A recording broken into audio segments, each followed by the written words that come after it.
Tom Clancy's Splinter Cell. Operation Barracuda. By David Michaels.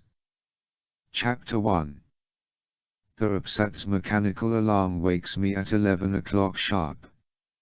Since I possess the ability to sleep soundly at the drop of a hat, anywhere, at any time, the RPSAT's built-in prodder that nudges the pulse in my wrist comes in very handy. It's silent and it doesn't jolt me awake the way alarm clocks sometimes do. I hear the wind blowing outside the small tent. The weather forecast had warned of a winter storm before midnight and it appears to be just beginning. Terrific. The sub-zero weather outside my bivouac would have in normal circumstances turned me into a popsicle hours ago had it not been for Third Echelon's technological breakthrough in designing the skin-tight, superhero-like uniform that separates my very human body from the harsh elements. Not only does it protect me from extreme heat or cold, but the threads of Kevlar woven into the fabric somewhat serve as bulletproof material. At long range, the stuff works pretty well. I don't want to have the pleasure of testing its strength at short range, thank you very much. I crawl out of the tent, stand, and take a moment to survey the dark forest around me. Aside from the howling wind, I can't hear a thing. Lambert had warned me that I might encounter wolves this far into the woods, but I must have lucked out. If I were a wolf, I'd stay in my den and keep the hell out of this kind of weather. There sure won't be any meals wandering about in -10 degrees Fahrenheit. None except a two-legged mammal that happens to be heavily armed. I quickly roll up the tent. The unique camouflage makes it appear to be a snow-covered rock when it's erected on the ground. One would have to examine it at close range to recognize it for what it really is. Again, a well-designed piece of equipment, courtesy of the National Security Agency. It's ironic that only a handful of the personnel within the NSA know of the classified department called Third Echelon. I'm such an elite employee of the United States government that you could count on two hands the number of people who can define Splinter Cell. And to tell the truth, I couldn't name all those people. Aside from my immediate supervisor, Colonel Irving Lambert, and the minuscule team working in the unremarkable, unmarked building that stands separate from the main NSA headquarters in Washington, D.C., I have no clue as to what senators or cabinet members have heard of Third Echelon. I'm pretty sure the president knows about us, but even he would Protocol 6 me if I were caught. That means I'd be disavowed. They would wash their hands of me and pretend I never existed. I pack the tent and lower my goggles. The night vision mode works remarkably well in a Ukrainian snowstorm. I may feel as if I'm in a scene from Dr. Zhivago, but at least I'm not going to bump into any trees as I move forward. Abukhiv is 5 miles away to the south. I'm somewhere between that small village and Kyiv to the north, which is where I began my mission. We spell it Kyiv now instead of Kiev because it's the English translation of the proper Ukrainian name for the city. Same goes for Abukhiv, which used to be Abukhov. The people made a concerted attempt to change all city names from Russian to Ukrainian since the nation became independent in 1991. I'm pretty sure the Russians will keep spelling them the old way. Moving through a free Ukraine is no problem these days, so I had little trouble picking up my equipment from the American embassy in Kyiv and obtaining an SUV to drive to Abukhiv. I laughed when I saw the thing, a 1996 Ford Explorer XL with 120,000 miles on it. But it runs okay. From the village I hiked into the woods earlier today and set up camp here in the cold forest. Third echelon intelligence confirmed that the shop's third hangar for their stealth plane, which was destroyed a few months ago in Turkey, is located here in a clearing beyond the woods and is still in use. Satellite photos revealed that vehicles occasionally appear and men continue to go in and out of the structure. I already got rid of one of the 3 hangars, located in Azerbaijan near Baku. A special ops military force blew up the one that sat in Volovo, a tiny hamlet south of Moscow. Now I have the job of checking out the third one here to see what they're up to. The shop, a notorious arms-dealing network of Russian criminals, was left in disarray after the business in Cyprus last year. We seriously damaged their organization, but the leaders are still at large. Much of our intelligence indicates the shop picked up and moved headquarters out of Russia and went to the Far East, possibly the Philippines or Hong Kong. That remains to be seen. One of Third Echelon's top priorities over the last several months has been to find the 4 so-called directors of the shop and bring them to justice. Or kill them, whichever comes first. A Georgian named Andrei Izdrok is the main man. He's number 1 on the to-do list.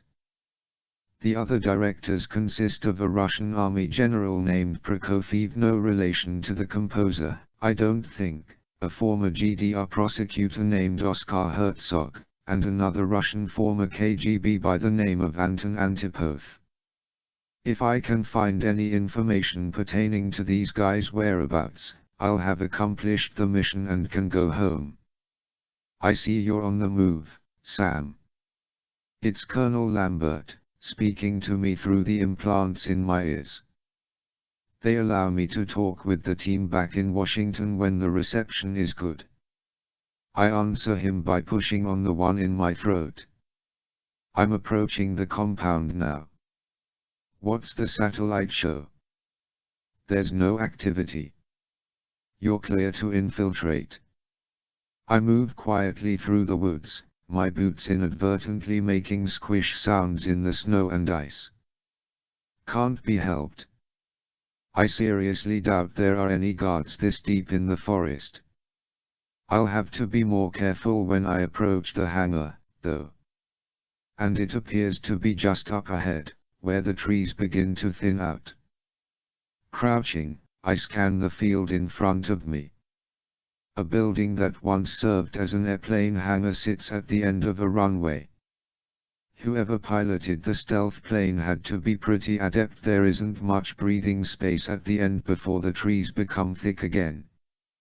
A smaller building adjoins the hangar, most likely offices and bunks for the guys working there. An electrified fence and gate surrounds the perimeter, and an unpaved road now covered by snow runs through the forest from the facility to the highway leading out of Abukhiv. The no trespassing and keep out signs have apparently done a good job keeping out the curious. 3 Tiger snowmobiles sit parked outside the compound. I see a lone guard in front of the door, smoking a cigarette. Damn. If I'm going to deactivate the fence, someone inside is going to know about it. Wait. Someone's coming down the road. I see approaching headlights through the trees and hear the sound of vehicles. You've got company, Sam Lambert says. Looks like a motorcycle, or maybe a snowmobile, and a car. Came out of nowhere. Yeah, I see 'em.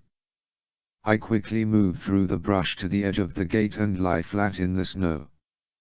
Most of the time my uniform is black, but since it's custom made for a Russian or Ukrainian winter, this model is completely white and thus blends in well with the natural surroundings. In a moment I'll unzip it, peel it off, and reveal the darker uniform for when I need to lose myself in the shadows. The hum of the electrified fence suddenly ceases. They've turned it off from the inside and the gate begins to open automatically. Another Tiger snowmobile, driven by a lone rider, sails past me and goes through the open gate. A few seconds later, a black Mercedes follows. I make sure no other vehicles are lagging behind, and then I roll my body through the gate as it starts to close. I lie still and peer around to make sure I wasn't seen. So far, so good. Now's the time to play chameleon and dispose of my white outer suit. After stuffing the garment into my backpack, I get up and creep closer, staying to the shadows.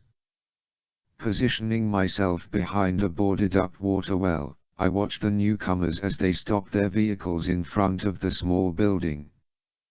The guard I saw earlier goes over to the hangar and unlocks the door. He swings it open and the guy on the snowmobile guides his ride inside. After a moment, he walks out and the first guard closes the hangar door but doesn't lock it. The Mercedes driver keeps the motor running as 4 men get out of the car. One of them appears to be a Russian army general. I change the lenses in my Trident goggles, focus on the men, and positively identify the officer as General Stefan Prokofiev. One of the other guys looks like Oscar Herzog, but if it's him he's grown a silly beard. The third guy I don't recognize. He's smaller than the others and has long, flowing black hair. Looks kind of like Rasputin. The fourth man is another soldier, probably just a bodyguard for the general. I quickly snap some photos with my UpSat and beam them to Washington via satellite uplink with encrypted burst transmission. The door to the main building opens and I see 2 men standing just beyond the threshold. They wave to the foursome as the men walk inside. Hands are shaken and then the door slams shut. The driver gets out of the car and greets the snowmobile rider. They speak in Russian, probably talking about the weather. The guard offers the rider a cigarette and they walk around the building. As soon as they are out of sight, I run toward the hangar roughly 20 meters and peek inside the door. Where an airplane once rested, the place is now full of crates, snowmobiles, and a couple of cars. Nothing else of interest. I then reach into the backpack and grab one of the nifty homing beacons that third echelon created for me. It looks like a hockey puck, only smaller. It's magnetized and is activated by a twist of the top. I quickly move back outside to the Mercedes, crouch behind it, and place the device on the underside. There is a soft clink as the magnet meets metal. I push a button on my UpSat to make sure it's receiving the signal. Okay, let's get inside the building now. I try the knob but it's locked. So I knock and whistle loudly. My Russian isn't great but it'll do for short innocuous phrases in case I need to converse with someone. I hear footsteps and the sound of the guard unlocking the door. It swings open and I reach for him, pull him outside, and give him a head bonk he won't forget. The sharp edge of my goggles slices his nose a bit but he'll live. I drag his unconscious form around to the side of the hangar and hide him behind a generator attached to the building. I then hurry back to the front door, turn off the night vision, and step inside. The corridor is empty but I can hear angry voices in a room down the hallway. There's a washroom next to it, so I go in there and shut the door. I open a pouch on my leg and remove a microphone with a suction cup attached to it.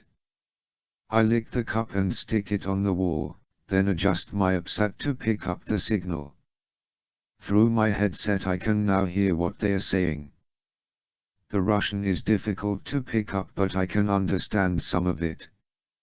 For good measure I start recording it just as Carly Street.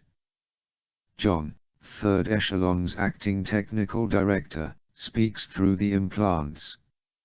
I'll try to give you a rough translation as we go, Sam, she says, then later we can do the whole thing. Either the general or Herzog is doing most of the talking. He's giving the two men from the building a royal chewing out. It's something about failure to do this and failure to do that, Carly says. And a security breach. They are closing down the facility. One of the men protests and sounds very frightened. Apparently he's about to lose more than just his job. Blam. Blam. The two gunshots startle me. They are followed by the sound of two bodies hitting the floor. I hear the general or Herzog mutter something, and then the four newcomers leave the room. They march down the hall, past the washroom, and exit the building. The place is dead silent. I open the washroom door and look into the hallway. Empty. I quickly move to the killing room, and sure enough, the two men who had greeted the general and his entourage are lying in pools of blood. I snap some photos and then move toward the front door. I gently crack it open and peer outside. The general is barking orders into a radio as the four men get inside the Mercedes. The driver has returned with his snowmobile rider pal. "You've got more company," Sam Lambert says. "3 vehicles approaching. Better get out of there now." He's right, I see more headlights coming through the gate at the other side of the compound. Military vehicles. 2 trucks and a tank. I feel my heartbeat increase as the trucks pull in front of the building as the Mercedes takes off. At least 8 armed soldiers, Russian, not Ukrainian, jump out of the vehicles and rush toward the front door exactly where I'm standing. Well, hell. I turn and run to the back of the building, past the killing room and into a space where several cots are set up, obviously the living quarters for the men who no longer work here. There's a grill covering a ventilation shaft high on the wall. As I hear the soldiers enter the building and stomp along the corridor, I climb on one of the cots, pull off the grill, and climb inside. But I'm too late. One of the soldiers enters the room and sees my feet disappear into the shaft. He shouts loudly for others to join him. A deafening gunshot blasts part of the wall away behind me. I snake along the shaft as fast as I can. Luckily I come to a junction just as the soldier points his pistol inside the shaft to fire at me. The shaft turns upward here, so I leap above the gunfire and begin the climb to the roof. The soldier doesn't follow me. I'm sure he figures they can catch me when I emerge at the top. The grill on the roof doesn't come off easily. I'm forced to draw my 5.7 and shoot the corners of the damned thing. I holster my gun and then give the grill a good pounding with my gloved fist, and it finally loosens. I pull myself up and out onto the snow-caked roof. The gunfire commences immediately, the rounds zipping inches over my head. The angle isn't great for the soldiers, so I'm at an advantage as long as I lie low. I reach into another trouser pocket and retrieve an emergency flare. It's not much, but hopefully it will be bright enough to blind the soldiers temporarily. I aim it to the sky and set it off. The flare bursts over the compound, violently brightening the darkness. The gunfire ceases momentarily. I rise and scramble across the roof to the other side, near the hangar. It's not a big jump. I leap off the roof and land in a snowbank. I drop, roll, and come up unharmed. But right in front of me is the snowmobile rider. He's halfway in the process of drawing a Makarov when I deliver a Krav Maga axe kick to his chest. This propels him backward and he drops the pistol. I move forward and give him another kick in the groin, which makes him completely docile. I kneel beside him, search his pockets, and find the keys to the snowmobile. "Thanks," I say in Russian. "I'll return it someday." I rise and run to the hangar, taking just a moment to look back and see what's going on. Some of the soldiers are apparently removing files, documents, maps, and computers from the building. Cleaning house. The shop is definitely closing down this facility. The Russian tank, one of the older T-72s, is moving to a position from where it can fire at the place. They are going to demolish the hangar and wipe out all traces of its existence. The rest of the soldiers, of course, are looking for me. The Tiger snowmobile is sitting where the rider left it earlier. I mount it, insert the key, and start her up. The Tiger is a lightweight sports model, just what I need to make a quick getaway. The thing picks up on its 2 steering skis and 1 track and bolts out of the hangar. Naturally, the soldiers spot me and shout in surprise. I hunker down and speed past the tank, knock over a soldier, and head for the gate. Machine gun fire riddles the snow around me. A round smashes into the rear fender over the track, and for a moment I think the snowmobile's been crippled. The vehicle coughs and jerks, but then I manage to regain control. I push the speed up to 60 as I fly out the gate. Behind me, the tank's 125mm smoothbore gun thunders, blasting a hole in the front of the facility. The resounding boom shakes the forest around me, and I can feel the heat of the building going up in flames more than 100 yards away. This is followed by a series of smaller explosions, most likely detonations placed within the building by the soldiers. Of course, by then several soldiers are tailing me on the other snowmobiles. I switch my goggles back to night vision and turn off my Tiger's headlights. I immediately turn off the road and head into the thick forest, zigzagging through the trees. At this speed you'd have to be crazy to try and maneuver past these natural obstacles, but I suppose I am. There's a fine line between a death wish and being a little crazy. I notice the headlights of the tailing snowmobiles turn off the road behind me. Damn, they figured out where I went. Well, let's see if they can keep up with me. I inch up my speed to 75. The trees are whipping past at a dizzying rate. I have to forget about the guys behind me in order to concentrate on steering. The last thing I need is to wind my legs around a tree trunk. Gunfire. I feel the heat of the bullets slicing the air near my head. I duck lower on the vehicle, which hampers my steering capability. Wham!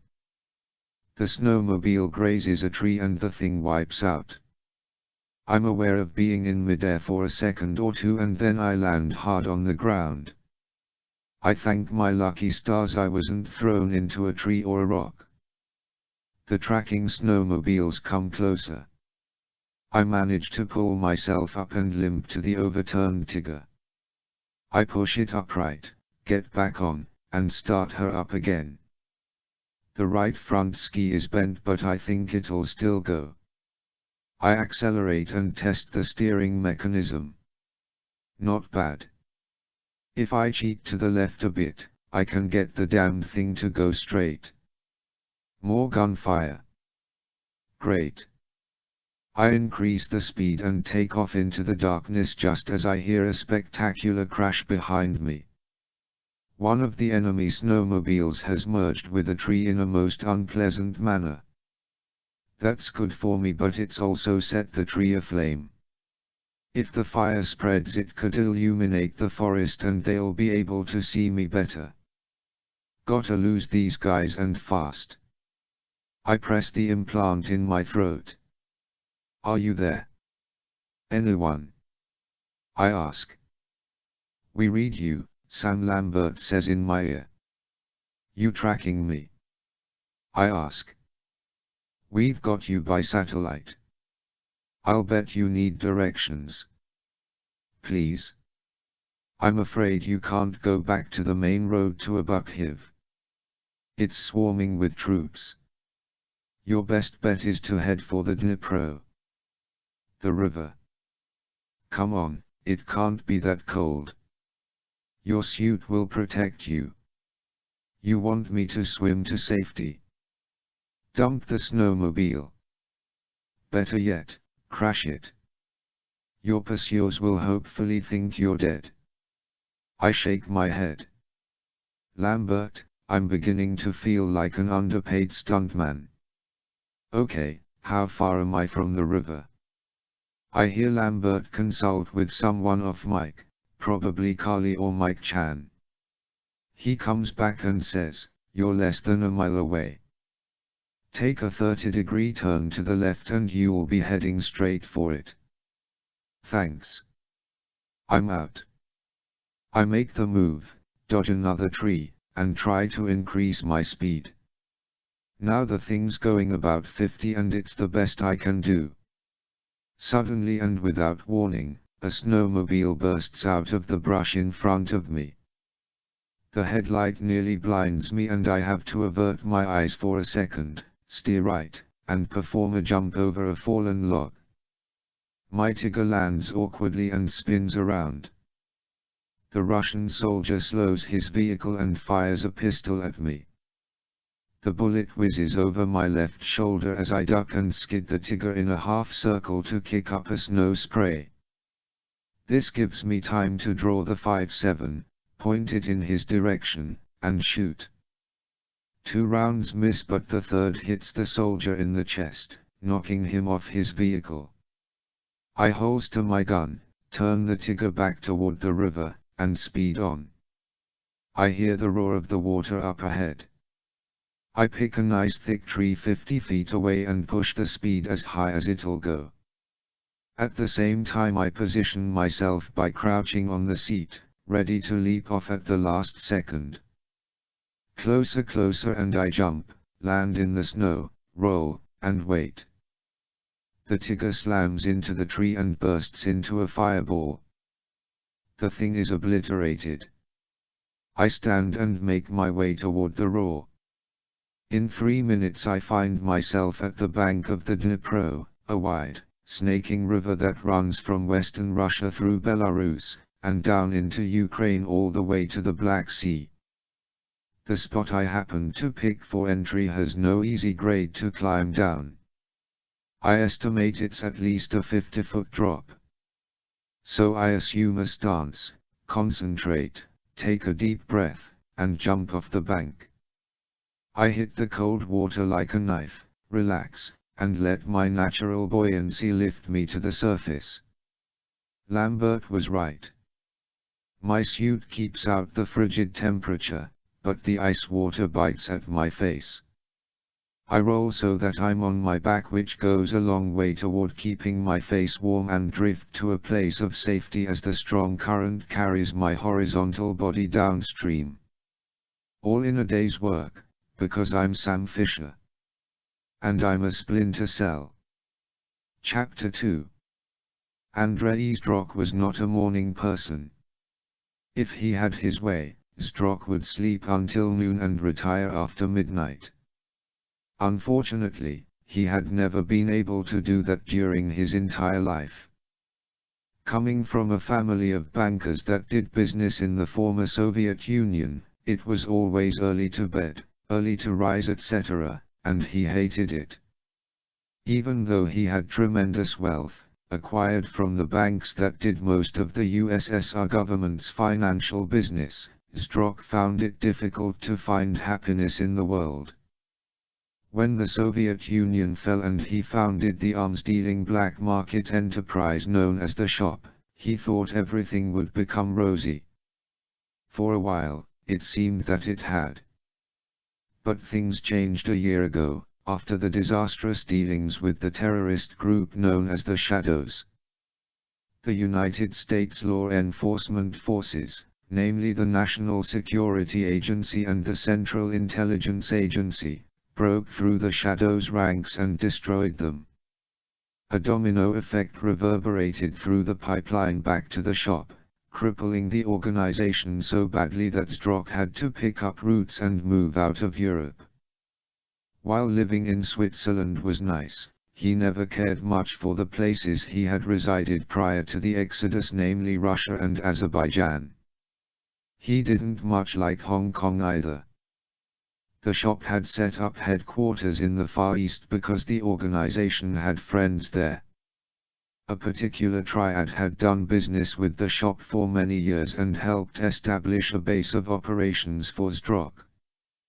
The shop once enjoyed a profitable territory in the Far East, especially in Macau, Indonesia, and the Philippines, until the National Security Agency once again caused some damage to the status quo. But there were still shop operatives in the Far East, ready and willing to go back to work. The territory could be rebuilt.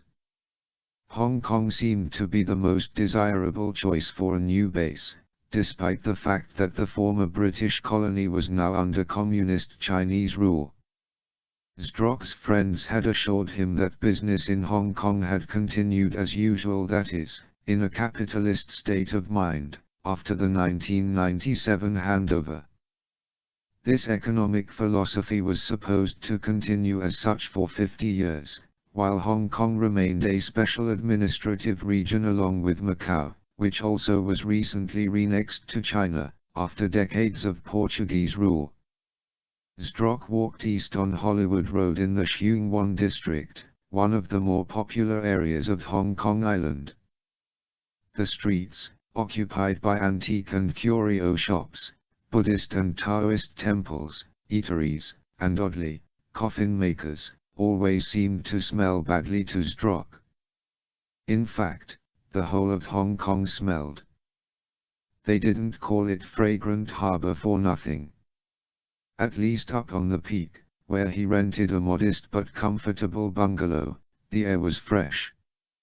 His accommodations were a far cry from what he had been used to, especially most recently in Switzerland, but they would do. What he disliked was coming to work, and that brought him down to Sheung Wan. He turned north and then east again onto Upper Lascaux, known locally as Cat Street. Strock had no idea why it was called that. There weren't any cats that he could see. Just more antique shops. And one of them was the front for the shop. Strock unlocked the door to the Hong Kong Russian Curios story front, a place that had been there for ages but had recently undergone a name change. John Ming, venerable leader of the Lucky Dragons triad, had smoothed the way for Strock's visa and business license and taken care of other administrative hurdles. So far everything had worked smoothly. Now if he could just get used to the smell. He went through the legitimate shop, which was full of all manner of junk that Strock couldn't imagine anyone wanting to buy, but they did. The store actually showed a small profit, and stepped through the door behind the counter. It was still too early for the regular shop employees to be there. He paused at a mirror and took a look at his reflection.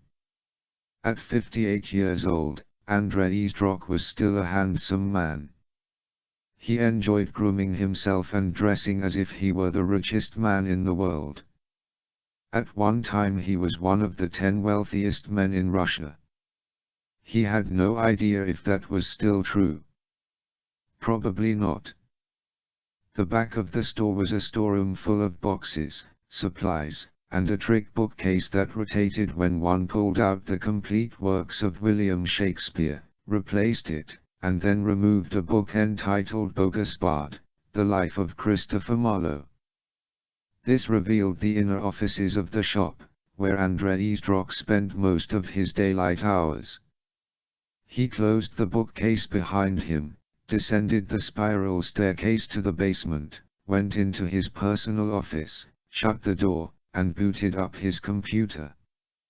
As he waited the 60 seconds, Strock longed for some of the Swiss coffee he had become addicted to when he lived in Zurich. There was nothing like that in Hong Kong, of course. The Chinese, and the British before them, didn't know how to make good coffee. Tea was another matter, but he despised tea. Once the computer was up and running, Strock opened his email and found an encrypted message from John Ming. Strock spent a moment decoding the email and found that it was an order, a big one. $800,000 worth. Unfortunately, Strock had to hand over the arms to the Lucky Dragons at no charge. It was part of the deal he had made with Ming over 2 years earlier. They would provide the shop with valuable information concerning the branch of the National Security Agency known as Third Echelon, as well as material for Operation Barracuda. In return, the shop would supply the Lucky Dragons with all the weapons and arms they asked for. In Strock's opinion, he had gotten the better end of the deal. The Operation Barracuda intelligence alone was worth millions. Strock had been waiting for this final order from the Lucky Dragons. It meant that the shop's business with them was complete. The final installment of Operation Barracuda materials had been delivered. Of course, it would be prudent to keep relations between the shop and the Triad pleasant. After all, John Ming had shown considerable faith in helping Strock relocate. Strock owed Ming a great deal. He just didn't want to pay it. Strock picked up the phone and dialed a number he knew by heart. A man on the other end answered. "It's me," Strock said. "Hello, Andrei." "Good morning, Anton. How are things up in the new territories?"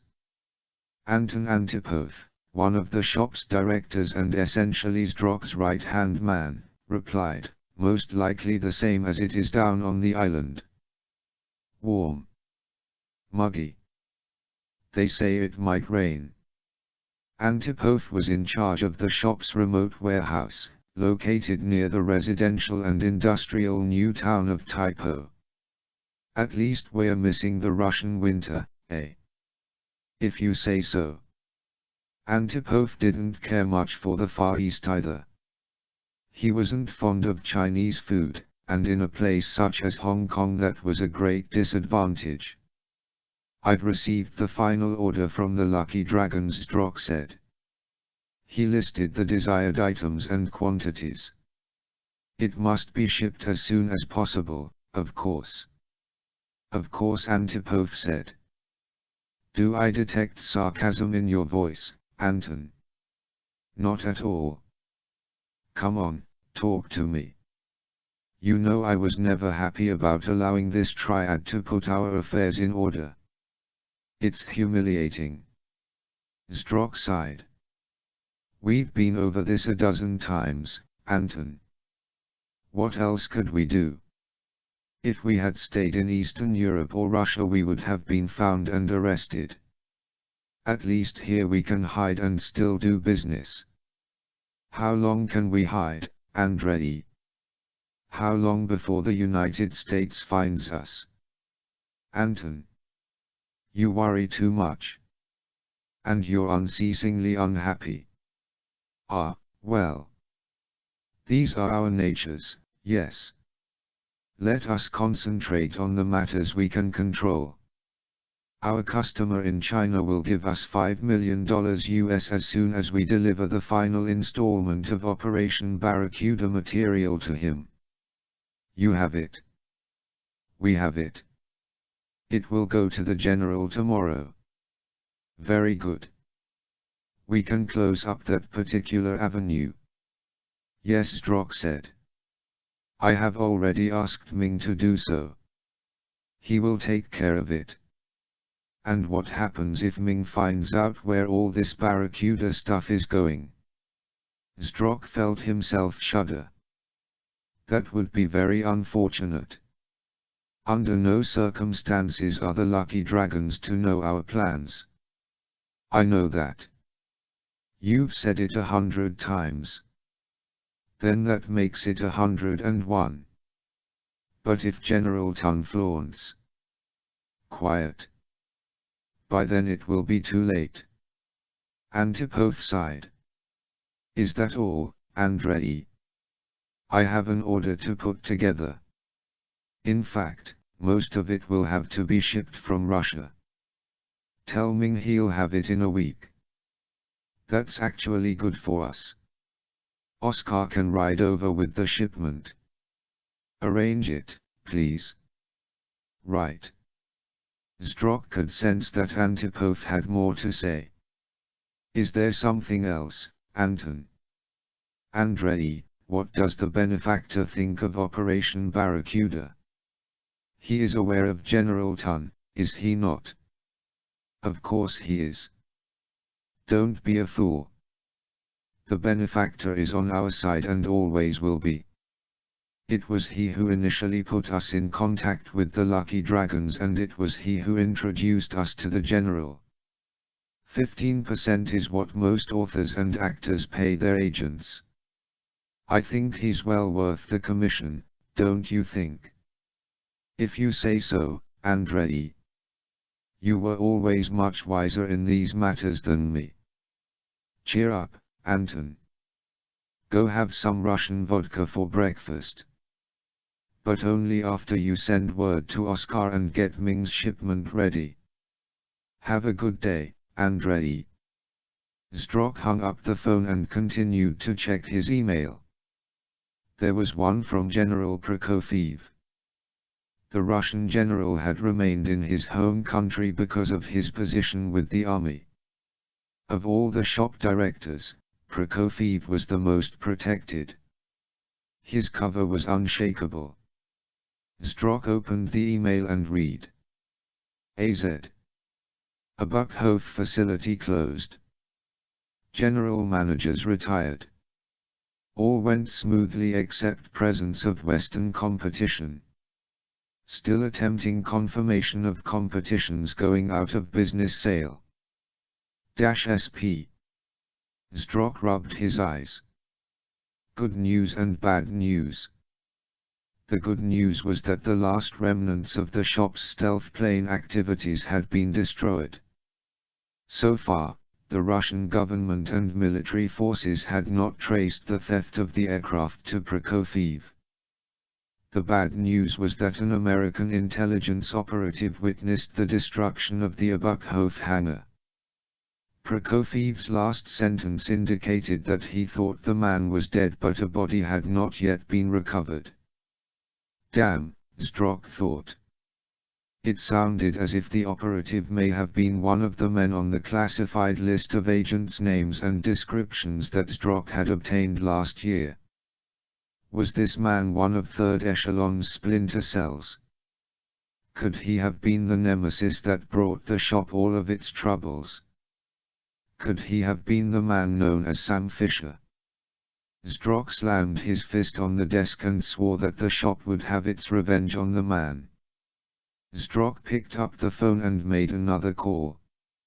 It would be easy to find out whether or not the Splinter cell was still alive. Chapter 3. I've tracked General Prokofiev's Mercedes to an apartment building in Kyiv's Old Town, near the St. Sophia Cathedral. It's not far from a main thoroughfare, Vilitsaya Volodymyrska, and many of the historic landmarks in this cold, old city. It would probably be a bit more pleasant if it wasn't winter. Everything is grey and white and rather depressing. I've heard that spring and summer in Kyiv is really nice, but I've never seen it then. It seems that the few times I've been here it's always winter. Although I don't have much taste in the aesthetics of art and architecture, I do admit to being a history buff, and Kyiv has an abundance of antiquity. You could say it's the mother city for all Eastern Slavic peoples. After all, the Russian Orthodox Church was founded here. Outside the upper town, what the locals call the Old Town is a very modern and cosmopolitan metropolis. Its urban sprawl is unequaled in Ukraine, and this fact is quite amazing when you think about it. Kyiv has survived Mongol invasions, devastating fires, the rule of communism, and the terrible destruction of World War II, and yet it manages to progress onward into the 21st century.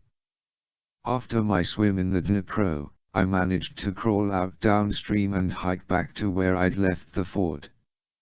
It took me 5 hours to walk to Abukhiv, and I felt like the abominable snowman when I arrived. I drove to Kiev, all the while checking the progress of Prokofiev's Mercedes on my UPSAT. The homing device was working beautifully.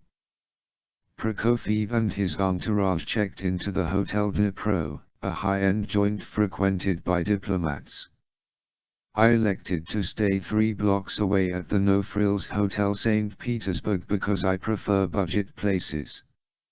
I set my UPSAT's alarm to go off if the Mercedes left the Hotel Dnipro and then caught some badly needed sleep. The UPSAT beeped me awake earlier this afternoon. I figure I got 5 hours, which is pretty damned good. I left the room wearing civvies, jumped in the Explorer, and followed the blinking dot on the UPSAT's map to my current location. The apartment building is old, as is everything else around here. There's not much parking, but I get lucky after a few minutes and find a spot across the street. I stop, settle in for a spell of surveillance, and use the opportunity to contact Washington. Hello? Anyone at home? I ask, pressing the implant in my throat. Hi, Sam. It's Carly Street. John, my favorite person at third echelon.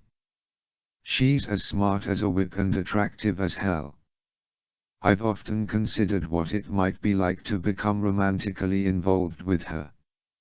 I kid myself that she might be interested. The problem is that I'm not keen on becoming romantically involved with anyone. At least that's what I keep telling my reflection in the mirror. I made a resolution after Regan died to put women out of my mind.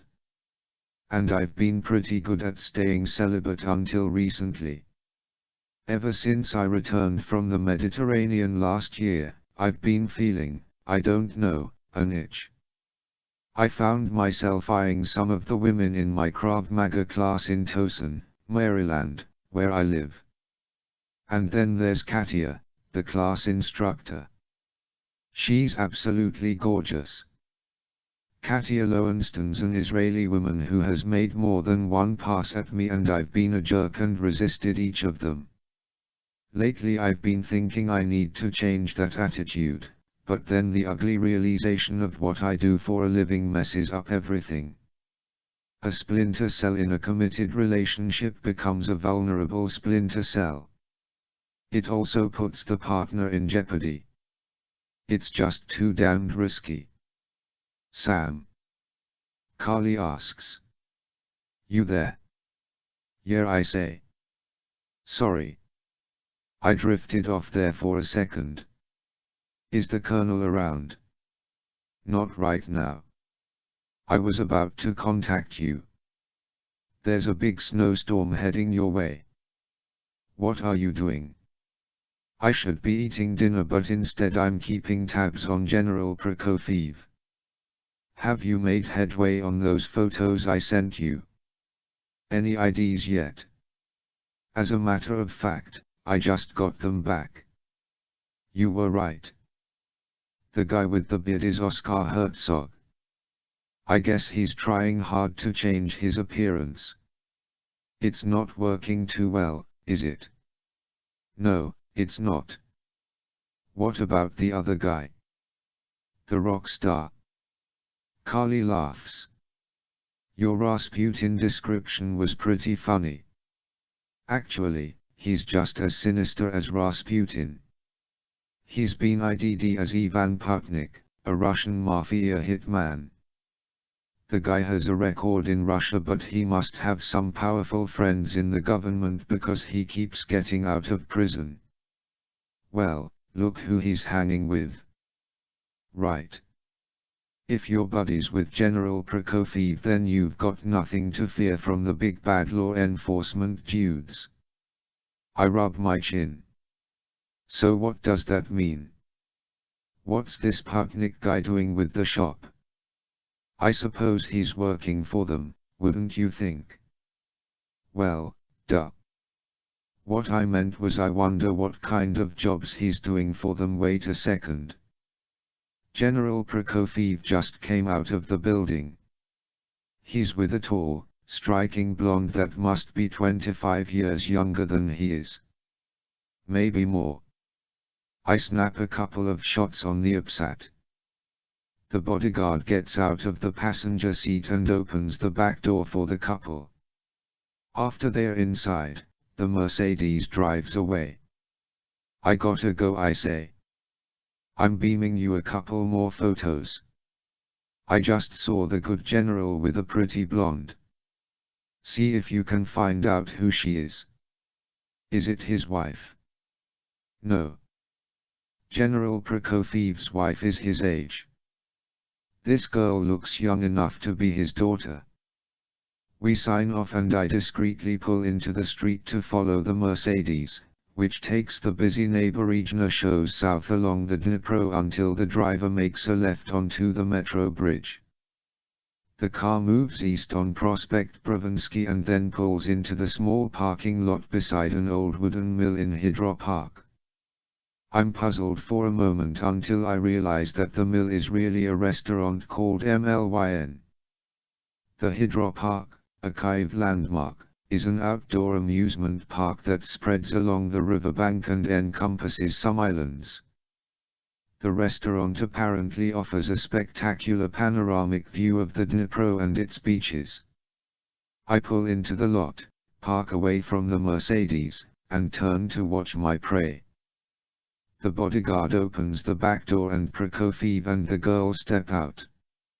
I'm closer now and can see that she's runway model material. Who is she? More photos. After the couple is inside, the Mercedes leaves. I get out of the SUV and enter the restaurant. The maitre d' greets me and asks if I want a view of the river. I tell him I'm just having a drink at the bar and he frowns as if I'm committing a grievous sin. He indicates the bar with his nose and then focuses his attention elsewhere. I position myself on a cushioned stool where I can see Prokofiev and his date sitting on the other side of the room next to the large window. A bartender asks me what I'll have. I really don't want alcohol while I'm working, but I figure when in Rome. I ask him for a recommendation and he tells me that the house special is a KGB. Okay, I'll have that, I say. I'm expecting the KGB cocktail that has Bailey's Irish cream and Kahlua in it, but instead he gives me something containing gin, apricot brandy, kummel, and lemon juice. It's god-awful. As I drink the wretched thing I watch the couple and discern that they are definitely having a romance. The way the good general is holding her hand on top of the table doesn't evoke a father and daughter relationship. She laughs at something he's saying and then bingo, she leans across the table and kisses his forehead. I snap the image on my upsat. For the next 10 minutes I sit with my drink and take a few more surreptitious photos. I even catch the general with his hand up the girl's skirt at one point. The best part comes when he presents her with a small wrapped box. She opens it excitedly and then squeals in delight when she sees the diamond necklace inside. Prokofiev stands, moves behind her, and fastens the trinket around her neck. He then leans down and she kisses him full on the mouth.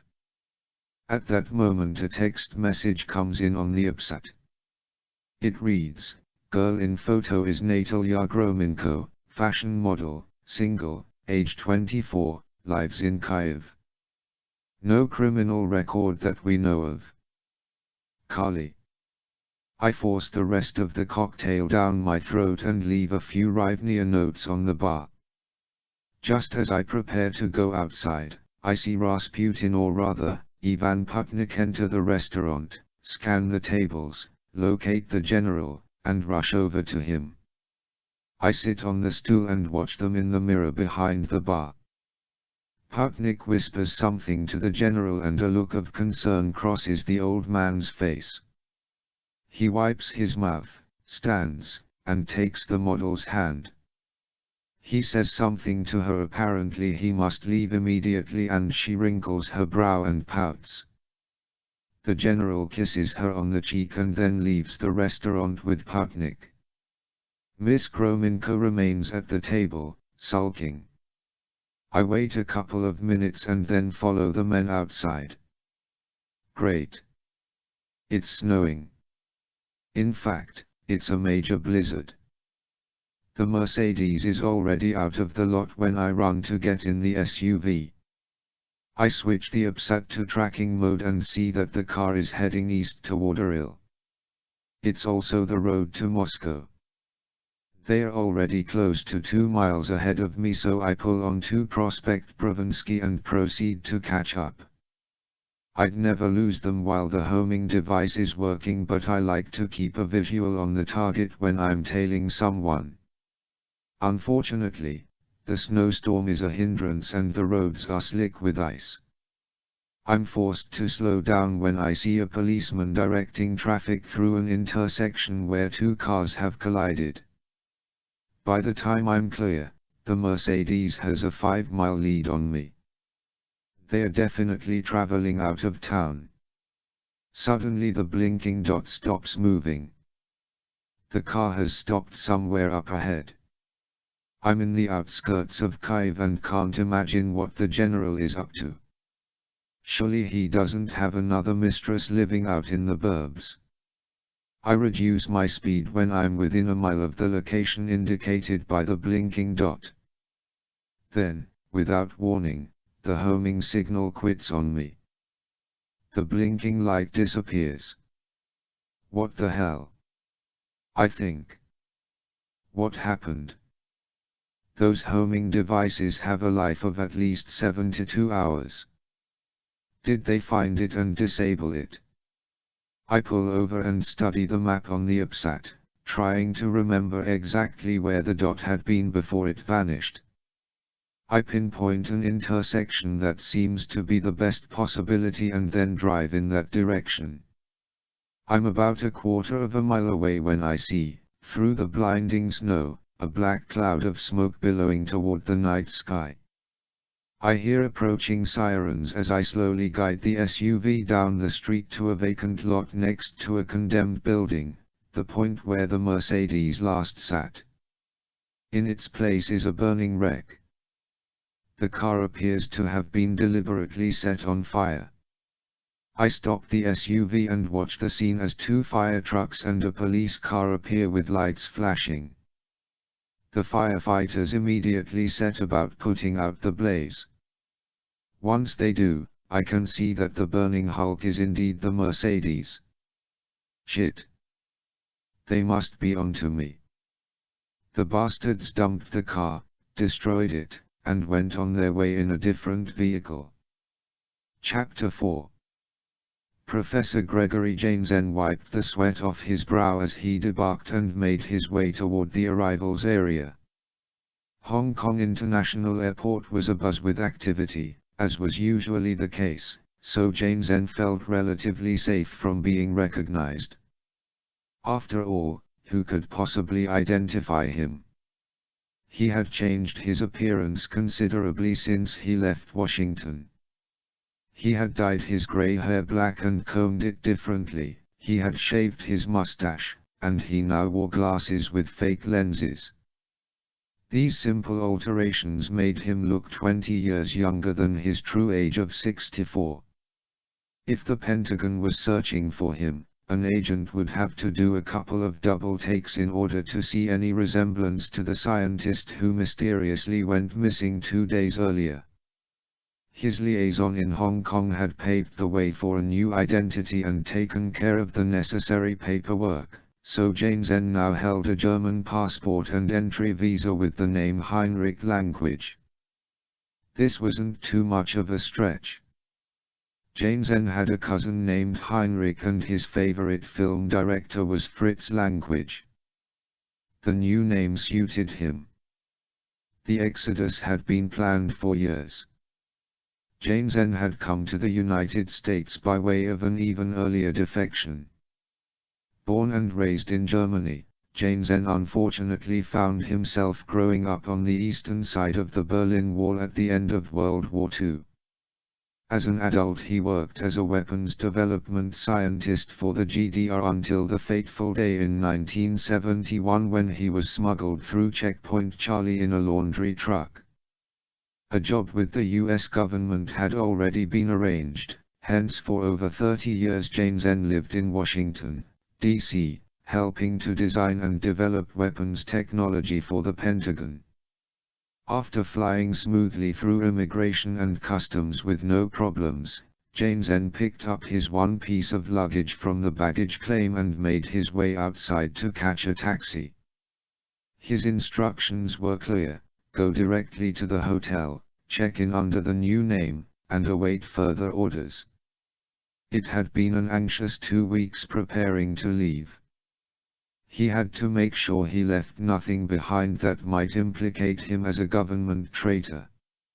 All traces of communication with Mr. Wong in Hong Kong were to be erased. It was best if Jansen seemed to have simply disappeared. The DC police would chalk it up to a missing persons case. Because of Jansen's status within the Pentagon, FBI involvement in the search was of course inevitable. But if he had done everything correctly, the authorities would find no trail to follow. Jansen had done it once before in East Germany. He was fairly certain he had accomplished the task successfully in DC. The taxi dropped him off in front of the magnificent Mandarin Oriental Hotel on Connaught Road in the central district of the island. Jansen knew it was possibly the most luxurious hotel in the territory, aside from perhaps the Peninsula Hotel in Kowloon. He was pleased that Mr. Wong had seen fit to treat him as a VIP and provide him with such flattering accommodations. Yes, Jansen thought. The decision to defect to China is already turning out to be the right one. The bureaucrats and military bigwigs at the Pentagon never appreciated Jansen's talents. Sure, he was given a top-level security position, had carte blanche in the weapons design programs, and was respected by his peers. It was the moneyman that always gave him short shrift when his colleagues received higher advances.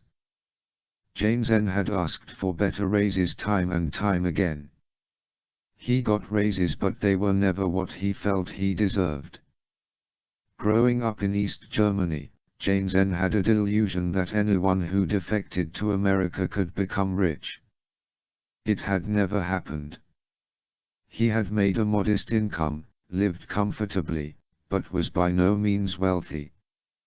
Jansen firmly believed he was a victim of prejudice due to his former nationality. The 30 years in Washington ended up being a huge disappointment. When Mr. Wong contacted him through a liaison in a government agency, Jansen was ready to consider any offers made to him. Wong promised him a fortune and secure passage to Beijing by way of Hong Kong. All Jansen had to do was hand over information concerning a special project he was working on and use a transmittal system that Mr. Wong specified. The process would take 3 years. Jansen didn't want to wait that long, but Wong convinced him to be patient. It would be worth it in the end. Thus, when Jansen's role in the project ended recently and the task was complete, everything happened quickly. Wong made good on his promises, arranged Jansen's travel plans, and quietly got the scientist out of the country. Jansen approached the front desk and checked in under his new name. "Welcome to the Mandarin Oriental, Mr. Lang," the registration clerk said, handing Jansen a key and an envelope. "Oh, someone left this for you this morning." Jansen took it. It was a brown envelope addressed to him in care of the hotel. "Thank you," he said. The physicist nearly gasped when he saw the room. It was a full suite with a terrace. He had never before stayed in such lavish surroundings. Even when he had to travel for the Pentagon, they always pinched pennies and put up their employees in mid-range hotels. Mr. Wong was truly a generous man. Before unpacking, Jane Zen opened the envelope and examined the contents. There was a small silver key with the number 139 engraved on it, a phone number written on a piece of paper, and 50 Hong Kong dollars. Jane Zen picked up the telephone and dialed the number. Mr. Wong answered, saying, "Welcome to Hong Kong, Mr. Language." Jane Zen chuckled. "Hello there. How did you know it was me? No one else would be calling this number. How was your flight?" Wong spoke good English with a strong Chinese accent. "Long. Very long. Yes. Do you need some time to rest?" No, I slept on the plane. I think I'm ready to whatever you need me to do." "Fine. Did you get the key?" "Yes." "What is it?" "It's to a safety deposit box in the Bank of China." "Do you know where that is?" "I can find it. It's very close. You could walk there if you want." Wong relayed directions. "You'll find further instructions and the rest of your payment in the box. I look forward to meeting you finally." Me too," Jane Zen said. "Thank you." He put down the phone and rubbed his hands gleefully. Jane Zen felt like a young man again as he unpacked, freshened up, and changed clothes. In a half hour he was ready for the next great adventure in his life. Jane Zen left the Mandarin, followed Wong's directions, and walked south across Chatter Road to Statue Square. He was impressed with the collection of fountains in the square, but it was too crowded with Asian migrant workers. Apparently a lot of Filipinos and Manilans congregated there, hoping to obtain employment as maids. The impressive HSBC Bank building stood towering over the square to the south. Jane Zen skirted east beyond the monumental structure and headed southeast on the footpath along Desvaux Road, past Chatter Garden, and finally to the equally impressive Bank of China Tower. The 70-story building, designed by Chinese-born American architect I.M. Pei, was apparently the third tallest structure in Hong Kong. Jane Zen went inside the banking lobby, approached a teller, and showed the woman his key. "I'd like access to my safety deposit box, please," he said. "May I have some identification?" the young Chinese woman asked. It seemed that everyone Jane Zen saw was Chinese. Most of the British minority that occupied the territory had left after 1997. He showed her the new passport. She gave it a cursory glance, handed it back to him, and gave him a form. "Please fill this out and take it to the representative over there." She pointed. Jane Zen thanked her and moved to a counter. He wrote down his new name and indicated the Mandarin Oriental as his address. When he took it to the uniformed bank employee, the man asked to see the safety deposit key and then led him through a vault door. The rep used a key of his own as Jane Zen twisted his key in the lock for box 139. The rep removed the box and handed it to Jane Zen, pointing to a private room. Jane Zen nodded and went inside. After shutting the door, he opened the box. It contained 100,000 Hong Kong dollars and a deposit slip indicating that 2 million more were in a special account with his name on it. Jane Zen wanted to shout aloud. His hands trembled with excitement as he stuffed the cash into his pockets. At the bottom of the box was a white envelope. He opened it and found another note from Mr. Wong. It instructed him to go immediately to the Purple Queen nightclub in Kowloon. There were instructions on how to take the ferry across the harbor and the address to give to a taxi driver on the other side. He was to leave nothing in the safety deposit box and place the key and the note in his pocket. Jane Zen was walking on clouds when he left the bank. He didn't bother hailing a cab to take him to the Star Ferry Pier. He preferred to walk, admiring the hordes of Asian people sauntering through the streets. For the first time in his life he felt superior. All these workers, these common folk. He was now a wealthy man. He could hire servants and maids. He could be the master for a change. Life was wonderful. The ferry shuttled him across Victoria Harbour to Kowloon's Seam Shazue district. Jane Zen's earlier elation changed when he began to walk through Hong Kong's tourist ghetto. He found Seam Shazue crowded, energetic, and bright. It was still daylight, but already the multitude of neon signs overwhelmed his senses. The streets were full of countless restaurants, pubs, clothing stores, sleazy bars, camera and electronics stores, hotels, and people. Traffic was bumper to bumper and the noise was deafening. Jane Zen suddenly felt his age. He hailed a taxicab and gave the driver the address. The car went east past the Peninsula Hotel, recognizable by the two stone lions in front, and into what was known as Seam Shazue East, a more upscale version of its western neighbor. The buildings were more modern and there seemed to be more breathing space between them. The taxi arrived at the Purple Queen within minutes. Jane Zen paid the driver, got out, and faced the nightclub. It was obviously an elegant establishment. The structure looked no more than 10 years old and was surrounded by a series of dancing fountains. A suggestive silhouette of a nude woman was embossed on the side of the building next to the tinted glass doors. The nightclub was closed. A sign prominently read "Open 5 p.m., close 5 a.m. Jane Zen looked at his watch and realized he hadn't reset it for local time. Counting ahead silently, he figured it to be nearly 4 in the afternoon. Jane Zen tried the front door but it was locked. He knocked loudly and waited a moment. Puzzled, he started to walk around to the side when he heard the lock disengage. A very large, intimidating Chinese man in a business suit appeared and barked, "Yes.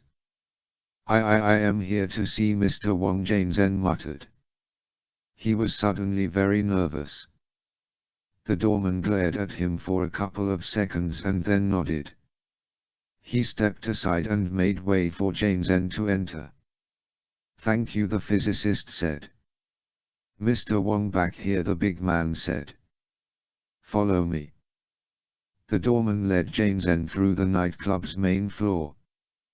The place was lit as if it were about to open for business. Darkness prevailed but tasteful pin lights in the ceiling accentuated the tables and divans. Strategically placed planters held all manner of tropical flowers and plants. A large aquarium dominated one wall and a spacious bottom-lit dance floor occupied the middle of the room. Jane Zen gawked at the furnishings as he trailed behind the big man. "Very nice place," he said. "Does Mr. Wong own it?" The doorman ignored him. They went through a door marked, in English and Chinese, "Employees Only." It opened to a dimly lit corridor lined with 4 doors. "Last door on left, please," the man said, pointing. "Oh. Okay, thank you." Jane Zen smiled sheepishly and went through. The door shut behind him.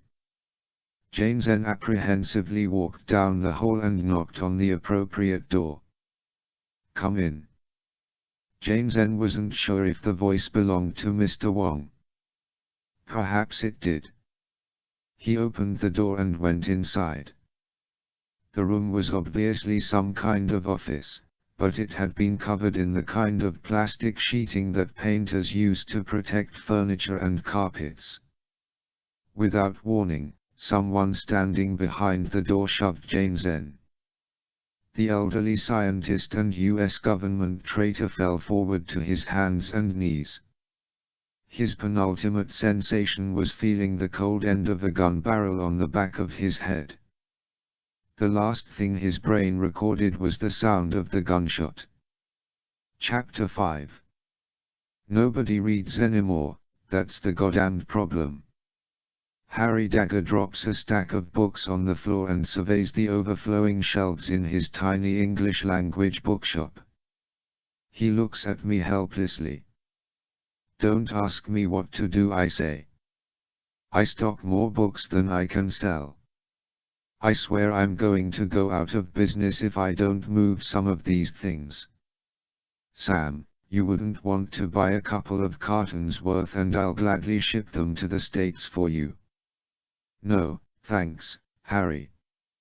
I'm afraid I have all I need," I say as I sip the glass of Russian vodka he's given me. "I know you're supposed to down the thing in one chug, but that's not my style.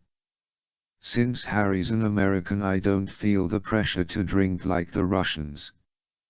Harry's bookshop, which is tucked away a few blocks northeast of Gorky Park in Moscow, is really a safe house for American intelligence agents.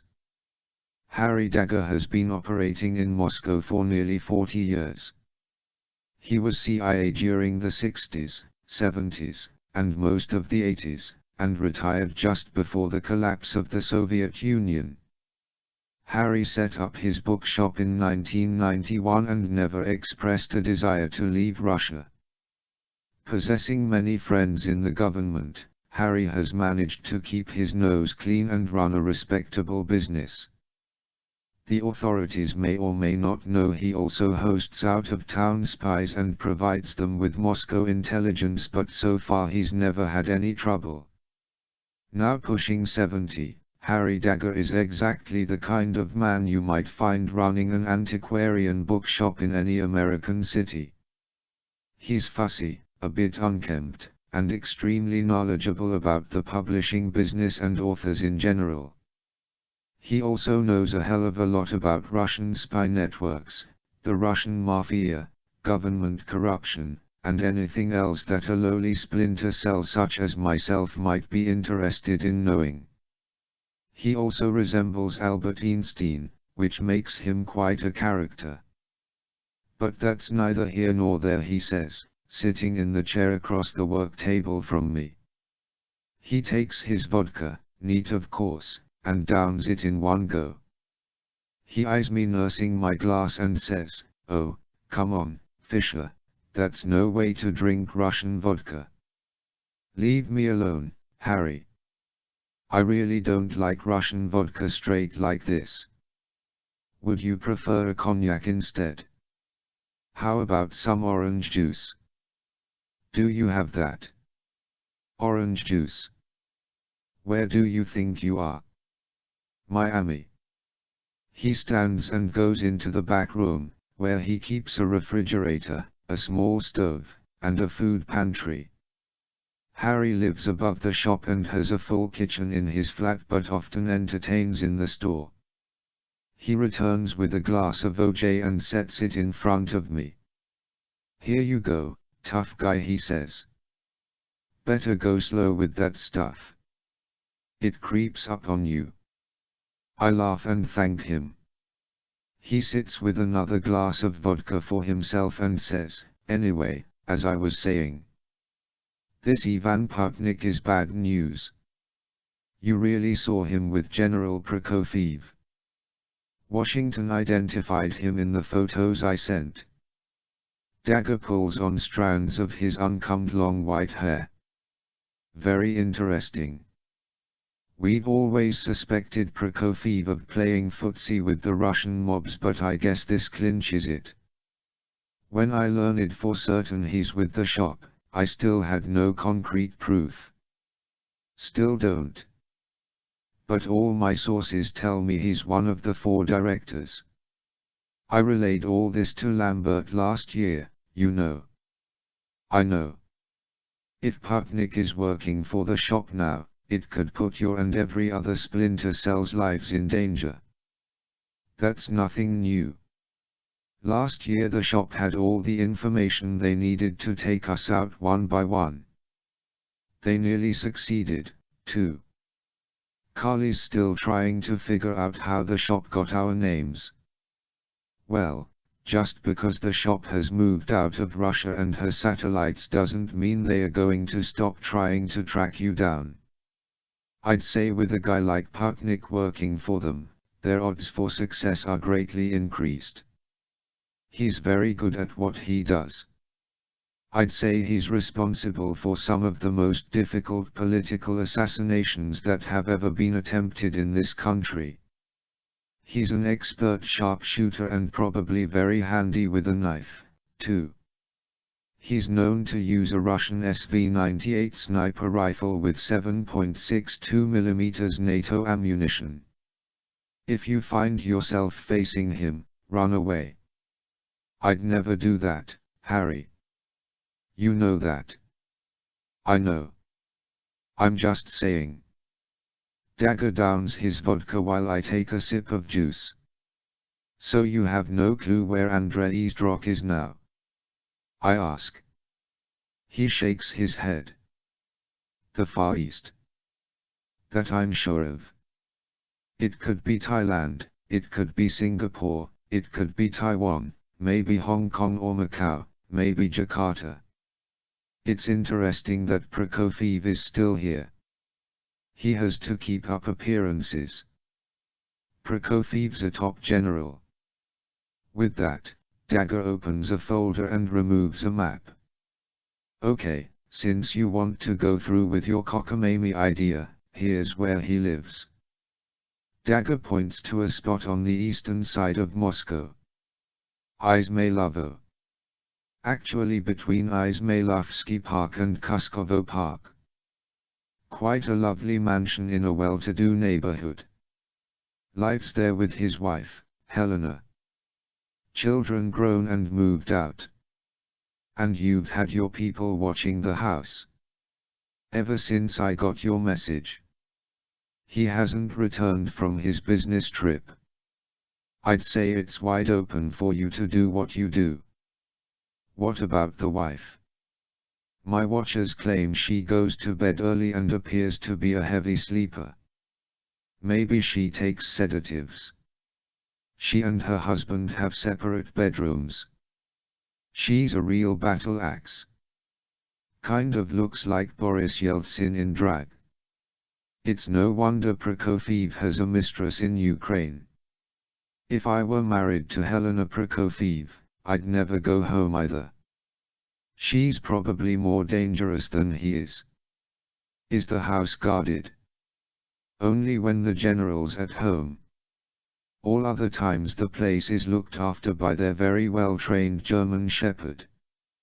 Oh, boy. Right. As I understand it, the dog is fearless and will attack anyone it doesn't know unless the general or his wife orders him down.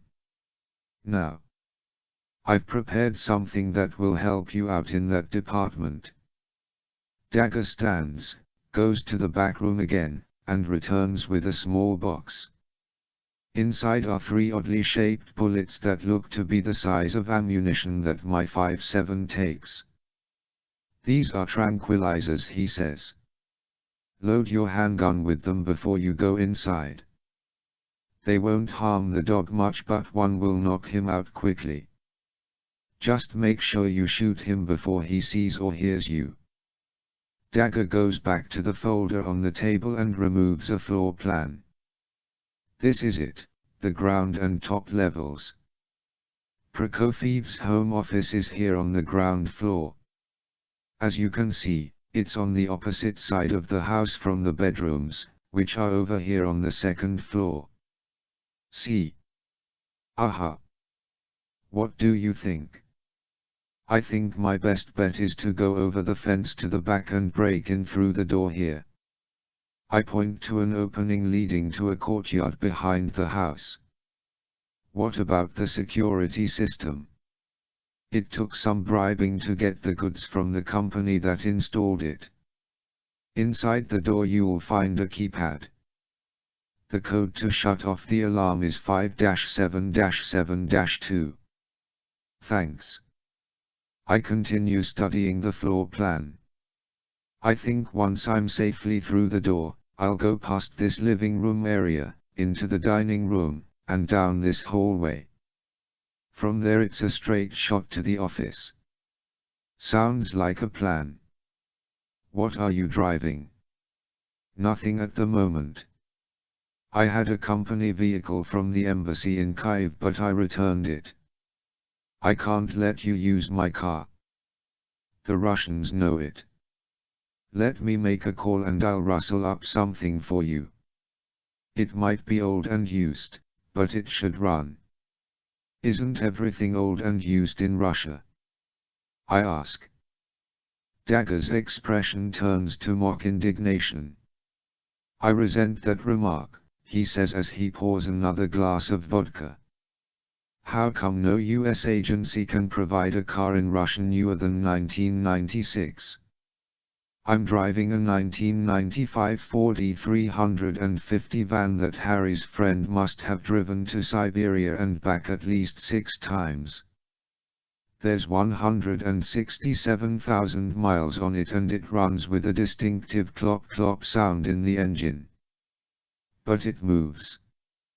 They call this part of town Outer East Moscow, but it's still well within the boundary of the Moskovskaya Koltsevaya Avtomobilnaya Doroga, the highway ring that designates the city limits. I've spent a lot of time in Moscow through the years and I've found I enjoy this area. Even in the winter it's scenic. Kuskovo Park was once some important count's huge country estate. It resembles a mini Versailles, with a lot of elegant buildings and formal gardens. Of course right now everything's covered in snow. The district known as Izmaylovo is definitely upper scale for former Soviet homeowners. It's not surprising that General Prokofiev's private residence is here. Izmaylovsky Park, just south of the region, was once a royal hunting preserve next to an expansive, undeveloped woodland. It's remarkable that this exists within Moscow city limits because it feels as if you're out in the country. While it's still daylight I do a simple reconnaissance around the general's neighborhood. His estate is set back from the road, surrounded by an iron bar fence. Snow covers leafless shrubs and trees and I can imagine the place looking magnificent in the spring and summer. The two-story house, what I can see of it, appears to be perhaps 70 or 80 years old but it's well kept. The driveway leading from the gate to a 3-car garage runs past the side of the house where Prokofiev's office is located. Unfortunately, it's impossible to tell if anyone is home. I'll just have to return after dark, find a place to park the van, and, as Harry puts it, do what I do. Now dressed in my uniform, this time a black one, I easily climb the iron fence and quietly move through the snow to the back of the mansion.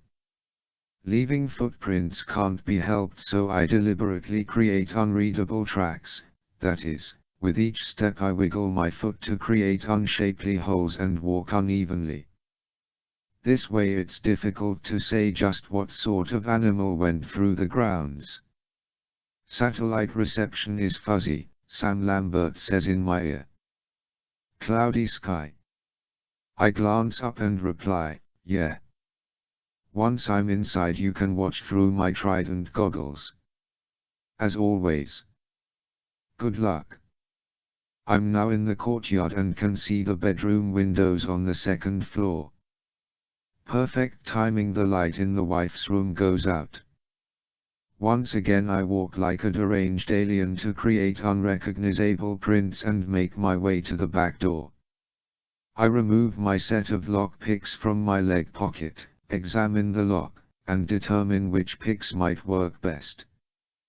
The door opens in 2 tries. I immediately step inside, find the keypad, and punch in the security code that Harry gave me. It works. I quietly shut the door and stand still for a moment. The house is silent. No sign of a dog anywhere. My night vision goggles are in place and I have no trouble navigating around the furniture in the living room. But as soon as I enter the dining room I hear a muffled rough in another part of the house. The dog is upstairs. I quickly draw the 5.7, already fitted with the flash and sound suppressor, and return to the living room.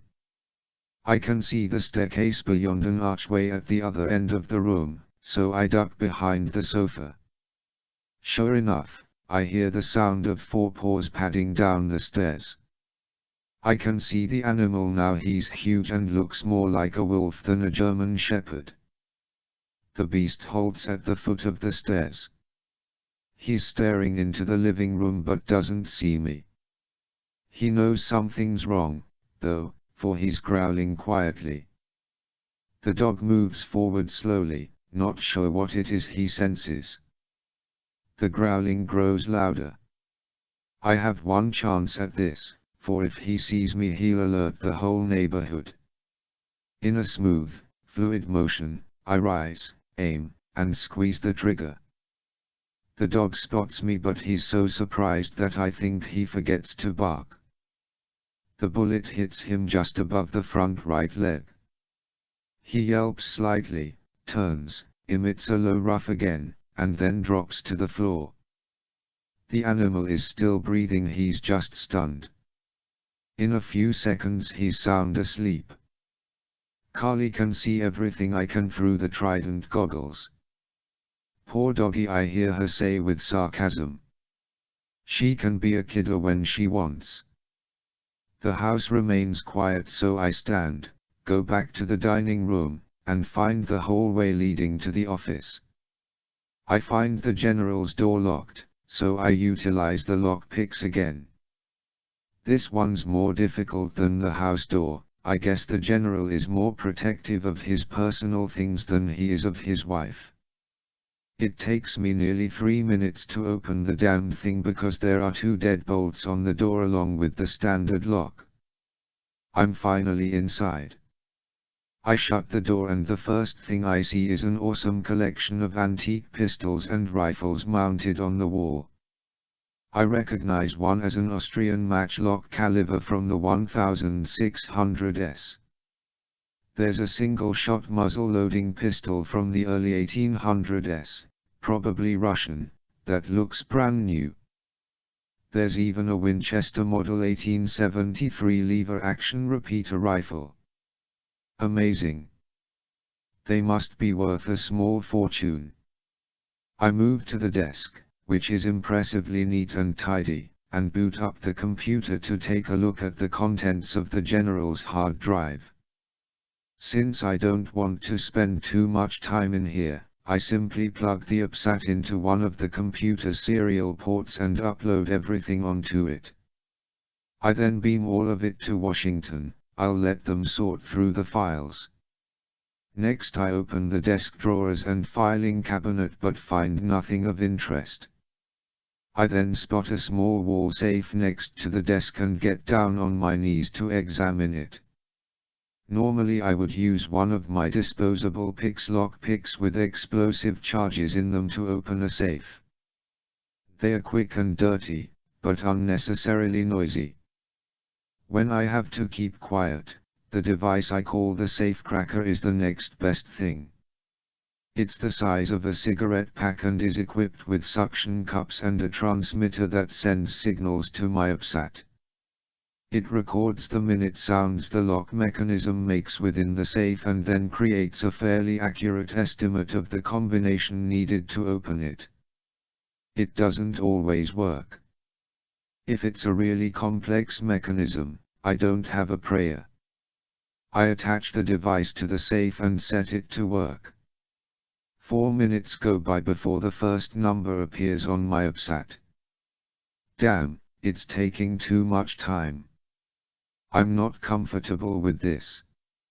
Harry forgot to tell me how long those tranquilizers last. I sure don't want Fido coming in here after me.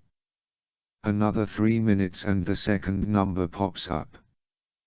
Just one more and I can see if the safecracker did its job correctly. But as I'm counting the seconds I could swear I hear something outside the office. I hold my breath, freeze, and listen carefully. Come on, make another sound. Confirm what I heard the first time. But there's nothing. I exhale just as the third number appears on the upsat. I quickly turn the knob, trying the combination the safecracker has provided to me. The safe opens, revealing a few file folders. I'm able to read some of the Cyrillic and make out that one file is devoted to Russia's nuclear inventory. And China's too. My God, Lambert says. He can also see the papers through my Trident goggles. That document lists the location of every nuclear device in Russia and China. I don't risk answering him vocally, but I continue to study the file. It dates back to the 80s, when the Soviet Union was a bit friendlier with its Asian neighbors, so it could be terribly out of date. The pages go on and on. Oh.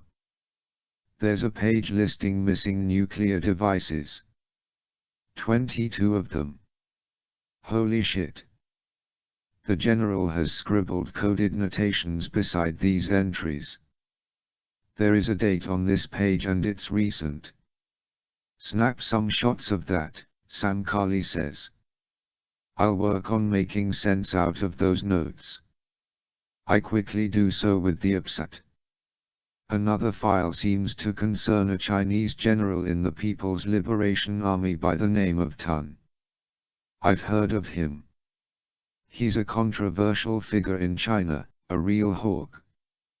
Tun likes to rile up the government with emotional speeches, inciting them to take action against Taiwan. I'm not sure what kind of power or influence the guy has these days, but through most of the 90s he was considered a bit of a crackpot. Prokofiev's file on the man is pretty extensive. Photos, biographical info, and damn, lists of arms that Tun appears to have purchased from Russia. No, wait. Not from Russia. From the shop. It has to be.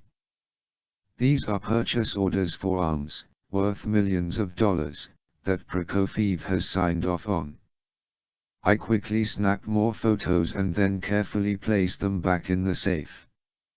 I close it, spin the combination knob, and stand. Good work, Sam. Now get the hell out of there, Lambert says. That's when the office door opens.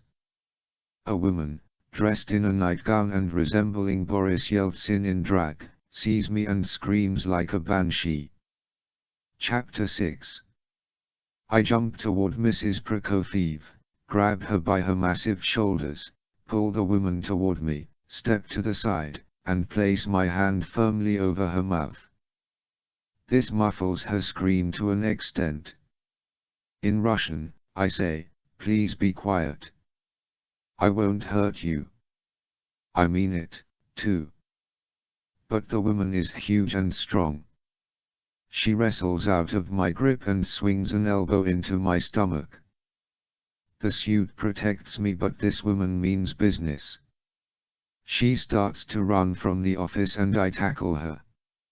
Her bulky frame falls to the carpet with a heavy thud as she screams again.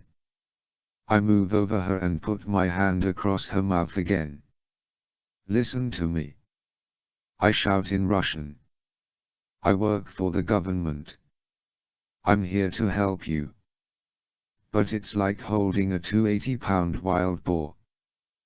Because I'm pulling punches and don't want to hurt her, she throws me off of her and manages to get to her feet. I hang on to one leg, it's like hugging a tree trunk, and she pulls me along the carpet back into the office.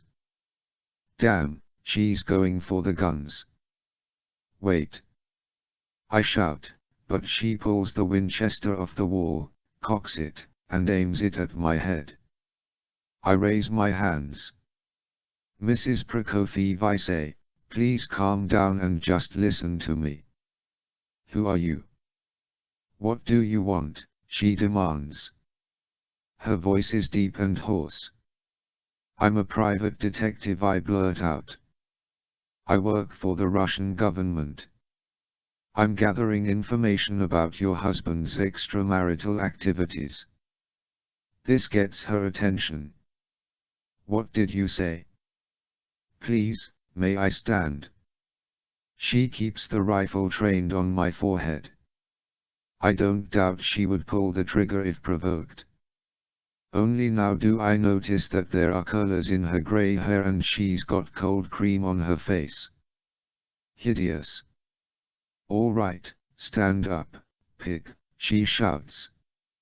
I do so, but I keep my hands high. I'm sure I could disarm her and send her to dreamland if I wanted to, but I have a better idea.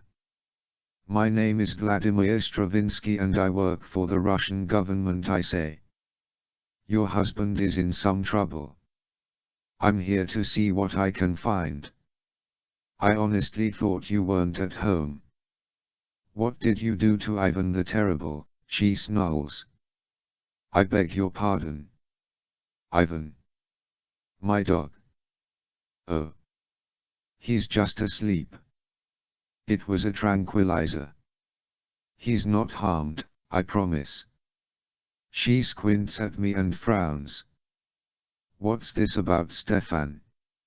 Stefan. Oh, her husband. Mrs. Prokofiev, are you aware of your husband's extramarital activities? His what? May I lower my hands? I ask as politely as possible. I can show you some, pictures. She glares at me, unsure whether or not to trust me. Finally, she nods her head but keeps the barrel in my face. What are you talking about? She whispers. Your husband has a mistress in Ukraine. In Kyiv, to be exact. A fashion model. I decide to rub it in. She's in her 20s. The woman's eyes flare. I swear they turn red for a moment. I don't believe it, she says. It's true. I'm afraid this affair he's having is causing some concern in the Kremlin. The general has been neglecting some of his, duties. You lie, pig. She lifts the rifle to her eye, taking a bead on my nose. I can show you pictures. I say. Mrs. Prokofiev slowly lowers the gun again and jerks her head. All right. Show me. I hold out my wrist and reveal the upsat. They're on here. This is like a digital camera. Look. I quickly bring up the shots I took in Kyiv and display them to her, one by one. Her facial expression exhibits incredulity at first and then her pallor changes from white to red, even through that awful cold cream. If she could breathe fire, she would. I'll kill him, she mutters. The woman lowers the rifle and commands me to stand. She appears a little unsteady, so she moves to the desk and sits in the general's chair. What is going to happen to him? She asks. I don't know. I'm just gathering information for now. You don't need to do anything, she says. I'll kill him first. I figure this is anger and bravado talking. That's not necessary, Mrs. Prokofiev. I'm sure that. But I'm interrupted by the sound of cars moving past the office window. I remember that the driveway leading to the garage is on the side of the house directly next to the office. My husband, she says, standing. He is home. I curse to myself. I'll have to hide. She waves her finger at me. No. Do not hide. Go out the back door. I will keep him occupied when he comes in. Hurry. I nod, thank her, and leave the office. Ivan the Terrible is beginning to wake up. He sees me and growls sleepily. I jump over his body and he springs to his feet. When he barks, Mrs. Prokofiev shouts, Ivan. No. The dog whimpers slightly and sits. He apparently knows who his master is. I go out the back door, close it, and step into my old footprints to keep from creating new ones. Sam, you're not alone, Lambert says. Man at 3 o'clock. Sure enough, a uniformed guard comes around the house to the back, apparently performing a routine security sweep for the general's arrival home. He sees me and shouts for help. As he draws his pistol, I forget about the footprints and rush him. I slam into him head-on and together we fall into the snow. I punch him in the face as hard as I can, but the man is well trained. He plunges his knee into my side, sending a jolt of pain into my kidney. I roll off of him and attempt to get to my feet, but the guard whips his arm out and stiff hands me in the neck. If the angle had been a little better for him, he would have broken it. As it is, I fear he's destroyed my larynx. I struggle for breath, but the pain is intense. The guard stands, draws his weapon, and points it at my head. I'm on my knees, helpless and groveling before him, but I do have the presence of mind to clutch handfuls of snow and pack them together. The guard says, I should go ahead and kill you, but I think we'll see what the general has to say about you. Suddenly there's a loud gunshot inside the house. The guard stiffens and looks up.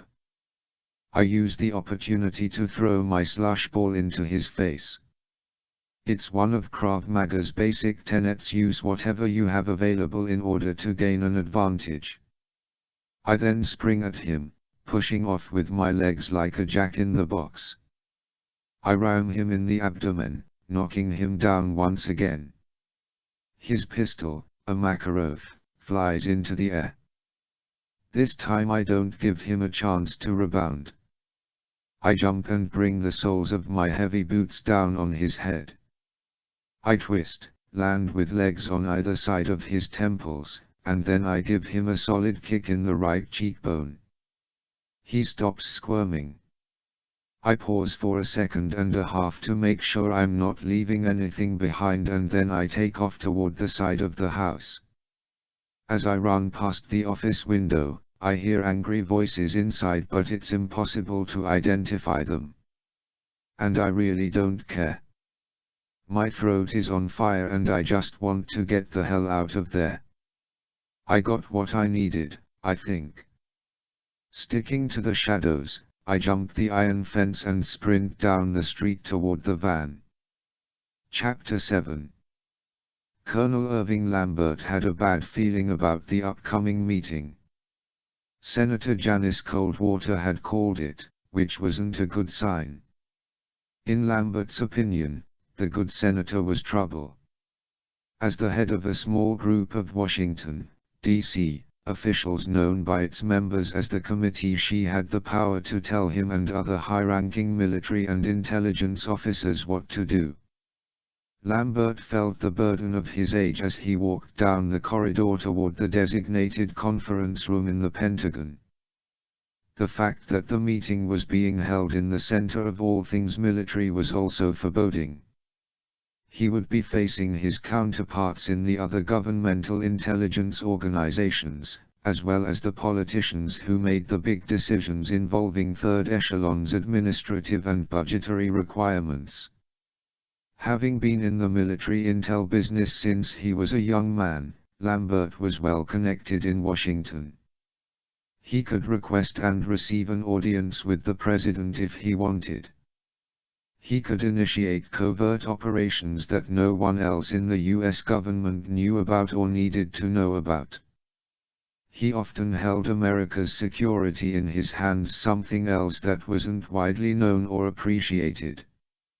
And yet, despite all this, Lambert often felt as if he were the bottom of the bureaucratic totem pole. His colleagues in the FBI and CIA received more respect. The military commanders looked down their noses at him. Only a handful of Congress members knew he existed. It was no secret that third echelon was hanging on to threads. The past year, while productive in terms of crushing certain threats aimed at US interests, had proved disastrous in terms of manpower and cost. The shop had eliminated several splinter cells. How the shop had obtained the agents' names was still a mystery. Lambert had been ordered to find the leak and plug it up. To date he had been unsuccessful. Lambert entered the room and was thankful that he wasn't the last to arrive. Senator Coldwater was already in her seat at the head of the table. She gave Lambert a curt nod and went back to the notes she was studying. An easel, covered by a drape, stood at the head of the room next to the senator. U.S. Navy Admiral Thomas Colgan sat to her left. He stared into a cup of coffee, obviously concerned about something. Next to him was a man Lambert didn't know. He appeared to be a civilian, a brainy type with mechanical pencils in his shirt pocket. He was the only one who had removed his jacket and draped it over his chair. Lambert could see that the guy was nervous to be there. Assistant FBI Director Darrell Blake sat to the senator's right.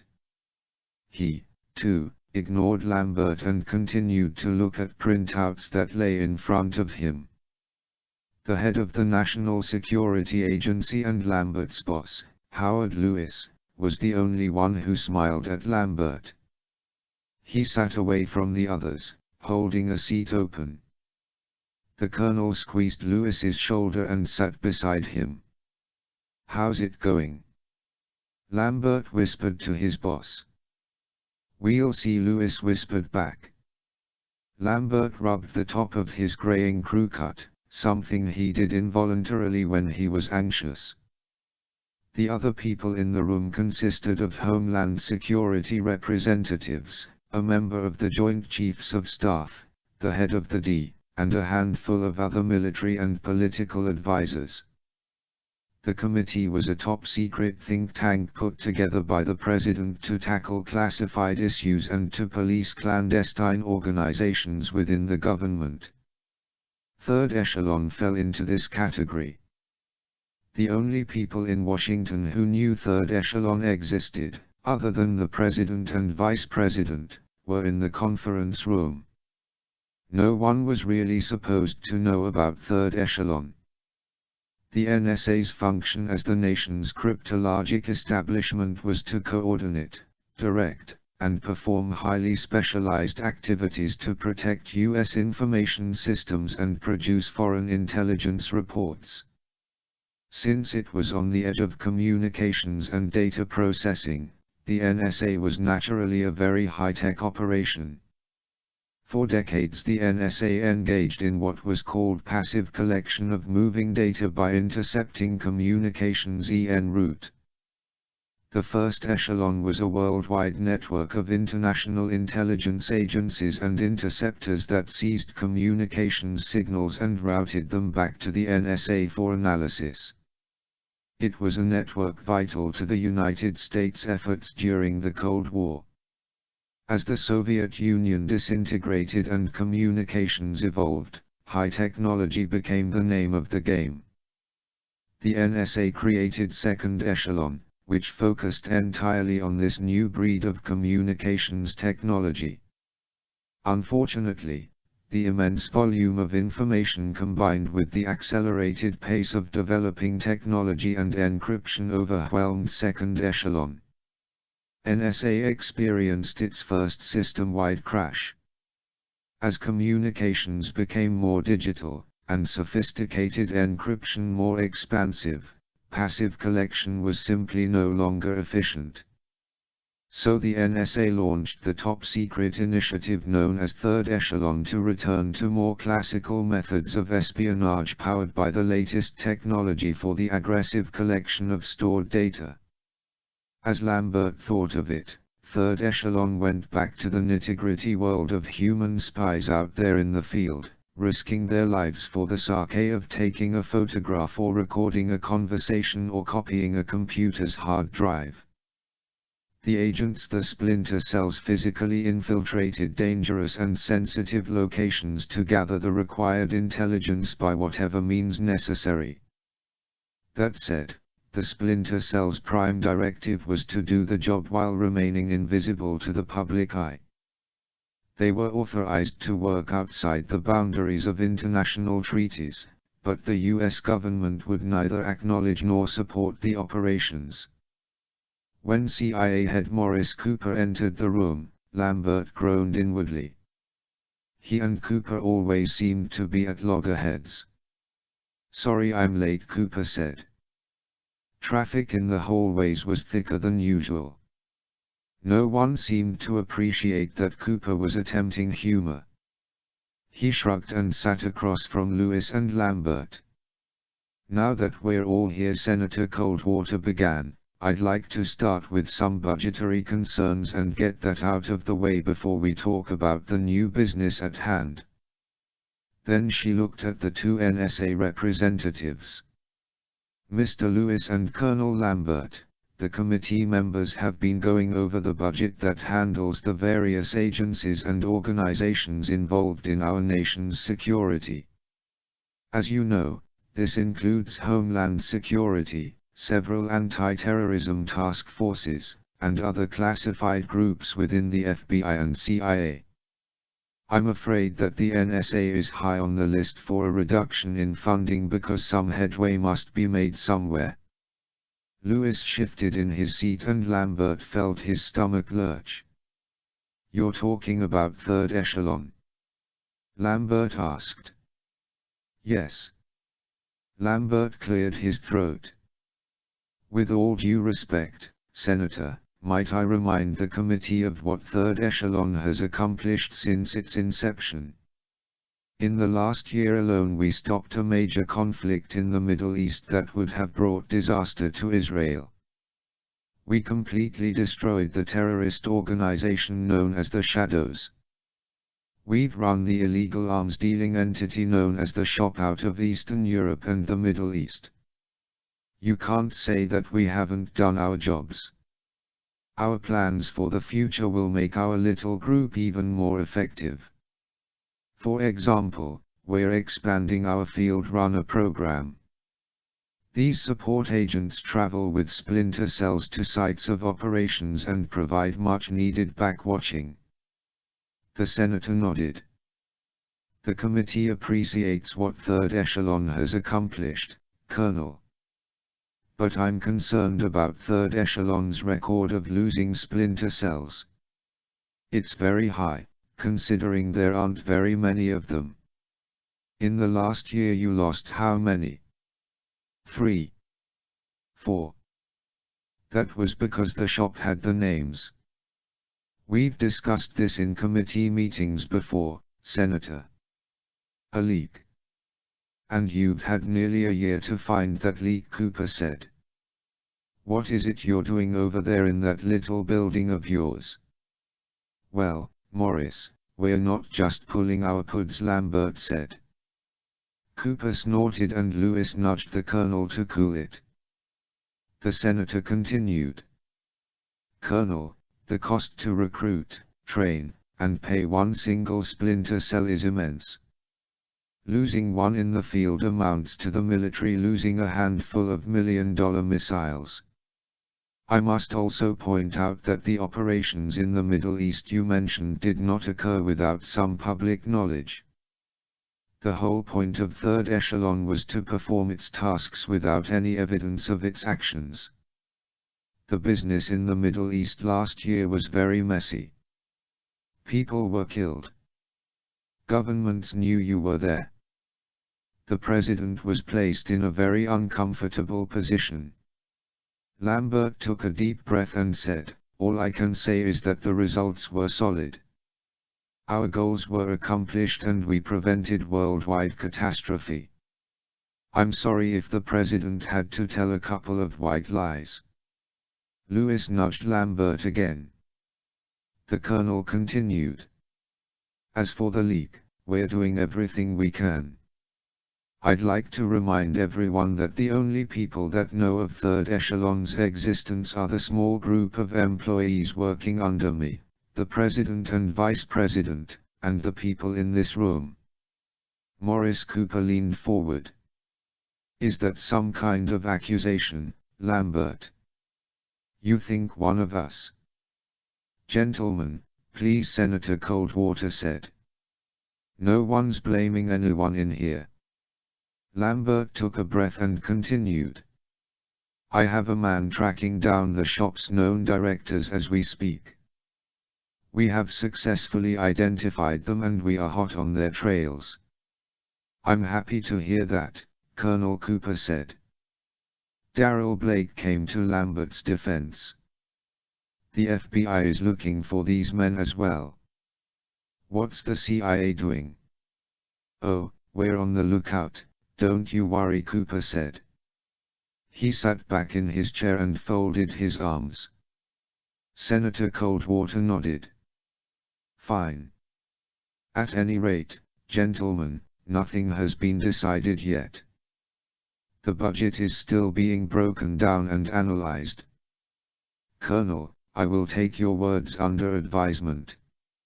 Let's move on." She then nodded at Admiral Colgan. The naval officer cleared his throat and spoke. "Senator Coldwater, gentlemen, thank you for allowing me and my colleague, Charles K. You all know Charlie, the director of Sea Strike Technologies." Some of them shook their heads. Lambert had heard of him but never met the man. Sea Strike Technologies was a subsidiary of a major defense corporation that researched and developed tools and weaponry for the U.S. Navy. Sea Strike Technologies has been working with the Navy for several years now on our MRUAV project. You're all familiar with that? Lambert nodded. So that was what this was about. The MRUAV program had been initiated by the Naval Sea Systems Command to research and develop the technology necessary to create a mission-reconfigurable unmanned undersea vehicle, the MRUAV, capable of being launched from the 21-inch torpedo tube that is standard on all U.S. Navy submarines. The last Lambert had heard about the project was that Sea Strike was close to realizing its completion. "Charlie, why don't you tell everyone what you came here to say?" Colgan asked. Kay nervously pulled on his shirt collar and then spoke with the clarity of a scientist. At the heart of the MRUAV project is that it's the evolutionary development of the Tube-Launched Long-Range Mine Reconnaissance System, or the LMRS. We intend for it to be launched from a Virginia-class or Los Angeles-class attack submarine for clandestine ISR, as well as mine neutralization and tactical ocean survey. Lambert's interest perked up. ISR stood for intelligence collection, surveillance, and reconnaissance, just the stuff that was Third Echelon's expertise. Kay stood and moved to the covered easel. He removed the drape to reveal a rendering of a sleek, tubular rod with various sensors and probes sticking out of it. "This is our MRUAV, he said. It is mission reconfigurable and offers advantages over single mission UUVs because submarine torpedo spaces are too small to carry separate 21-inch UUVs for each mission. By reconfiguring sensor packages and other mission payloads on the UUV either inside the submarine or at a support facility ashore, the mission payload can be optimized for the submarine's overall mission. K pointed to the rendering with his pencil. The Flight 1 RUAV has a diameter of 21 inches and weighs approximately 2,800 pounds. It will capitalize on the BLQ-11 long-range mine reconnaissance system to provide an initial ISR capability for current SSNs. It's operated from its mother sub and it communicates directly to the sub or indirectly via satellite communications with other nodes. The system uses its mother sub's navigation systems for mission planning and is capable of receiving mission updates from the global positioning system. The real beauty about it is that the MRUAV can use modular payloads that can be swapped out. Kay turned and then smiled at everyone in the room. And I'm happy to say that our prototype is complete and ready for testing. There were some murmurs of congratulations but no applause. So let me get this straight, Cooper said. Kay turned his attention to the CIA man. You're telling us that thing can carry weapons. We could put a nuclear device on it and deliver it to a coastal city with utmost discretion. Theoretically, yes, Kay answered. Then that's pretty sharp, Cooper said. Yes, we're all pleased with how it turned out. Kay returned to his seat. We're hoping that the test runs can commence as soon as possible. Admiral Colgan regained the floor. That said, we've come here to alert the committee that tests cannot commence due to what may be a serious security breach with regard to the MRUAV program. The rest of the group waited for the Admiral to continue. Colgan eyed Kay again and nodded. Kay cleared his throat and swallowed. The problem is that the lead physicist on the project, Professor Gregory Jansen, has been missing for a week.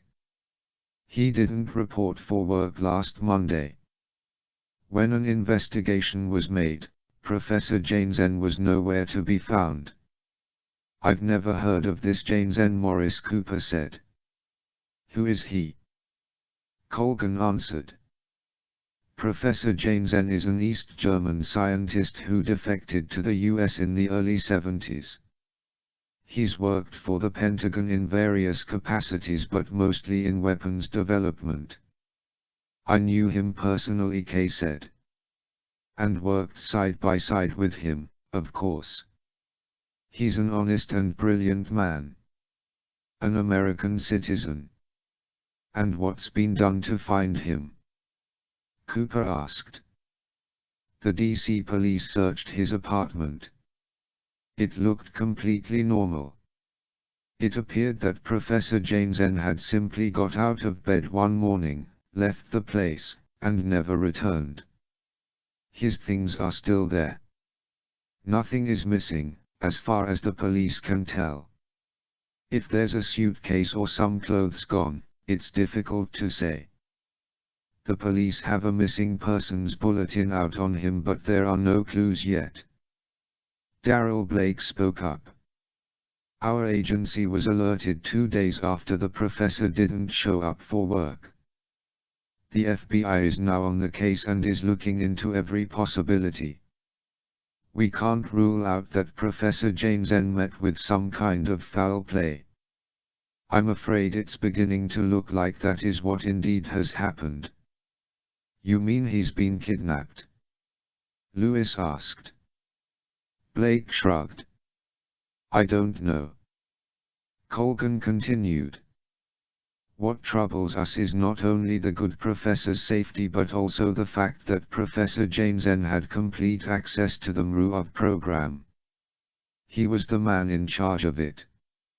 If the professor happens to find himself in enemy hands, well, the results could compromise our work on the project.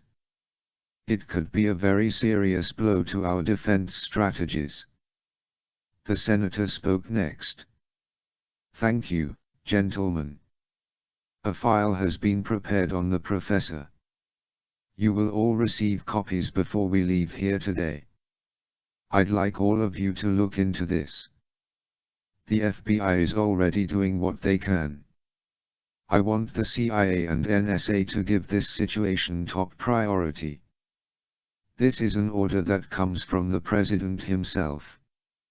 Find Professor Jane Zen. Chapter 8. Home Again. The day after my nocturnal visit to General and Mrs. Prokofiev's house in Moscow, Lambert ordered me to come back to the States. My job in Russia and Ukraine was finished. It turned out Mrs. Prokofiev wasn't kidding when she said she'd kill her husband. She certainly tried. As soon as he walked in the front door, she shot him with the Winchester rifle. The bullet entered his body just below the Adam's apple and severed his spine on the way out. For good measure she shot him again in the head. The general was rushed to the hospital, but it's looking as if we can write him off. He'll live, but only as something akin to a rutabaga. Poor Mrs. Prokofiev was arrested and will no doubt go to prison or perhaps die for her crime, but her words to the police were that the bastard deserved it.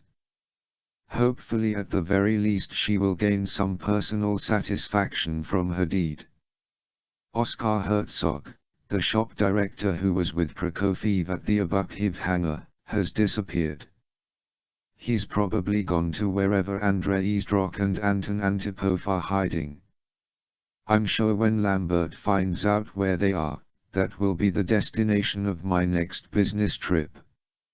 In the meantime, it's good to be back in Towson, Maryland, where I live in a townhouse much too large for a single man in his 40s. I have 3 floors in which to spread out, and I must say it's pretty nice when one leads a solitary existence. I indulge myself in a few simple pleasures such as a supersized flat-screen television and a decent collection of DVDs. I prefer old westerns and war movies. I keep a library of reference material in the lower floor, and that's also where my home office is. I don't read a lot of fiction. I mostly study the countries of the world, trying to keep abreast of everything that's happening politically and economically, especially in the so-called hot spots. Knowing who's really on your side and who's not is a primary task when you're out in the field. So every day I try to learn something new about a place. It keeps me on my toes. I'm conveniently 3 blocks away from I-695 and can do most of my food shopping at a market a block away on York Road. My Krav Maga class meets in the same strip mall. My instructor, Katia Lowenstein, left me an intriguing message on my answering machine. There's going to be a special class on Thursday and I'd really like you to be there, she had said. Please? Well, it's Thursday, so I change into my jumpsuit for the workout. I grab a small gym bag to carry a towel and an extra t-shirt, and I'm ready to go. It's still winter in Maryland, so I wear a slick red ski jacket and set out on the 5-minute walk from my subdivision. But before I shut the front door and lock it, I hear the house phone ring. I keep 2 phone lines. One has an unlisted number that's for personal use. Friends and family, what little of them I have, use that number. The other phone is a secure line to third echelon. Since not many people have my home number, I can usually bet that a caller is not a telemarketer but instead someone I don't mind talking to. I rush back inside and grab the phone in the kitchen, which is on the ground floor next to the front door. Fisher, I answer. Dad. I feel my smile stretch across my face. It's worth turning around and coming back into the house to get a phone call from my daughter, Sarah. How are you, honey? I'm fine. It's cold here. You got snow? In my mind's eye I picture her at 5 or 6 years old, which isn't the case anymore. It's hard for me to accept the fact that she's no longer a little girl. No, it's melted but it's cold outside. I was just about to walk over to my gym class. How's school? Good. You know why I'm calling, don't you? I think for a second. Because you love your dad and just wanted to hear his voice. She laughs with her unique girl giggle that tugs at my heart. No, silly. Well, sure, that's true, too, but I called to wish you happy birthday. Damn. I nearly forgot. My frigging birthday is tomorrow. I chuckle and shake my head.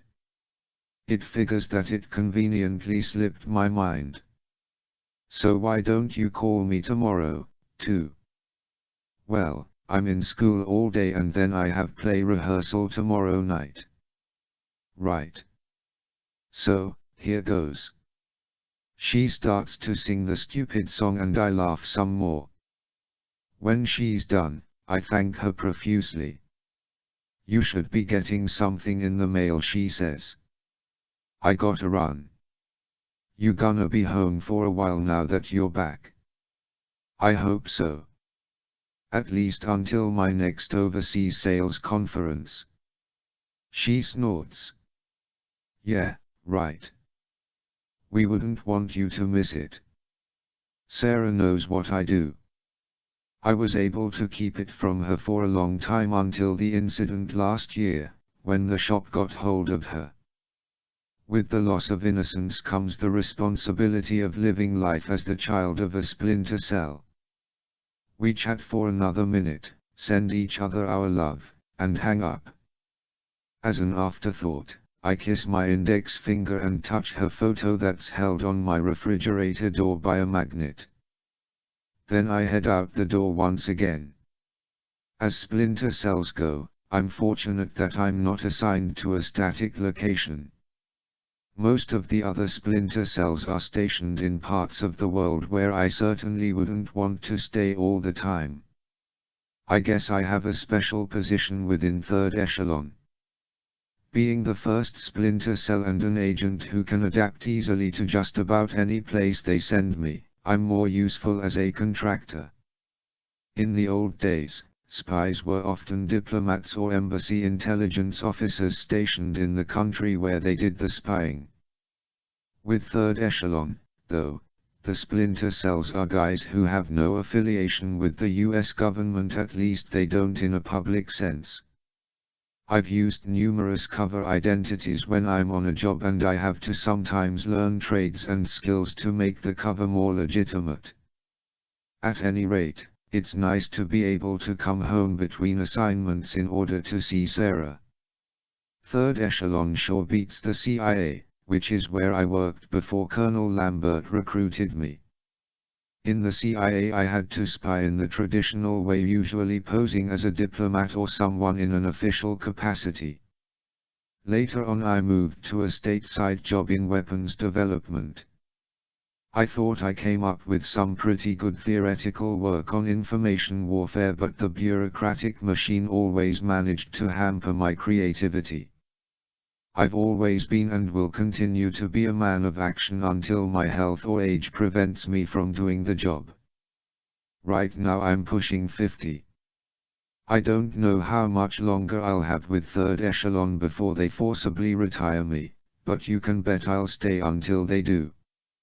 I don't really know what I'll do with myself without the work.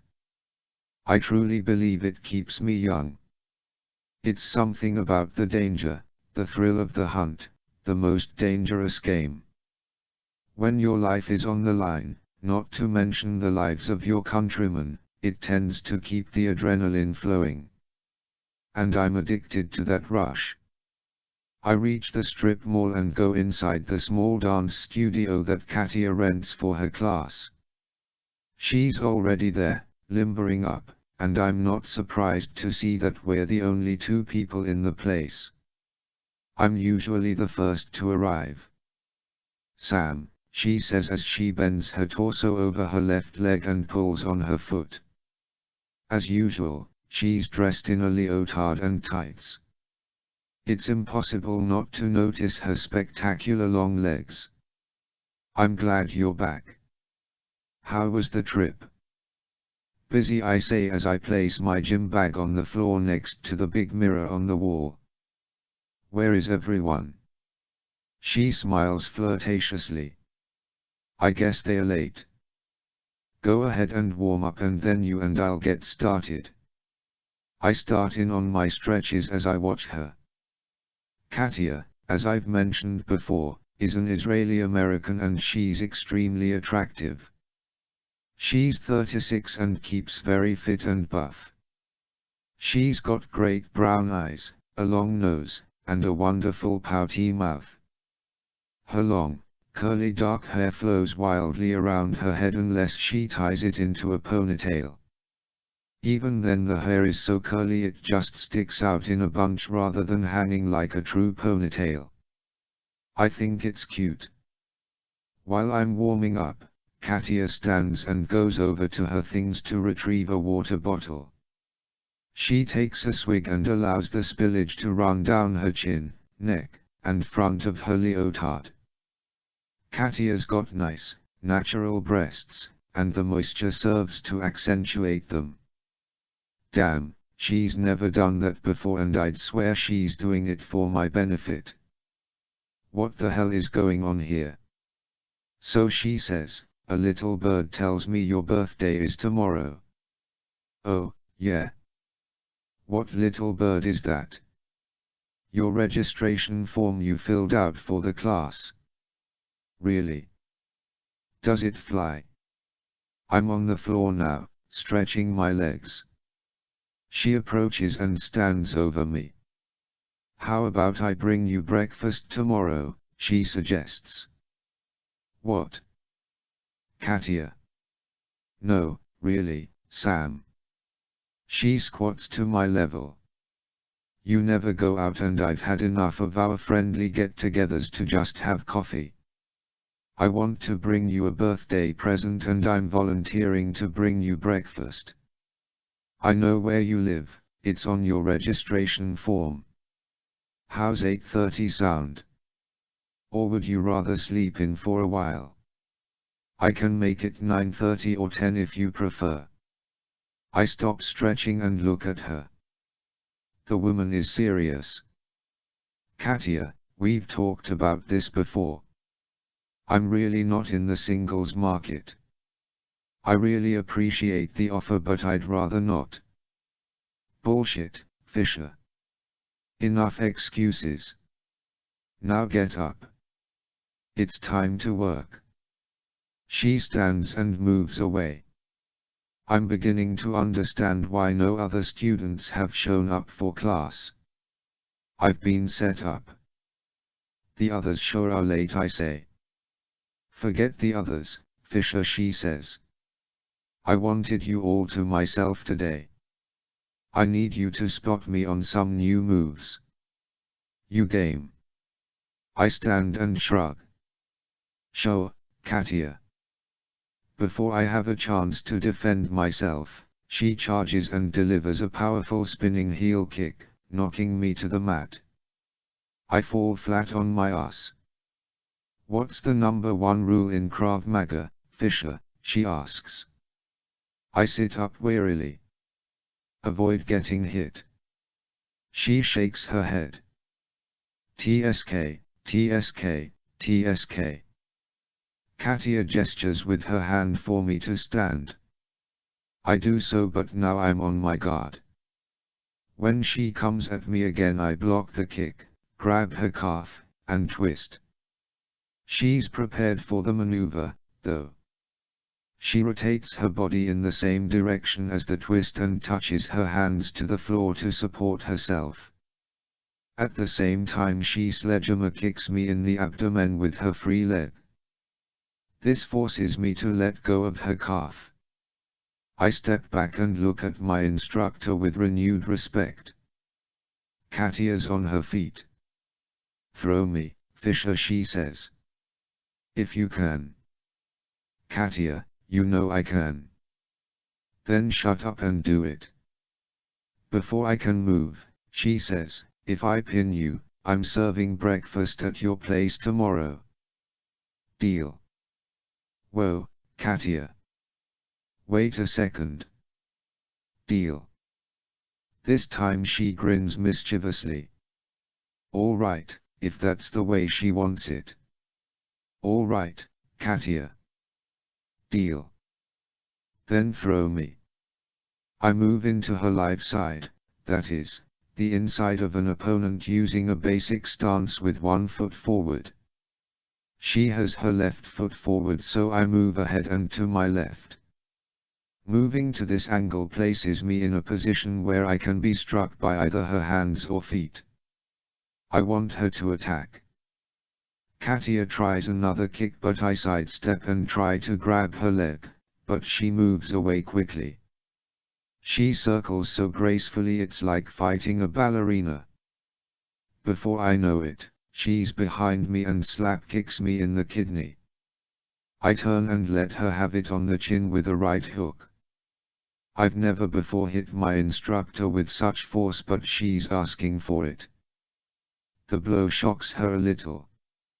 She rubs her chin, shakes her head, and then glares at me. You all right? I ask. I'm actually afraid of hurting her. Shut up, she says. She's mad now. Katia comes at me like a wild tiger, leaps onto me, and wraps her lithe legs around my waist. She then repeatedly delivers nerve-wracking ridge hand blows to either side of my neck. She knows where the exact pressure points are, too, so I feel sparks of pain shooting down my spinal cord like lightning. I can't help but fall to my knees with Katia still attached. She then delivers a straight punch to my nose. I swear I see stars. But I have the presence of mind to block the next blow and then spear chop her sternum, right between her breasts. It does the trick. She releases me from her leg lock and pushes away from me. I just hope I didn't hit her too hard. You all right? I ask again. Shut the fuck up, she says. Before I have a chance to stand, she propels herself at me, slamming my lower back to the mat. I use the momentum of her own weight to throw her over my head. She lands with a hard slap. I quickly twist to a face-down position and grab her shoulders. Our heads are parallel, facing each other with my chin to her forehead and vice versa. She struggles for a moment and then brings her legs up. With amazing agility, she kicks me in the face with both feet. Needless to say, I let her up. What's come over this woman? Does she want a date with me that badly? I admit I'd been thinking about her a lot lately and was wondering whether or not it was time to end my years of celibacy. She's being very persuasive. We're both on our feet now. She moves into my dead side before I can adjust my stance. This is the opposite angle of the live side. I have my right foot forward, so she steps with her left and moves so that more of her back is to me.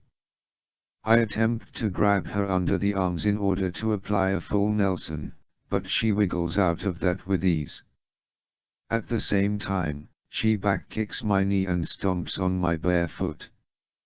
An elbow to the lower abdomen sends me to the floor. The next thing I know, I'm flat on my back again and she's on top of me. I push her shoulders and am fairly certain I could fling her off of me, but I just don't want to. This little exercise of hers has caused me to become aroused.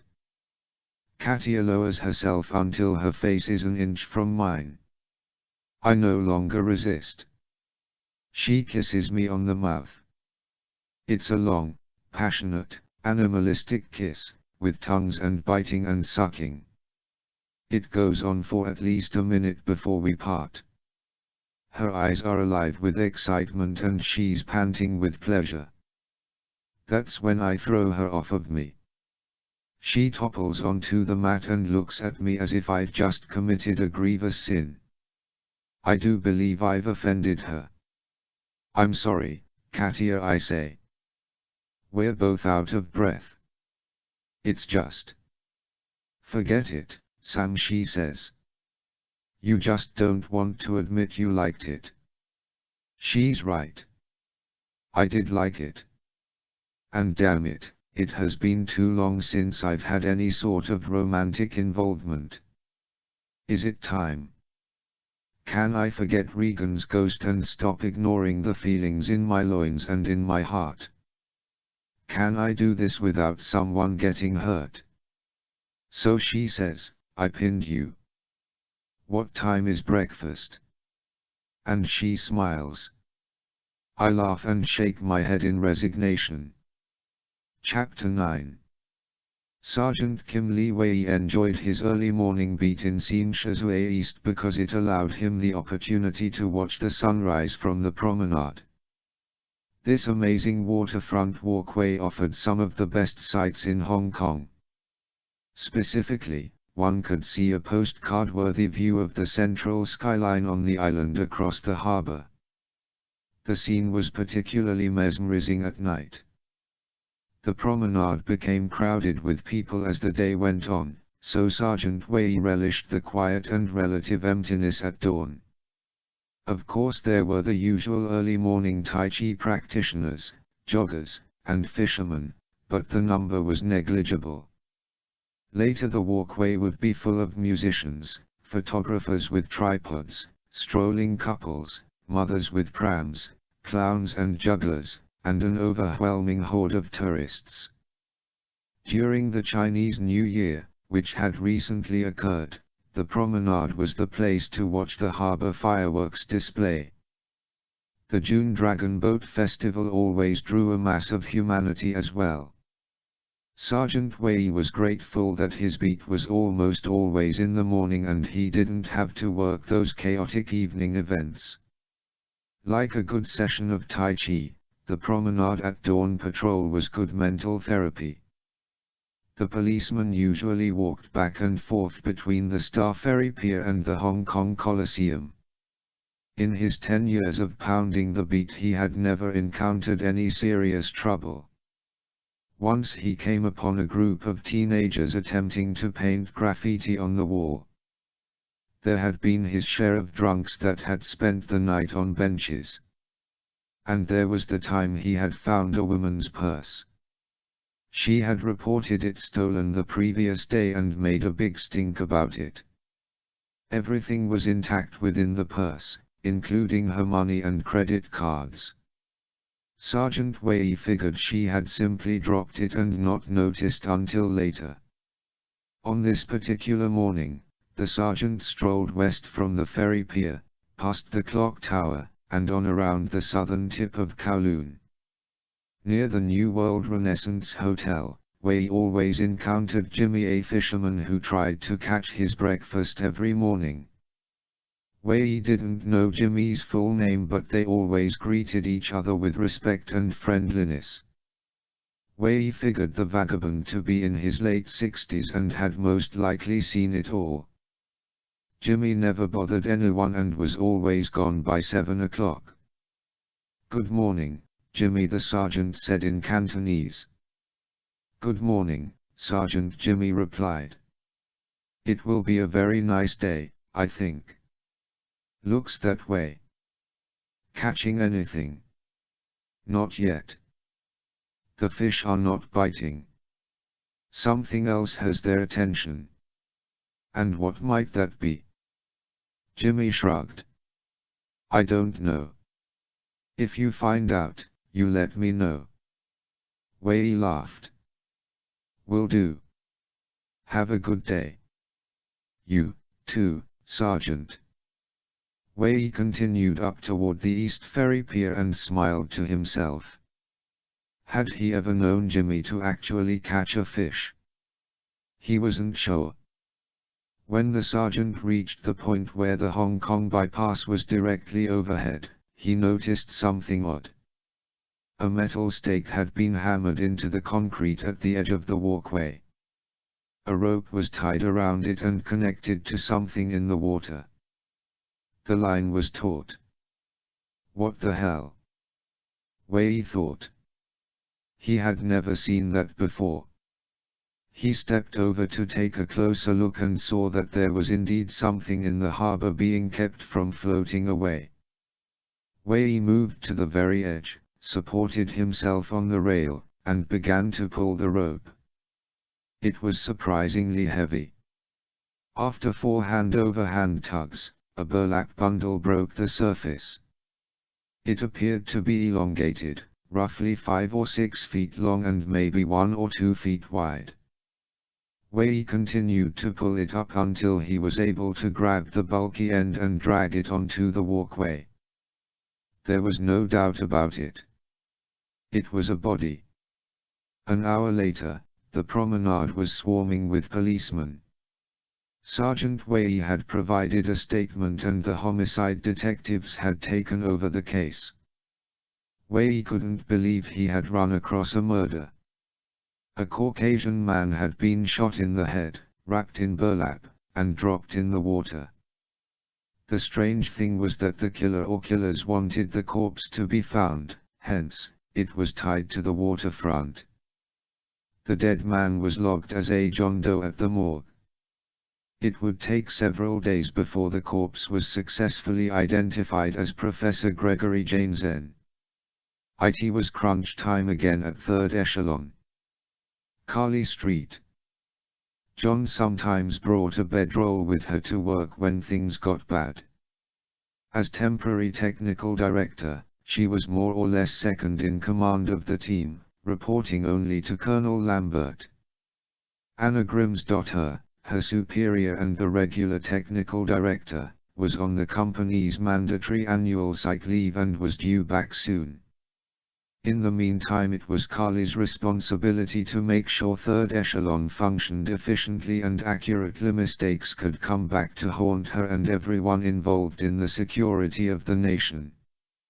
That was why last year's leak of Splinter Cell names to the shop was so demoralizing.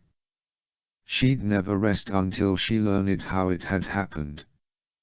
She had stopped working at 12:30 a.m. to try to get a little sleep so that she could be up and pounding on her keyboard before the colonel arrived at 7. But something was nagging at her brain and Carly knew she was close. When she realized she'd never get to sleep, Carly sat up in the bedroll still dressed in her work clothes and decided to go back to the computer. The clock in her office told her it was 3 o'clock in the morning. As she sat in front of her monitor, the same thought kept coming back to her. What am I overlooking? After all the time she had spent hacking into every employee's computer, examining every byte of the firewall, and reprogramming the security system, Carly Street.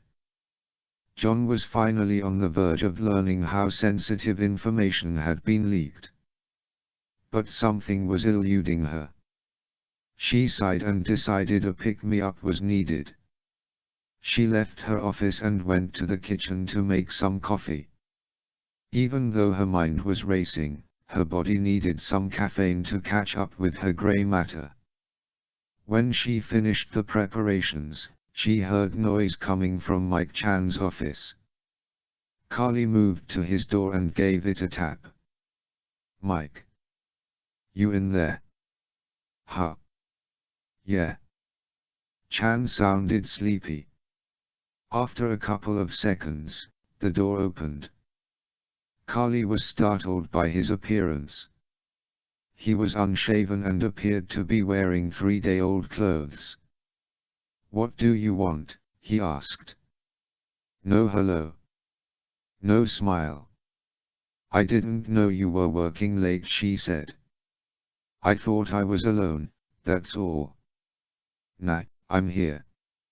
I've been here since yesterday morning. What are you working on? The usual. Mike Chan was one of Third Echelon's research analysts. He reported to Carl Bruford, the director of research. Carly had never found Chan particularly friendly. Chan was very no-nonsense with regard to fellow employees. He was a serious guy, difficult to get to know. Okay, well, I'll leave you alone, then she said. Carly started to walk away but Chan stopped her. Wait, Carly. Sorry, I guess I fell asleep and you woke me. You know how it is. She turned and nodded. Yeah. You want some coffee? I'd love some. I'm making some now. In the kitchen. The brew was ready so she took 2 mugs from the drainer sitting next to the sink. These look clean, she said. I think. Chan followed her into the kitchen and stretched.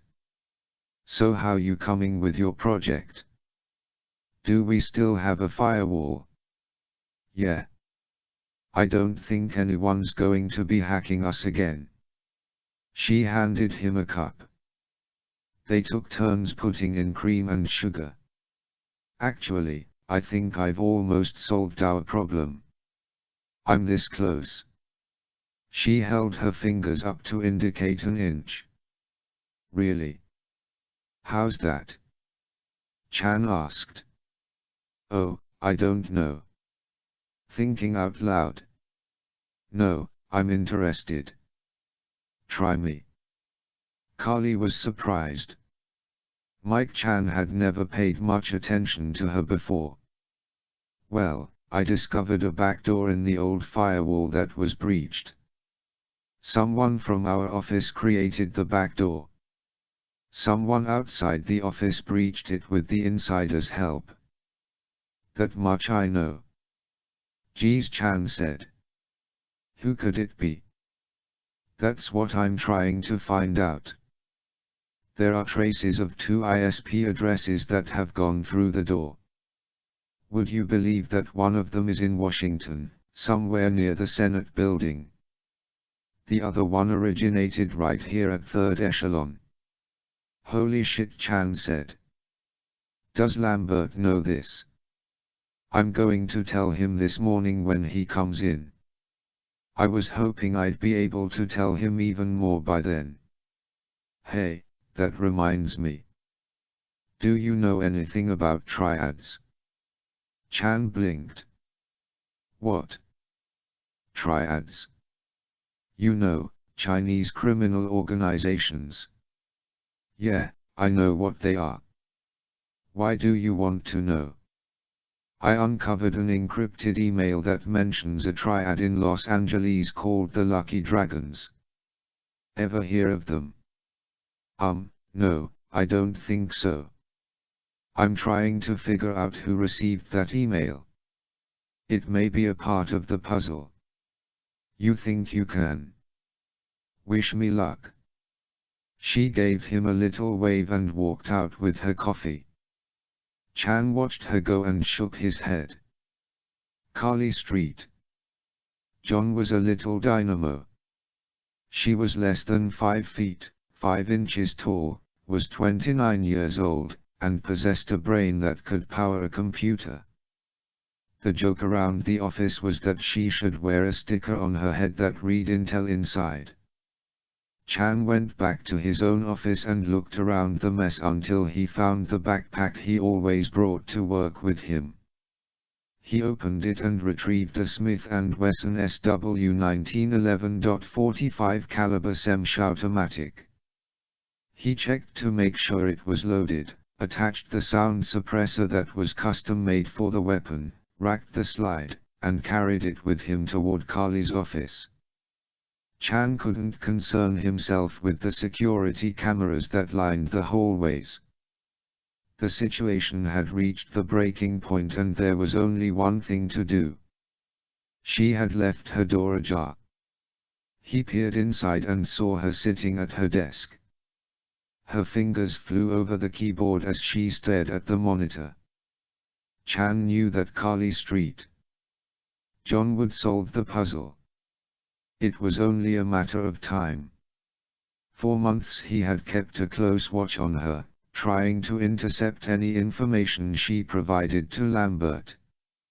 If Carly said she was close to uncovering the traitor in 3rd Echelon's midst, then it had to be true. And if she exposed the lucky dragons, Chan couldn't allow that. He quietly pushed the door open wider and stepped inside. Chan raised the pistol, pointed it to the back of Carly's head, and squeezed the trigger. The gun recoiled with a pfft, and the woman slumped over the keyboard. She might have appeared to be asleep if it weren't for the mess that was made over the desk.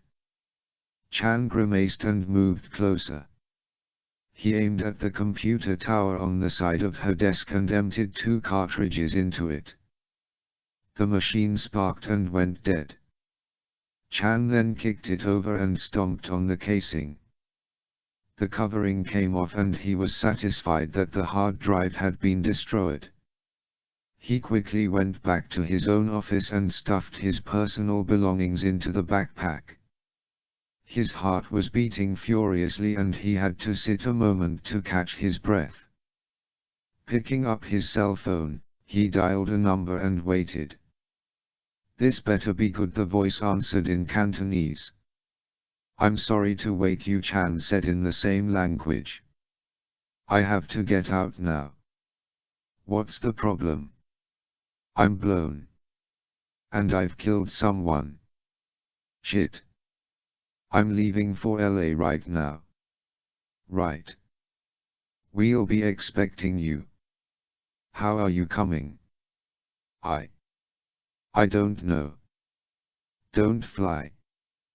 They'll catch you." "Yeah. Stay away from the trains and buses, too. You'll have to drive.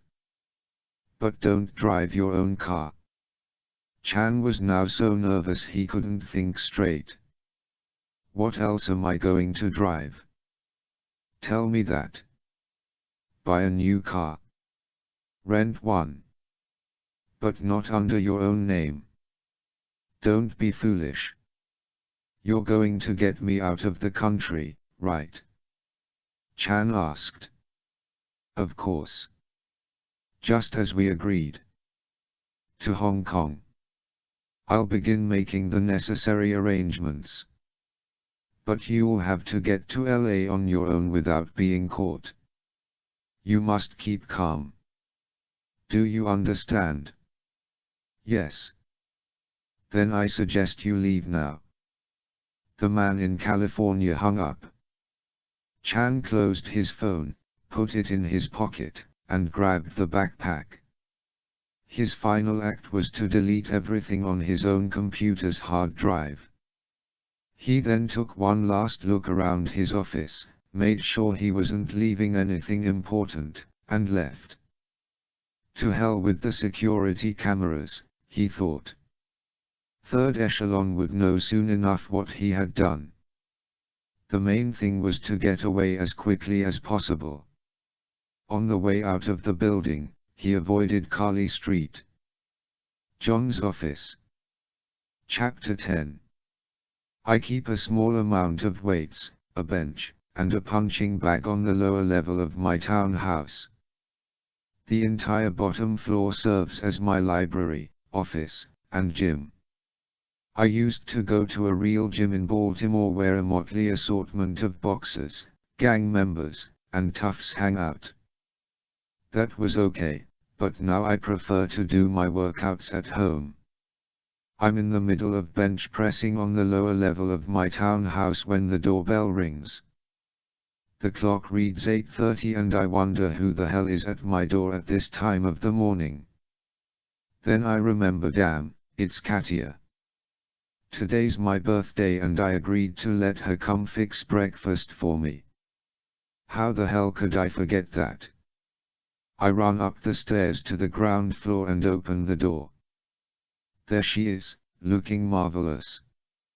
She's wearing tight-fitting jeans and has a winter coat on, that's all I can tell at the moment, but she's done her hair and is wearing makeup, which is something she doesn't normally do at the Krav Maga class.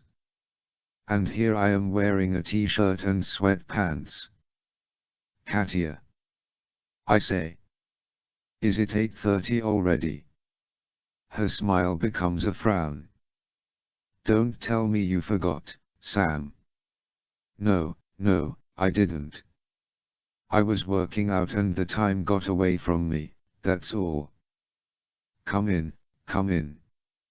I don't think she believes me, but she doesn't mention it again. I take her coat and see that she's wearing a red cami with spaghetti straps. The thing accentuates her cleavage in a most alluring way. Oh, I think. She has a grocery bag full of stuff. Where's the kitchen? She asks. Right here, I reply, pointing to the archway to my left. Oh, so it is. Nice place, Sam. You have all this to yourself. Aha. Must be nice. She puts the bag on the counter. Okay, you go finish your workout, take a shower, and by then breakfast will be ready. I'm done with the workout. Really? Then go get cleaned up. She bats her eyes at me. I get the hint, she doesn't want me to watch her cook. When I come back down after showering and dressing, the table in the dining room is set with 2 places and lit candles. She's brought her own china and a bottle of champagne. In my spot there's one of those stupid little party hats that reads birthday boy on it. Katia, this is beautiful, I say. Sit down, big boy, and put on your hat. Katia, I'm not going to wear that hat. She sticks out her tongue at me and goes back into the kitchen. I sit and put on the hat anyway, feeling like an idiot. When she returns carrying a tray of stuff, she sees me and laughs. Oh, that is too precious for words. Can I take it off now? Oh, all right. I don't want to snicker all through our meal. The breakfast is amazing. She serves omelets made with 3 different cheeses, peppers, onions, mushrooms, and spinach. We have bagels and lox. A side plate holds a variety of fruit. There's fresh orange juice as well as champagne. Damn, Katia. I guess you'll have to marry me, I say facetiously. Is that a proposal? I don't answer. Instead I hold up my champagne glass for a toast. She clicks my glass with hers. Happy birthday, Sam, she says. Thanks. And we begin to eat. Our conversation feels awkward at first. It's like it usually is when we go out for coffee. There's that underlying sexual tension I normally like to deny is there. She knows it's there, too, but pretends that it isn't simply because I'm not acknowledging it. We talk of the class, discuss some of the talented students, and eventually the subject turns into our respective careers. I'm pretty happy just teaching Krav Maga, she says. I never aspired to anything else. I'm probably too old to be a mother and too young to retire. Can you make ends meet just teaching those classes? I ask. And by the way, you're not too old to be a mother, if that's what you really want. She shakes her head. No, I am too old. I wouldn't want to go through that in my late 30s. Having babies is something 20-somethings do. And to answer your question, no, I don't make ends meet just teaching. But I have some income in a trust that my father set up before he died. As long as I don't go crazy at the mall once a month, I'll do okay with what I make. I decide not to push the baby issue. Where is your mother? Do you have siblings? She and my younger sister live in California. San Diego. In fact, I'm going there in a couple of days. I meant to tell you. There's no class next week. I'll let everyone else know by email. I'm gonna stay for about a week, I hope. I was thinking of maybe going up to the wine country afterward, but I'm not sure. Or maybe LA. That sounds nice, I say. I could use a vacation, too. You, Mr. Travel around the world. That's work. Believe me, I don't relax when I'm traveling. Just what is it you really do, Sam? And don't tell me you're in goddamned sales. I don't believe that for a minute. I am in sales. Sort of. International relations between the US and companies that provide a lot of goods that Americans can't get anywhere else. I guess I'm what you might call an information gatherer and troubleshooter. She laughed and shook her head. You work for the government. That's what you do. I shrug. Not really. Come on, Fisher. I wouldn't be surprised if you're some kind of spy. You're so athletic and fit. Most guys your age let themselves go. Not you. And you're smart and seem so well traveled. You're gone for sometimes weeks at a time. And you keep your private life incredibly secret. I don't know a damn thing about you except that you have a daughter and that you're better at Krav Maga than me. I'm no spy, Katia. And I'm not better at Krav Maga than you. Yes, you are, and you know it. You could have whipped my ass yesterday. You let me pin you. Maybe I wanted you to pin me. She looks at me sideways. The candlelight makes her brown eyes sparkle. Yeah, she asks. I take a sip of champagne and attempt to keep my face expressionless. I now know this is it. My years of ignoring the opposite sex have come to an end. It's high time I re-enter the world of male and female relationships. Our breakfast finished, I stand and hold out my hand. She smiles and takes it. I begin to lead her away from the table, but she stops me. Wait. Katia grabs the 2 champagne glasses and the bottle. We might need this. I lead her upstairs to my bedroom. The bed isn't made, but she doesn't complain. Katia sets down the bottle and glasses and turns to me. I take her into my arms and we kiss more passionately than we did at the studio, if such a thing is possible. When we finally come up for air, the clock on my nightstand reads 1:30.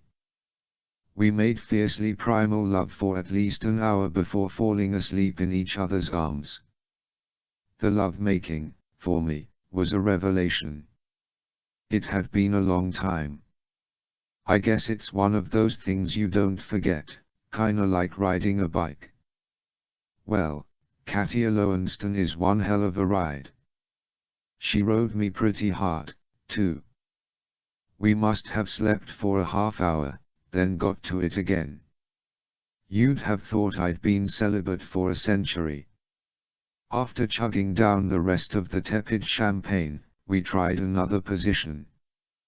Katia marveled at my stamina and I welcomed her enthusiasm.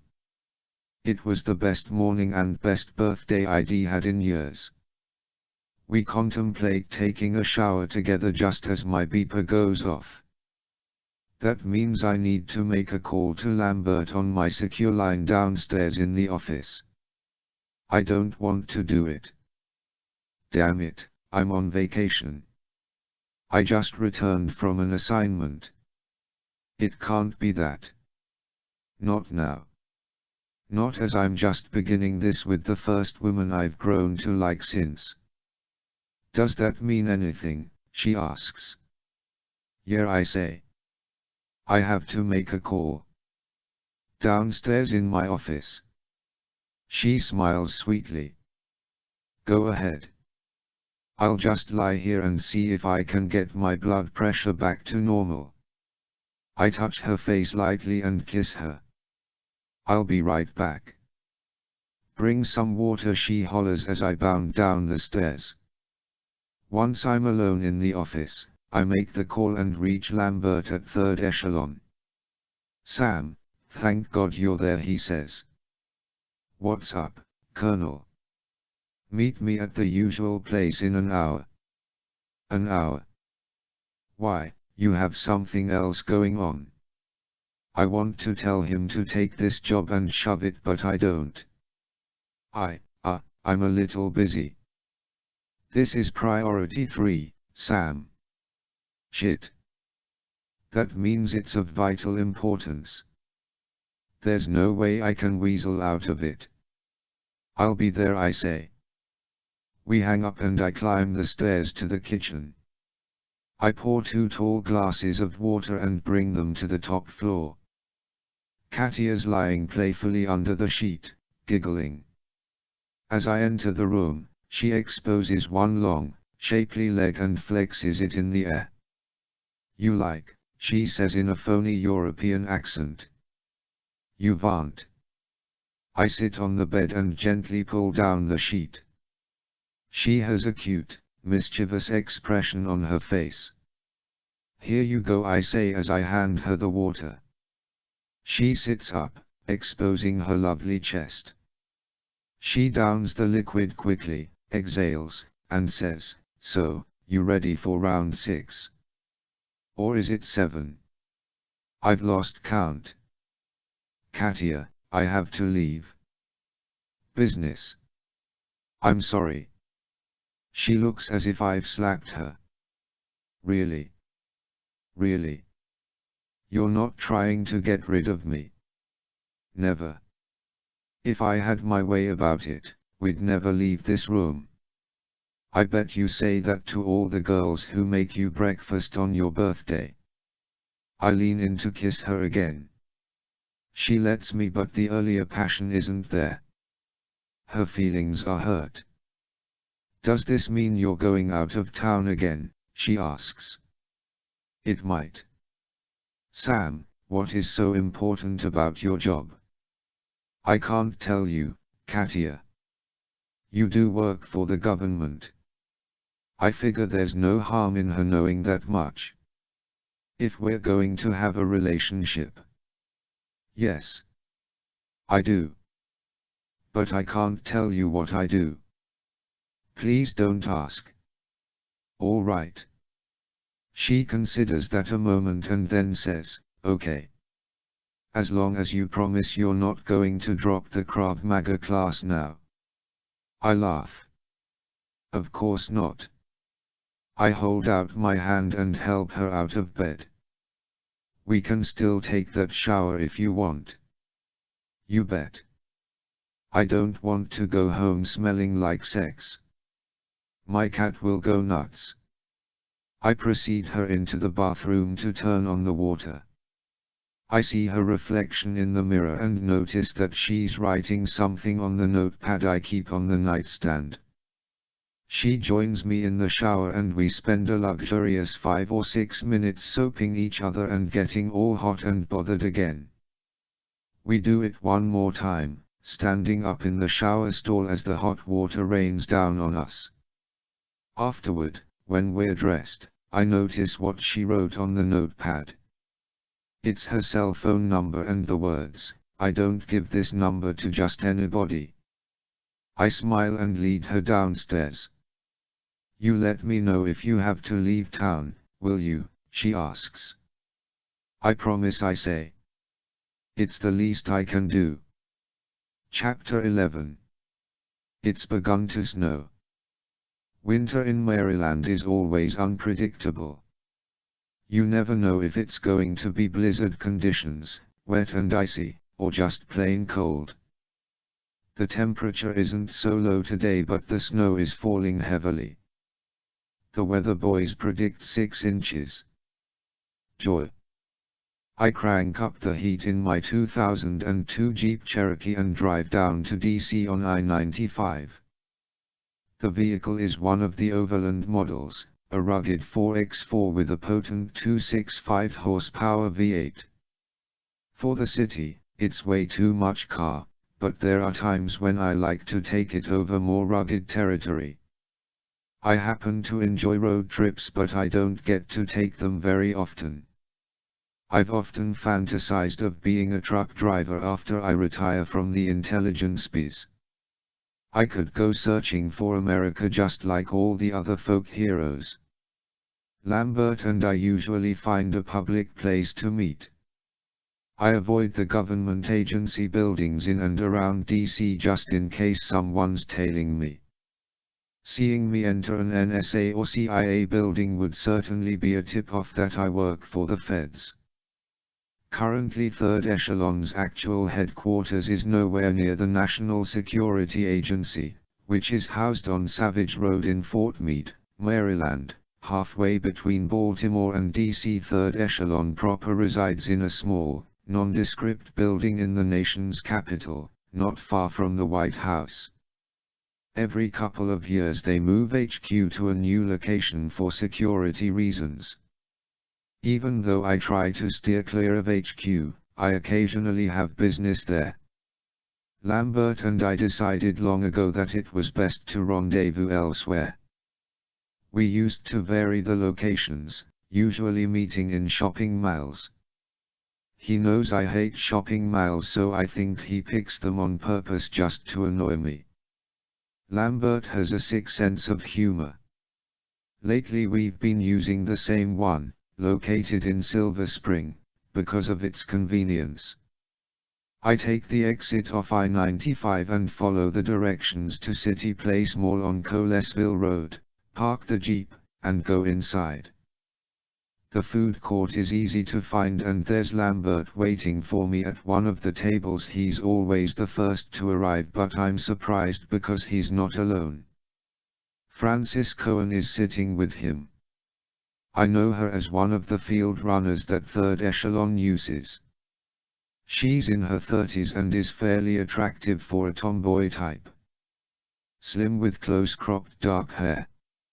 She's wearing professional, close-fitting rugged clothes.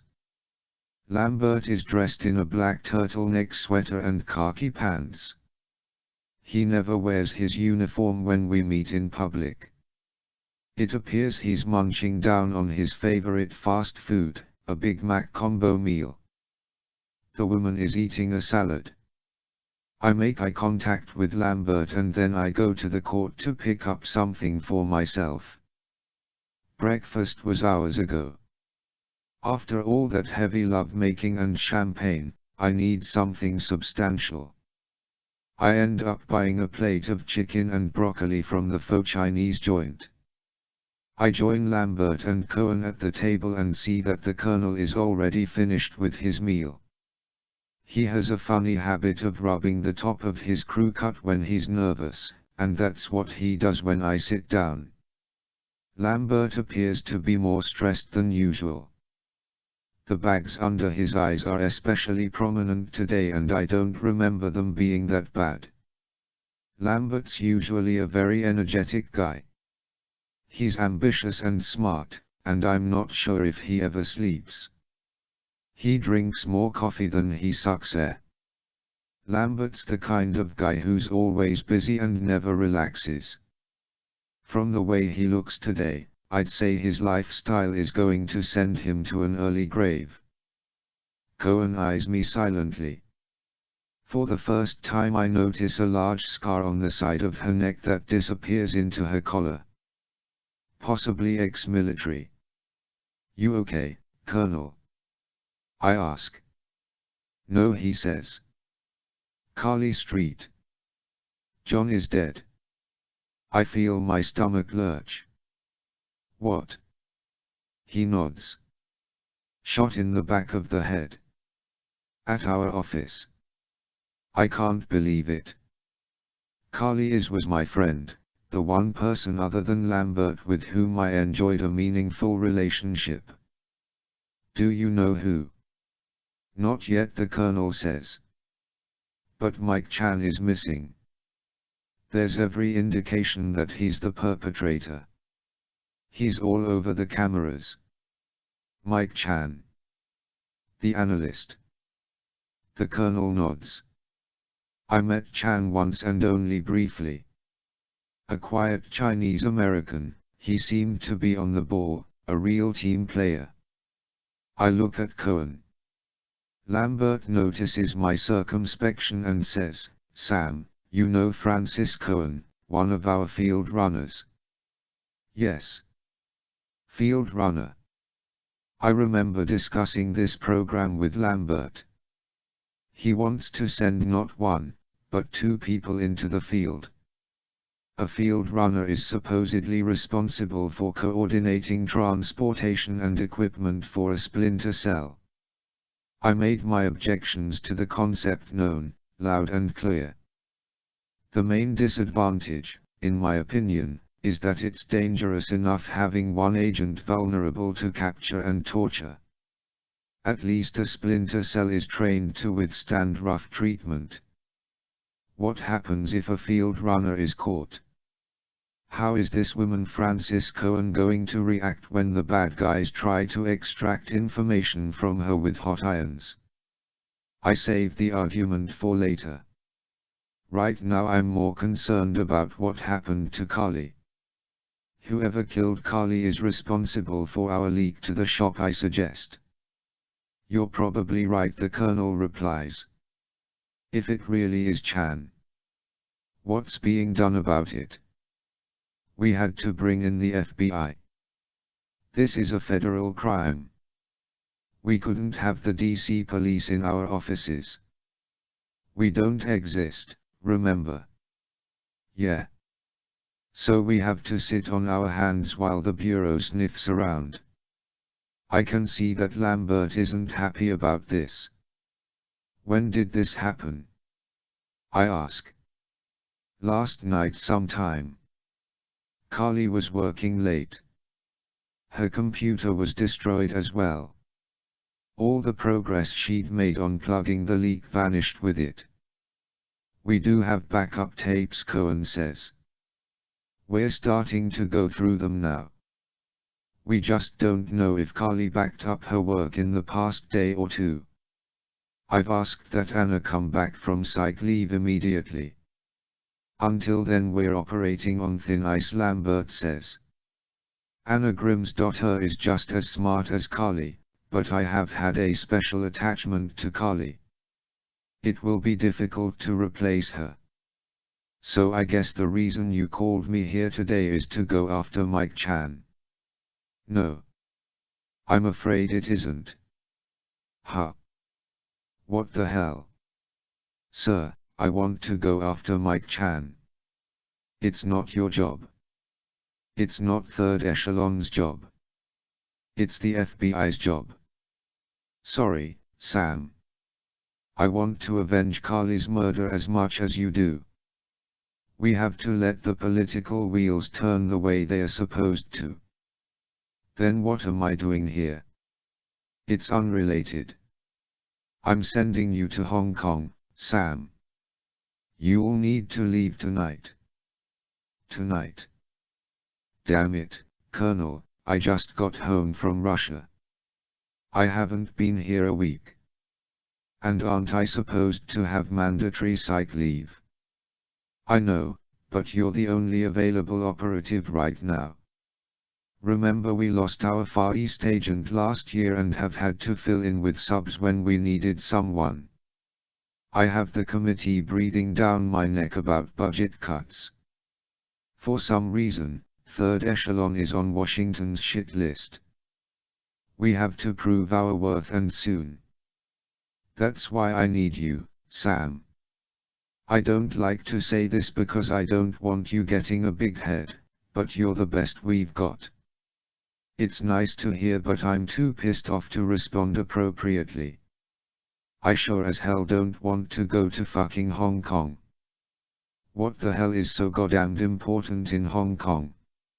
I ask. Lambert slides a large envelope across the table.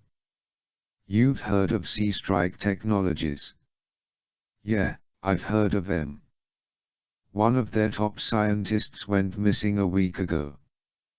We were afraid he'd been kidnapped because he was the project leader of one of our most important defense programs. The Mru of Cohen says. Do you know it? No. All the info you need is in that envelope, Lambert says. So, I'm supposed to find this scientist? I ask. No. He's been found. He was murdered in Hong Kong. His body turned up in Kowloon. It took the Chinese authorities 24 hours to identify him. Who was he? Gregory Jansen. Former East German physicist, defected to the US in 1971. He's worked for the Pentagon ever since. So what do you want me to do? I want you to find out what Jansen was doing in Hong Kong. If Jansen turned or was indeed kidnapped, he may have handed over Mru of secrets. If that's happened, let's just say that the Pentagon is not going to be very happy. Lambert rubbed his crew cut again. You want me to go investigate a murder? Colonel, with all due respect, I'm not a homicide detective. Isn't that a little out of third echelon's jurisdiction? I ask. No, that's not what I want you to do. You're going to Hong Kong to do what you always do, extract intelligence. Gregory Jansen was there for a reason. I want to know why. If Mru of secrets were sold or given away or pried out of him, then your job is to follow the trail and see where they went. If, in finding that out, you discover who killed him, then great. We'll beat the FBI and CIA at their jobs. And that'll be a feather in our cap when the committee starts making budget cuts. So this is all about funding, is that it? I'm really becoming angry now. Stop it, Sam. Just read the file. You'll understand why this is important once you do. I stew for a moment and everyone at the table is quiet. Finally I take the envelope and say, fine. Thank you, Sam, Lambert says. I wave him off. What about the stuff I found in Prokofiev's house? Have you had time to look into that list of missing nukes? Our analysts are decoding the general's notes as we speak. I should know more in the next day or two. That was a good find, Sam. Thanks. So what can you tell me about that security breach Carly was working on? I think it's gotten worse. Look what happened to me in Russia. Someone knew I was following General Prokofiev in Kyiv. He got wise and destroyed his car because he knew it was bugged with a homing device. How did he know? And from all accounts it looks like he came home unexpectedly in Moscow because he may have known I was in his house. Colonel, you can count on one hand the number of people who knew what I was doing in Russia. I realize that, Sam. As soon as Anna is back in place, that will be her first priority. There's no question in my mind that an insider compromised third echelon. Maybe it was Mike Chan. Maybe he wasn't working alone. Maybe there's another insider that's not a third echelon employee. Maybe the traitor is one of the few people in Washington that know of our existence. I don't know at this point, Sam, but I'm keeping an open mind. I'd like you to as well. I nod my head toward Cohen. Lambert catches the subtext behind the move. Sam, the field runner operation. I work alone, Lambert. You know that. That may not be the case in the future, Sam. For now, yes, but we're here to tell you we've got Francis here on the fast track to become your personal field runner. For this assignment she'll stay in Washington and monitor you remotely. Next time, well, we'll see. The kinks in the program still have to be worked out. I understand your concerns, You've voiced them enough. I look at the woman and say, no offense, Francis, but I can't see how your presence in an enemy zone would make my job any easier. I have enough to worry about just looking after my own butt. I don't need another butt to watch. You won't have to watch my butt, as you put it, Cohen says. I'm thoroughly trained. I can handle myself in a threatening situation. How about torture? I ask. Can you handle that? Can you handle your fingernails being ripped out one by one, or electric prods shoved up your... Sam. Lambert almost shouts. Other people around us look up to see what's going on. He lowers his voice and says, that's enough. I fold my arms and sit back. Whatever. Cohen waits a beat and then starts to talk. You're to meet me tonight at Dulles. An Army Osprey will take you to one of our bases in the Philippines, and from there you'll get a commercial flight to Hong Kong. I'll have some last-minute documents for you then. Your flight information is there in the envelope. I'll see you tonight, Mr. Fisher. She holds out her hand. I don't want to be a dick, so I reach out and shake it. Call me Sam, I say. Katia isn't too pleased that I have to leave the country again so soon. But she didn't make a big deal out of it. If she had, I'd think twice about becoming more involved with her. The last thing I want is a needy girlfriend. I could tell that Katia was ticked off about my leaving, but she said for me not to worry about it. She understood. She explained again that she was going to California anyway, so maybe we'd both be back at the same time. I like her, damn it. Against my better judgment, I'm looking forward to us both being back at the same time.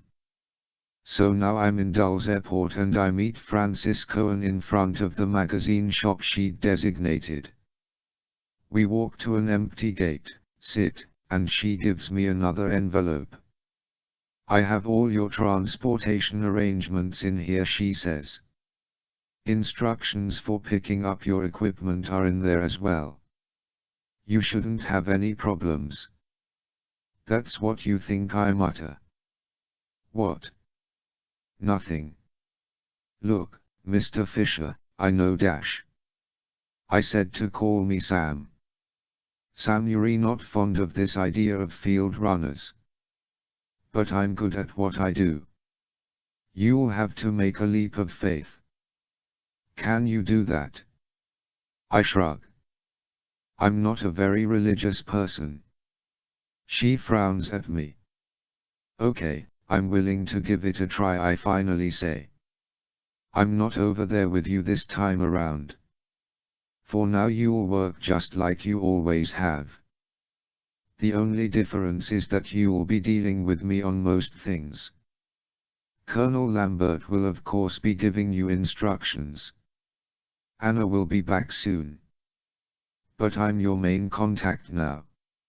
Okidoki, I say and grin. The sarcasm is not lost on her, but she holds out her hand. Good luck, Sam. I shake it and nod. At that point an army sergeant enters the gate and approaches us. Mr. Fisher, he asks. Yeah. I'm to escort you to the Osprey. Right. I take my duffel bag and follow the soldier outside. I don't look back at Francis Cohen. I don't look back at anything. Chapter 12. I've been in Hong Kong a number of times, both before and after the momentous handover in 1997. Before the Brits left the colony, there was widespread speculation that the capitalistic society that Hong Kong had enjoyed for over a century would disappear. Communist China would ruin what was up to then known as the Pearl in the Crown. So far it hasn't happened. I can't see that much has changed except perhaps there are fewer Brits walking around. The Chinese promised to keep Hong Kong in its current state of economic enterprise for the next 50 years. Who's to say what happens after that? Are they simply going to say, okay, folks, no more free enterprise, that's it, you're done, now it's share and share alike? I don't buy it. Hong Kong is a well-oiled machine and I believe it's going to continue functioning the way it always has well into the 22nd century. My trip to the Far East was uneventful.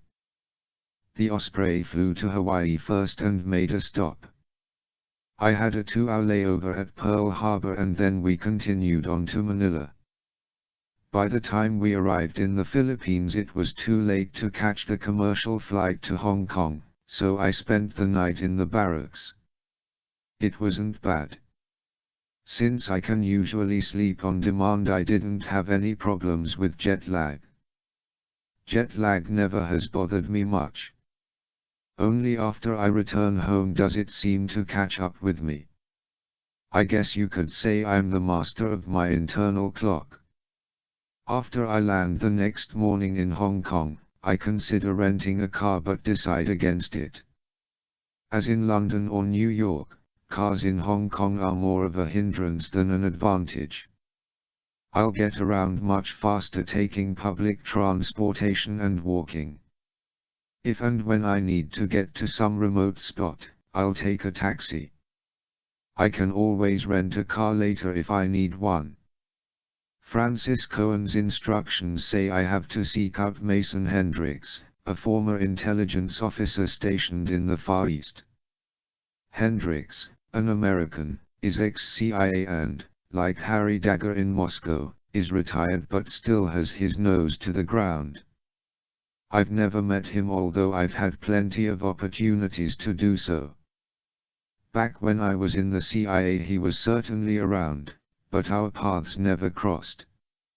He's reputed to be a good man, very smart and resourceful.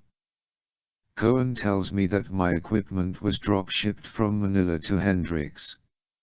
I'm not sure what the logistics are and how he goes about retrieving the stuff. I leave that to my so-called field runner. Hendricks lives in the mid-levels, halfway up Victoria Peak. The Peak is the place to live in Hong Kong, especially when the British were here.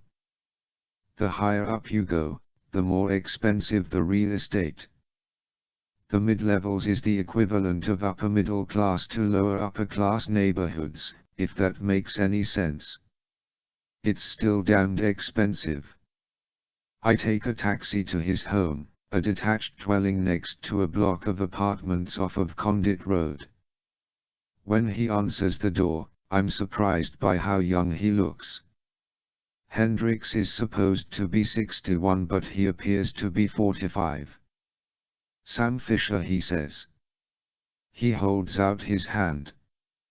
Mason Hendricks. I shake it, evaluating his firm grip. This is a man of strength. Glad to meet you after all these years. Likewise.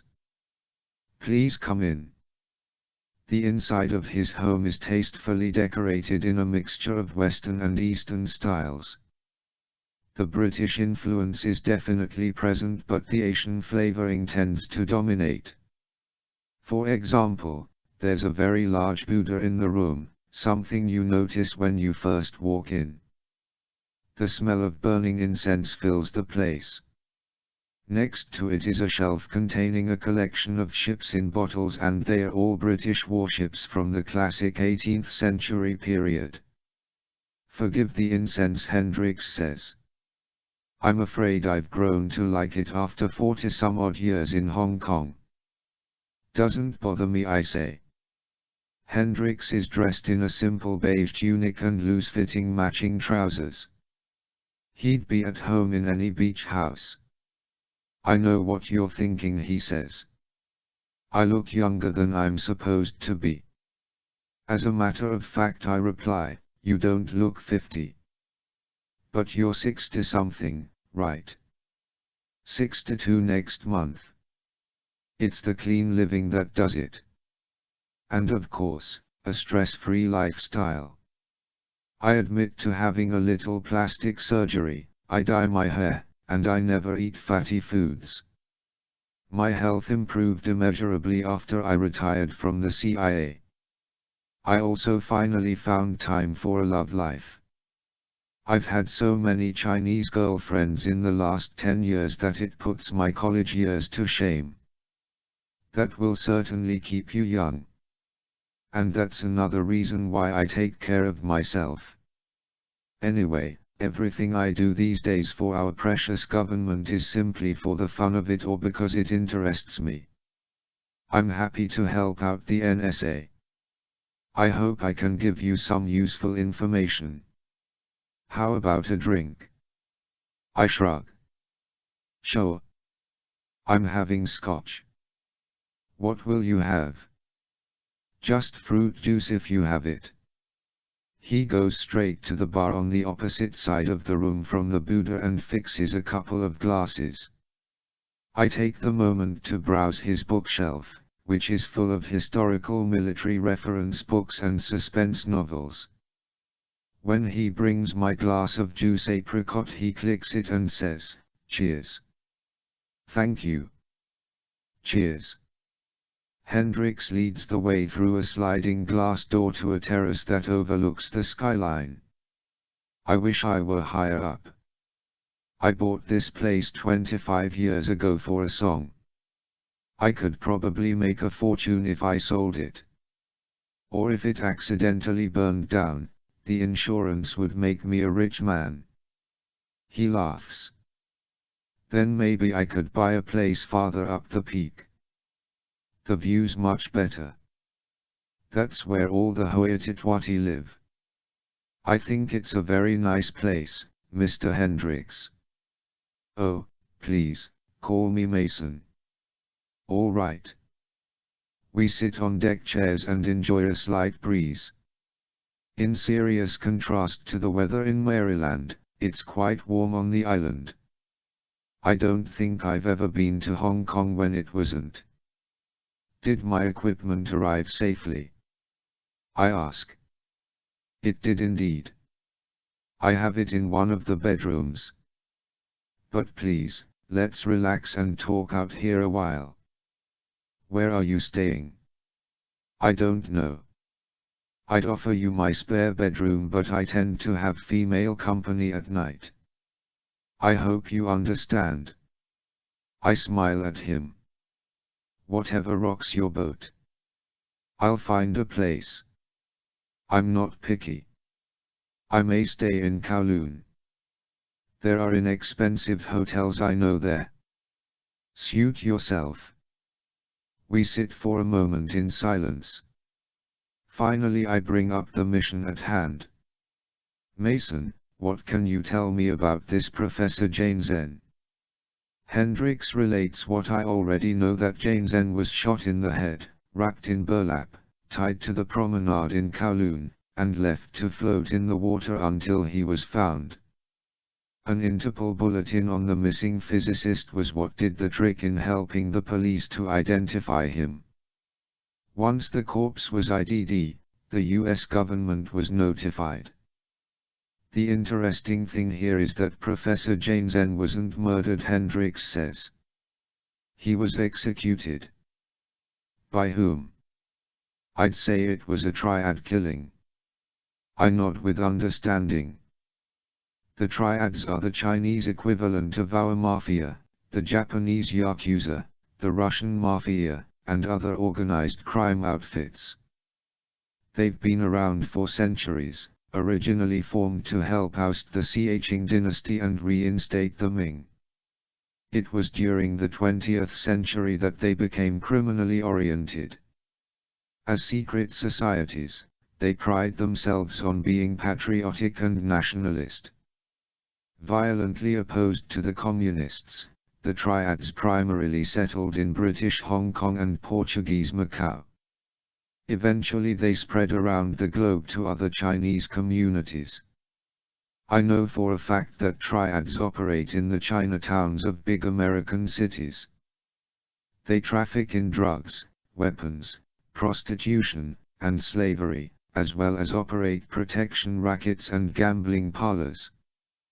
The triads are fiercely anti-Western and their rites and meetings are sacred, usually never witnessed by non-Asians.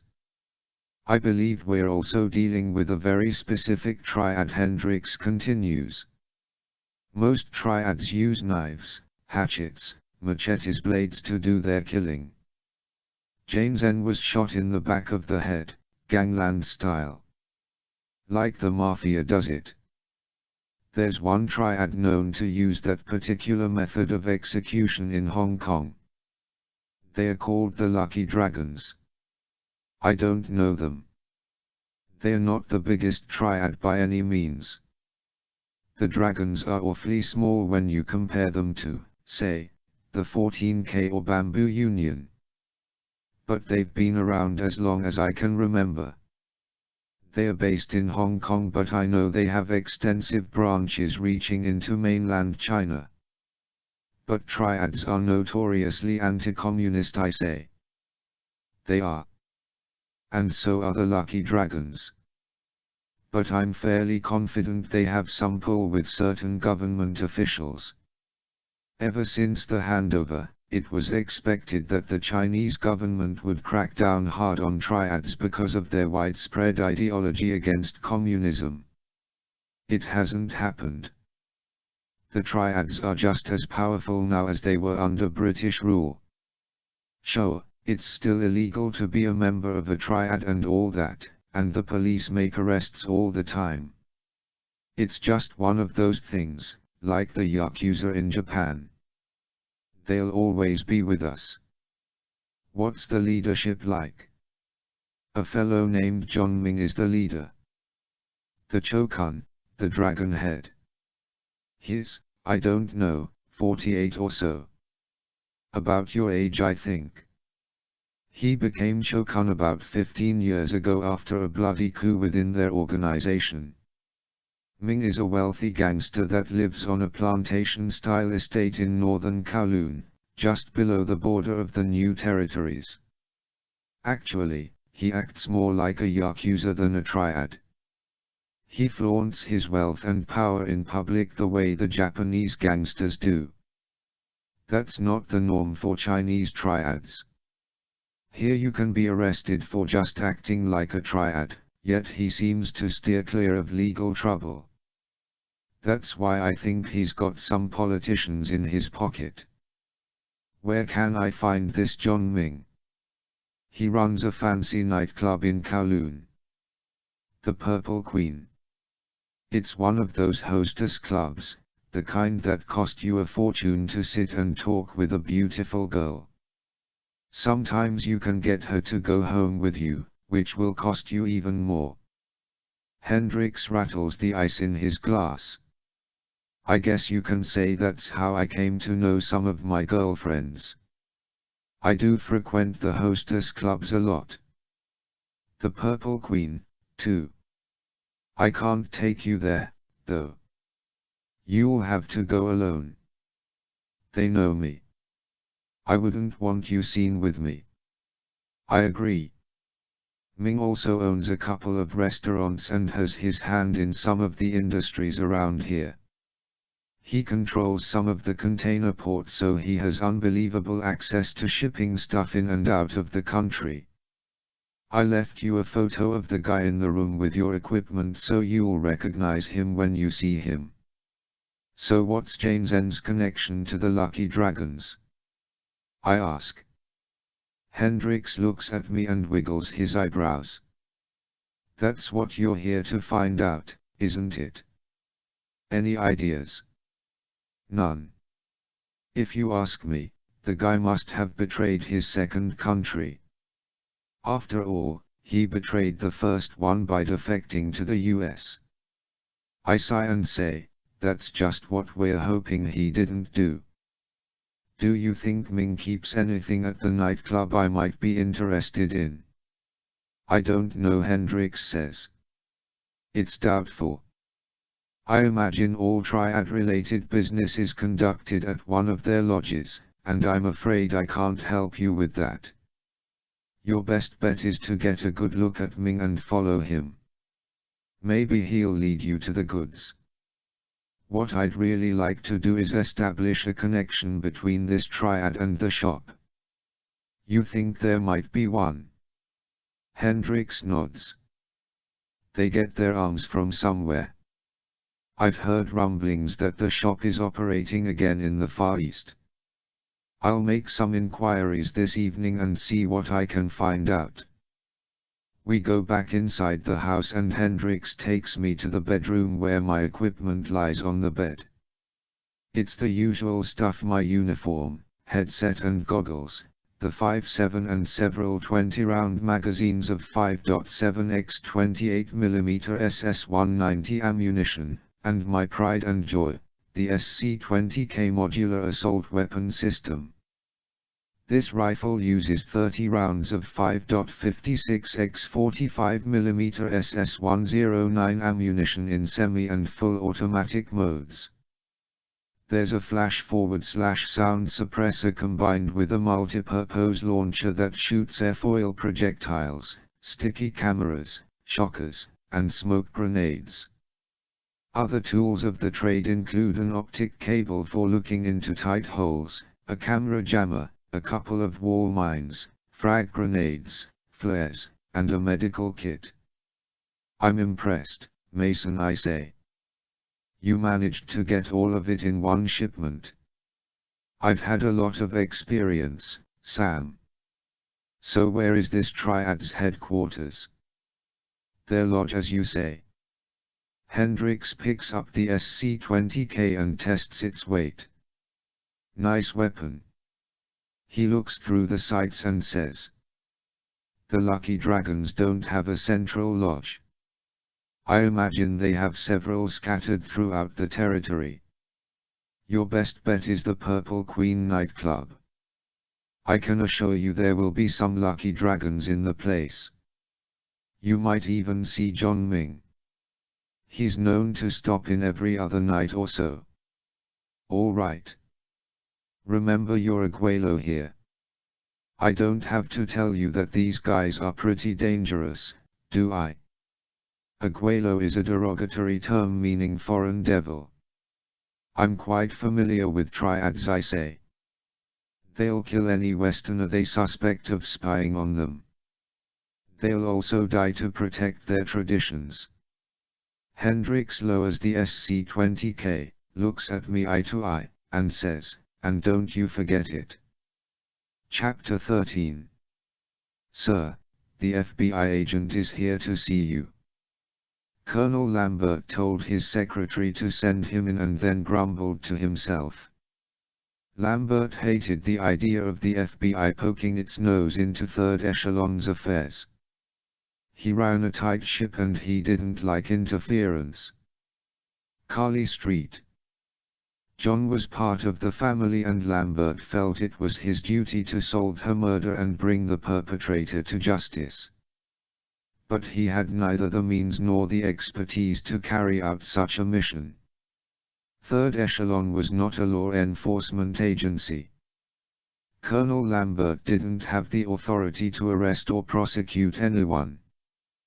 The matter had to be handed over to an outside party and the only one that made sense was the Bureau.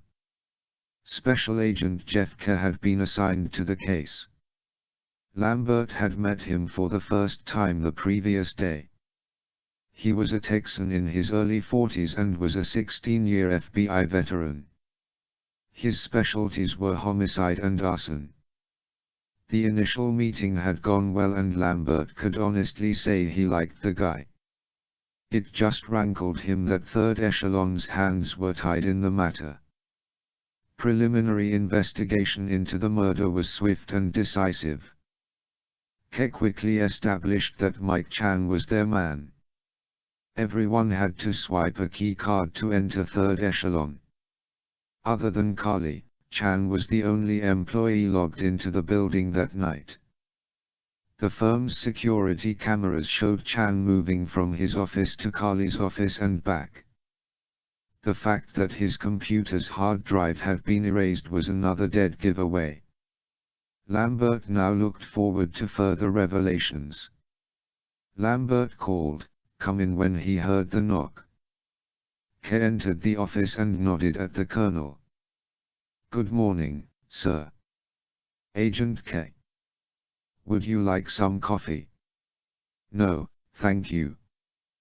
"Then have a seat." Lambert gestured to the chair in front of his desk. K sat and removed some notes from his briefcase. "What have you got for me today?" "Quite a bit," K replied. "First of all, what kind of background check did you perform on Mike Chan before he was hired?" Lambert shrugged. "The usual. Complete rundown of the guy's credit history, his family, schooling. Why?"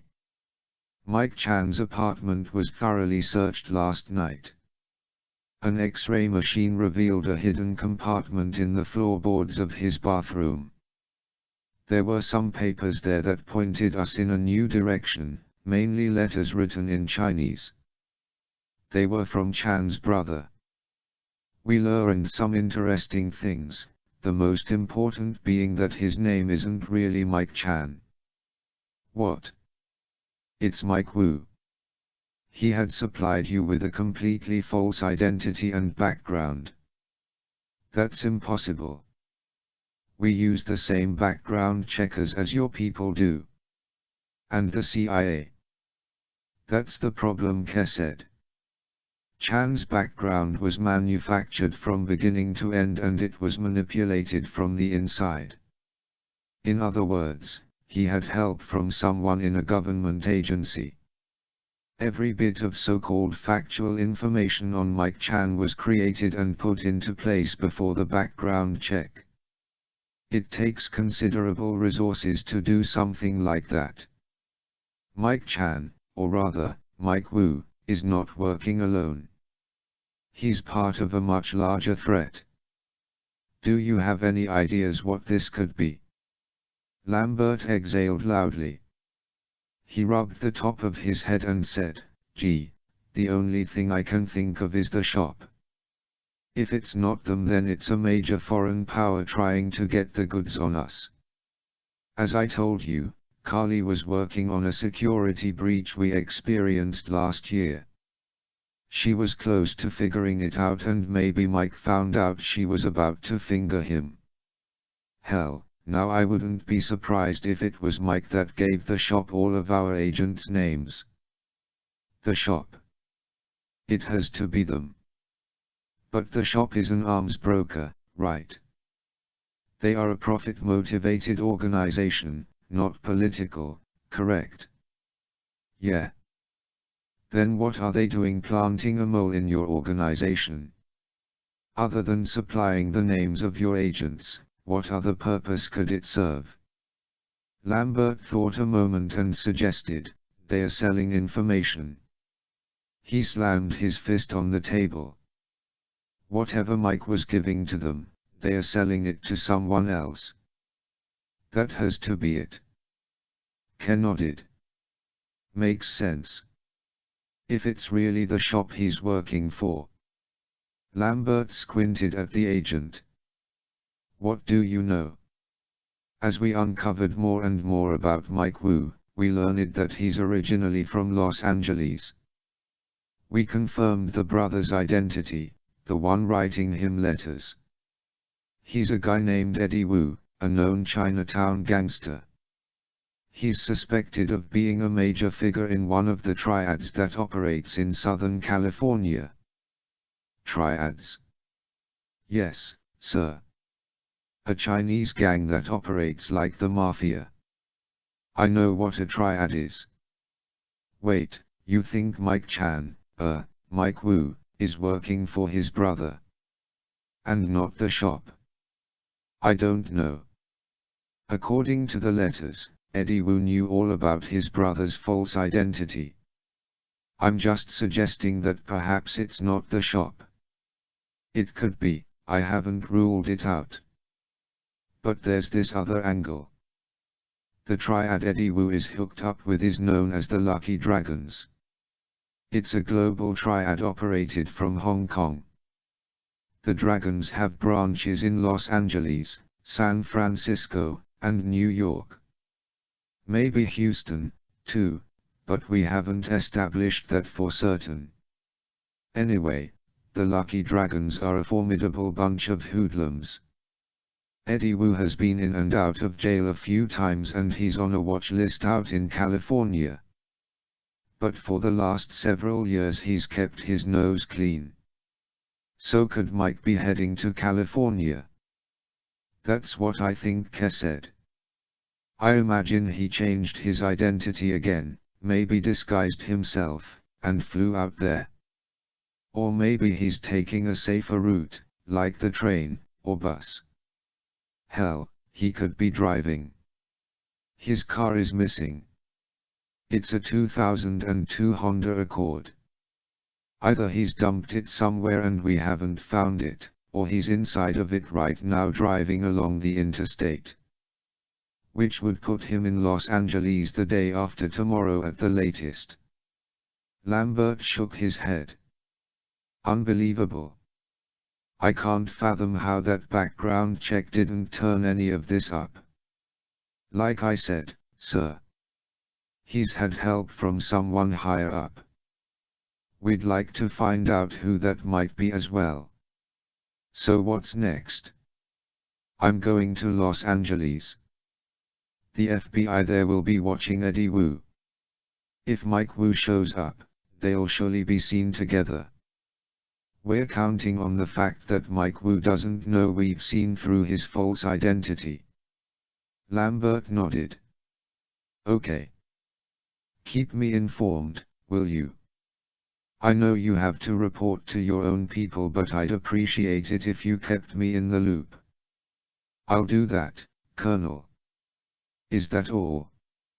I think so. For now. Lambert stood and held out his hand. Thanks. You're doing a fine job. Ke got up and shook the Colonel's hand.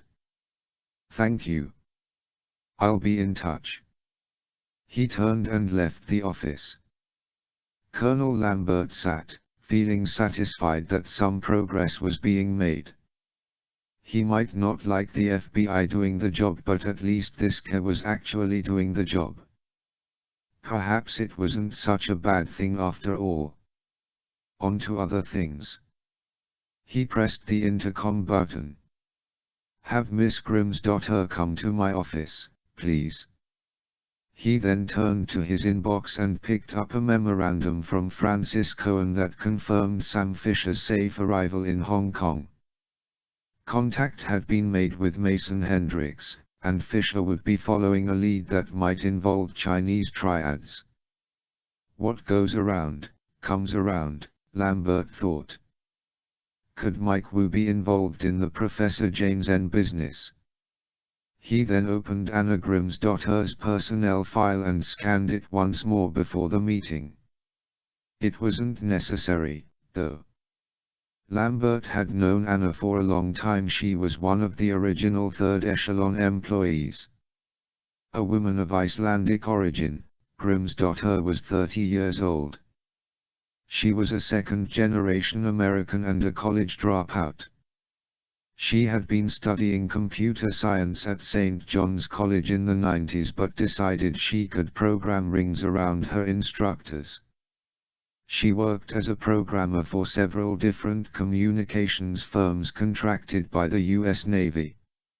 She had been recruited at the ground floor of Third Echelon and had worked as a programmer and eventually became the technical director.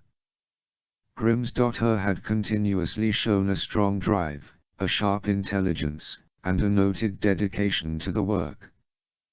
There was a tentative knock on his door. Come in. Anna Grimm's daughter stepped inside. As always, she wore her brown hair pulled back and resembled an attractive college professor. She was so studious looking that one's mother might say she had a nice personality. Her colleagues knew Grimm's daughter's temperament was rather staid, almost the reserve of a Brit. But they also knew she had a wry sense of humor that she rarely allowed to surface. "You wished to see me, Colonel?" she asked. "Sit down, Anna." She took the chair, crossed her legs, and sat with impossibly good posture. "How was your leave?" "Nice. Hawaii, you know." "Sorry I had to end it early." "No, actually I'm happy that you did. I'm glad to be back." "Good. As you know, we've lost Carly." Grimsdottir lifted her chin and said, "She was very good. I'm sorry that I'm sorry about what happened, sir." "We all are." He cleared his throat and came to the point. "Are you ready to resume your responsibilities?" "Of course. You'll need to get up to speed very quickly. You've missed out on a number of developments within the organization." "Let's do it." Lambert looked into her eyes and saw that there was absolutely no fear. Total self-confidence. "Let's do," he replied. Mike Wu, aka Mike Chan, passed a sign telling him that Oklahoma City was 20 miles away. He needed to find a place to stop and rest before he had an accident. Wu hadn't slept a wink since he had shot Carly Street. John and left Washington, D.C. Now, 2 days on, he was feeling the effects of sleep deprivation and too much caffeine. He was jittery, not thinking clearly, and had a massive headache. Before leaving the DC area he had parked his blue 2002 Honda Accord alongside a green one that was in front of an apartment building blocks away from his own. Armed with a screwdriver, he switched license plates on the two cars in less than a minute, and then headed west on I-70. He picked up I-81 to take him down through the Appalachian Mountains and Virginia. The highway joined I-40 in Tennessee, and he planned to stay on that road all the way to California. He knew it was probably an obvious route to take, but it was also the fastest. Hopefully the police wouldn't be looking for him yet. After he had slept a little, he planned to dump his Honda and steal a car for the second half of the trip. Wu couldn't believe he had made it halfway across the United States so quickly. But then, he rarely stopped. Only to buy gas and pick up a bite to eat. He passed a sign for a motel located off the next exit. Good. Out of the way and cheap. Just what the doctor ordered. Wu couldn't wait to get there. He'd have a shower, drop into the bed, and catch 5 or 6 hours. And then... damn. In the rearview mirror he saw a police car right behind him, lights flashing. Where did he come from? Wu looked at his speedometer and saw that he was doing 93 miles per hour. In his haste to reach the motel, he had become careless. Up to that point he had been so good at driving safely and staying within speed limits so as not to attract attention. Now this. Wu pulled the car over to the shoulder and stopped. The patrol car, an Oklahoma State Police vehicle, moved up behind him. The officer sat in his car making a note and doing the routine call-in with the license plate number. Shit. It's going to be reported stolen. What should he do? Think quickly. In his sleep-deprived, anxious state, Mike Wu did what he thought was the only solution possible. He reached under the seat and grabbed the Smith & Wesson SW1911. Wu scanned his mirrors to make sure no other drivers were around to see what he was about to do. The officer got out of the patrol car and walked toward him. Wu lowered the window and smiled at the man. "Hello, officer," he said. "I know, I was speeding." Sorry about that. Step out of the car, sir, the patrolman said. I have my license right here. Please step out of the car, sir, the man repeated. Okay, if you say so. Wu pointed the pistol out the window and squeezed the trigger. The bullet caught the patrolman in the chest, propelling him backward to the road. Wu opened the car door, stepped out, and aimed the gun at the policeman's forehead. The patrolman, gasping for air, shook his head and attempted to cry out. Wu squeezed the trigger a second time, got back into his car, and drove off, leaving the dead man at the side of the road in front of the police vehicle. He decided that the best thing to do next was to go ahead with his plan to stop at the motel and get some sleep. The police would be looking for him, all right, but they wouldn't expect him to be so close, set up in a Fleabag motel. He'd simply make sure the car was out of sight. Later, after he was rested, Wu would steal another car and continue his journey to freedom. Chapter 14. I find the Purple Queen nightclub easily enough. The place is huge, more like the size of a theater. This area of Kowloon, Tsim Sha Tsui East, is a major center for nightlife in Hong Kong. All around me I see not only these ritzy hostess clubs like the Purple Queen, but also karaoke bars, disco clubs, restaurants, and even leftover British-style pubs. The neon is mesmerizing and you can feel excitement in the air. Kowloon after sundown rivals anything Las Vegas has to offer. It's difficult to believe this is now a communist-controlled land. Two large Sikhs stand outside the front doors ready to intimidate anyone they think might not be desirable clientele. I'm dressed in my uniform because I'd like this to be purely a reconnaissance mission. I want to get the lay of the land. I keep out of sight in the shadows and circle behind the building. There's a small parking area with a slot marked reserved, probably for the big guy. All the other spots are taken. I can't imagine where the valet parks the overflow, for the streets are packed with automobiles. There's a back door, no windows, and an enclosure where they store the garbage until it's hauled away. It'd be nice to get inside that back door. As if on cue, a guy comes out the back and throws a bag of trash into the pen. He's dressed in a suit, wears sunglasses, and obviously works as muscle for the joint. I walk over to him and say in Chinese, "That garbage stinks. How often do they pick it up around here?" He looks at me as if I'm insane. "What?" he asks. I said the garbage here stinks. "Oh, I'm sorry, it's not the garbage. It's you I smell."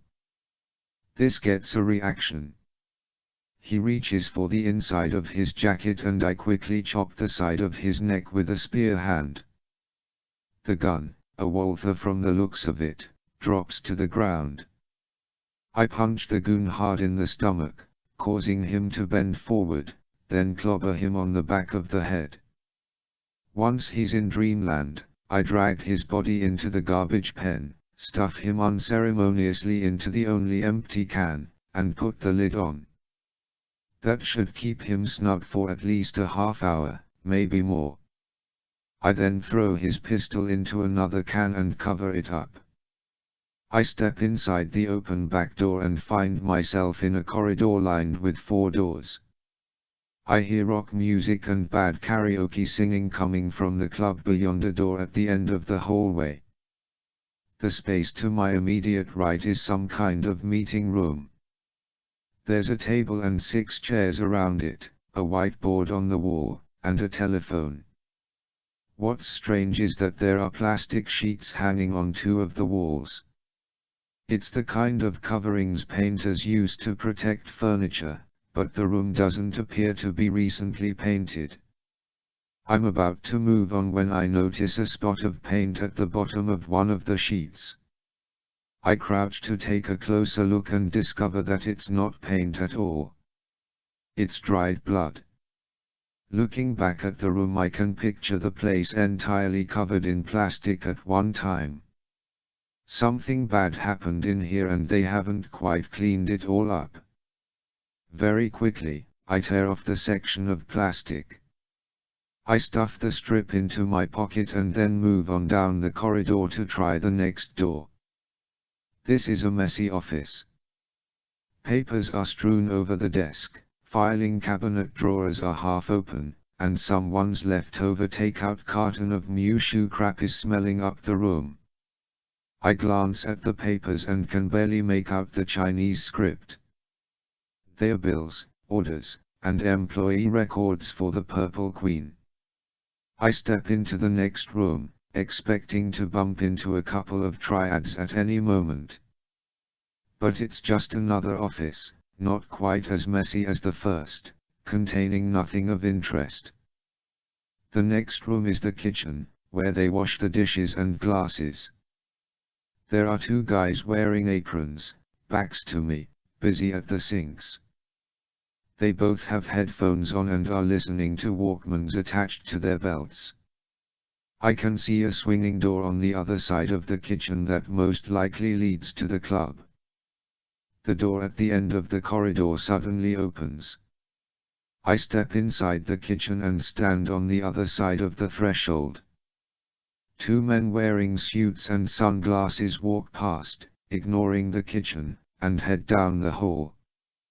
They go out the back door, slamming it shut behind them. I pause for a moment, thankful that the dishwashers are too preoccupied by their jobs to turn and notice me standing behind them. When I feel it's safe to move, I smoothly slip out of the kitchen, swiftly dart to the back door, and crack it open. The two men are getting inside a car. I wait until they pull out of the lot and disappear before I exit the building. I figure it's time to become Joe Tourist and enter the nightclub for real. As I find a dark corner in the alleyway to put my civilian clothes on over my uniform, I ponder what the blood on the plastic sheet might mean. Seeing that triads run the club, I suppose it could be anyone's blood. I'll have Hendrix run it to check the blood type. If it's the same as Gregory Jansen's, then I might be onto something. Now appearing like an average Quailer looking to spend some money, I approach the front door. One of the doormen opens it and a blast of soft American rock music hits me in the face. The cover charges 500 Hong Kong dollars, which includes the first 2 drinks. Sheesh, what a bargain. After I fork out the money, 4 gorgeous Chinese women wearing cheongsams sing out in unison, "Welcome," and pull back velvet curtains so that I may enter the main floor. It's a dimly lit room bathed in red and there are dozens of planters holding small palm trees. An aquarium stretches along one wall. I estimate there are about 50 tables in the place, with a dance floor dominating the area. There are also several divan coffee table combinations scattered around the perimeter.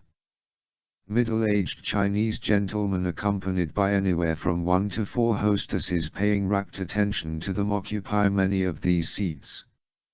In fact, the place is surprisingly crowded. I didn't expect to find so many big spenders in post-handover Hong Kong. Apparently the patrons of the Purple Queen can purchase time with a hostess. She'll sit and have a drink with you, dance with you, talk with you, whatever you happen to arrange. There are even private rooms you can escape to.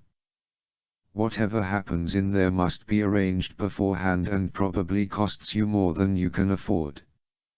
I understand that naive visitors can be taken for a ride financially. Simply having a drink with a hostess can be very expensive. I take a seat at one of the tables near the door marked "Employees Only," which is written in both English and Chinese. I can read Chinese fairly well and can make out some of the other signage around the place that isn't translated into English. There's an emergency exit behind the band's setup and the restrooms are near the bar. I'm not at the seat 20 seconds before a lovely young Chinese girl wearing a cheongsam approaches me. "Would you like some company?" she asks in heavily accented English. "No, thank you," I say. "Just bring me a drink, please. Fruit juice, if you have it." The girl blinks as if I've said something completely gauche. I hand her 100 Hong Kong dollars and this seems to appease her. She rushes off using those dainty small steps so typical of Asian women, and I concentrate on the entertainment. A Chinese or maybe a Japanese businessman is on stage trying to sing "We've Only Just Begun" karaoke style. It's horrific. When he's done, the three hostesses he had been sitting with applaud enthusiastically. The man leaves the stage and a four-piece band returns to their instruments.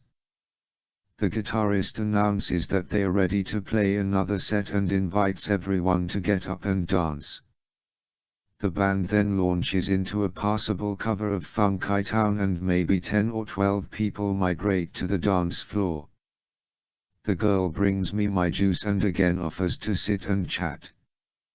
Once more I refuse and act disinterested. She glares at me unpleasantly and walks away. The girl whispers to another hostess, who decides to try her luck.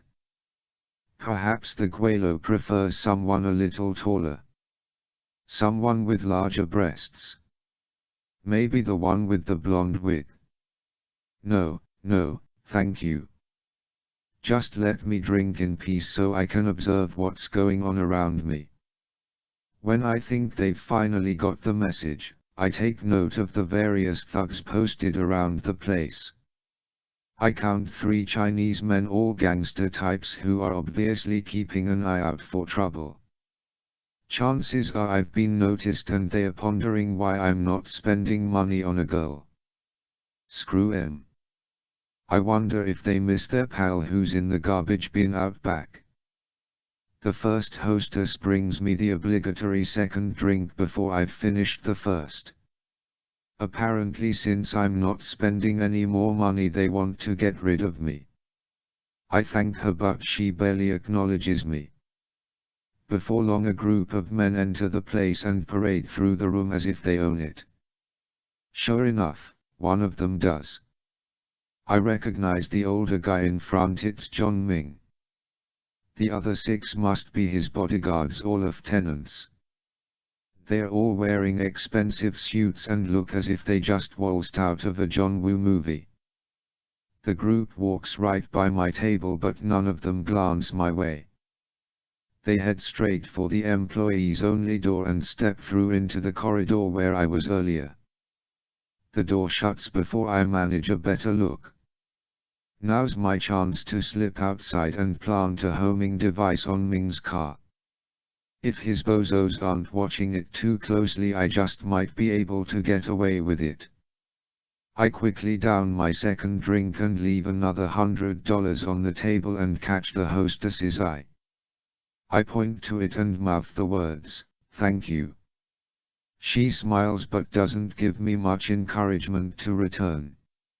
I stand and begin to walk toward the front when none other than Mason Hendricks enters the joint. He looks very dapper, decked out in a fancy white suit. What the hell? I thought he didn't want to be seen anywhere near me. Something's up. Instead of moving toward the door, I make a detour for the men's room. I take my time doing it, watching Hendricks out of the corner of my eye. He ignores me. Several of the hostesses greet him as a regular. He smiles, puts his arms around a couple of them, and whispers in their ears. They laugh and lead him toward a divan. I find the men's room, go inside, enter a stall, and wait. After a minute or two, the door opens and I see the bottom cuffs of his white trousers. I open the stall and Hendrix is standing at one of the two sinks, washing his hands. I step beside him in front of the other sink and turn on the water. "What the hell, Mason?" I whisper. "I have some information for you. Thought you could use it immediately." He quickly lays a business card on the counter and begins to dry his hands. "One of my sources tells me the Lucky Dragons are receiving a shipment of arms tonight." I wrote the address on the back of the card. "It's supposed to go down at midnight. I dry my hands and slip the card into my pocket. "Thanks," I mutter. Maybe this is what I need to establish a link between the triad and the shop. In exchange, I give him the piece of plastic with the dried blood on it. "Get this analyzed," I say. "It might be Jansen's." Hendrix sticks the evidence in his pocket and nods. "Will do."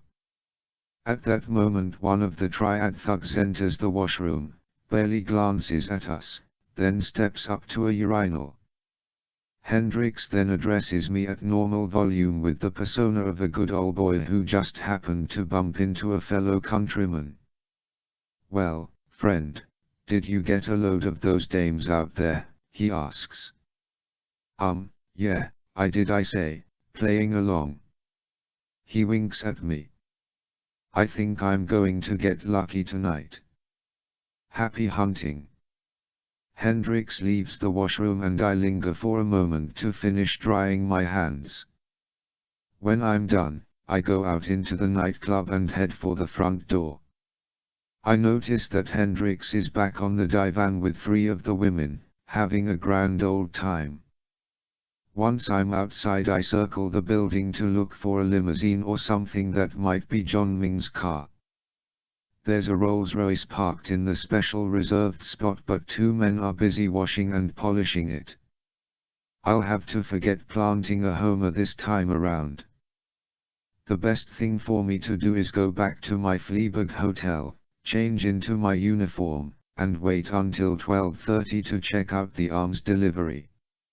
I have a feeling it's going to be a long night. Chapter 15. At midnight I take a taxi to a district known as Kowloon City, located near the former Kai Tak International Airport. This infamous area was once the site of the legendary Kowloon Walled City, the center of everything illegal in Hong Kong. Technically the enclave remained part of China throughout British rule and therefore became the primary stomping grounds for triads. You name it, it was their vice: prostitution, gambling, drugs, poverty, illegal dentists and doctors, and even black market organ trading. Even sensible Chinese were afraid to go into the walled city, which consisted of dark, dirty, narrow streets and filthy tenement buildings. If a Westerner was foolish enough to venture inside, he took his life with him. In 1984, though, the Hong Kong government acquired the area, rehoused the residents, and tore down the walls. Now, ironically, a beautiful park occupies the grounds. In my opinion, the change certainly did away with an eyesore, but it also meant the triads had to integrate themselves throughout the rest of the territory. At least in the past they congregated in a single spot. Today, Kowloon City is still a low-rent neighborhood and probably a place that Westerners should avoid at night. The warehouse I'm looking for is located very near the old airport. The building is condemned, the windows boarded over, and I'm beginning to wonder if Hendrix was given a bum steer. Nevertheless, I'm nearly a half hour early and it could be that these triads are anally punctual. I circle the place and consider using my lockpicks to get inside the back door, a steel job that appears to have been broken into before. But there's a window with only one board tentatively fastened to it. Probably a week's old access created by a homeless person looking for a warm shelter for the night. I'm able to leap to the bottom sill, pull my body up, and peer inside the dirty glass. With my night vision goggles I can see that the floor inside is bare save for dirty pieces of junk metal lying along the sides of the space. The slat covering the window is about to come off anyway, so with one hand I pull it out and let it fall to the ground. Sure enough, the window isn't locked, it moves inward via a rusty, squeaky hinge at the top of the pane. I wriggle inside, hold on to the sill, and then somersault into the room. The place smells moldy. From what I can tell, it hasn't been used in ages. Even the cobwebs have cobwebs. I'm about to label the so-called tip as bullshit when I hear the sound of vehicles outside. Headlights flash across the front windows, creating eerie slats of light streaming between the boards. I quickly look around for a decent place to hide and run to a large piece of scrap metal that's leaning against the wall in a corner. I crawl behind it, crouch, and wait as another pair of headlights cross the windows. After a minute I hear the sound of keys in the front door, which is approximately 30 feet away from where I'm hiding. The steel door opens and 3 Chinese dressed in cheap suits waltz in. One of them is carrying what looks like some kind of radio transmitter the size of a boom box. 3 more guys come in and shut the door. I relax a little, now that I know the odds. That's 6 to 1, which is, of course, in my favor. One of them hits a switch on the wall and bulbs in the ceiling flood the space with illumination. So, the building has electricity. It's not condemned at all. Perhaps the triad always uses the place for illicit purposes and they just want to keep people out. I switch off the night vision and watch the men through a slit in the scrap metal. The guy with the radio thingy goes over to the wall, finds an electrical outlet, and plugs in the device. He unfastens something on top of it and removes a small satellite dish. Leading thin wire out of the machine, he places the dish on the floor about 5 feet from the box. I find it interesting that the other men aren't watching him. Instead, they've drawn handguns and stand in a semicircle, facing out, as if they're expecting someone. I begin to worry that my cover isn't good enough and they'll be able to see me back here. The radio guy goes back to the box and fiddles with some knobs on the side. I see a red light glow and a low hum fills the room. What the hell is going on? Then it's almost as if a bolt of lightning answers my question. My ears are suddenly bombarded by a high-pitched electronic shriek that is excruciatingly painful. Oh, my God. Shit, turn it off. I'm squinting in torment but can see that the 6 triad gentlemen are still out there, standing calmly, looking for signs of movement in the room. They're not affected by the noise at all. Damn. Stop it. For the love of Christ. I realize I'm bending over, embracing the floor. My hands are clutching the sides of my head and I can't shake away the torture. This is the fucking worst thing I've ever felt in my life. The implants. That's what the device is targeting. It's sending some kind of electronic signal to the implants in my inner ears. This has turned me into a dog, susceptible to pitches beyond the scope of human hearing. And, like a dog, I'm now crawling on the floor, unable to control myself.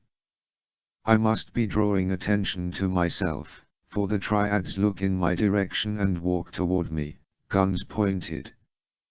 One of them rips away the sheet of scrap metal, exposing me. I'm helpless at their feet, writhing in agony, pleading with gods that don't exist to somehow stop the punishment. 2 of the men grab me under the arms, take my weapon, and drag me to the center of the room. Do something. I command myself. I can't be this vulnerable.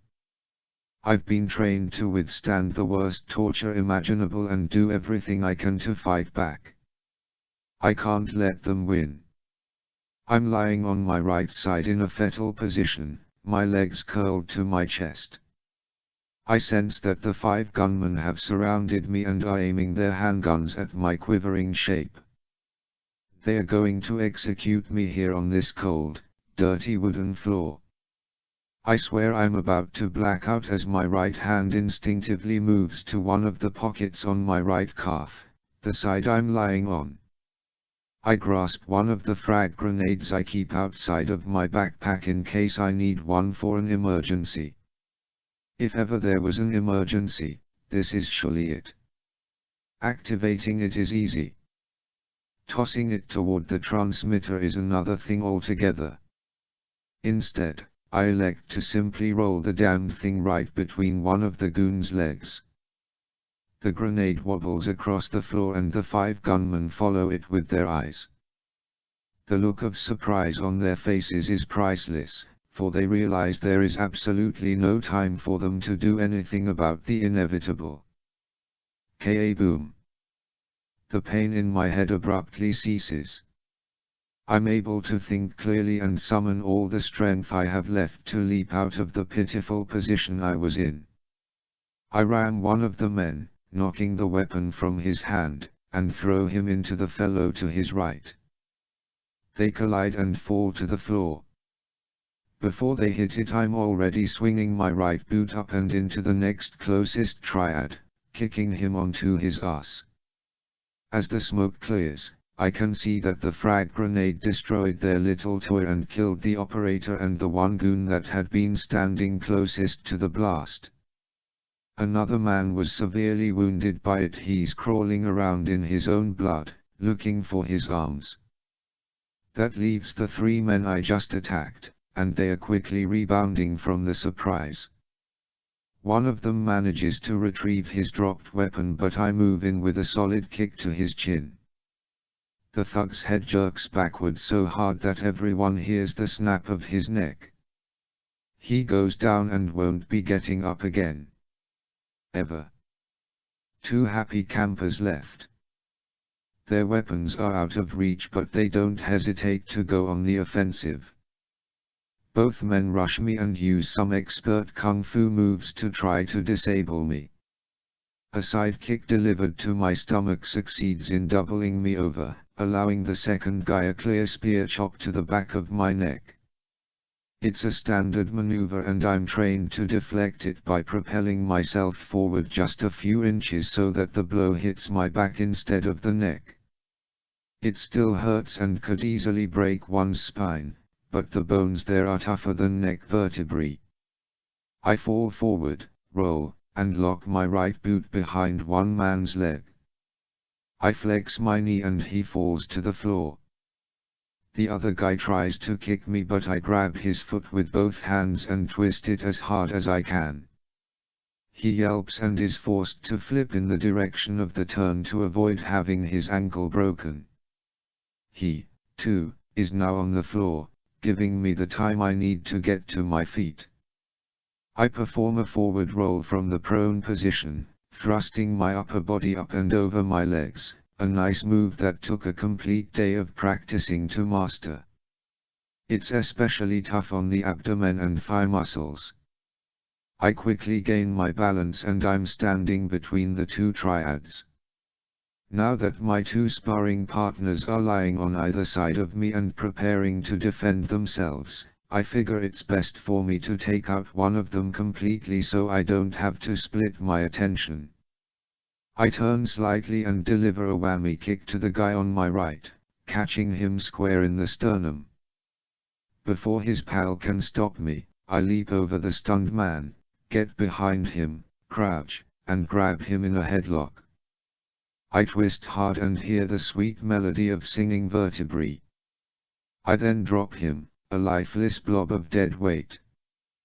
The last guy now realizes he's in trouble.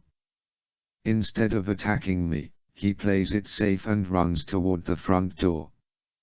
He thinks fast, too, for he knocks over an old wooden ladder that was standing by the exit. The ladder falls and blocks my way before I can retrieve my handgun and get through the threshold myself.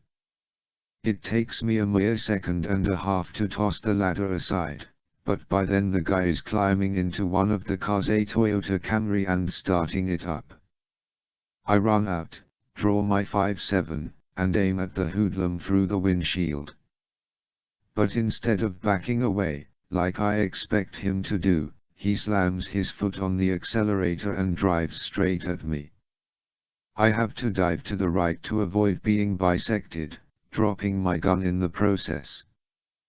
The Toyota's tires screech, spraying gravel into my face, as the driver reverses, turns around, and speeds away from the building. I retrieve my weapon and run to the other car, a Nissan Altima, and can't believe my good fortune the keys are in the ignition.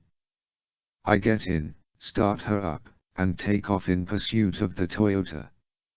Sam. I hear a woman's voice in my ear. Someone at third echelon. Sam, are you there? She says again. Are you all right?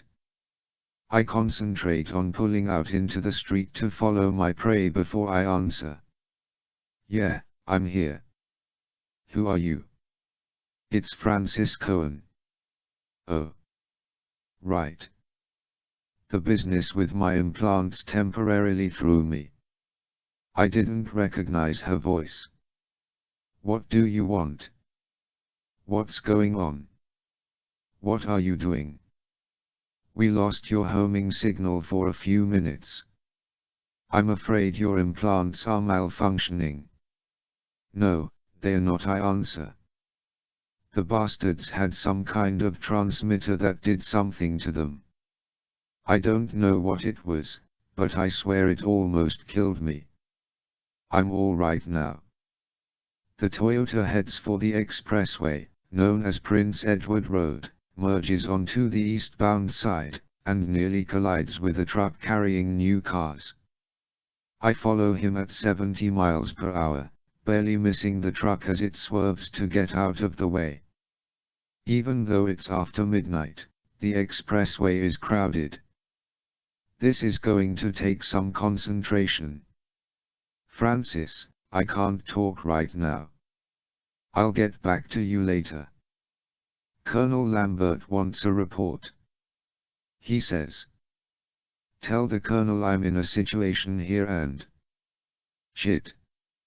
Some jerk in a Volkswagen doing 50 miles an hour just pulled into the lane in front of me.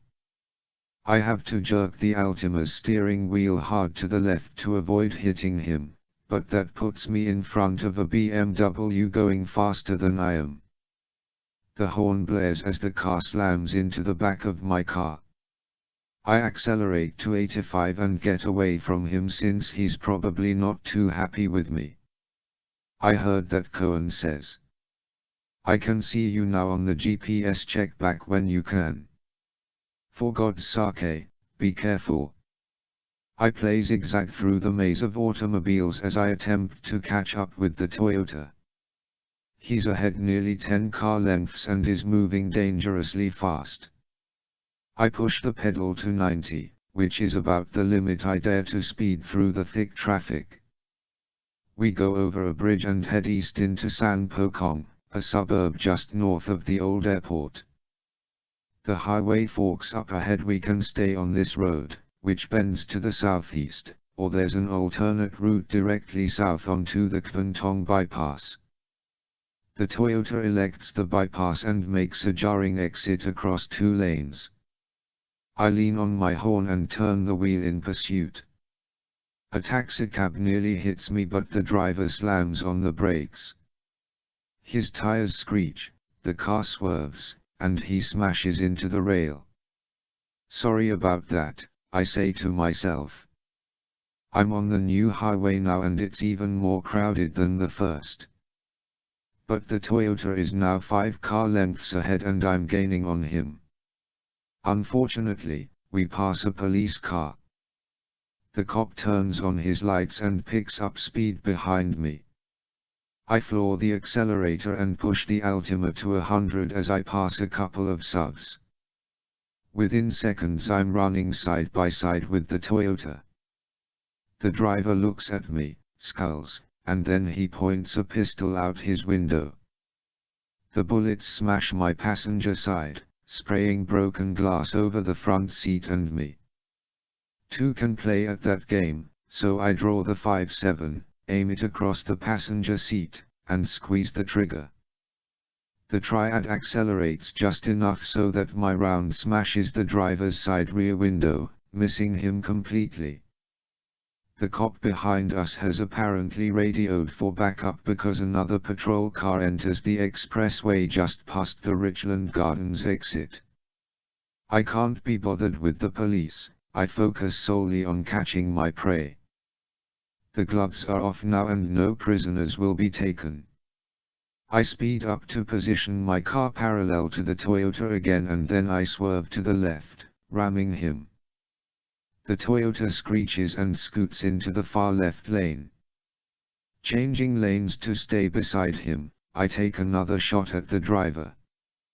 This time his back windshield shatters and I hit him in the shoulder, I think.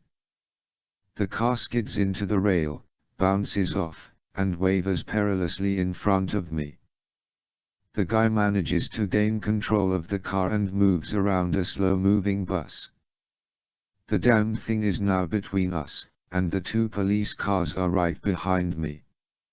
I attempt to pass the bus on the right but a van moves into the lane.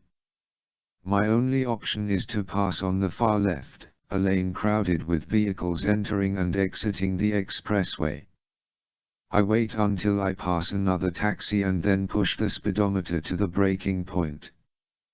The Altima speeds to 110 as I zoom alongside the bus and eventually overtake it. The problem is that the two police cars do the same thing. Alas, the bus driver doesn't see them because they're in his blind spot. He blasts his horn as he changes lanes behind me and the two police cars are forced against the rail. One of them smashes through it and dives off the expressway onto the streets below. The other one spins, overturns, and slides into the center of the expressway. I hear the sounds of car horns, crashing metal, and squealing tires. The pileup behind me involves at least 20 automobiles but I can't let it bother me. My prey is making a move toward an exit and I must stay on top of him. The Toyota takes the ramp to Kowloon Bay and I follow him off the expressway.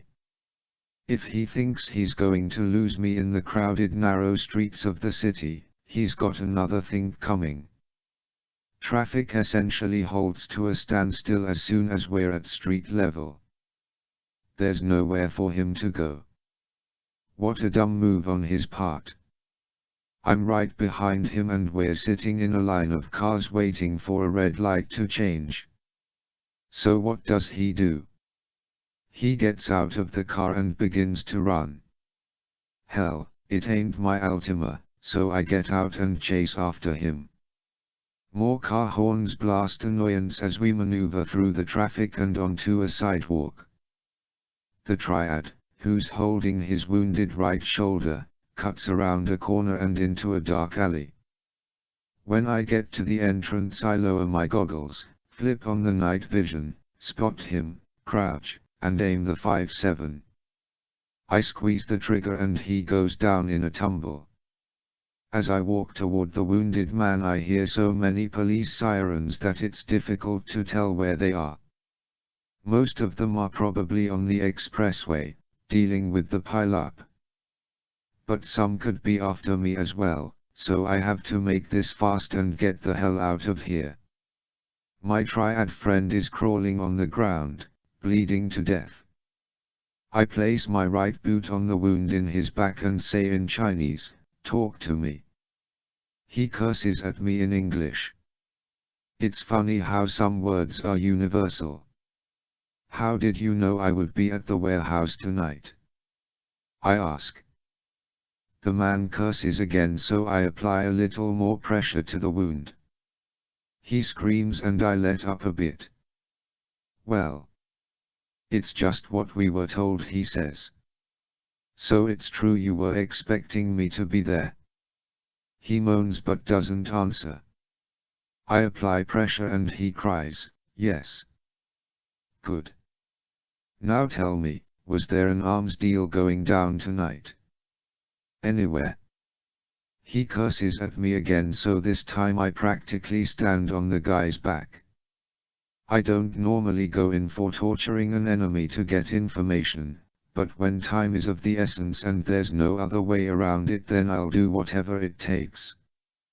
When he finishes screaming and I let up, he says, it's in the morning. At Kwai Chung. Kwai Chung is the big container port for all of Hong Kong. Where? What time? 8 o'clock. The sirens are really close now. I can hear policemen on foot shouting to each other on the street beyond the alley entrance. They'll be here any second. I crouch, pull the man's head up by his hair, and ask again, where? He mutters a number. Is that a terminal? He nods and coughs. Blood spurts out of his mouth. You wouldn't lie to me, would you? I ask. His eyes flutter, he coughs again, then chokes on the blood and mucus in his throat. I know he's a goner. He won't last more than a few seconds longer and I'm not going to get much else out of him. I stand and begin to run down the alley just as two policemen appear at the entrance behind me. They shout for me to stop, but I'm in the shadows now. They can't see me. When I reach the end of the alley, I dart into the street, run across traffic, and duck into another dark alley. I repeat this strategy 3 more times and by then I've lost the cops. The only thing to do now is go back to my hotel and wait until morning. I just hope my late triad friend was telling me the truth. Chapter 16. Someone set me up, damn it. I shout to the empty hotel room in Kowloon. Colonel Lambert, Francis Cohen, and Anna Grimsdotter are all online with me through my implants.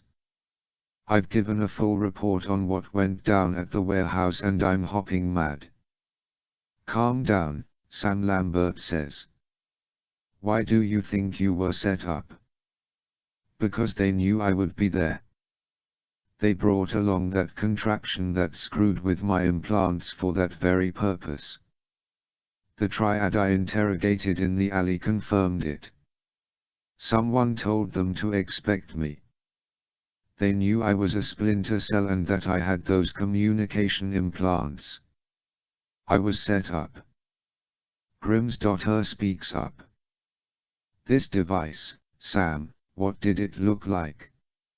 She has a soft voice but one can sense intelligence behind it. Kinda like a boombox. There was a tiny satellite dish they pulled out of it and set on the floor. I think I understand how it was done, she says. They would have had to understand the technology behind the implants and how they work. If you're right, then they must have had inside information from third echelon. It's the only way. Mike Chan again. Lambert asks. Possibly. If he's the traitor. Of course he's the traitor, I say. He killed Carly, didn't he? Have you caught that bastard yet? No, the FBI is on his trail, Lambert replies. Well, it still doesn't answer how the triad knew I'd be at the building. The only person who knew what I was doing was Mason Hen. That has to be it. Hendricks. I think I need to pay a little visit to Hendricks, Colonel. I look at my watch. There are a few hours left before I have to be at the Kwai Chung container port. Mason Hendricks has been one of our most trusted field agents, Sam Lambert says. His record is impeccable. Then maybe he knows how there might have been a link. His source was bad or something. It's worth pursuing.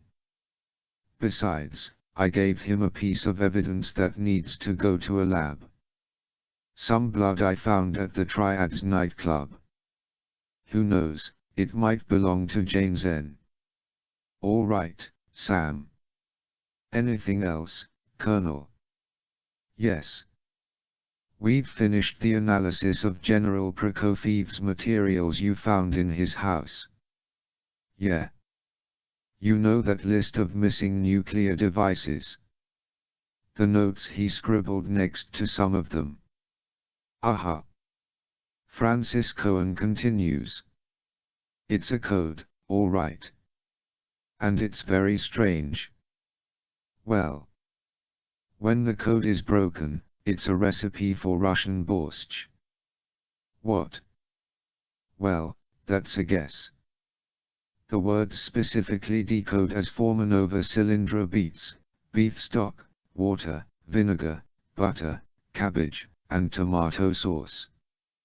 Those are the ingredients of borscht. It leaves out a few spices and perhaps some other vegetables, but that's what it is. What the hell does borscht have to do with nuclear bombs? We don't know. That's just what the code says when it's broken. I think you guys have gone loony, I say. We were hoping you might know what it means, Lambert says. Was there anything in Prokofiev's house that might give us a clue as to what it's all about? I can't think of anything, unless that battle axe of a wife puts plutonium in her cooking. Which I wouldn't put past her. Look, I'm going back to Hendrix's place before the sun comes up. I'll let you know what he has to say. We'll talk later, Sam Lambert says, and then we sign off. Dressed in my workout clothes and carrying my uniform in a gym bag, I take the ferry to the island, grab a taxi, and go back to the mid-levels just as the sun begins to rise. But the driver can't get through to Hendrix Street. A policeman tells us that only local traffic is allowed in. What's the problem, officer? I ask in Chinese. Fire, he replies. I pay the cabbie and get out. Once I'm on the street I can see the thick smoke billowing up ahead. A couple of fire trucks, an ambulance, and 2 police cars are blocking the middle of the road. And they're in front of Hendrix's small house. I walk up the pavement and take a look. Sure enough, his place is black, still smoldering from what was apparently an intense blaze. I move closer to the policemen who are talking with the fireman in charge. Even though they are speaking in Chinese, I'm able to catch a few words and phrases. Firebomb through the front window, 1 in the back, possible triad work, 2 bodies. I observe in fascination as firemen bring out 2 covered corpses on stretchers. 1 charred, black and red arm sticks out from under a sheet. I catch the words man and woman in bedroom before the corpses are loaded into the ambulance.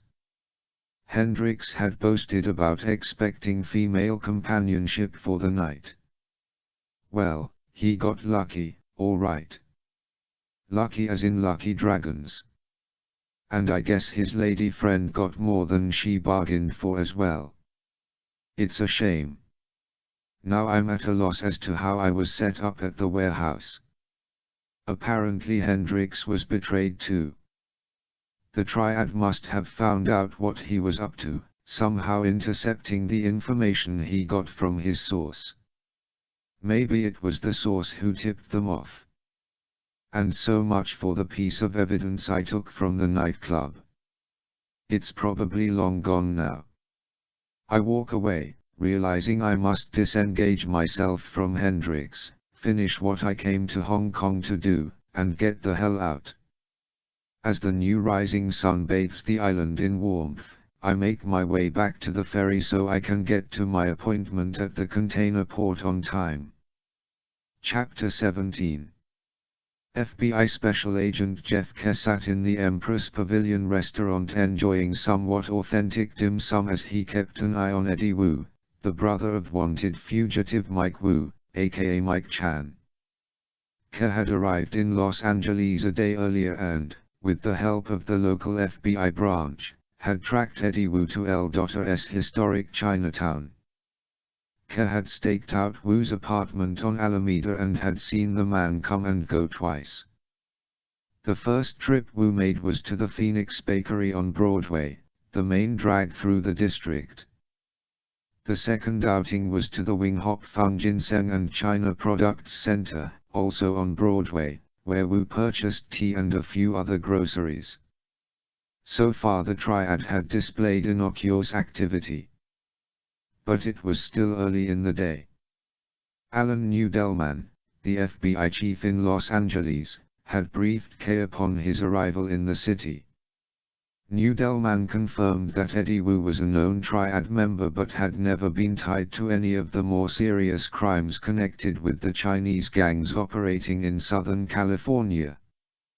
The LA branch of the Lucky Dragons was a small organization consisting of less than a dozen members. Wu was either the top man of the clan or one of the enforcers. He had been arrested twice for narcotics possession, but he had a very good lawyer who got him off with fines and short jail time. Intention to distribute wasn't proven, but the LA police were sure that Wu was dealing the drugs for the triad. A more serious charge cropped up involving stolen property, including weapons, for which Wu served 3 years in the 90s. Since then he had stayed clean, although he was on the FBI watch list. Newdelman suspected Wu of being an accomplished thief, smuggler, and killer. Currently Wu was unemployed, yet he lived in a very nice apartment building, drove an expensive car, and always had cash to spend. The triads in Southern California operated much like small-time mafia families. They specialized in protection rackets, mostly among the Chinese populations in the city, ran gambling and prostitution houses, and trafficked in illegal arms and drugs. Most gangland violence that occurred was between rival triads and rarely spilled out into the mainstream. Nevertheless, the Chinatown District's police precinct was kept very busy escorting the gang members in and out of its justice system. Most of the Caucasian officers could care less if the Chinese criminals killed each other. Their main concern was for the innocent families trying to make an honest dollar in democratic America. Kerr finished his meal and sat with the Los Angeles Times in front of him, pretending to do the crossword puzzle. Eddie Wu was with 2 other men who had come in together to meet him. They, too, appeared to be rough types wearing black leather jackets and sunglasses. The triads in America didn't dress as fashionably as their counterparts in Hong Kong and China did. In the United States they looked more like street punks. As for Eddie Wu, he was purportedly 38 years old, which was old for a common thug. After a while, Wu paid the bill and he and his 2 companions stood.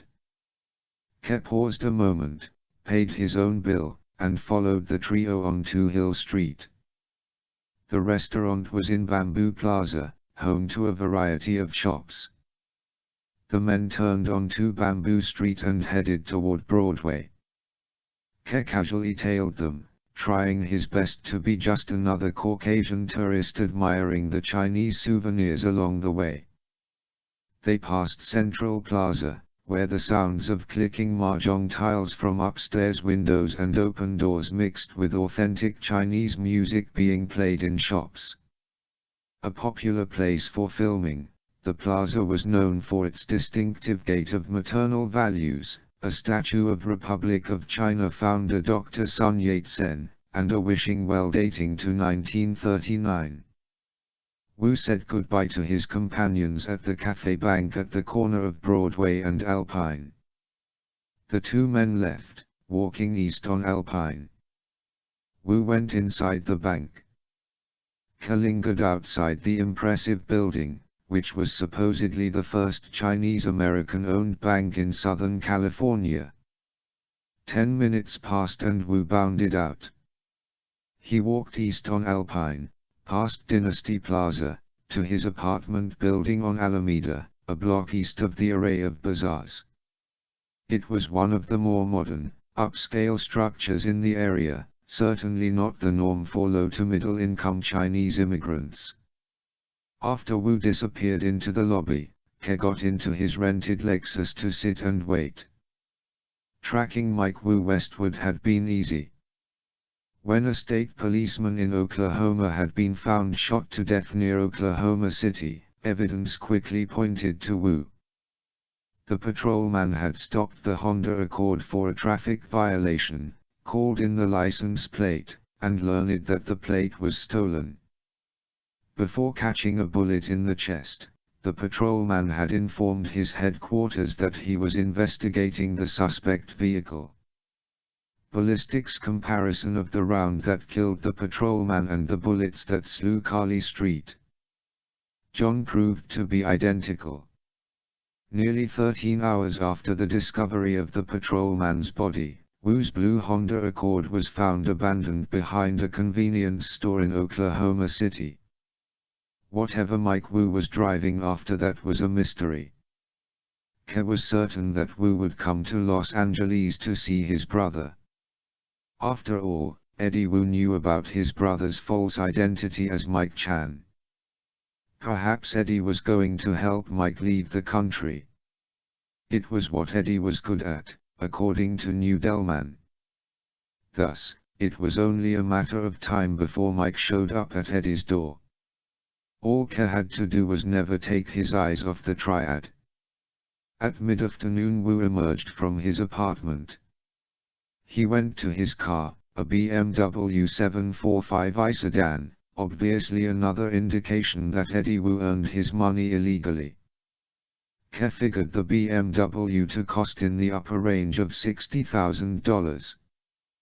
The BMW drove west and got on the 110 freeway, heading south. Ke cautiously followed him. Traffic was surprisingly light for a weekday afternoon. The rush hour hadn't begun in earnest quite yet and Ke actually enjoyed driving on LA freeways. He considered them to be the best in the country. Unlike other big cities in the US, it seemed that the freeways in LA were planned from the beginning to hold a lot of traffic. Other places he'd been, such as Chicago and Washington, D.C., had experienced painful crowding when the population had outgrown the highways. The BMW got on the Santa Monica freeway and sped west. Wu opened up the car and Ke had to push the speedometer to stay a safe distance. No problems arose, though, and eventually the BMW reached the intersection with the 405. Wu took the northward exit and headed over the hills. It wasn't long before the BMW got off at Sunset Boulevard and turned west into Brentwood. Following the car became tricky. The BMW took odd side streets up into the area around Crestwood Hills Park. Ke was worried that he would either lose his prey or Wu would make him. On many of the roads they were the only two cars moving. After nearly 30 minutes of this kind of driving, the BMW turned onto a hilly road called Norman Place. Wu eventually took a hard right onto a gravel road and disappeared into the trees. Ke stopped at the intersection and looked at a map. Where the hell was he? The Getty Museum wasn't far away. It was a couple of miles to the northeast. The area was sparsely dotted with expensive homes and a few isolated businesses. Ke decided to take a chance and drove onto the gravel road. After moving slowly for about a mile, he came to a gate and wire fence blocking further access. A sign read, "Gyrotechnics, in private property no trespassing." There was Chinese script beneath the English words, Ke figured they said the same thing. The FBI agent got out of the car and looked through the steel mesh gate. 50 yards beyond the fence was a two-story modern building that was unremarkable save for dark windows of different geometric shapes. It was similar to a 1950s sci-fi movie production designer's bad idea of what a futuristic building might look like. He got back into the Lexus and drove back to Norman Place. He pulled over and called El Newdelman on his cell phone. Newdelman. Hi, Al, it's Jeff K. Yes, Jeff. Ever hear of a company called Gyroscope Technics Incorporated? No. What's that? I was hoping you could tell me. I followed Eddie Wu from Chinatown to this building. It's in the hills near the Getty Museum. Private property. I'll check it out and get back to you. Thanks. Ke drove down the hill and parked in a more unobtrusive spot. He could see the unnamed gravel road in his rearview mirror, so if Eddie decided to leave he'd be seen. 20 minutes later, Newdelman phoned back. Gyroscope Technics is a brand new Chinese company. Electronics, circuit boards, that kind of thing. Says here that their specialty is guidance systems for aquatic vehicles, namely boats and ships. Been incorporated in California for 3 months. Ke asked, what's Eddie Wu got to do with them? That's a good question, Newdelman replied. I seriously doubt he's on the payroll. Ke chuckled. Not officially anyway. Well, I'm just going to have to camp out and wait for Eddie to leave. Or wait for his brother to show up. One way or another I'm going to find out what this company is really up to. Anton Antipov opened the antique shop door and let Andrei Zdrok in. This had better be good, Zdrok grumbled. The sun isn't even up yet. Decent human beings are still asleep at this hour. You'll be happy when you see what we unpacked, Antipov said. He led Zdrok through the dark Hong Kong Russian curios shop and into the back room. Like the shop's director, Antipov knew how to manipulate the Shakespeare and Marlowe books on the shelf and open the secret door. Together they went down into the shop's headquarters, past Zdrok's private office, and into a main receiving area. In the middle of the floor sat an opened crate the size of a large television. Straw had been pulled out and now littered the floor. Antipov directed Zdrok to a work table next to the crate, where the unpacked item lay horizontally under a bright lamp, dramatically lit as if it were on display in a museum. It was silver in color and cylindrical in shape, much like a giant bullet in its casing. 2 cushions on either side of the device kept it from rolling.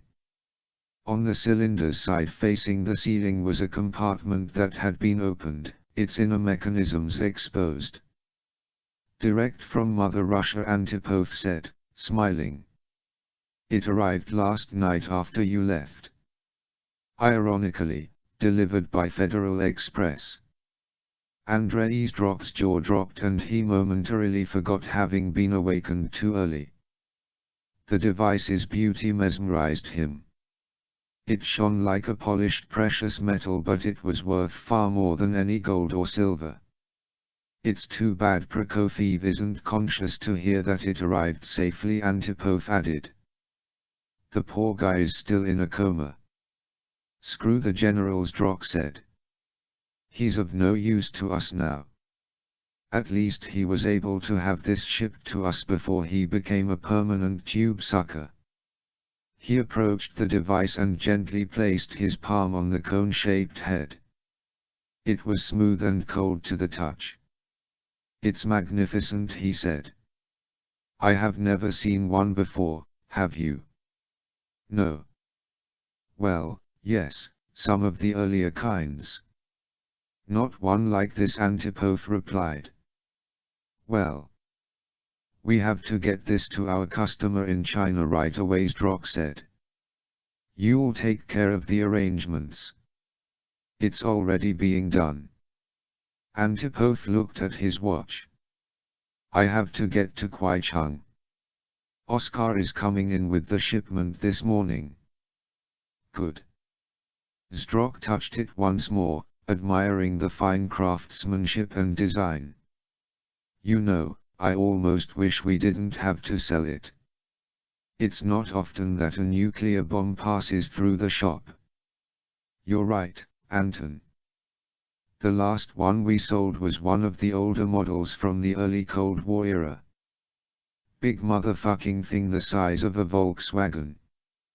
These 1980s jobs are so much more compact and movable. That they are, Andrei Antipov replied. That they are.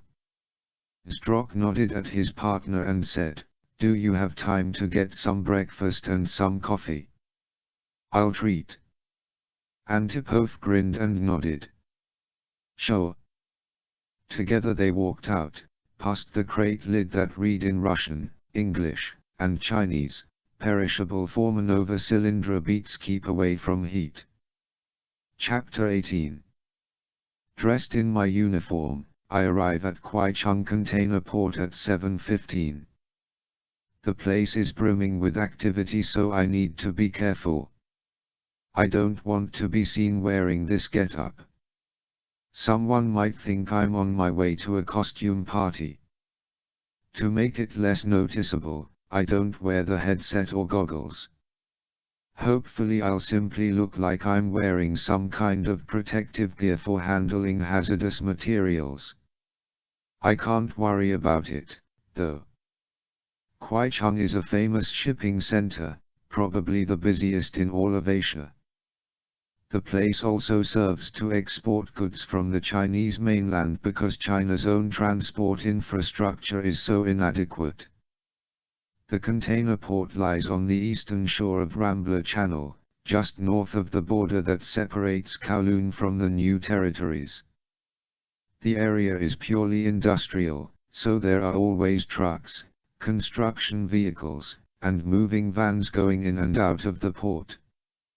The container port itself consists of 6 terminals, with Terminal 5 at the northern end and Terminal 6 at the southern end. Terminals 1 through 4 are in the middle. The triad hoodlum I interrogated told me that the arms deal was going down at Terminal 6, which by my map readings appears to be somewhat set apart from the terminal buildings. That figures. The triad wouldn't want illegal activities to be noticed. From where I'm standing I can see hundreds of containers stacked high like colored building blocks. They all have labels and logos painted on the sides, words like Evergreen, Hyundai, Wanhai, Uniglory, and many others. Tall orange cranes loom over the containers at strategic points around the port, along with equally tall blue barges. The white warehouse buildings are scattered throughout the port and are manned by security guards, terminal employees, and representatives from the various shipping companies. Security at the port has increased since the events of the 11th of September, 2001, but probably not as much as the United Nations would like. I know that in the United States our shipping ports are still very vulnerable. It would be quite easy for terrorists or other notorious groups to place WMDs inside a container and hide them well. The containers are rarely inspected. If they are, it's done randomly.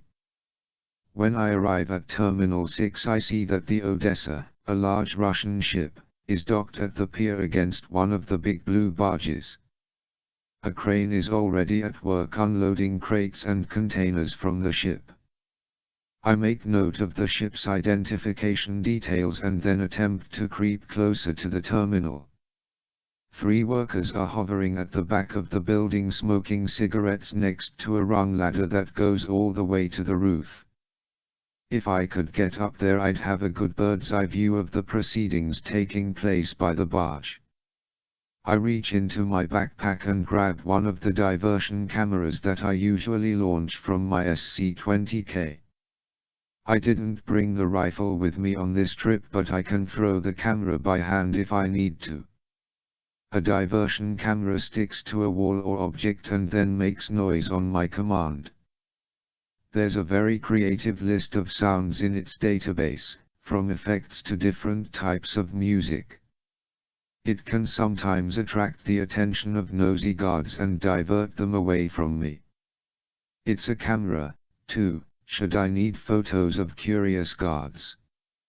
I arm the diversion camera to make noise and then toss it about 20 yards away in between a row of stacked containers. The thing begins to beep, attracting the workers' attention. One of them points in the direction of the containers and curiosity gets the better of them. When they walk over to investigate the noise, I quickly run to the ladder, climb it, and safely reach the roof. From this position, I can see the entire barge and terminal area. In addition to 5 men dressed in business suits conversing in a huddle, terminal workmen are loading crates from the ship into 2 medium-sized moving trucks with Chinese script on the side, translated as Ming Fish Company. I lie flat, remove my binoculars, and focus on the suits. I immediately recognize John Ming as one of the businessmen. He has 2 toughs with him armed, from the looks of the bulges beneath their jackets. Ming's Rolls-Royce is parked near the building I'm lying on. The Chinese are talking to 2 white guys who apparently came in a black Mercedes that's parked beside the Rolls. Lo and behold, I recognize Oscar Herzog as one of them. He's come a great distance since I last saw him in Ukraine. But then again, so have I. The other guy appears to be Anton Antipov. Lucky me, 2 shop directors in one spot. Antipov is doing all the talking. Just from witnessing this exchange, it's obvious that the shop is doing business with the Lucky Dragons. I'd bet a Hong Kong dollar that those crates are full of weapons. The triad has to get gear from somewhere and the shop doesn't care who their customers are. I aim my APSAT's digital camera at the group and snap a few photos. Then I pull out the 5.7 and activate the TAK audio component. Quickly sticking the earplug in my right ear, I'm now able to listen to what they are saying and record the conversation as well. At first I'm surprised that they are speaking English, but then I realize the Chinese guys don't speak Russian and vice versa.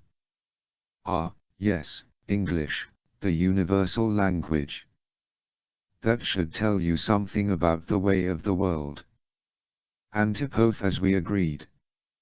Your order is now complete. Ming, thank you. Please tell Mr. Zdrok that we appreciate the opportunity to do business with you. Of course, we will need to inspect the merchandise where we can do so in privacy. Antipov, I understand. I'm sure you'll find it satisfactory. By the way, Mr. Zdrok asked me to tell you that he is sorry he couldn't be here in person this morning. He had some urgent business to attend to. Ming, don't we all, Antipov? So, everything is good, then. This completes our end of the agreement. This is the final shipment of merchandise in exchange for the various installments of Operation Barracuda that you have graciously passed on to us. Ming, agreed. As you know, we also eliminated the link. The American authorities should not be able to trace the professor's trail. At least he won't be able to talk about it. Antipov laughs. Why, Mr. Wong? The professor really believed he'd have safe passage to Beijing. Ming laughs. Apparently so. Antipov, oh, well, he probably wouldn't have liked working in Beijing anyway. Ming, I wouldn't. Antipov, of course not. The men are silent for a moment as they watch the workers. Antipov, it looks as if your men are almost finished. I am obligated to bring up the issue of the final piece of the Barracuda project, which you still owe us. Ming, don't worry. We'll be picking that up from California any day. I'm just waiting to hear from my people in Los Angeles. Antipov, very good. Please keep us informed. Our customer is anxious to receive it. Ming coughs, excuse me. I think I am fighting a cold. Speaking of your customer, may I ask who it might be? Antipov, Mr. Ming, you know we cannot reveal that. The shop has built a reputation on discretion. Ming, Mr. Antipov, surely you can understand our concern. Operation Barracuda, as you call it, involves some serious technology that could very well be used against our interests if it was sold to the wrong people. Antipov, I appreciate your concern, but again I must stress that we cannot reveal who the customer is. Ming takes a step closer to Antipov and Herzog. Although Antipov is 2 inches taller, Ming is definitely the more threatening. I can hear the change in the man's voice. He is not someone to cross. Ming, fine. Keep your secrets. But I should leave you with a little word of advice. I do hope you are not selling the Operation Barracuda material to anyone in mainland China. Antipov, that sounds like a warning, not advice. Ming, take it however you wish. Some of my sources have suggested that the shop is dealing with that devil General Tun in Fuzhou. As you know, the Lucky Dragons have a relationship with a few friends in the communist government in China, but those relationships go only so far. Triads fundamentally hate the People's Republic and what it stands for. General Tun represents the worst of China. I shall go on the record here and now that if I find out the shop is indeed selling this material to General Tun, the Lucky Dragons will not be happy with Mr. Strock. We will do everything in our power to stop it. Good day, Mr. Antipov. Mr. Herzog. No shaking of hands, no friendly salutations. Abruptly, the 3 Chinese turn and walk toward the rolls. I have to duck quickly to avoid being seen.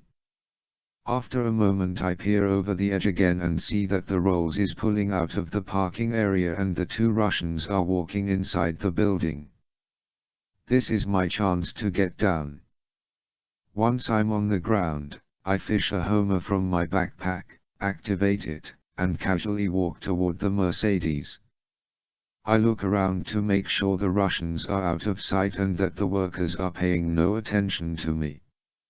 In one fluid move, I crouch, place the Homer under the car, stand, and walk away. The odds are heavily in my favor that I wasn't seen. Anna, are you there? I ask, pressing the implant in my throat. Hi, Sam. I take it you received that little conversation. Loud and clear. I'm analyzing it now. And, Francis. I hear Cohen's voice a little clearer. Yes, Sam. I've placed a Homer underneath the Russian's car. I'm counting on you to track it and let me know where they go. Already zoomed in on it, Sam. Satisfied, I make my way toward Kwaichung Road, the outer perimeter of the container port, throw my sport jacket on to cover up the more superhero aspects of my uniform, and hail a taxi. Chapter 19. Mike Wu drove into Los Angeles on I-40 after crossing the Mojave Desert overnight. He hit I-15 at Busto, drove southwest into the metropolis, took I-10 west to the 405, and then headed for Los Angeles International Airport. It had been a stressful trip and he was happy it was over. Pretty soon he would see his brother Eddie and he could get the hell out of the United States and over to Hong Kong, where he would start a new life with a new identity. The plan was for him to bring the final puzzle piece of Professor Jane's project directly to the Lucky Dragons. Apparently the device could be disassembled and packed in checked luggage without arousing security concerns. It was made simply of machine parts and a laptop computer. Eddie was taking care of a new passport and visa for him, and soon Mike could kiss America goodbye. The most important thing was that Mike would receive his big payoff, from John Ming himself. For the last 3 years Mike had worked at third echelon for his regular US government salary. His deal with the Lucky Dragons began with an initial advance of a reasonable amount of cash. But after final delivery of Jane's materials, Mike was due to receive $3 million. Mike never understood why he had to wait until the end to get his money, but that was the way the Lucky Dragons wanted it. In the meantime, Mike had done a little side transaction with the organization known as the Shop for a comfortable sum. Mike Wu actually liked living in the US. He and his brother had been born and raised in L.S. Chinatown. Becoming involved with the neighborhood gangs began early in their lives. Mike, being the oldest, joined a triad at the age of 13. Eddie had waited until he was 16, but by then Mike was one of the major players in the gang. The Wu brothers joined the California contingent of the Lucky Dragons when Mike turned 26. He and Eddie visited Hong Kong just before the handover and met John Ming. He gave the Wu brothers a great deal of responsibility running the American West Coast operations, tasks they shared with members already in place. When the Lucky Dragons became associated with the shop, a new directive sent Mike to the East Coast as Mike Chan, and eventually he became a research analyst for Third Echelon. He didn't know how he would enjoy living in a communist country after the luxury of the US. But Mike Wu was sure that he would be free of the inherent prejudice he had experienced in America. It wasn't as bad for Asians as for other minorities, but Mike encountered it daily.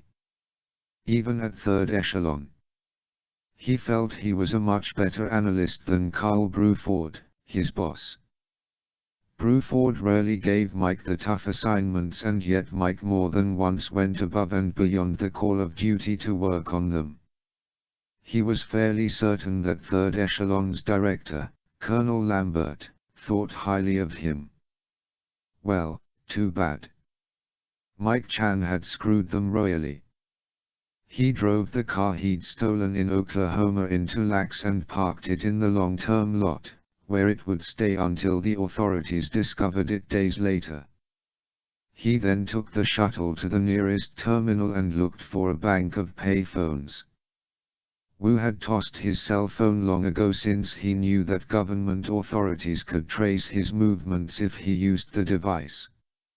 Instead he'd bought a prepaid phone card and used it at payphones when he had to. Wu dialed the number his brother had given him and waited. He smiled broadly when he recognized Eddie's voice. "Welcome to sunny Southern California, big brother," Eddie said. It was true. The weather was quite pleasant for winter. It was a relief leaving behind the snow and ice of the East Coast. "I can't wait to see you," Mike said. "How do I get there?" Mike wrote down Eddie's instructions and promised he'd see his brother within a couple of hours. He then went to the baggage claim, exited the terminal, and caught a taxi. Eddie showed his brother into his office at Gyroscope Technics, embraced him, and said, "It's been too long. It is good to see you." "Likewise," Mike said. "You look well. And you look tired. Was it a difficult journey?" "I had a few problems, but I'm here." "And you're right, I'm exhausted." We'll go to my apartment as soon as I'm finished with some things here. What did you do with your car? Mike said, I dumped it in Oklahoma. Stole another one there and I just left that one in the lax long-term parking. If I'm tracked maybe they'll think I hopped on a plane. Good thinking. You took a taxi here? Yeah. Are you hungry? Want some lunch? Eddie asked. That sounds good. Then I want to sleep for a week. But I can't do that because I'm going to Hong Kong tomorrow. Eddie laughed. Not tomorrow. I hope to have you leaving in 2 or 3 days. 4 at the most. In the meantime you'll stay at my apartment and chill out. How does that sound? Mike wrinkled his brow. What do you mean? I thought you had it all arranged. Eddie waved him off. There have been some complications. Don't worry about it, I've got it under control. That wasn't what Mike wanted to hear. He was too tired to push it, so instead he looked around the office and asked, You really work here? Nah. Well, yes and no. I'm not officially on the payroll. I'm a troubleshooter. I help out with immigration and work visas. Oh, right. Eddie Wu, the wizard of work visas. Illegal ones. Eddie laughed. Something like that. So what is this place, anyway? It's one of Ming's many businesses. The Lucky Dragons back Gyroscope Technics financially, but it's a legitimate enterprise here in America. They employ top scientists from Hong Kong and China, and the Lucky Dragons help to get them here. That's my job. You mean it's a means by which scientists defect from China? I guess you can say that. So far the authorities in China haven't figured out where their physicists are going. That's why Gyroscope Technics keeps moving around and changing its name. We stay ahead of the Americans that way, too. So where's the guidance system? I've been waiting for news about the final piece of Professor Jane Zen's project for a long time. Right. It's done, ready to ship. So what's the problem? I thought I was to take it with me to Hong Kong. Eddie frowned and looked away. Like I said, there are some complications. Mike didn't feel like playing games. What is it, little brother? What are these complications? Ming. He's cancelled the sale of the device to the shop. What the hell for? Isn't it what we've been working toward for the last 3 years? Yes. But Ming is afraid the shop is selling it to a general in China. General Tun. Have you heard of him? Yeah. The guy that's so dead set to attack Taiwan. Is he the shop's customer for all this stuff? I think so. I don't know for certain. Ming seems to think so. He's ordered me not to ship it and await further instructions. But that means we don't get paid. Mike said. Now he was truly alarmed, forgetting how weary he was. This deal has to go through. I'm looking forward to my new life in Hong Kong. You're still going, don't worry. You just won't be carrying the guidance system with you. That was my cover. I was supposed to be one of your scientists, delivering it from California.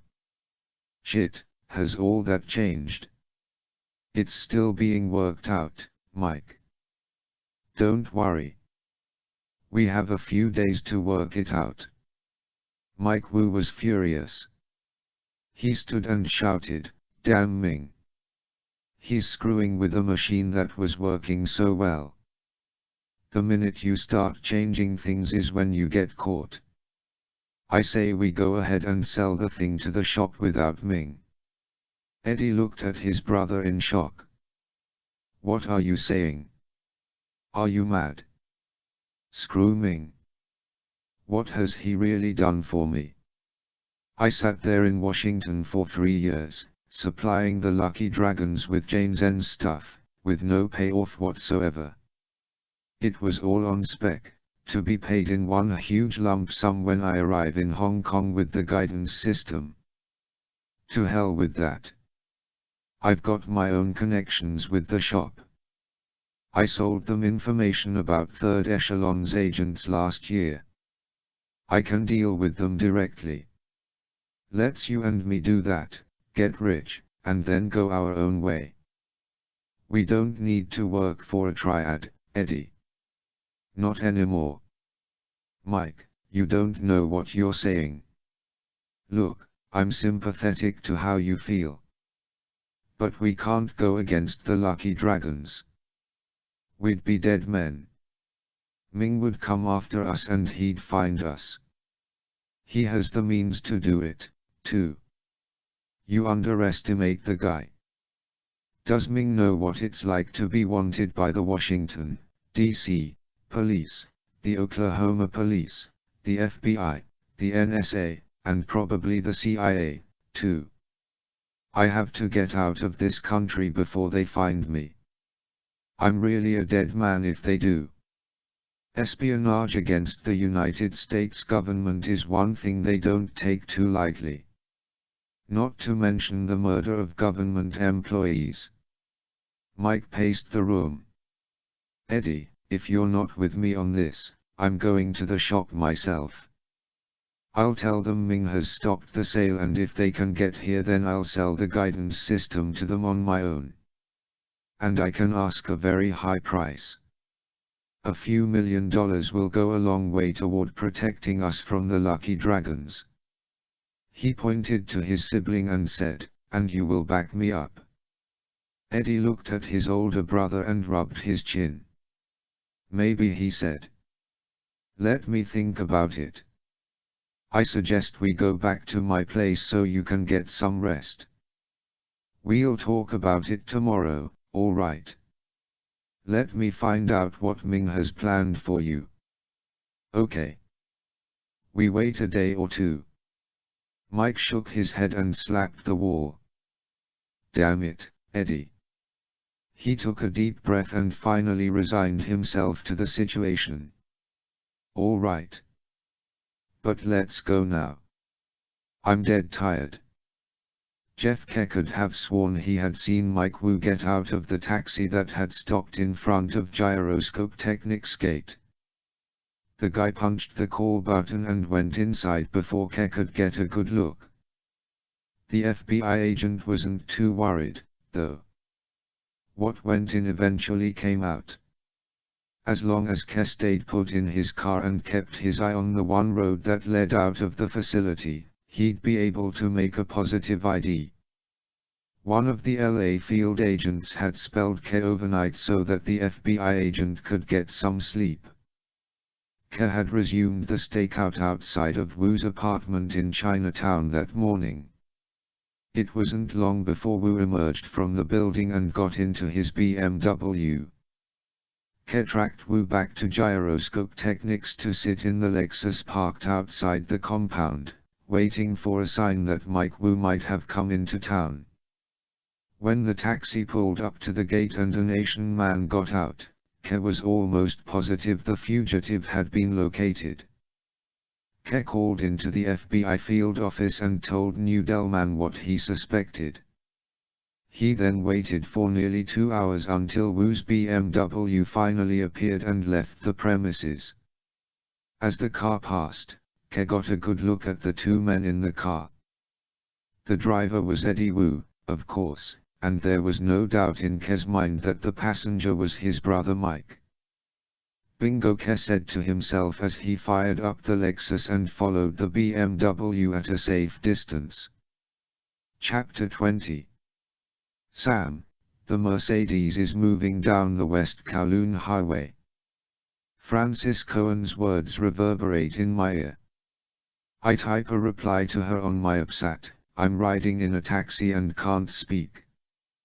Communicate by AppSat please. It was simple to grab a taxi outside of the container port. They're always hovering around the area, dropping off or picking up workers or shipping executives. I made an educated guess as to where the Russians' Mercedes would be heading, so I told the cab driver to head south toward Kowloon. I'm now able to pull up the satellite map on the AppSat and track the Mercedes myself. I send a quick message to Cohen, telling her I've got the car on my screen. She signs off and wishes me luck, adding that Colonel Lambert is pleased with the conversation I recorded between the shop guys and the Lucky Dragons. I've succeeded in establishing the link between Professor Jane Zen and the Triad and, indirectly, Jane Zen's connection to the shop. Now it's up to the suits in Washington to decide what to do next.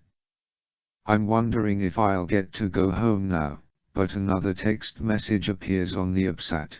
Try to find out what the shop is up to in Hong Kong. What the hell is Operation Barracuda?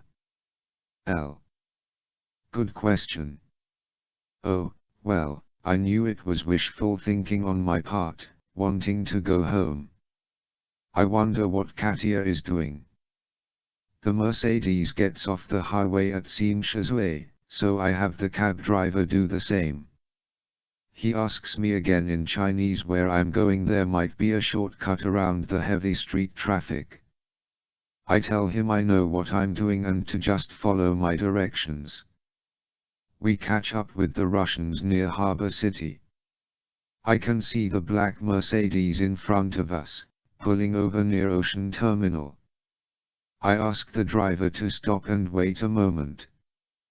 Then Antipov and Herzog get out of the Mercedes and walk away. Their driver moves the Mercedes away from the curb and into traffic, presumably toward a parking garage. I decide to follow Abbott and Costello, since they are part of the shop's top brass. I pay the cab driver and get out. I'm pretty good at tailing someone on foot. Practicing stealth when you're alone in the dark is one thing, stealth when you're on a crowded city street is completely different. You have to blend in, not look conspicuous, and be flexible with your pace of movement. It's important to keep a steady distance between the prey and yourself but not appear to be rushing. Sometimes, if the prey stops, you have to pause and pretend to be interested in something while you wait for the quarry to move again. It's pretty standard stuff. There are also anti-surveillance moves you can make to ascertain that no one is following you. But when you're doing the tailing, that can be difficult. I'm fairly confident that no one is behind me. As for the Russians, they are pretty naive. Any jerk could follow these guys. They seem to be paying no attention to what's behind them. They don't have a care in the world. As I expected, they make their way to the Star Ferry, on their way to Hong Kong Island. Once they are aboard, I linger just long enough to meld into a crowd of Chinese and Caucasian businessmen swarming through the gate and onto the boat. Antipov and Herzog step into the lower deck quarters and take seats on a bench next to the wall. They are deeply embroiled in conversation, oblivious to what's around them. I position myself across the room, picking up a discarded newspaper to hide behind. I know it sounds cliché, but that's what you do. The ferry ride between Kowloon and Hong Kong is always pleasant. Despite the rather foul stench of the harbor, it's a short, relaxing trip that could be quite enjoyable if I weren't on the job. At one point, Antipov stands and points to something outside the window. Herzog looks and nods. Antipov resumes his seat and the two men are silent. Herzog shuts his eyes and slumps for the remaining few minutes of the journey. Ashore, I follow the men off the ferry to the taxi stand. Damn. This is where it gets tricky. I hurry to get in line behind them, with a buffer of 2 parties between us, and keep my nose in the newspaper just in case one of them turns around. I note the number of the taxi they climb into and then wait as patiently as I can for my turn. When I finally get into a cab, I point to the Russian's taxi up ahead, which is luckily stuck in traffic at the end of the block. The driver understands and nods his head. He throws the car into drive and screeches away from the curb. He makes an illegal move around the stalled cars in front of him, passing them in the oncoming traffic lane. So much for not attracting attention. But the driver is good. As soon as traffic begins to move, he slips into it, 2 car lengths behind the Russians. He takes it easy from then on, following the other cab with discretion. We head west on Connaught Road until the Russian's taxi pulls off onto Morrison Street. Eventually they reach Upper Lascarocat Street and stop. I pay my driver and give him a huge tip, which he appreciates by showing me his rotten, discolored teeth. The 2 Russians walk up Cat Street to a small antique shop. I stand across the road and watch as they enter the building. A sign above the door says it's the Hong Kong Russian Curios store. Interesting. After a few minutes I cross the street and walk by the shop. I look through the window and see a Chinese man sitting at a desk in the back and polishing a small statue. The Russians are not in the store. There's an employees-only door next to the desk, and I must presume that they went through it to another area of the building. A basement, perhaps. I note the sticker displayed in the window that informs potential burglars that Hong Kong Security Systems, Inc., protects the shop. I press my implant and ask Cohen to get Grimm's.her to hack into the company's records and come up with a security access code I can use. She acknowledges and then I go back across the street. During the next half hour no one enters or exits the shop. I snap a couple of photos and then decide there's nothing more to do now. Best to return after dark. That's when my job is more fun. It's just after midnight when I arrive at the antique shop dressed in full uniform. The first thing I do is circle the block and pop through the alley behind the store. There's an expected employee exit, but I also notice an unusual outline in the pavement on the ground next to the building. It's almost as if someone had taken a stick and drawn a 10-foot by 5-foot rectangle in the wet cement when it was first poured. Using my thermal vision, I notice there is heat beneath the outline. I can just make out thin slivers of light. Unlike most loading lifts that carry boxes to a shop basement, someone took great care to see that this one was hidden from view. Anyone without my training would never realize it's there. I go back around to the front of the shop and carefully peer through the display window. The place is dark except for a lamp that illuminates the desk and cash register in the back. The best bet is the alley door. I return to the back of the building and use my lockpicks to unlock the door. The deadbolt gives me 5 minutes worth of trouble, but eventually it gives and I'm inside. The security keypad is immediately to my left. It's blinking and beeping and I know I have 15 or 20 seconds to punch in the code Anna Grimm's.her provided. As soon as I press the sequence of buttons, the system deactivates. Nice. I'm in a storeroom full of boxes and dusty goods. Lots of crap that someone might call antiques. There's a full bookshelf along one wall and a small bathroom with a door. But no staircase to a basement. There has to be another way down there. I look inside the shop proper and find nothing out of the ordinary. The papers on the desk are invoices and such, neatly arranged and organized. I run my hand beneath the counter, searching for trick levers or buttons, but find none. Returning to the storeroom, I begin to examine the walls for telltale signs of secret doors. Again, my thermal vision comes in handy when I get to the bookshelf. Faint traces of light leak from the edges between two sets of cases. The access to the basement is behind them. The bookcases don't budge, though. I pull on the sides, try lifting the sides, and search for more trick levers and buttons. Nothing. I remember seeing a play on stage in which one of the characters opened a trick door by pulling out a particular book. It's a device that's been used hundreds of times, but it works. I figure what the hell, so I begin to pull out the books on each shelf, one at a time. There are about 50, but I go through them quickly. When I get to the shelf that is shoulder level, I notice two books that are slightly forward, as if they've been moved recently. A book of Shakespeare and a book about Christopher Marlowe. I figure one must go with the other, so I pull out one and then the other. I hear a latch give way and the bookcase pops ajar. I open it and, sure enough, there's a spiral staircase descending to the floor below. The stairs squeak much too loudly as I go down, so I stop and take them one at a time slowly. When I'm halfway I hear snoring. I take the rest of the stairs at a snail's pace, but from the way the guy is sawing logs I don't think I have anything to worry about. When I get to the bottom, I see him sitting at a desk.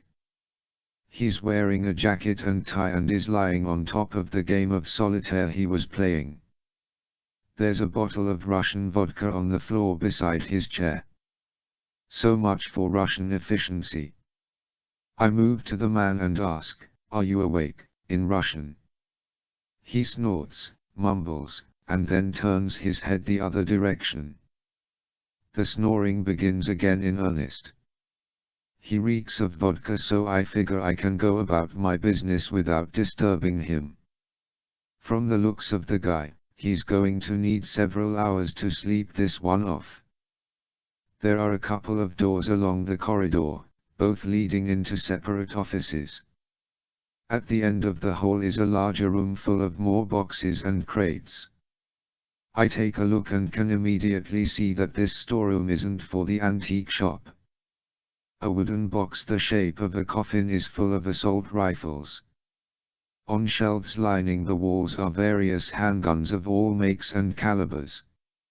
On another shelf is a collection of timers, material that appears to be plastic explosive, and boxes of ammunition.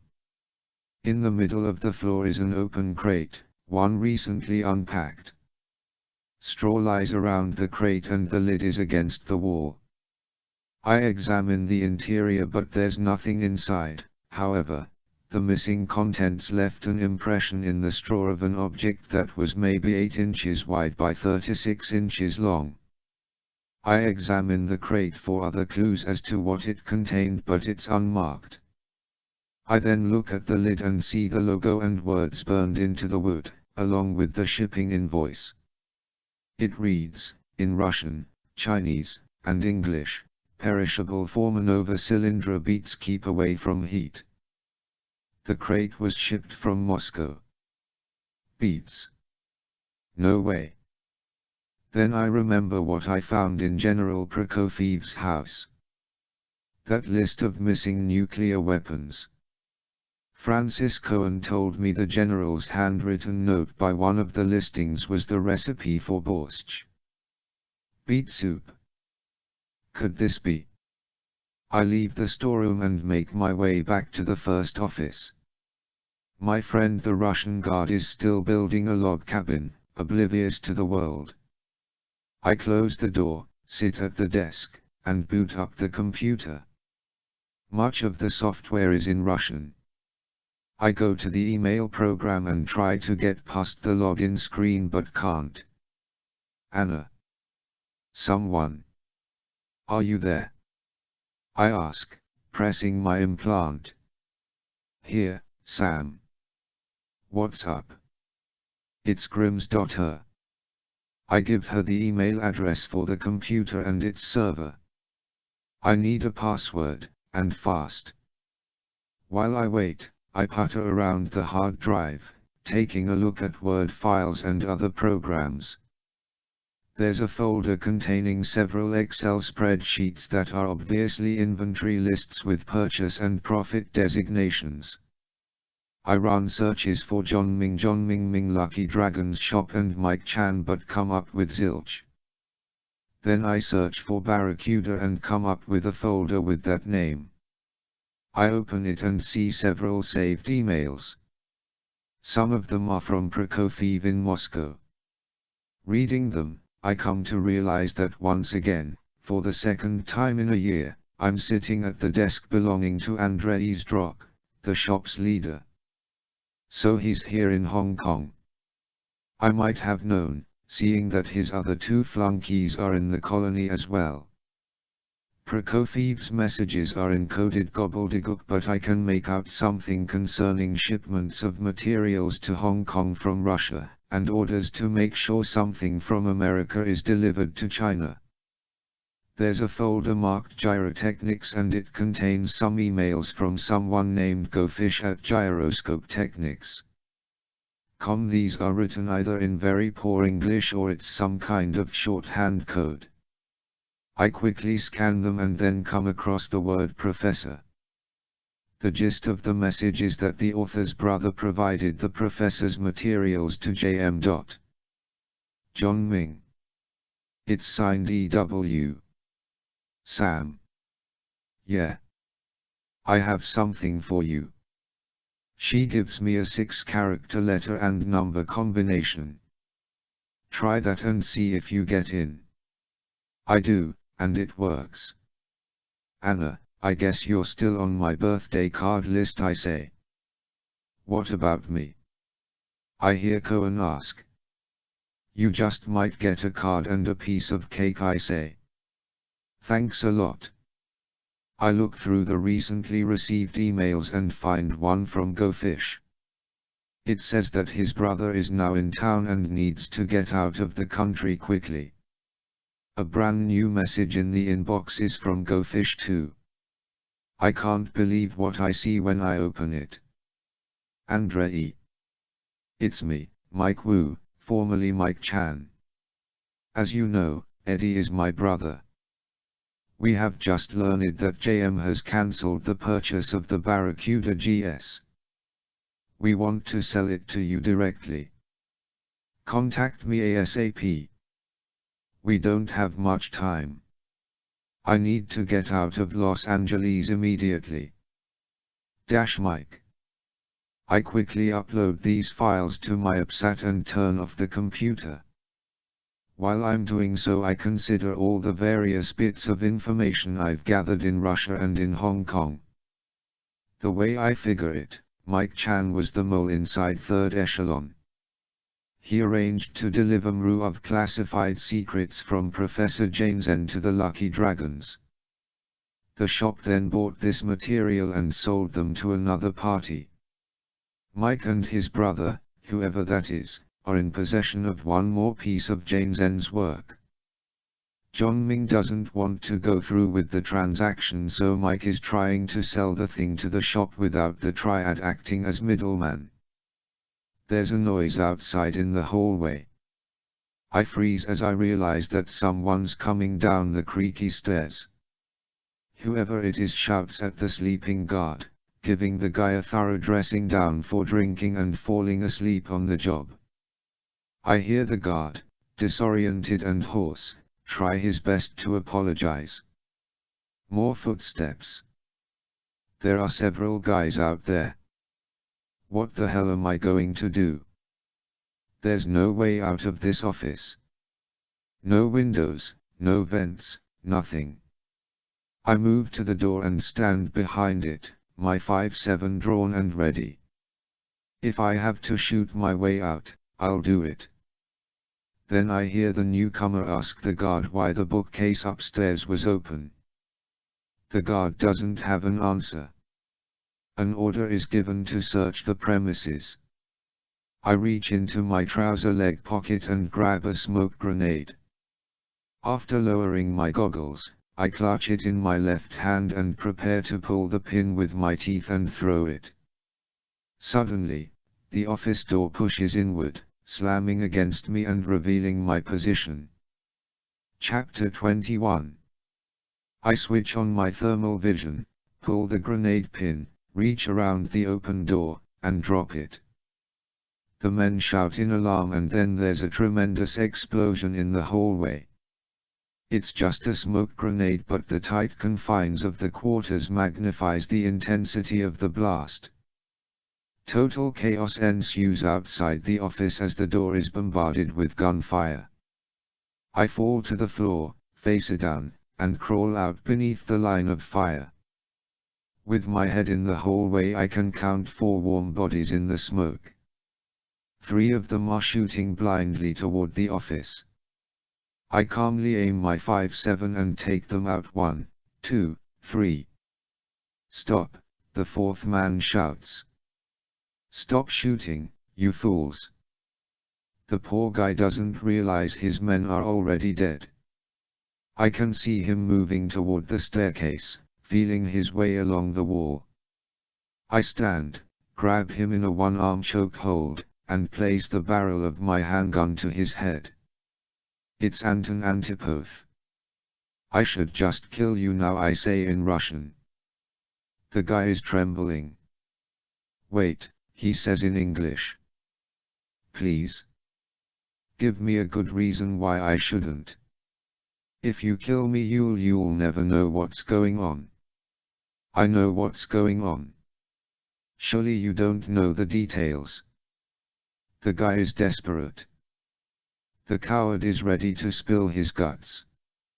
He's right, though. I don't know the details. I pull him back through the hallway and out of the smoke. We end up in the storeroom with the weapons. I throw him to the floor, quickly frisk him, and find that he's unarmed. Standing over him with the 5.7 in his face, I say, "Okay, Antipov. Tell me the details. I'm listening. Don't leave anything out." The man squints at me and asks, "Who are you?" "The Avon lady." "Now what's the shop doing with the Mruov material?" "You're Fisher. Are you not?" "The Splinter cell." "I asked you a question. I was afraid you might show up sooner rather than later." "Andrei. Andrei wouldn't believe you'd be on our trail so quickly. Are you going to answer me or not?" "You have 3 seconds. Wait." Antipov puts up his hands defensively. "Don't shoot." "Okay, I'm waiting. Now talk to me." "We've sold the Mruov plans to General Tun in China. He plans to attack Taiwan with his army. He's mobilizing in Fuzhou and war is imminent." "Is the general nuts?" "He's crazy if he thinks he can attack Taiwan without retaliation from the United Nations, not to mention America. Surely he knows that." Antipov nods.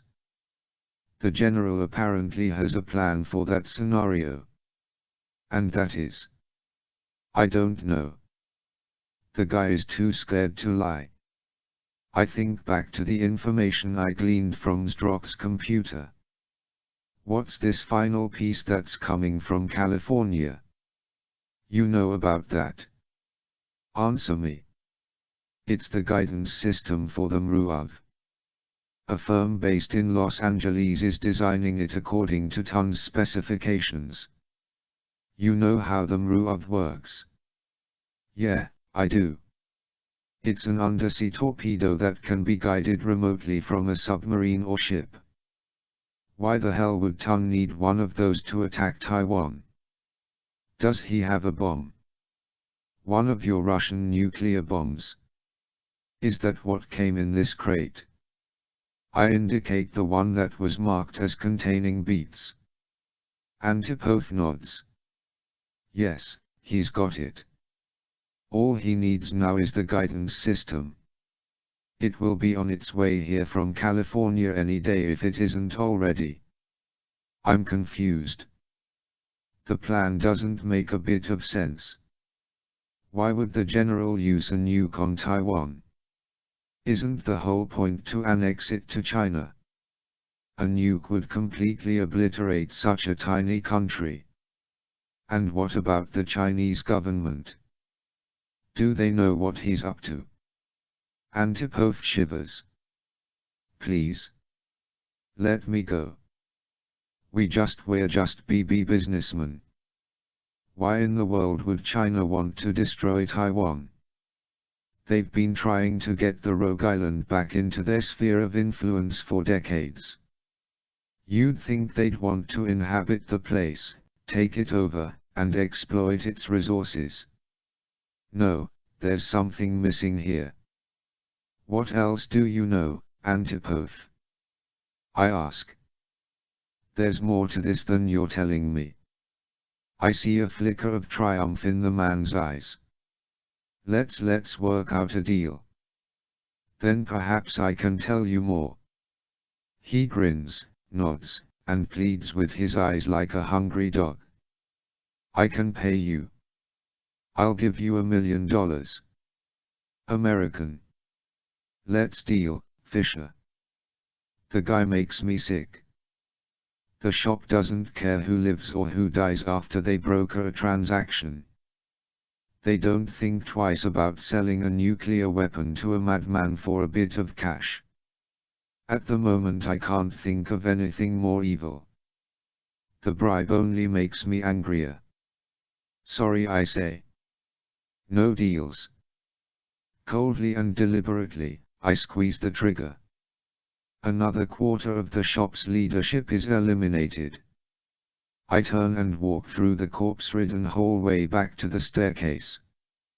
Once I'm upstairs I fire a couple of rounds at the store's front plate window, shattering it to pieces. This sets off an alarm. Good. Let the Hong Kong police deal with the mess downstairs. I'm sure the little cache of weapons will interest them. Lambert's probably not going to approve of what I've done. But I have no regrets. Just like General Prokofiev in Moscow, Antipov needed to be taken out of the picture. When I run into the other two, Herzog and Strock, I plan on doing the same thing to them. If Lambert wants to remove me from the assignment, then so be it. The way I see it is this: a job that began over a year ago was never finished. The damage the shop has done to third echelon is immeasurable. They killed several of our agents. Mike Chan and the Triad may have been responsible for Carly Street John's murder, but if it hadn't been for the shop pulling the strings it wouldn't have happened. So I say enough is enough. I quickly leave through the back door, stick to the shadows, and make my way back to the ferry. Chapter 22. Jeffka looked at his watch and whispered into the microphone of his headset. 30 seconds. On my signal. Roger that. The FBI field office had provided Ke with 6 men to stage the raid on Eddie Wu's apartment. As long as no other Triad members were present, the operation was expected to go smoothly. Ke had waited until the 2 Wu brothers were safely inside the 8-story apartment building and then set up a stakeout until nightfall. At just after 1 in the morning, the team arrived in full riot gear, ready to storm the residence. The Bureau had previously taken care of contacting the building's management to warn them of what was about to take place. Warrants and legal formalities were executed by the book. An ambulance and fire truck were waiting a block away in case they were needed. The apartment was on the top floor, one of 3 penthouses in the building. There was only one way in and out. Since the brothers must be asleep, the element of surprise was in the team's favor. Ke gave the signal and 3 men moved down the hall with the battering ram. Assault rifles ready, the trio looked at Ke for confirmation. The special agent nodded. The first man knocked loudly on the door. "Open up. FBI." By rote, the team didn't wait for the door to open. They slammed the battering ram against the door, knocking it off its hinges. The 2 other agents stormed into the living room, followed by Ke and the 4 remaining officers. Mike Wu was in a deep sleep when the crash of the door jolted him to reality. The feds surrounded him before he could sit up in bed. With 3 rifles pointed at his head, Wu had no choice but to raise his hands. As the 3rd echelon traitor was taken into custody, the other men searched the rest of the apartment for Eddie Wu. He was nowhere to be found. "Where's your brother?" Ke asked Mike as the handcuffs were snapped onto the man's wrists. "I don't know," Mike said. "He was here when I went to bed." Ke had not seen the guy leave the building. He couldn't believe Eddie wasn't there. He angrily turned to 2 team members and told them to tear the place apart. Ke then jerked his head at the men holding Mike and said, "Let's go." Unbeknownst to the FBI or to his brother, Eddie Wu had built an escape hatch in the closet floor of his bedroom. The idea to do so had come from John Ming himself back when Eddie set himself up in Los Angeles. The FBI would eventually find the trapdoor, but not until after Wu was safely away. The door led to a passageway much like an air vent through which Eddie could crawl to the stairwell on the 8th floor. When Eddie heard the crash at the front door, he immediately went for the closet. He knew he couldn't save his brother. The important thing was to get away quickly. It took him 42 seconds to move from his bed to the closet, open the trapdoor, and snake to the stairwell. It was then a simple matter to run down the stairs and leave the building without the FBI ever seeing him. It worked like a charm. "I want a lawyer." It had been 12 hours since his arrest. Mike Wu sat in the bare interrogation room under intense bright lights with nothing but a cup of coffee on the table in front of him. Other than the mirror on the wall, which Wu obviously knew was for observation, nothing else adorned the cold, concrete space. He was exhausted and uncomfortable. His hands were still cuffed behind him and he was barefoot. Wu had been forced to discard the t-shirt and boxer shorts he had been wearing in bed and now wore standard prisoner's trousers and a tunic. Ke and LAFBI Chief Al Newdelman sat at the table with the captive and were getting nowhere. "Mike, you're being held under the Homeland Security Act," Ke said. "You don't have the same rights normal, ordinary, everyday criminals have. If I had my way, I'd organize a little lynch party right here and now for what you've done.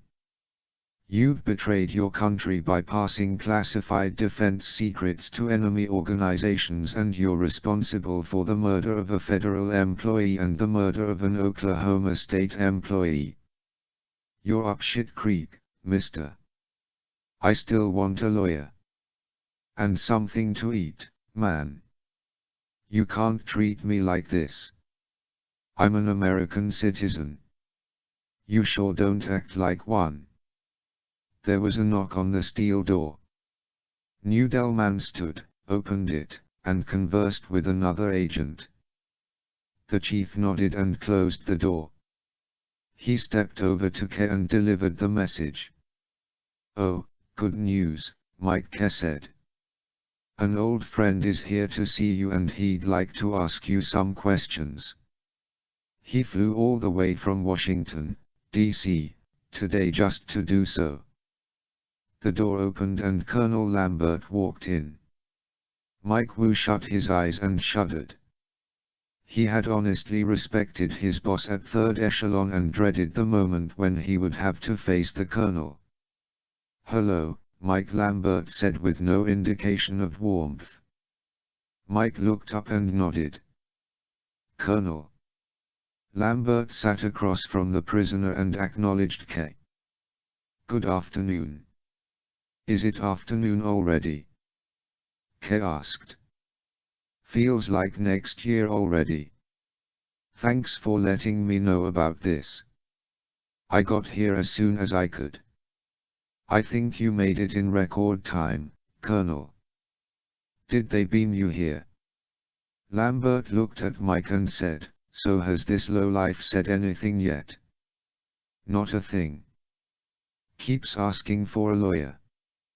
Lambert grunted.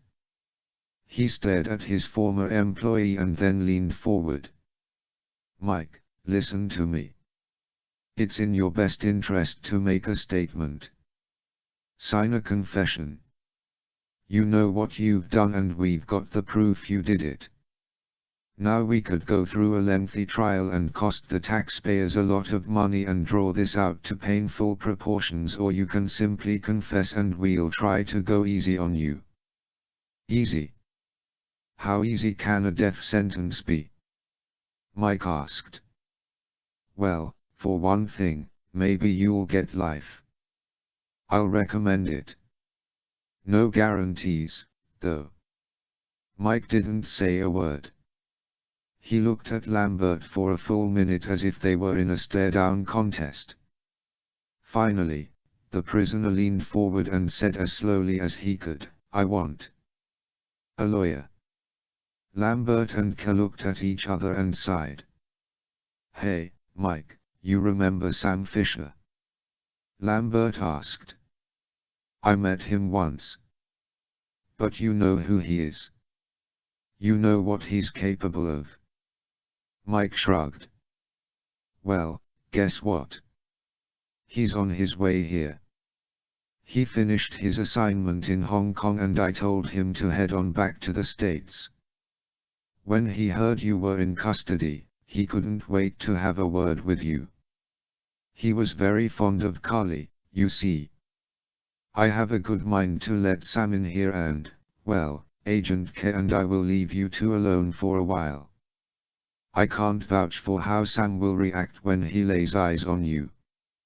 And seeing as how you're in Maximum Security Unit 6, which no one the fuck knows exists, you might as well wish you'd died in a hail of bullets."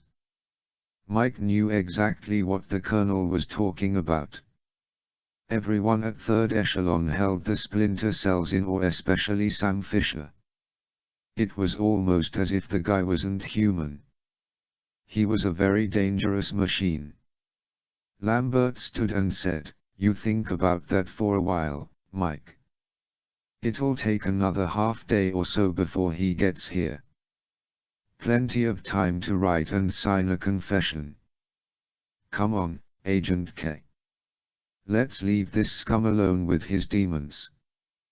The two men left the room and locked the door. Mike Wu nervously cracked his knuckles but stared defiantly at the mirror.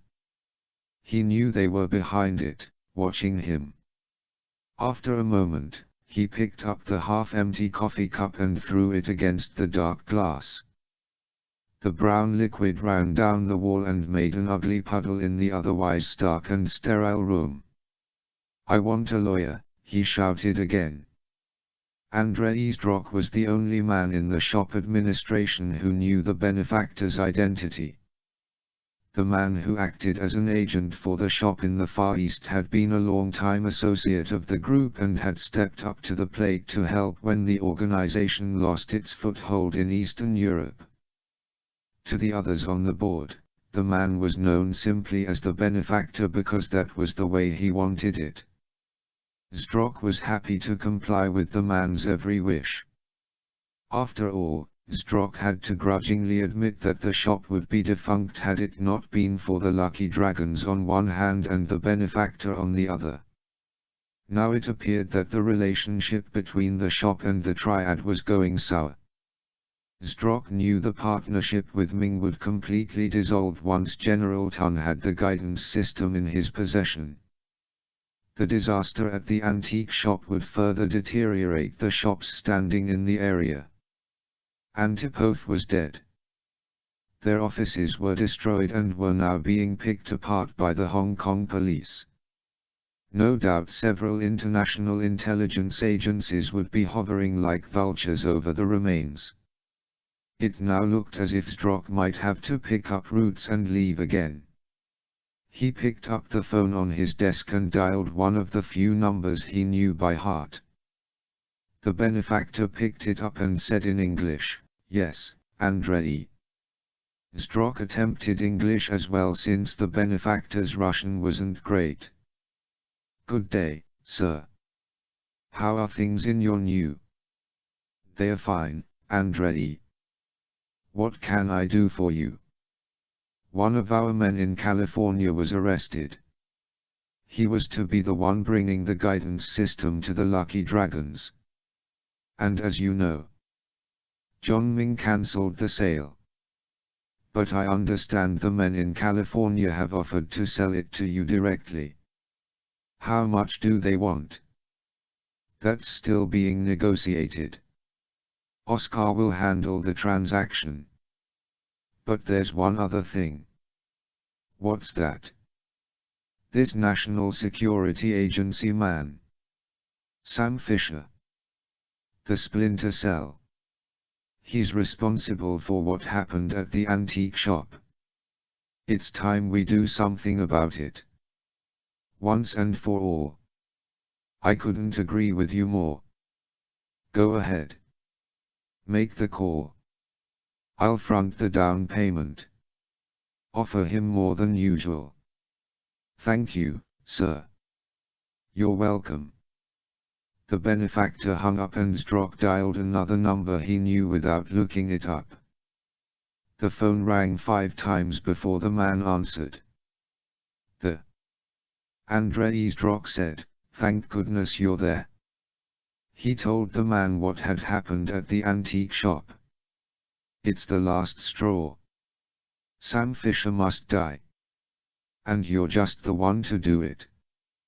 You're the only one who can do it." Zdrok waited 20 seconds before the other party replied.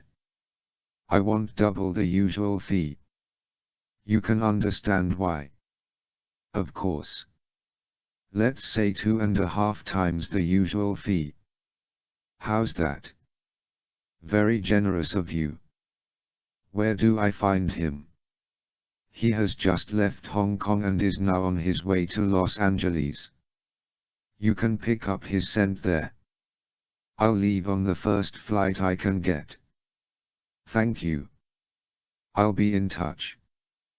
The two men hung up and Zdrok felt the first glimmer of hope after an anxious 24 hours since he discovered what had happened to Anton Antipov and the shop's headquarters on Cat Street. All would be well now. The shop's most trusted killer, Ivan Putnik, was on his way to America to set things right. Chapter 23. The ride across the Pacific in the Osprey was uneventful and I slept most of the way. However, when we landed in California I still felt weary. I suppose I could attribute it to getting older, but I'm not going to. Maybe I just need another vacation. 2 overseas missions back to back are enough to exhaust anyone, even guys 20 years younger than me. Francis Cohen picks me up at the base. I'm surprised to see her on the West Coast, but she explains that she flew over from Washington with Colonel Lambert. She and Anna Grimsdotter think they've solved the problem of how to protect my implants from the electronic transmitter the Triad used on me. I'll need to submit to a minor operation for an hour while the adjustments are made. This will involve cutting into my skin to get to the little buggers. At the moment it's not a prospect I look forward to, but I guess it has to be done. She takes me to Maximum Security Unit 6, a classified holding pen for prisoners who represent a great threat to national security. It's the kind of place where they hold terrorists and traitors without access to legal counsel, at least for a while. This policy is part of the Homeland Security Act and the so-called War on Terrorism that's been in effect since the 11th of September, 2001. The unit is located east of LA, near San Bernardino. From the street it appears to be a public parking garage, which it is. But by keying in an access code in the elevator, you can descend to the lower levels some 50 feet underground. That's where they keep America's Most Wanted. After I'm cleared to enter the place, Cohen leads me to Lambert. He's temporarily taken over a small office that has a cot. He looks as if he just woke up. "Sam, good to see you," he says. "It's good to be back." We shake hands and he offers me a seat on the cot. He takes the chair behind the desk upon which he's set up his laptop computer. Cohen leaves us alone, saying she'll be back to get me for the surgery later that afternoon. "Forgive me if I seem disheveled," Lambert says. "I was up most of the night talking with Mike." "I'm tired, too," I reply. "Am I on vacation yet?" Lambert grins, he knows I'm being facetious. "Not yet, Sam. You can have a day or two to rest up, but we need you here. I'll explain later." "Want some coffee?" "Sure. I want to call my daughter. Is there a line I can use or should I use my cell?" "Here, you can use this one," he says, pointing to the phone on the desk. "It's a secure line. I'll be right back." He leaves the room and I make the call. Sarah's answering machine picks up. "Hi, this is Sarah, leave a message." I look at my watch and figure there's no reason why she should be at home mid-morning. She's probably at school. "Hi, honey, I'm back in the States," I say. "Just letting you know. You can reach me on the number you have when you get a chance. If I don't pick up right away, I'll call you back. I love you." I hang up and lie on the cot. I'm just about to fall asleep when Lambert returns with the much-needed coffee. "Thanks," I say. I sit up and take it. Lambert returns to his chair and then announces, "I read your latest report." Oh, here it comes. I was brutally honest with what happened at the antique shop in Hong Kong. He's going to tear me a new asshole for killing Antipov in cold blood. At least I know he's not going to fire me, because he's already said I'm still on the job. "I'm glad you wrapped up that end of the shop's operation," is what he says. That's 2 down, 2 to go. I certainly didn't expect that. "Thanks," I say. Somehow I feel the need to explain myself. "Listen, Colonel, about Antipov." He waves his hand at me. "Forget it, Sam. The guy was a major enemy. All those shop guys are supreme shits. As far as our laws go, you were in a combative situation. We'll say no more about it." I nod and sip my coffee. After a moment of silence, I ask, "So how's our prisoner doing?" "I believe he's about ready to talk." "I think he was waiting for you." Mike Chan, Mike Wu rather, looks pretty haggard. They've kept him awake and under intense interrogation for the last 48 hours. I met the guy once at Third Echelon and barely remember him. He was supposed to have been very good at his job as a research analyst. Why does greed turn so many good people into villains? I'll never understand it. We all want to make money and live comfortably, but selling out one's country or friends or family to do so is beyond the scope of my comprehension. As soon as I walk into the interrogation room, Mike sits up and widens his eyes. They must have really built up my visit. The guy looks scared. Relax, Mike, I say. I'm not going to hurt you. Not right away. Why are you here? He asks. This isn't your job. Since when do Splinter cells get recruited to interrogate prisoners? They don't. I'm here of my own free will. I'm here because Carly Street. John was a friend of mine. I'm here because your friends the Lucky Dragons tried to kill me. I'm here because I'm patriotic and love my country, and you're a son of a bitch that isn't worth his weight in excrement. The prisoner sighs and nods. He's resigned to his fate. I still want a lawyer. You might get one after you confess. I'm not really sure how it works with you special combative types. All I know is that I'm not going to leave this room until you make an official statement and sign it. So, what, are you going to lean on me? You're going to show how tough you are and beat me up a little bit. I'm hoping you'll come to your senses and realize that you've got no way out of this. You're caught. Lambert and the FBI have all the evidence they need to convict you. You don't have to sign anything. You'll still get the death penalty. We'd like to prevent that. Life is a lot better than death. Depends on what you're doing with your life, doesn't it? Perhaps. It's too bad Carly can't do anything with hers now. Mike looks down. I sense he's not altogether happy about what he did. Bastard. Why, Mike? Why did you have to kill her? You know, Carly once told me what a great worker you were. She said you were the best analyst in the firm and that you'd probably advance quickly. Screw you, Fisher. Well, something in me snaps. Maybe I was overtired. Maybe I was trying to grieve for Carly. Or maybe I was fed up with all the shit.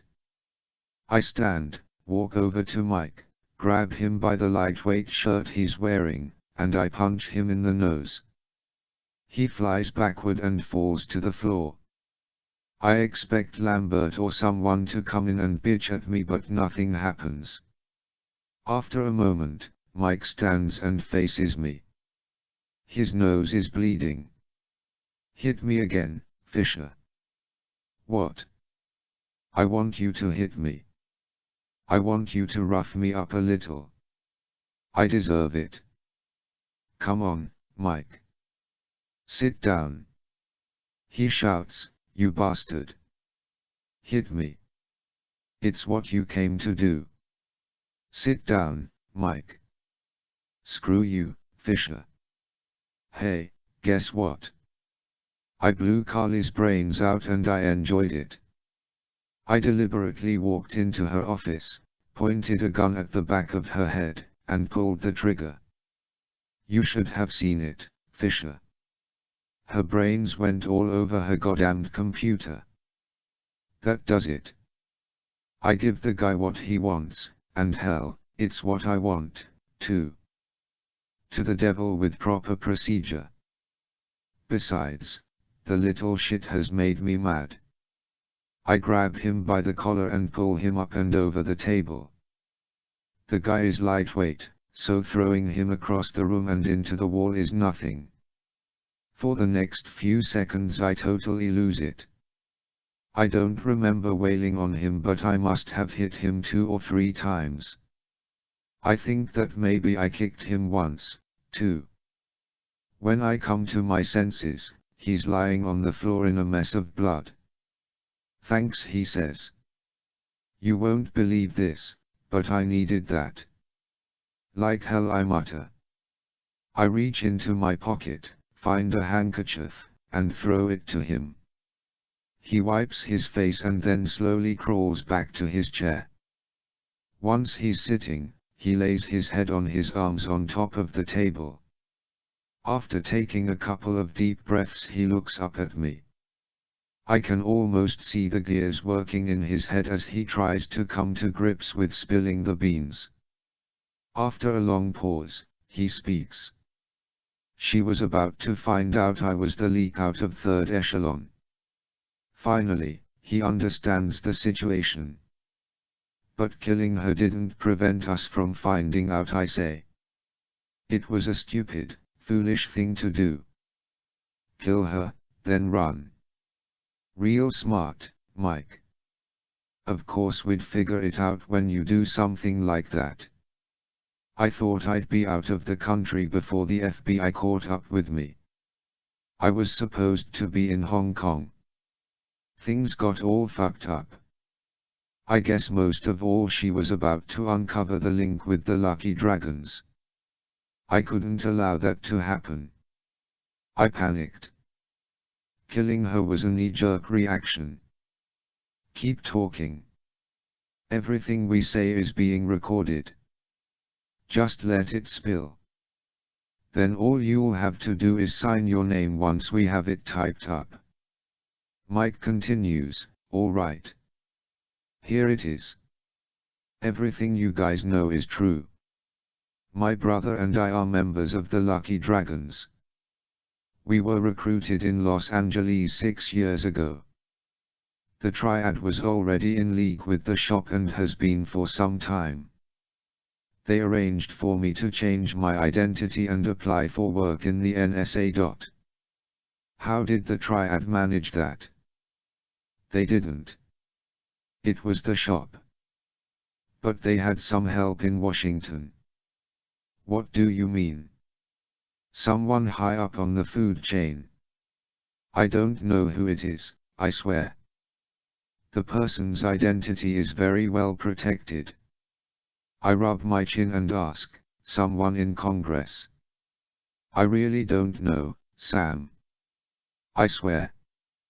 Whoever it is has a lot of connections. They were able to whitewash my background, create a new existence for me as Mike Chan, whatever it took.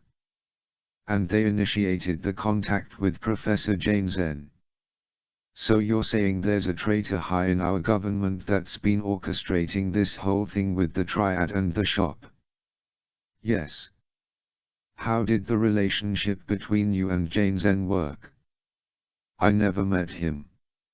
He would deliver electronic files to a Dropbox in the city. I would pick them up and send them to John Ming in Hong Kong.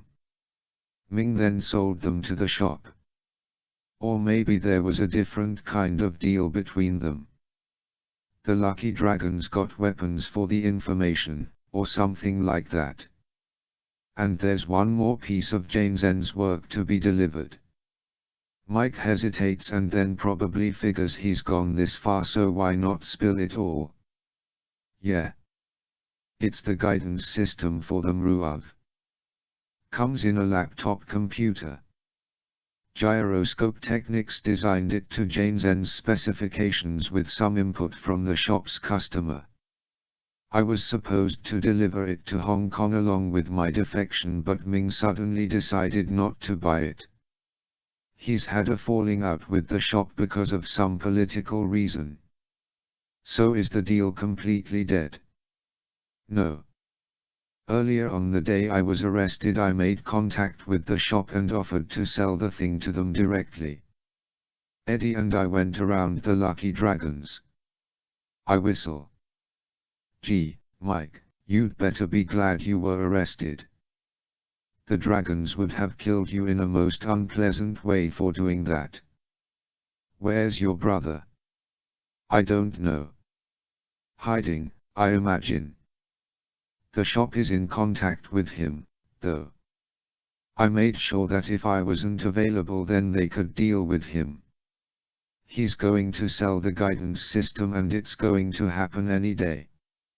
It may have already occurred. He's dealing with Strock. Mike nods.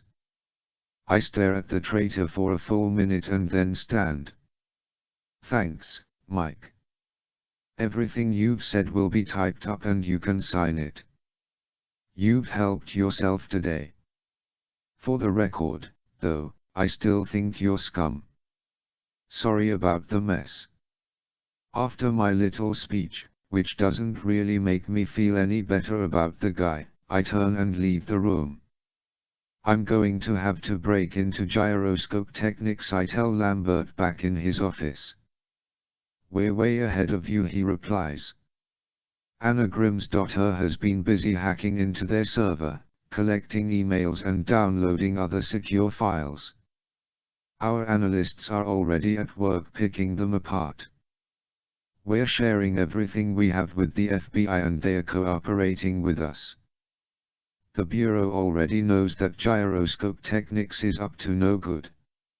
An official investigation is underway for a number of crimes, including providing sensitive and classified military information to foreign powers. We know they've been working with the MRU of material and they shouldn't have any access at all to that project. Special Agent Jeff K is now in charge of the investigation into the firm. I've told him you would do what you do best and get inside gyroscope techniques and see what you can find. In the meantime, he's searching for Eddie Wu and trying to pinpoint when the guy might be making contact with the shop. Do you have a photo of Eddie Wu? Lambert digs through the pile of stuff on his desk and comes up with one. I memorize the guy's features.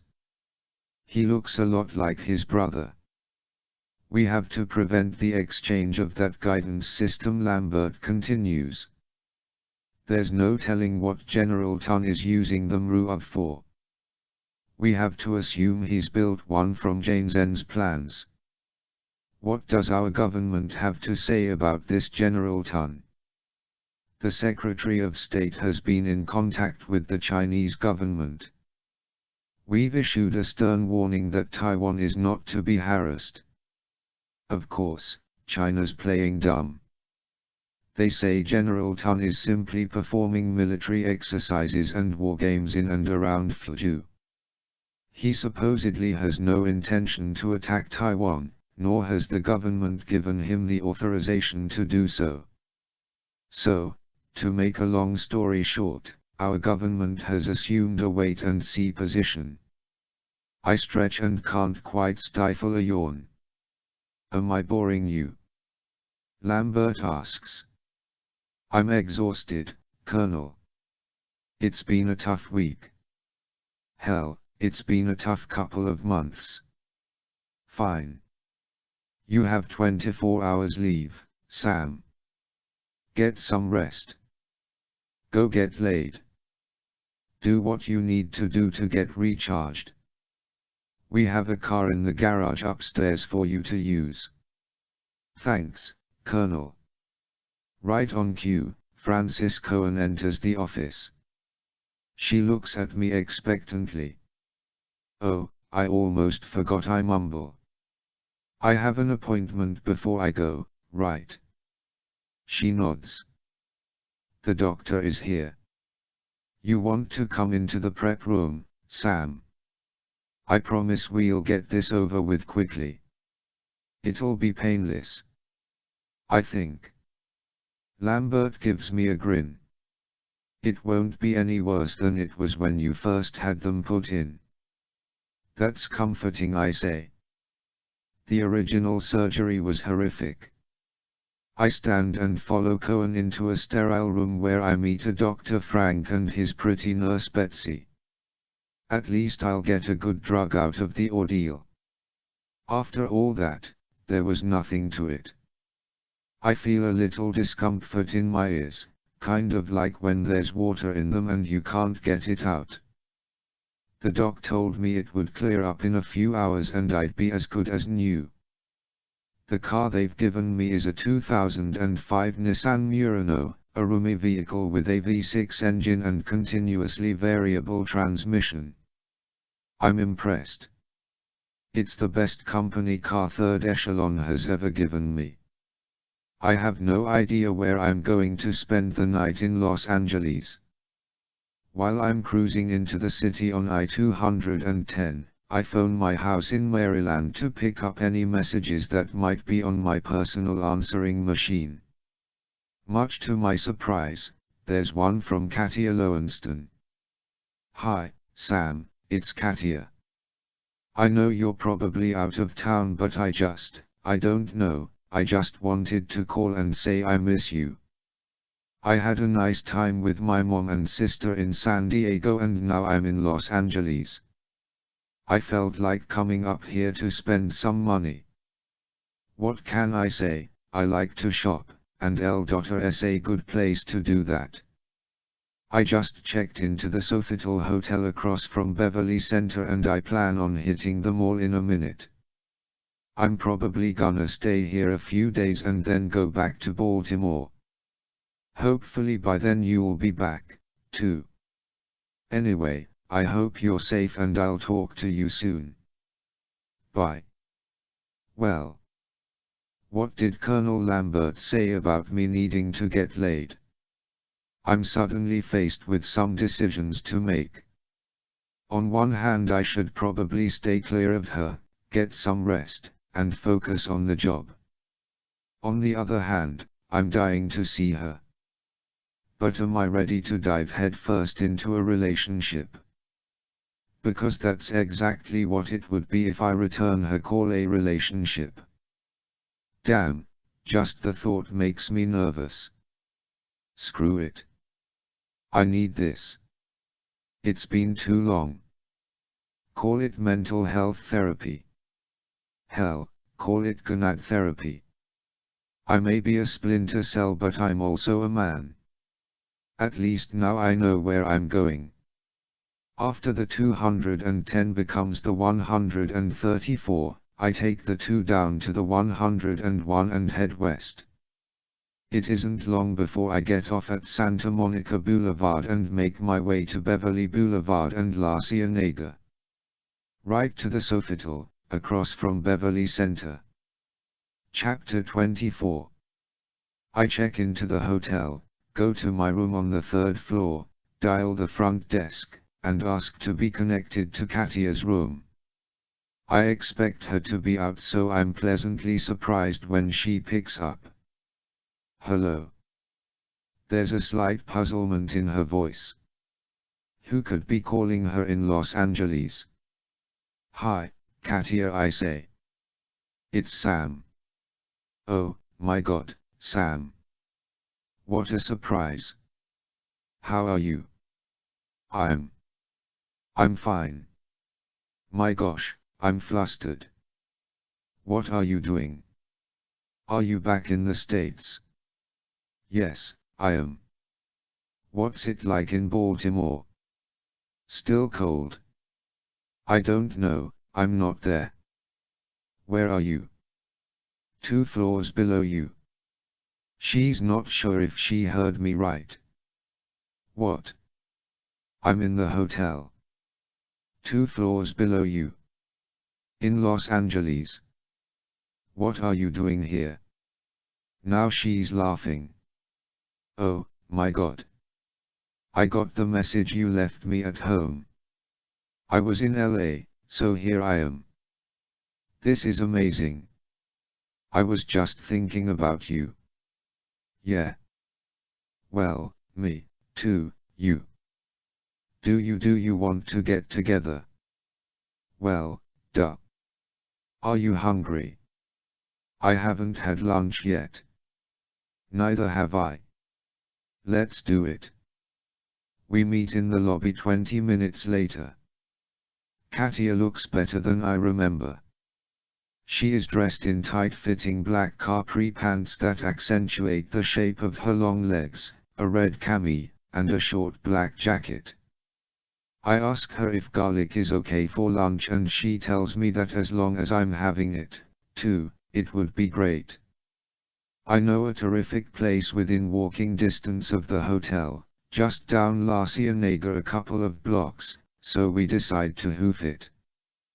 The weather in Los Angeles is slightly cool but certainly nothing like the winter temperatures back east.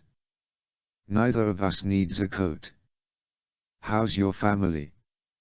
I ask as we stroll. She takes my hand and I welcome it. They're good. It was a nice visit. My mom hasn't been well. She had some kind of weird infection in her toenail and the doctor was afraid she might have to lose it. The toe, that is.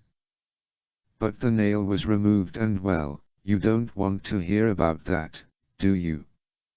I don't mind. I think I can take the image of a missing toenail.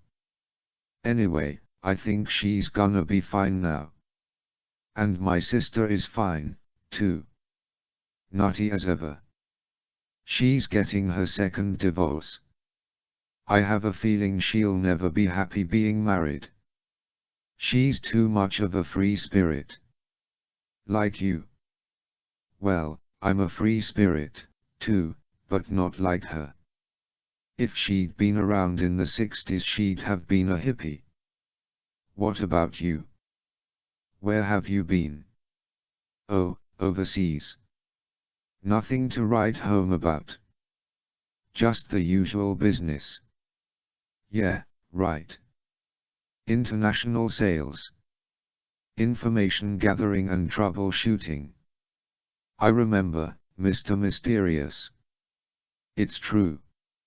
Sure. So what are you doing in L. Had to make a stop. A business stop. But I've got 24 hours of free time. Oh, and you chose to spend it with me. If you'd like. Of course I'd like. I do have to get some rest, though. I'm pretty exhausted. She punches me on the upper arm. Don't give me that, Buster. We might spend the next 24 hours in bed but we ain't gonna be sleeping.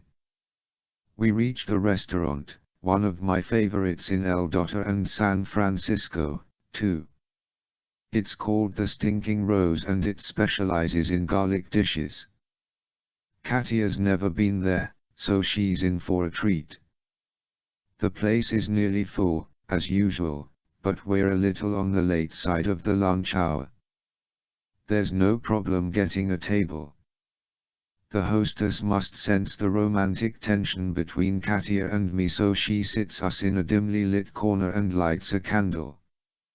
Katia scans the menu and proclaims that it all sounds good. I assure her it is and suggest the appetizer of Bagna Calda. We order a bottle of the house red wine and settle in for an enjoyable hour or two. So where in the world were you, Mr. Salesman? Katia asks. Her brown eyes sparkle in the candlelight and I'm tempted to open my soul to her. For once, the spectre of Regan is nowhere around. Perhaps my late wife is looking down from the heavens and wishes me well. Regan would have wanted me to get on with my life, find someone to love. After all, Regan and I had separated and weren't living together when she succumbed to her illness.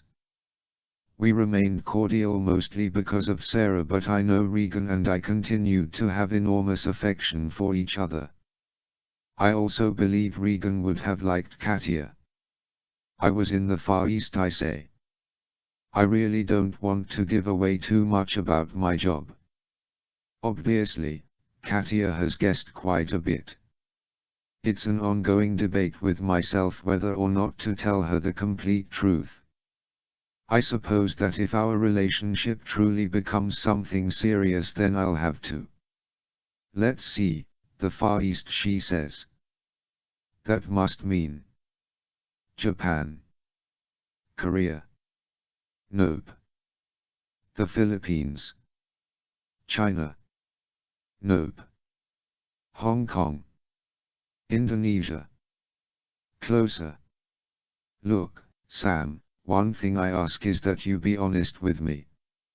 She takes a sip of wine and then looks at me intently. I realize you have a rather hardened heart when it comes to relationships, and I don't want to scare you off. I'm independent, too, and I assure you I'm not a needy person. But I've been thinking about our short time together and, well, I just think we'll have a pretty good time if we keep at it. I'm not asking for a commitment or anything like that, but I am asking that you tell me the truth about yourself.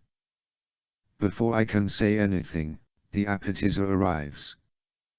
Bagna Calda is an awesome concoction of soft garlic cloves oven roasted in extra virgin olive oil and butter with a hint of anchovy. Served in a little hot tub, it's spreadable on the freshly baked bread it comes with. My God, this is fabulous, Katia says when she tries it. I could just fill up on this. It's good, isn't it? You can buy a book of recipes from the restaurant at the front desk if you're inclined to try it at home. We order entries and talk of other things, the question of my honesty temporarily placed on the back burner. Krav Maga is a big topic of conversation, along with our personal habits for keeping fit. She tells me a little about her life in Israel before coming to the United States. Her father was Israeli but her mother is American, hence the dual citizenship. After her parents' divorce, her mother brought Katia and her sister to California. Her father died of heart failure 6 years later. The food arrives and it's overwhelming. She has the lemon-baked Atlantic salmon with garlic caper sauce served with a cine di pepe pasta. I go for the garlic roasted medium-cut prime rib, which comes with, naturally, garlic mashed potatoes. As I tell Katia, the Stinking Rose is a great place to take a date because you know you'll both have bad breath afterward. Halfway through the meal the conversation returns to what I do for a living. She mentions that she loves to travel but doesn't get to do it very much. You're lucky. It must be nice being able to go places in your job, she says. Sometimes it is. Depends. On what? On what I have to do there. Sam, you do work for the government, don't you? Come on, your secret is safe with me. I don't commit to an answer, but I do shrug my shoulders to indicate she's on the right track. It's the best I can do. I knew it. Look, I've known other men that work for government agencies. I dated a CIA guy once. We went the longest time before I found out what he did for a living and it really pissed me off. Why? Because he'd been lying to me. He told me he was a lobbyist. He exhibited all the same signs as you. He was secretive about his job, he was gone for long periods of time, he was unbelievably fit for his age, and he was a devotee of martial arts. Believe me, Sam, I know the type. And that's my type. Isn't it? I let that one ride. The meal continues pleasantly and the conversation moves along to safer subjects. At one point during dessert we share the Irish coffee chocolate brownie mousse. I feel her barefoot brushing against my calf.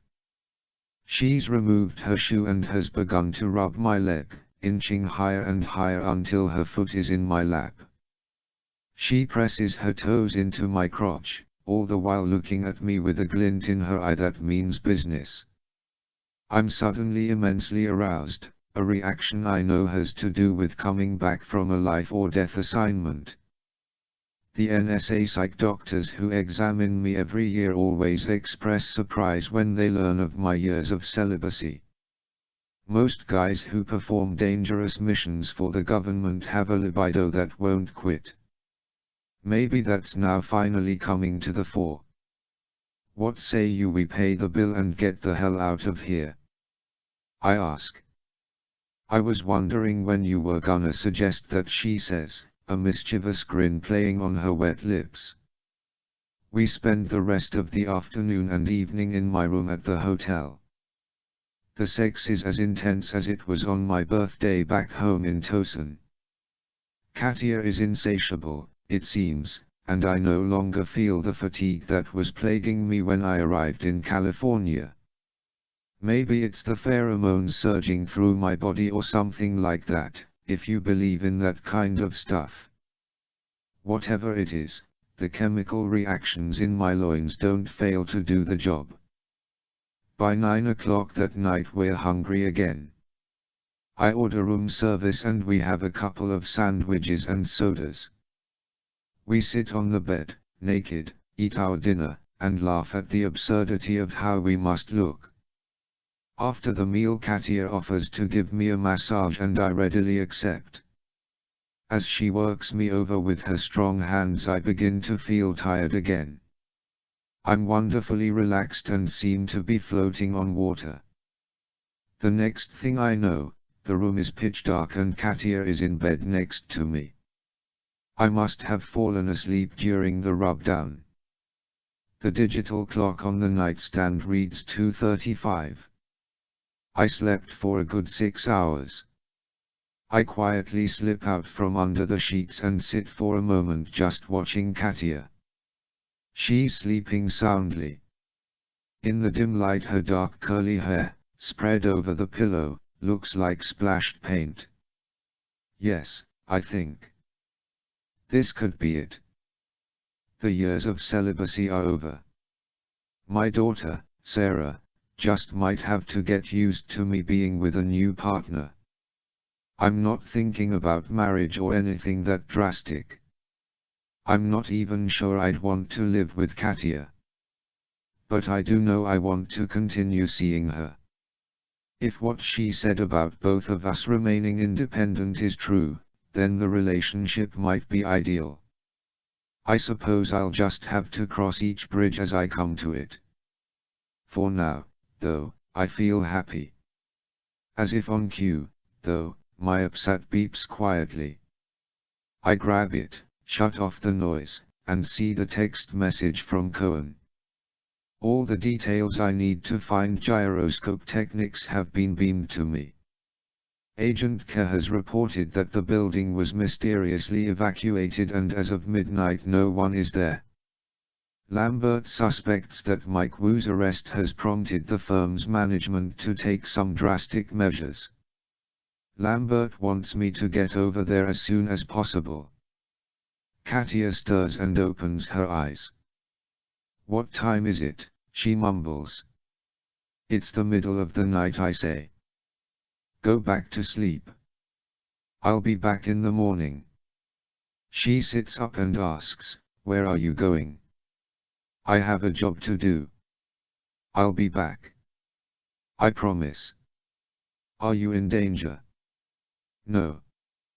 Katia, go back to sleep. I'll be back when it's time to get up.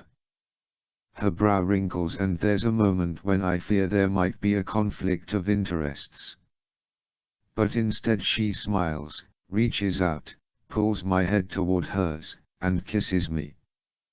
Just be careful, she whispers.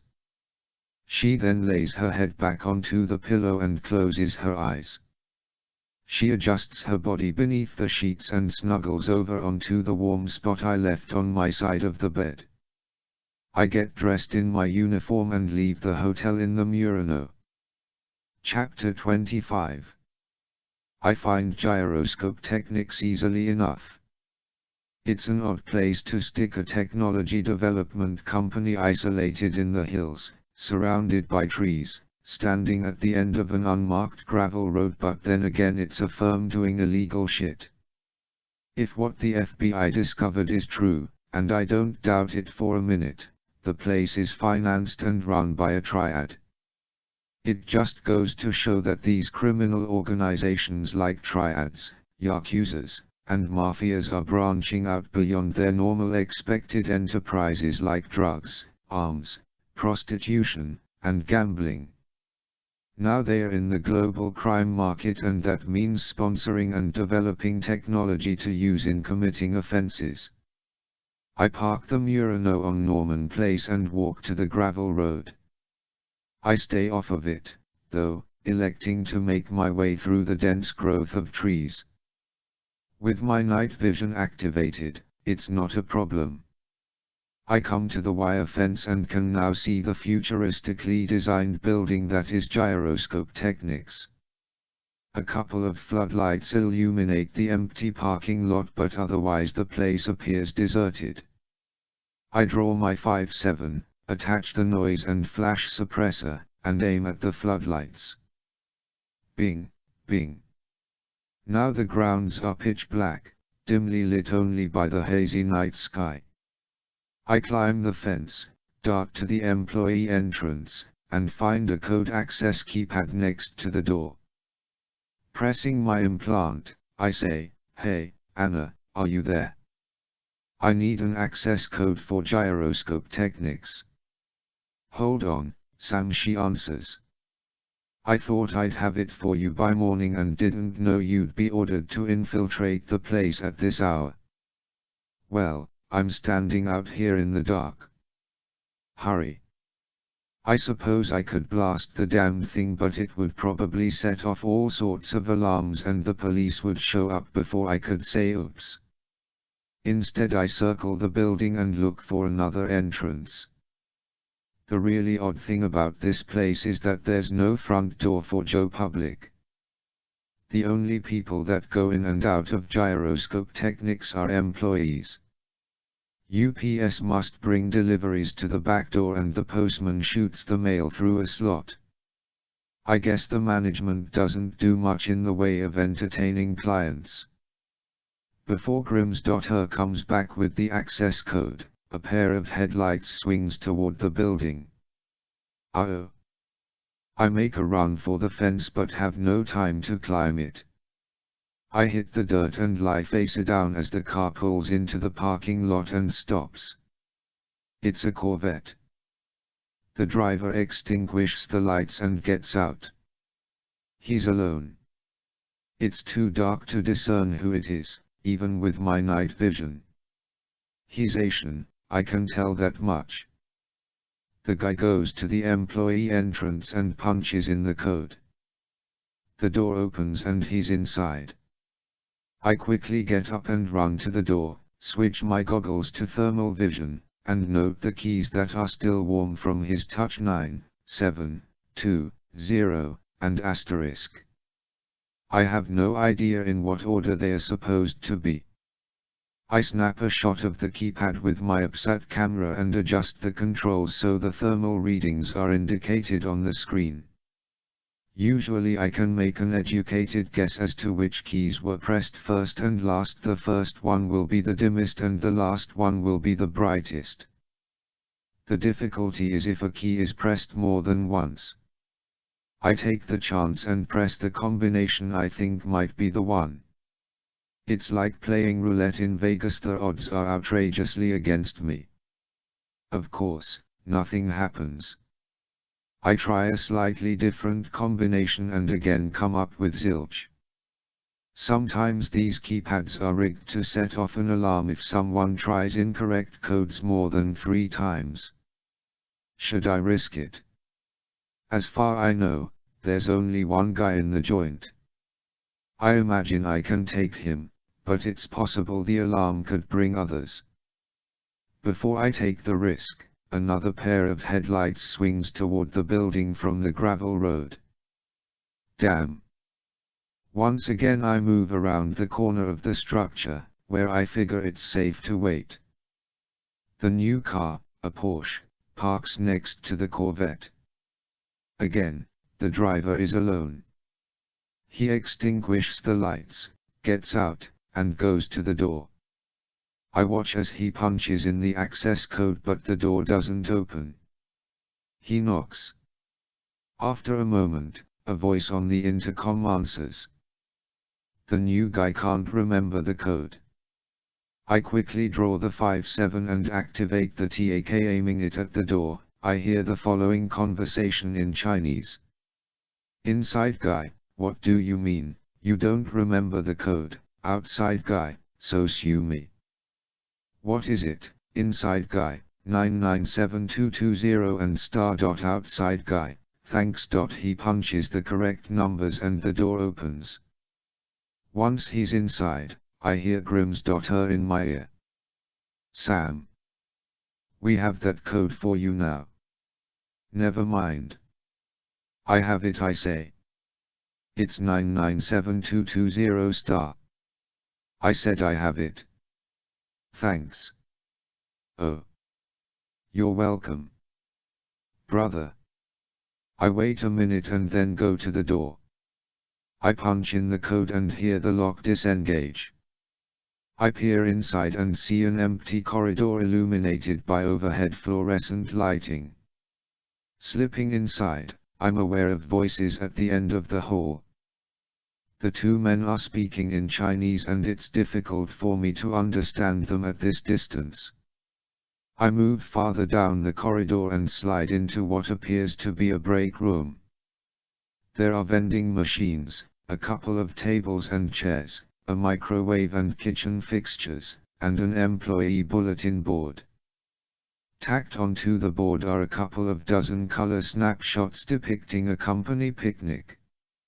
A hand-printed banner reads, in English, Holiday Picnic, Marina del Rey Harbor. I take a moment to scan the photos. They are the usual silly poses you see at company-sponsored events, people making goofy faces with beers in hand, a guy grilling burgers and hot dogs, a group playing volleyball.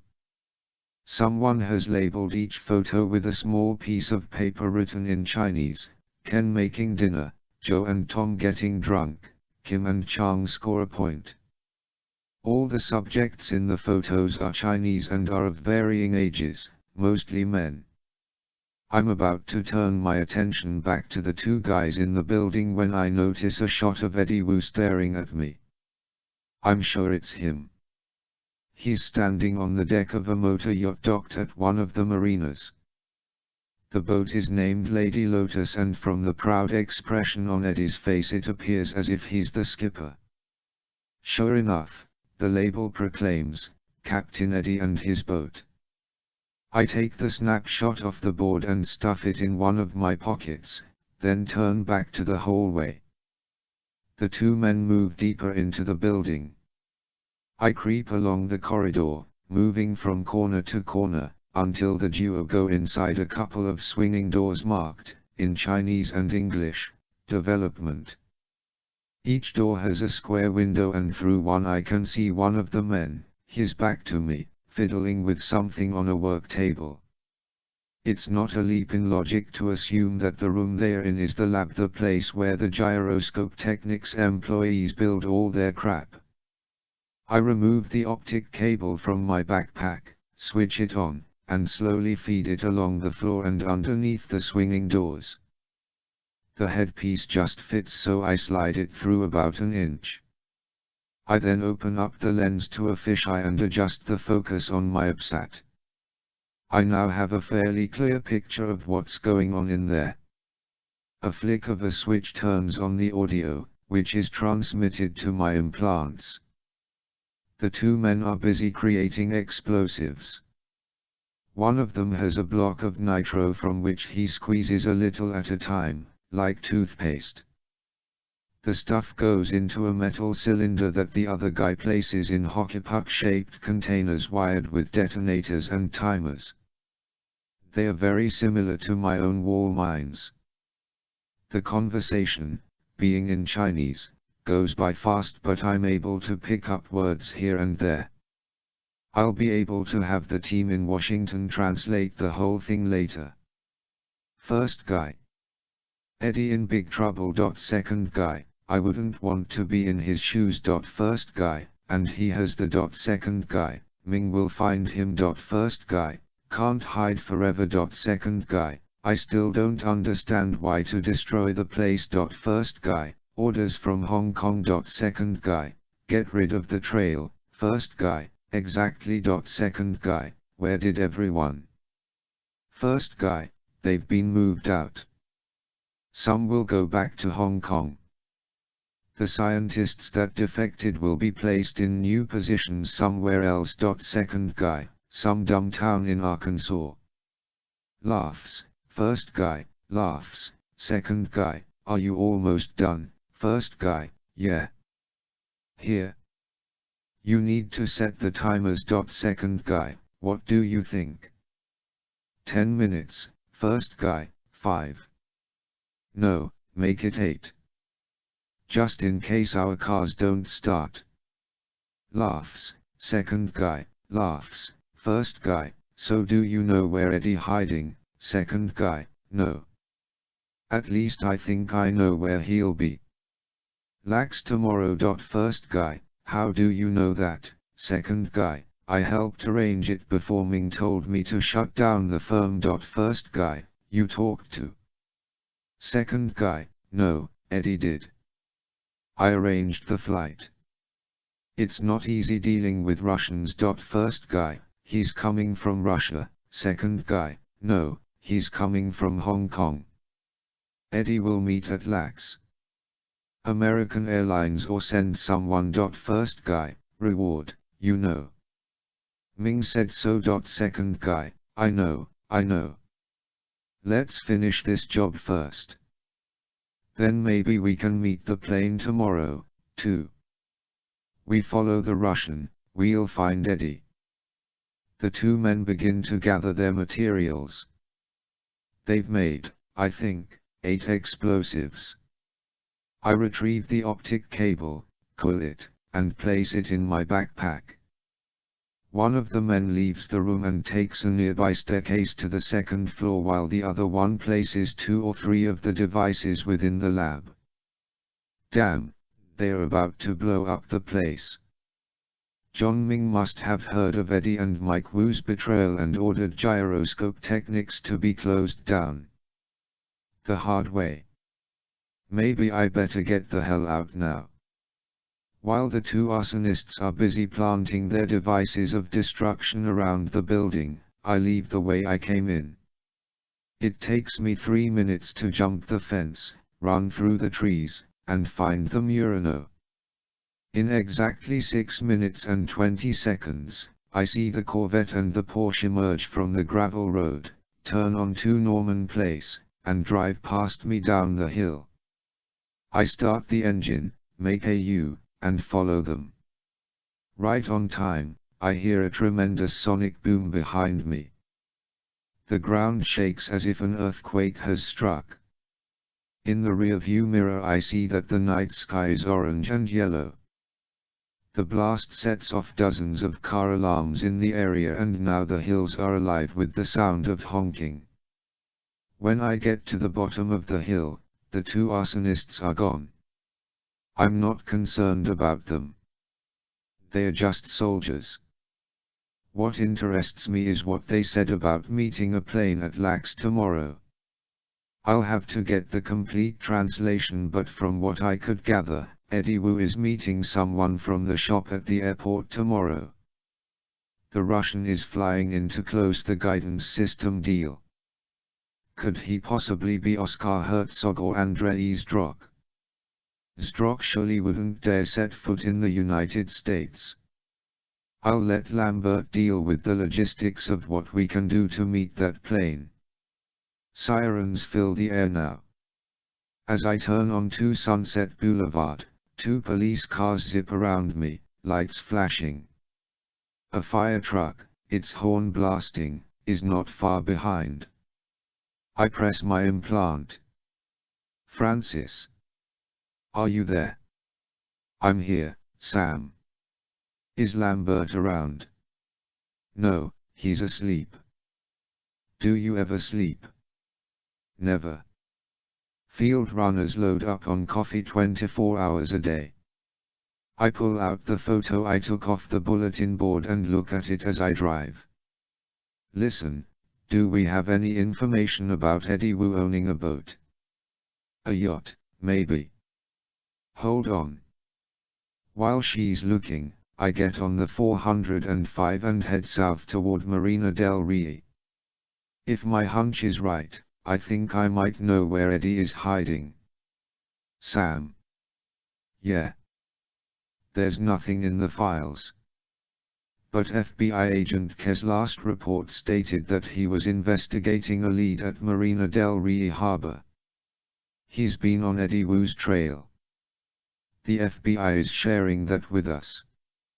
Yeah, apparently we really are cooperating on this one. Where's K now? Can we get in touch with him? I don't know. Why? I think I have a lead in Marina del Rey, too. I'm going there now. Hold on, I'll check with my counterpart at the bureau. I exit on 290 and am heading for the coastline when she comes back on the line. Sam, K's last report was transmitted 2 hours ago. He was observing a boat at Pier 44 at Marina del Rey Harbor. He's supposed to check in soon. Doesn't he have a partner with him? No. That isn't right. Don't FBI agents always take backup with them when going into a situation like this? Mr. Newdelman tells me K went off on his own because the LA Bureau couldn't spare another man tonight, Cohen adds, answering my unasked question. K sounds like some kind of cowboy. He could get himself killed, I say. Can you tell me what you're thinking? She asks. It's just a hunch I have. Let me check out something and I'll get back to you. It's 4:30 in the morning. I can find the Lucky Lotus, see if anyone is there, and still might make it back to the hotel before Katia wakes up. Chapter 26. Pier 44 is on a section of the marina called Mindanao Way. The harbor itself is part of Santa Monica Bay and is supposedly the largest artificial small craft harbor in the world. My AppSat automatically comes up with these facts when I'm mapping out a location. It also tells me that the harbor consists of over 800 acres. The breakwater is 2,340 feet long and there are 2 miles of main channel. It's an ultimate example of joint planning and implementation of a major metropolitan recreation site. It's too damn bad I'm not a yachtsman. I get off of Highway 90 at Lincoln Boulevard and then turn right onto Mindanao Way. I park the Murano on the street and walk toward the pier. Night lights illuminate the marina, but there are plenty of dark spots to use for cover.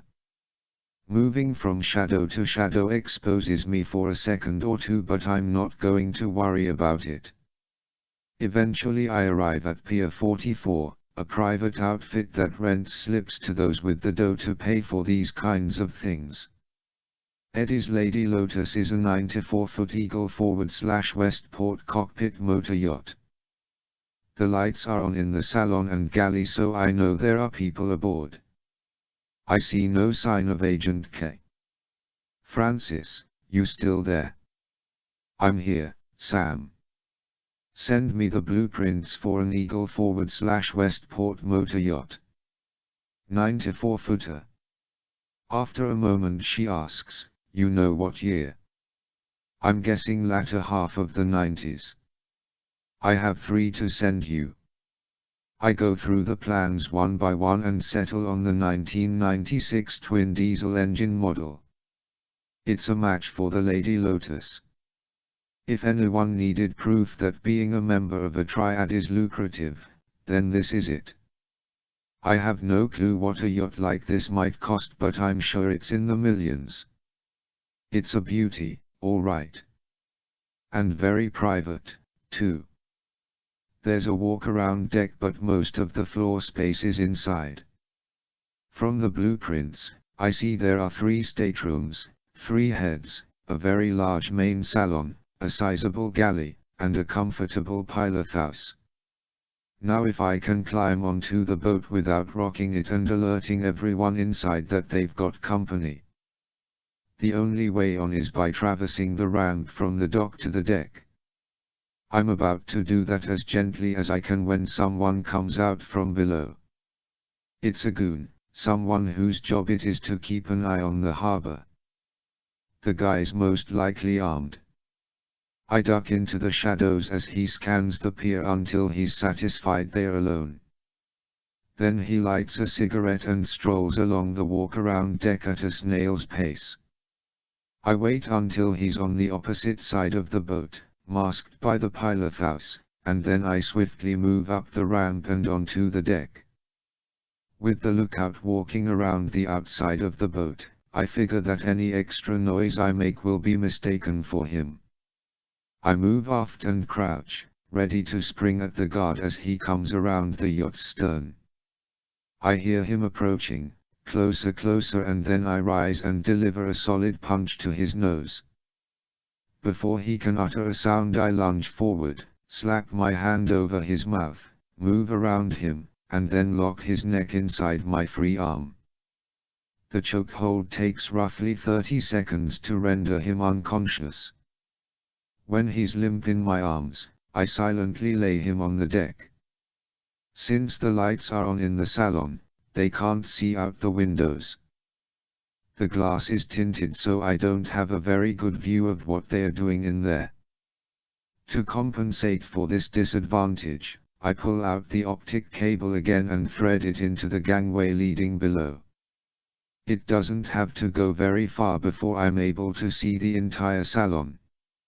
It's roomy, with a sofa, dining table, stabilized chairs, a television, stereo system, and even a dartboard on the wall. But a plastic sheet covers the floor, and in the middle of the sheet is a man with his hands tied behind his back. He's lying on his side with his knees to his chest. His face is covered in blood. I'm guessing it's Agent K, and he's not moving at all. Eddie Wu sits in a chair, looking at his victim. Wu wears leather gloves and an apron that is splashed with K's blood. Two more Chinese hoods stand on either side of the helpless man. Now we know what happened to K. It's Lambert in my ear, obviously awake now. Cohen must have got him up. They can, of course, see everything I see through my headset.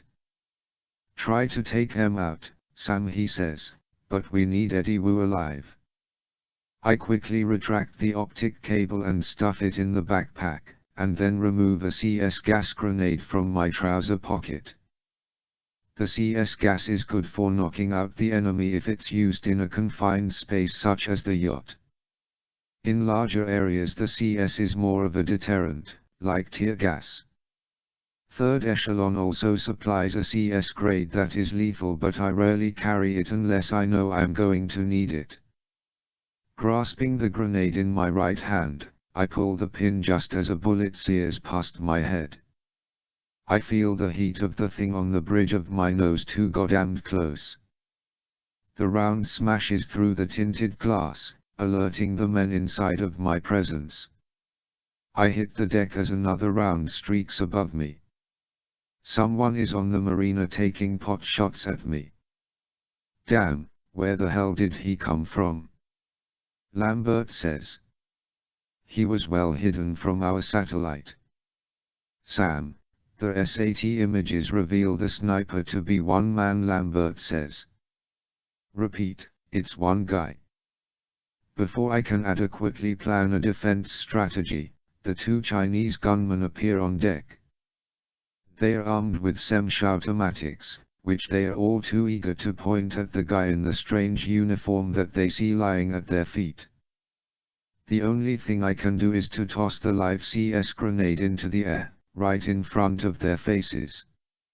I roll myself into a ball, covering my head as the damned thing explodes. The two men scream in pain and surprise. One of them falls off the boat, hitting his head on the edge of the dock as he plummets into the water. The other guy tumbles back through the gangway into the salon. The gas is affecting me and I find it difficult to crawl along the deck to the other side of the boat. At least the sniper can't get at me there. I take a moment to breathe the fresh air, clear my head, and attempt to ignore the ringing in my ears. Finally I stand, lower my goggles, and switch on the thermal vision. Using extreme caution, I peer around the foredeck and focus on the marina. Sure enough, I see the heat-outlined shoulders of a man crouching behind a collection of barrels on the pier. He's got a rifle, probably a tactical sniper model, and he's ready to fire again. I draw the 5.7 and aim, but he shoots at me, forcing me back behind cover. At that point I hear steps on the gangplank as someone runs out of the yacht and onto the dock. In a few seconds I see him running toward Mindanao way. It's Eddie Wu, abandoning ship. I'm just able to aim the 5.7 from my prone position and get off a shot in his direction. The round chips the wood beneath his feet but doesn't do any damage to him. Wu disappears around a corner and there's no way that I can pursue him. Why didn't the sniper shoot him? Unless the killer is on Wu's side. Moving around to the dock side of the yacht is impossible with the sniper over there. He doesn't seem to have any intention of moving. I have no choice but to reach into my backpack and grab a frag grenade. It's my last one. I should have stocked up when I was with Lambert and Cohen yesterday. That's one of the problems with taking detours when you're on the way home from an assignment. You don't always follow the normal routine of debriefing and restocking. Okay, this one has to count. I pull the pin, stand, and throw the grenade over the top of the yacht toward the barrels. The sniper fires again while I'm visible and he catches the top of my backpack. Luckily I'm in the act of dropping to a crouch position. If I'd lingered at full height for a split second longer I'd be a dead man. The grenade explodes, momentarily brightening the pier with a blinding flash of lightning. I wait a good 10 seconds before I carefully peer around the foredeck again. Nothing happens. With the night vision on, I see that the barrels are smashed to bits and there's a hole in the boardwalk. No sniper. Do you see the shooter on the SAT image? I ask, pressing my throat implant. Negative, Cohen answers. Either you got him or he slipped away under cover. What about Wu? Don't tell me you lost him. I'm afraid he's merged into traffic patterns. Great. I stand and cautiously move around the deck to the gangway and go inside the boat. The Chinese guard that caught the CS grenade in the face is lying dead on the plastic sheet next to K. I kneel and examine the FBI agent and see that they really worked him over. He apparently suffered some serious damage to the inside of his mouth. What did they do? Then I notice the pair of bloody pliers on the floor next to the chair in which Wu was sitting. I can't help but grimace when I see at least 3 of K's teeth lying next to the pliers, the roots torn and mangled. And oh, no, it's the agent's tongue lying on the plastic sheet beside his head. The poor guy bled to death. There's an open bottle of bourbon sitting on the dining table. I can't help grabbing it and taking a swig. I've seen some terrible things in my time and this has to be in the top 10.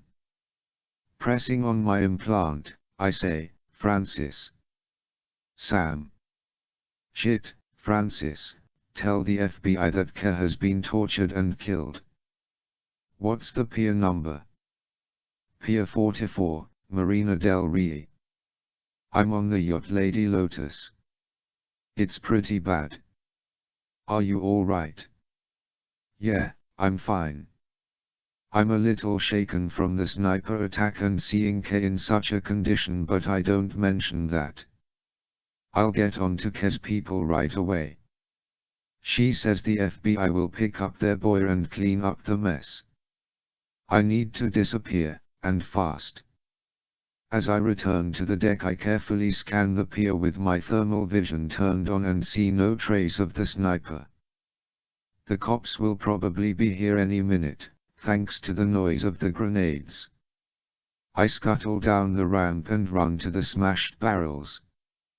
As I search the boardwalk for any clues indicating the identity of the sniper, I find 3 spent shells.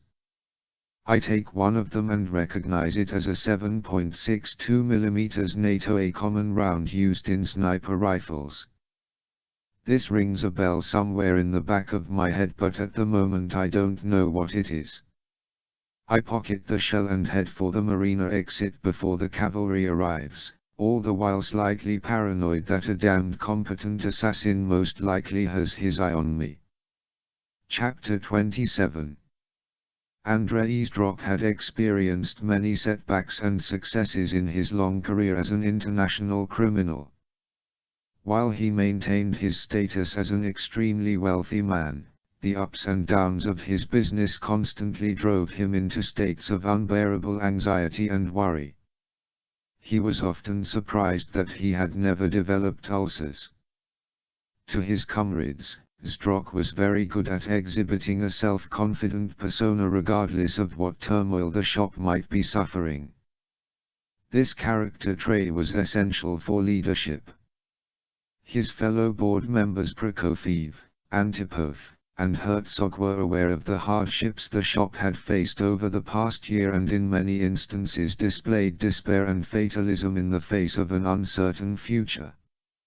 Not Zdrok. He continued to push his team into new frontiers and new partnerships in order to put the shop on the map again. Zdrok knew his fellow workers perceived him as a crotchety and humorless slave driver, but that pressure was what kept the shop alive. Just when it seemed that the organization was back on its feet in the Far East and making progress toward becoming a powerful force in the arms black market, the shop had suffered another setback. It was clear that the Lucky Dragons were no longer their allies. America's National Security Agency, Central Intelligence Agency, and Federal Bureau of Investigation were sniffing around in the shop's Asian headquarters, not to mention interference from Interpol, the Hong Kong Police, the Red Chinese, the GRU, MI6, and countless other intelligence and law enforcement agencies around the world. In short, the shop was on the run again. Zdrok had packed up his flat on the Peak and disappeared before the authorities came looking for him. The antique shop on Cat Street was now a crime scene and completely inaccessible. The triad that protected him had turned their backs on him. The benefactor was his only friend, and it was to him that Zdrok fled. Zdrok took the glass of bourbon from the benefactor and thanked him for the hospitality. "Don't worry, Andrei," the benefactor said. "You've been in worse scrapes. It won't be long and we'll be out of Hong Kong. Going to China seems more like jumping from the frying pan and into the fire." "That's a very good English expression, Andrei. Your English is getting better. But my Chinese is shit. I don't even know how to curse in Chinese." "That you'll learn quickly, my friend." Zdrok looked at his ally and studied him. It was such an unlikely relationship. Who would have thought the shop would benefit from a man so well connected with the organization's enemies? "Have you heard anything from the police?" he asked. The benefactor shook his head. "No more than what I told you last night. They know the antique store was a front for the shop. They're probably tearing apart your computers and looking into the facility up in the new territories. They're searching for you, but they won't find you. And since Mr. Herzog got away safely, there are less of you for them to chase." "When does he arrive in America?" "Tomorrow.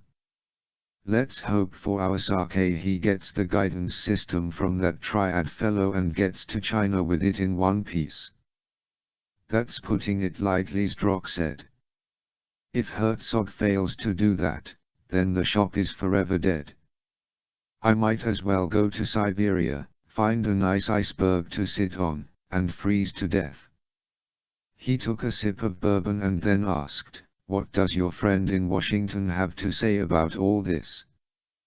The benefactor gave Zdrok a sharp look. Leave my Washington friend out of this. Suffice it to say our ally there is fully aware of the situation and is monitoring it closely.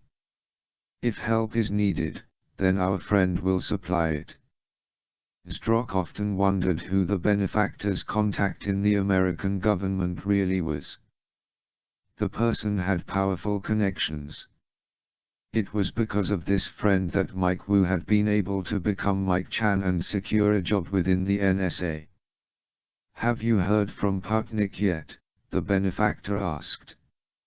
No, I have to assume he's located Fisher and is putting together a plan to wipe the man off the face of the earth. Putnik is the best at what he does. He'll succeed. Zdrok stood with his drink in hand and looked out the benefactor's hotel room window and tried to admire the Hong Kong skyline. You realize what General Tun will do if he doesn't get the guidance system? Yes. Zdrok turned to his friend and said, he will crush us. He will alert the Chinese authorities to our presence and we'll be doomed. Not just me. You, too, you know. I'm aware of that. A lot rides on this deal, Andrei. The general is already unhappy that the system is late. It should have been in his hands days ago. The MRUUVs have been built and are ready for use. Zdrok turned back to the window. I can't wait to see them work. They are formidable weapons. Operation Barracuda, if it ever gets off the ground, will take the world by surprise. When it's discovered that the shop brokered the deal to create them, we will be back at the top of the game. Yes, a lot rides on the deal. That's putting it mildly. In another part of Hong Kong, John Ming awoke in his spacious master bedroom also feeling anxious. He wasn't afraid of the law, though. His home, a fortified mansion just south of the border between Kowloon and the New Territories, was perhaps the most secure private residence in the colony. Surrounded by an electrified security fence and watched by 4 armed guards around the clock, safety was not a cause for the Cho Kun's concern. He was easily one of the most powerful men in Hong Kong. He was beyond the reach of the law. He had the respect of the politicians and judges. In fact, he could give them orders. What worried John Ming was something more personal, more political, and more nationalistic. Taiwan was under the threat of Red China. Ming, as a dedicated triad leader, was violently opposed to China's government and sociological philosophy. The communist ideology was anathema to him and to every other triad on the face of the earth. The triads had a long-standing tradition of nationalism and the expression of freedom. In the ancient times, the triads were secret societies formed to bring about a regime change in the Chinese government. Today the triads still believed in a China ruled by an emperor, for only in a capitalistic state could a criminal enterprise such as a triad exist. John Ming knew of General Tun. General Lan Tun was the equivalent of the warmongering right-wing hawks that were so prevalent in the United States military these days. Tun was also a bigot. He looked down his nose at the Taiwanese and considered them to be inferior to the communist Chinese on the mainland, even though they were of the same race. The fact that Taiwan had managed to stay independent of China for so many years irked him, and he was very vocal about what should be done about it. General Tun was about to make good on his threats. The Cho Kun had another personal reason for opposing General Tun. John Ming's mother was Taiwanese and lived in a nursing home in Taipei. Although physically frail, she had full use of her mental faculties. Ming often spoke with her and had promised that one day he would move his business to Taiwan before she was gone. He knew that was unlikely, but he dreamed of at least creating that illusion for her so she would believe he was near. He wanted to be able to visit his mother frequently before she slipped away. Thus, it was imperative that General Tun not be allowed to attack Taiwan.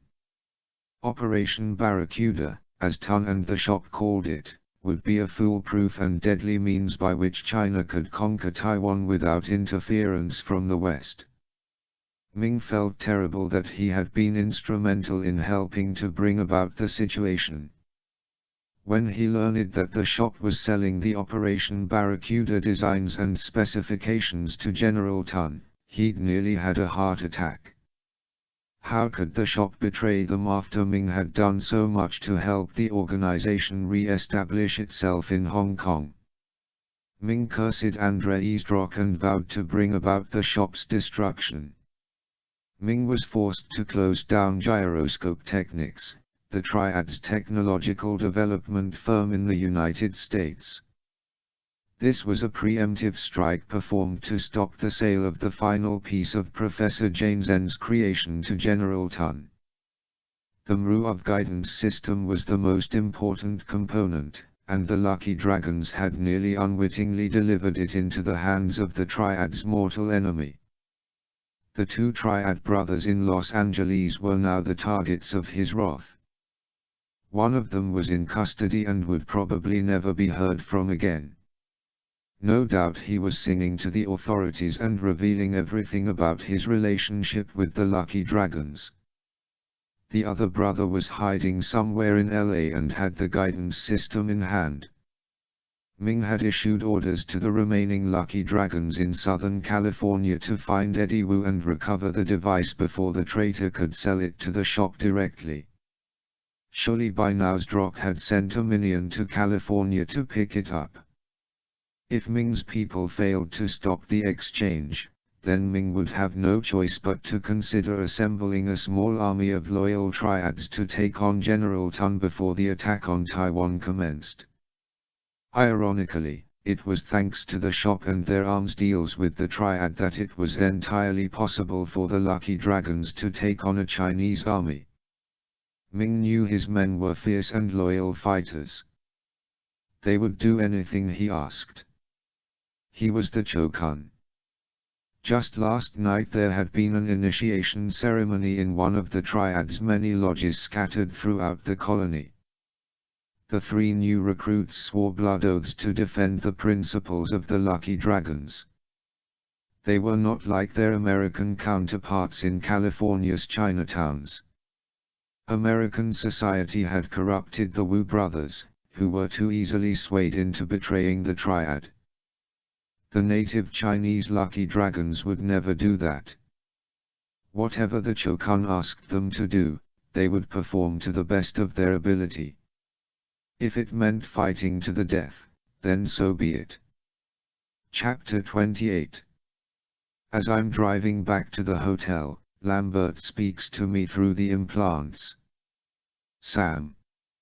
Yeah. We have information on upcoming American airline flights from Hong Kong to Laos.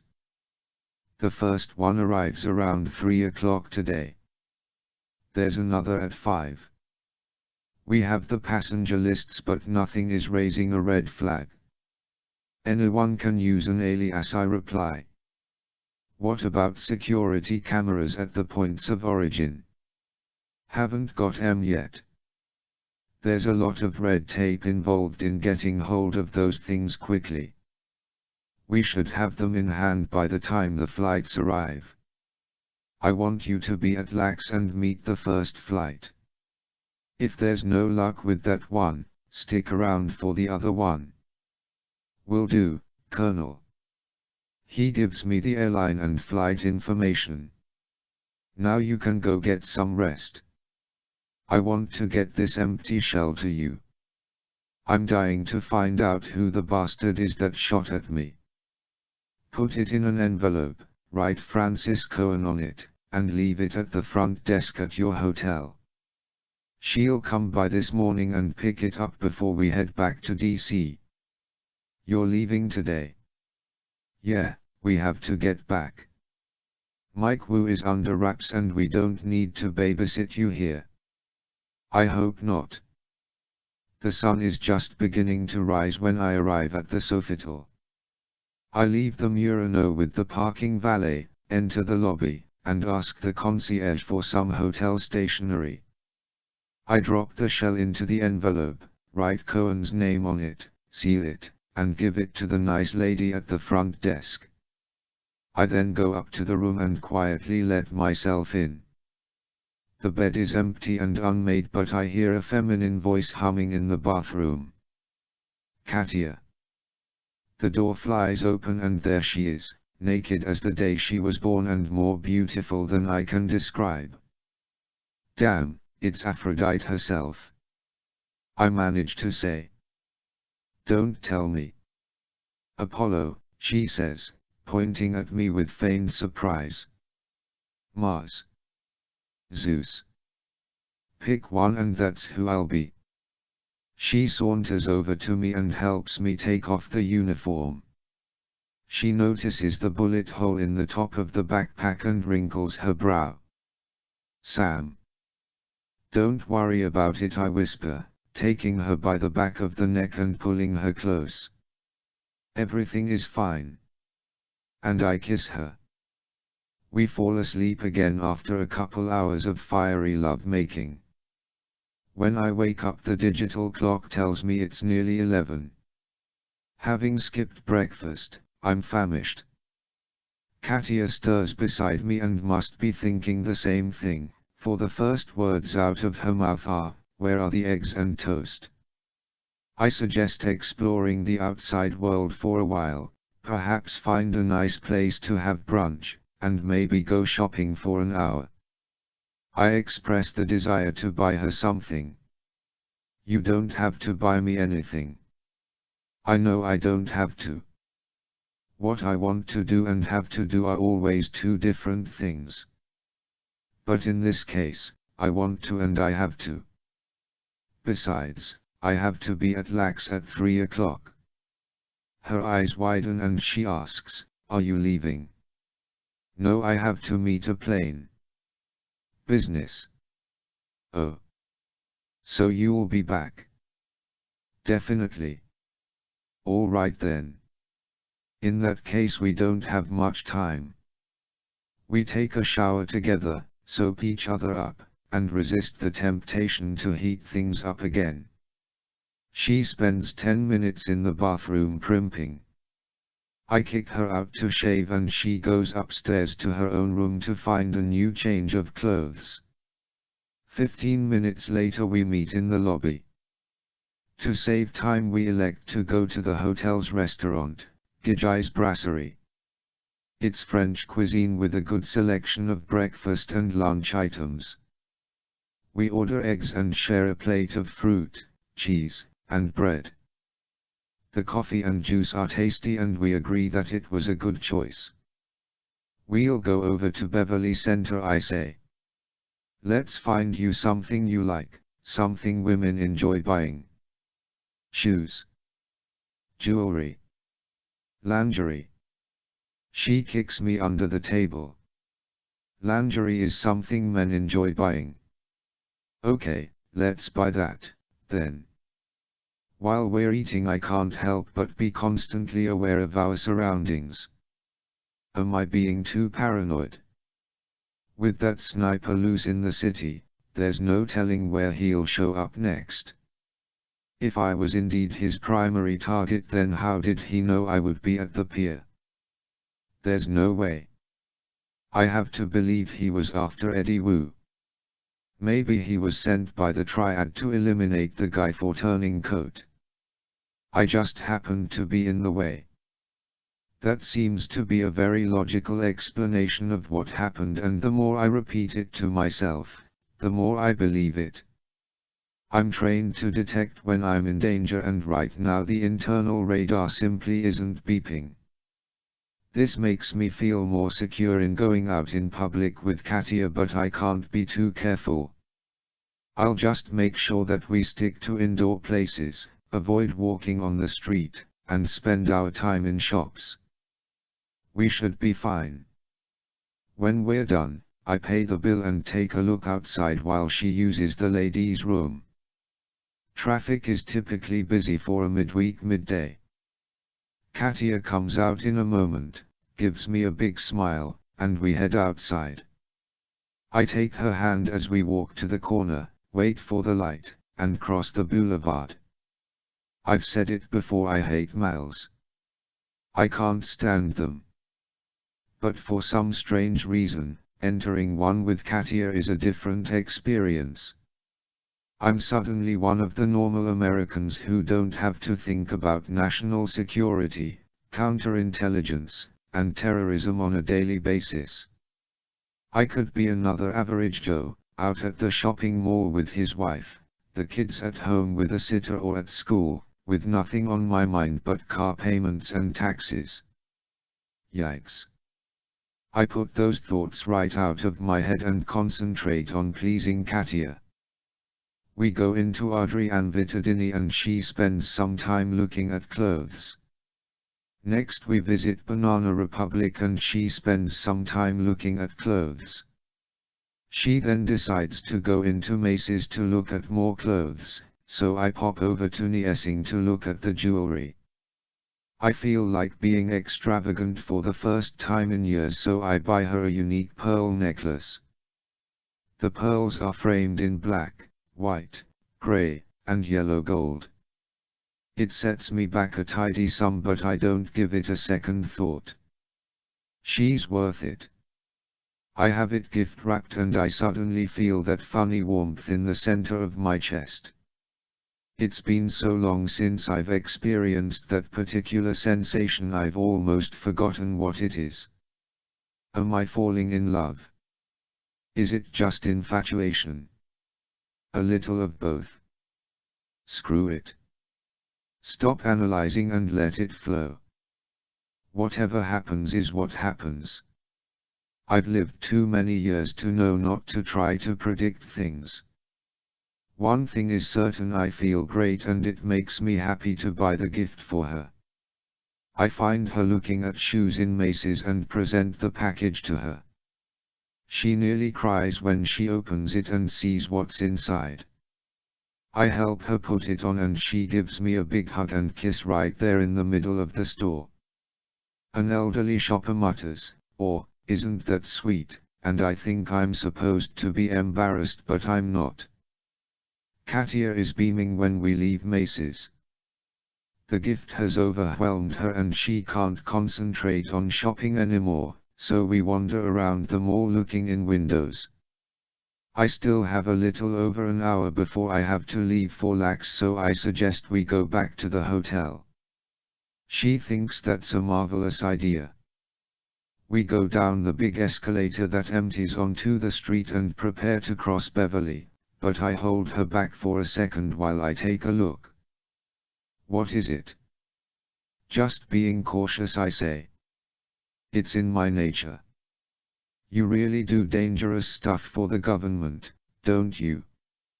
It's a statement, not a question. Let's not talk about it, Katia. We start to cross the boulevard and I scan the buildings in front of us. The hotel swimming pool is on the roof of the building next to the Sofitel and I can see something glittering at the edge. The sun reflects off a metal object and for a split second I think it's the sniper. I grab Katia and pull her back. "Sam," she shrieks as I push her, perhaps a little too roughly, back under cover next to the escalator. "What the hell?" I thought I saw something," I say. My heart is pounding as I look up to the roof again. Then I realize it's just some kid with sunglasses playing with a squirt gun. I silently curse and apologize. "You scared me," she says. "It won't happen again," I reply, but of course that's not true. It will always happen again. Suddenly, all the doubts and fears of being in a relationship come rushing back to me. I've put Katia in danger simply for being near me. It's no good. Everything I'd been feeling for the past several hours vanishes in the blink of an eye. My heart hardens once again and I dread having to tell her that whatever it is we're doing must stop. But perhaps I can put it off until we're back home in Maryland. Yeah, that's it. No need to spoil her vacation. No need to wreck my last hour with her. We'll say, see you soon, and then I'll wait until a better time to break it off. That way we can both retreat to our private lives in Tosin and do whatever grieving needs to be done. Come on, let's try that street cross again, shall we? I smile and take her arm. She laughs and says, they say practice makes perfect. As we stand at the corner of Beverly and La Cienega to wait for the light, I'm suddenly aware of everything around me moving in slow motion. Katia turns to me and begins to close in for a kiss. At the same instant the traffic on La Cienega moves forward, and out of the corner of my eye I notice a white van crossing the intersection much too slowly. Two men are inside, one driving, of course, and the passenger, who is holding what appears to be a rifle out the window. Oh, my God, it is a rifle. Katia's face is suddenly obstructing my view. I can't stop her as her lips meet mine. I instinctively push her away as the harsh crack of gunfire rings through the air. Katia's body jerks as I throw her to the street. I leap on top of her to shield her from the sniper, then roll my head back to look at the van. I can just see the face of the gunman as the vehicle zips through the intersection and disappears, blocked by Beverly Center. It all makes perfect sense now. The gunman is Ivan Putnik, the shop assassin. No wonder those 7.62mm shells rang a bell. Turning back to Katia, I shout, "Are you all right? Did I hurt you?" I roll her over to face me and I see that her eyes are open but staring blankly. She must have been stunned by the fall, so I lightly pat her cheek. "Katia, it's all right. They've gone." But she doesn't move. I panic, roll her to her side, and then I see it. The bullet meant for me struck her between the shoulder blades. From this point on, everything is a blur. I seem to remember crying out in anguish. A couple of pedestrians leaving the mall ask if they can help. I remember telling them to call an ambulance. In a case like this, third echelon protocol calls for me to leave the scene as quickly as possible. I'm not supposed to get involved with local law enforcement, whether it's in a foreign country or here at home. I'm trained to simply get up, walk away, and let others clean up after me. This time, however, I'm unable to do so.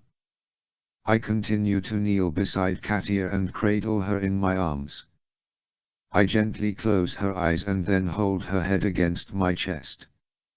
I feel the new pearl necklace against my sternum, so I press her even harder into me. Perhaps so the necklace will make a permanent indentation in my skin. "Sam." It's Cohen's voice, but I ignore it. "Sam, you have to get out of there. I can't leave Katia. She's not dead. She's going to make it. Where's the fucking ambulance?" This time Lambert gets on the horn. "Sam. Get out of there. That's an order." This gives me the presence of mind to grasp Katia's wrist and feel for a pulse. There isn't one. "Sam, you're to stand up, cross the street, and go inside the hotel," Lambert says. "Go straight to your room and gather your things. Francis and I will be there in 5 minutes. Do it now, man." I brush the curly hair off of Katia's face and kiss her lightly. I'm unable to say anything to her, so I gently lay her body back on the street and stand Paying no attention to whether or not the traffic light is against me, I walk across the boulevard. A small crowd has gathered around Katia and some of the people shout at me. I enter the hotel and go straight to the elevator. As soon as I'm in my room, I put my head in my hands and begin to curse. I damn them all to hell, the shop, the lucky dragons, the NSA, third echelon, Colonel Lambert. But I save the worst of the obscenities for myself. Chapter 29. I sit numbly in the passenger seat of Francis Cohen's Lexus. We're on our way to Lax. Colonel Lambert is in the back seat. The last couple of hours slipped by seemingly without my participating in them. I remember Cohen and Lambert showing up at the hotel and picking me up. Lambert insisted I wear a bulletproof vest beneath my civilian clothes just in case the sniper was still around, so I took a moment to put it on.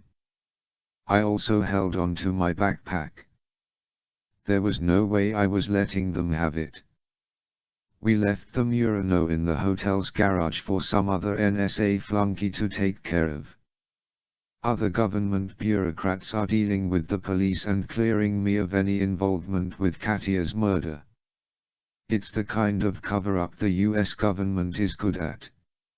All the alphabet organizations, the CIA, the FBI, the NSA, you name it, have damage control teams in place that immediately jump into sensitive situations like this one. From this point onward, as far as the Los Angeles Police Department is concerned, I was never at the Sofitel and didn't know Katia Lowenstein. The poor woman was the apparent victim of a random shooting.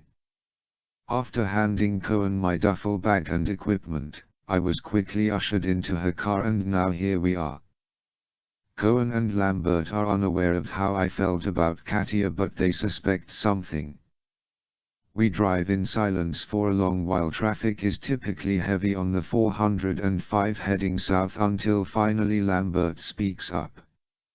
"Sam, this woman, was she your girlfriend?" At first I don't answer. I continue to stare out the window and play mindless games such as counting all the red cars. "Sam. Colonel. This woman. Was she your girlfriend?" "Not really," I answer. "She was my Krav Maga instructor in Tosin." "Why were you with her in L. I shrug. "She happened to be at the same hotel as me." Lambert sighs and waits a moment before he continues. "Sam, we know you were seeing her. We know she was in your hotel room last night. It's our job to know these things." "I know. So you don't have to hide anything from us." "Why would I want to hide anything?" I ask. "If you know everything already, then there's nothing to hide." "Sam, I'm sorry about Miss Lowenstein." "Really? If she meant something to you, then it's all the more reason why we need to continue the job at hand. We're close to ending it, Sam. We can put these people out of business for good. My heart is currently somewhere else and I just don't feel like chasing shop personnel. That said, I would like to find Ivan Putnik and shove his head down a toilet, flush it, and let him drown in his own filth. Sam, we'll be at Lax in 10 minutes. You're the only man that can do this job at the moment. No other Splinter cells are in the vicinity, they're all overseas. You're familiar with the case, you know the people involved. I understand how you feel, but the best thing for you to do is to leap right back into the action. It'll help get your mind off of. What the hell do you know what the best thing for me is, Colonel? I snap. You don't know a damn thing about how I feel. Lambert is used to occasional spats between us. He ignores what I realize is an overreaction and says, "That may be true, but you have to snap out of it, Sam. Perhaps you need to go on psych leave as soon as we're done, and then you can go on a long vacation. You'll feel differently then. We begin to approach the lax exits. Of course Lambert's right. I just don't feel like walking away from Katia and pretending that nothing happened. I'm going to blame myself, damn it, and I want to blame myself. I need to blame myself. I want the time to do that. On the other hand, if avenging her death is a priority, then I do have to keep going. I do want to catch Putnik and the other shop vermin he works for. Meeting the plane from Hong Kong is the first step toward accomplishing that goal. All right, Colonel, I say. I'm sorry. Forget it, Sam. Just don't say, forget it, Sam, it's Chinatown. Lambert doesn't get it, but Cohen chuckles. Lambert gets off his cell phone as we're about to separate in front of Bradley International Terminal. There will be some undercover FBI agents working back up for us. I guess the Bureau figures I can't do this alone. Cohen and Lambert postpone their trip back to Washington for another day so they can keep an eye on me and make sure I don't have a nervous breakdown or something. I must admit I feel a little better now that I'm working. In the car I was ready to murder anyone that so much as smelled like a government official, and that includes Lambert and Cohen. It's typical that I would beat myself up over Katia's death. I certainly did the same thing over Regan, and she died of fucking cancer. The CIA shrinks at the time kept telling me it wasn't my fault, but for some reason I felt better if I could blame myself. I know it doesn't make a bit of sense. Anyway, now that I'm here at the airport and am in the thick of things, so to speak, my mind is clearing. I'm pretty sure I can focus on the task at hand, and I told Lambert that when we got out of the car. He put a hand on my shoulder and squeezed it. That gesture alone was worth more than any stupid words of sympathy he might have said. The security photos from the Hong Kong airport are transmitted to my upset right on time as we walk inside. We take a moment to go through them, and I'm damned if I recognize anyone. Maybe seeing the passengers in the flesh when they come off the plane will help, Lambert suggests. My NSA credentials get me past airport security at the terminal. The flight is on time and will arrive in minutes. I wander into the gate area and take a look at the people waiting there. Because of security rules these days, only ticketed passengers are allowed to access the gates, and it's even stricter in the international terminal. So it's a pretty good bet that the people I see here are waiting to board the next flight out, not waiting for incoming passengers. At any rate, there are no Asians in the mix. In fact, the folks here appear to be no one of interest. Sam. Yeah. I whisper. It's Cohen. I have to be subtle, pressing the implant in my throat. It's one thing to talk on those in-ear cell phones in public, it's another to simply push on your Adam's apple to speak to someone. I'm patching in FBI agent Firuta. He's in charge of the three-man team here. Okay. In a moment, I hear his voice. Agent Fisher. That's me. Special Agent Gary Firuta. There are 3 of us here. I've got 2 men in the baggage claim area. I'm stationed just outside of customs at the escalator connecting immigration with the baggage claim. If you spot anyone coming off that plane we should be pay attention to, let us know. Right. I stand at the back of the hallway to have a full view of the gate area. Finally, the plane is here and passengers begin to disembark. Since it came from Hong Kong, it's only natural that most of them are Asian.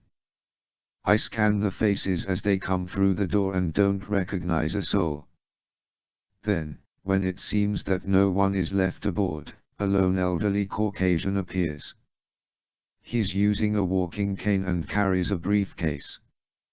His hair is white and he has a neatly trimmed white mustache and beard.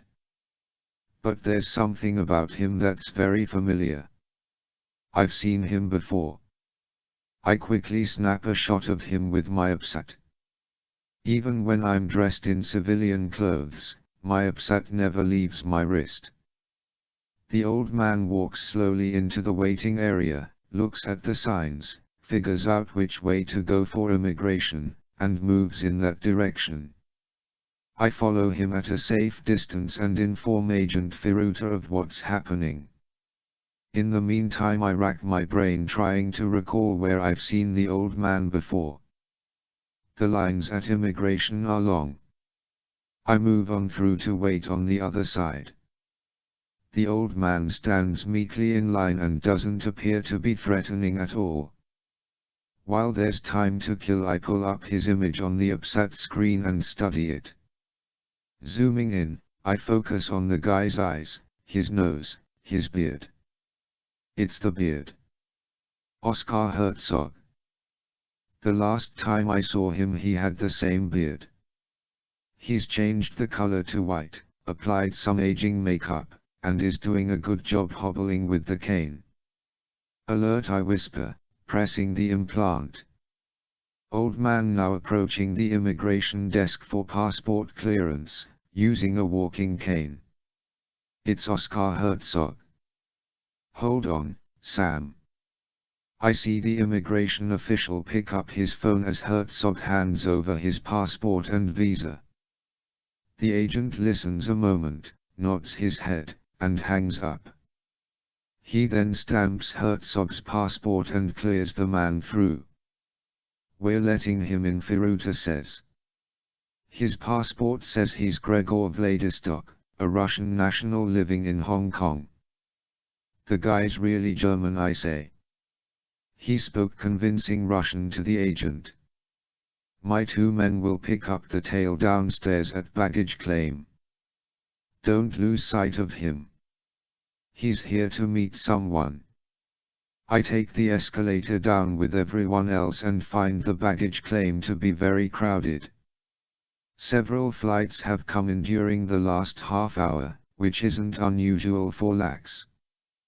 But the place is more chaotic because a couple of carousels are down and the only 3 working have been relegated to all incoming flights. On top of that, the ground crew is running behind unloading the planes. As I follow Herzog toward the carousels, I notice 2 Asian men in business suits standing near the rental car counters. They are obviously poised to catch anyone heading toward the baggage claim. Every now and then they whisper something to each other. Now that I think about it, the 2 guys look too punkish to be wearing business suits. I'd bet the farm they're triad hoods attempting to look mature. I press the implant and whisper, there are a couple of suspicious Asian guys by the rental car counters. But Dopey and Goofy pay no attention to Herzog as he passes them. In fact, after the man is several yards away, they shake their heads in disappointment. Whoever they were sent to meet didn't show. The pair turns and begins to walk closer to the carousels. Standing near the exit doors, close to the carousel designated for the Hong Kong flight, are 3 limousine drivers carrying signs with their clients' names on them. I notice that Herzog nods at one of them and the driver, who happens to be Asian, smiles. His sign reads Mr. Vladistok. Bingo. Just as I'm about to call attention to the limo driver, Dopey and Goofy surprise everyone by causing a well-orchestrated disturbance. They both jump onto the moving carousel and shout in English, "We have a bomb. Nobody move." Of course, the entire crowd panics. People scream and make a mad rush to the exits, dropping and leaving behind their baggage. Security personnel blow whistles and yell for everyone to calm down, but it's no use. Damn. Firuta says. What just happened? I keep my eye on Herzog. I don't give a damn about the two Asians. The limo driver sneakily takes Herzog by the arm and hustles him out the door. I try my best to push my way through the chaos in order to keep up with them, but the crowd is too thick.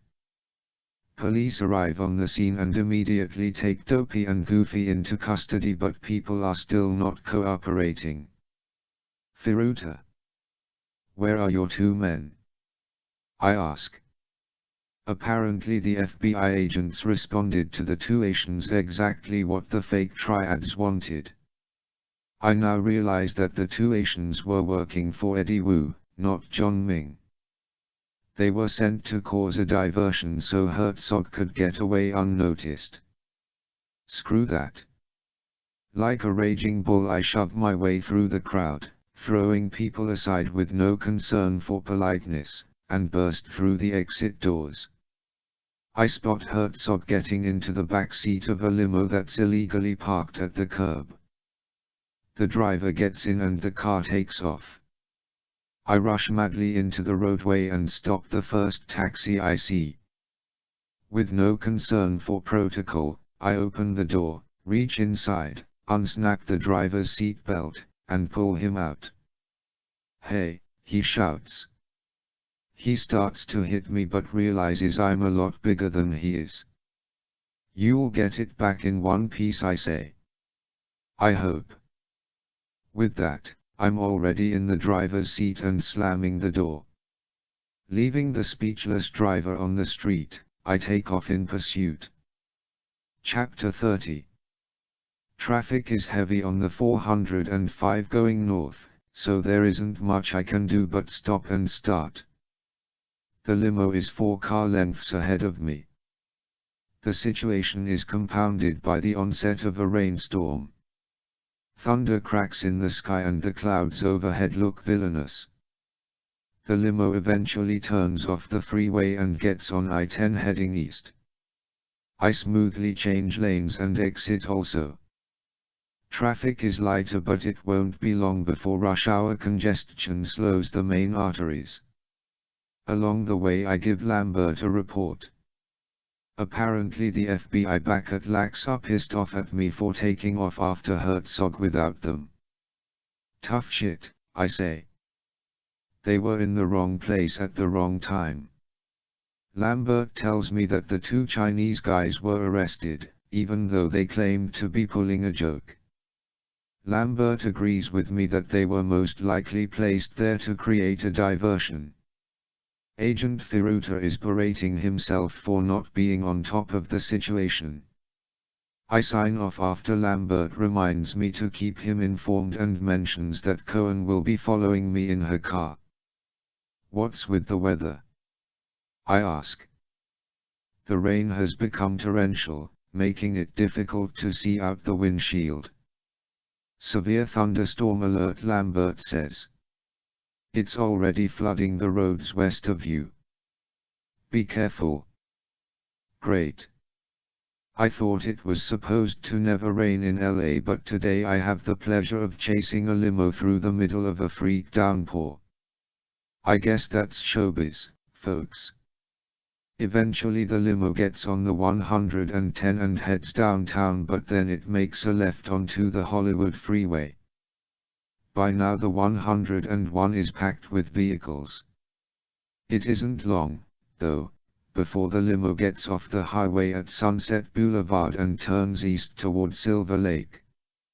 I manage to stay on their tail and keep a reasonable distance behind them. It isn't long before the limo turns into a shabby motel parking lot. The place looks like it's from the 30s or 40s. I pull the cab over to the other side of Sunset, where I'm lucky to find a parking space at the curb. From here I have a good view of the motel and watch as the limo parks awkwardly across 3 regular spaces. After a moment, the Chinese driver gets out and opens the back door for his passenger. Herzog steps out, shakes the driver's hand, and goes to one of the motel doors. The driver gets back into the limo and waits. I quickly pull out the scope I use on my 5.7 and focus on Herzog. He knocks on the door, briefly turns to look around and make sure no one is watching, and then faces the door again.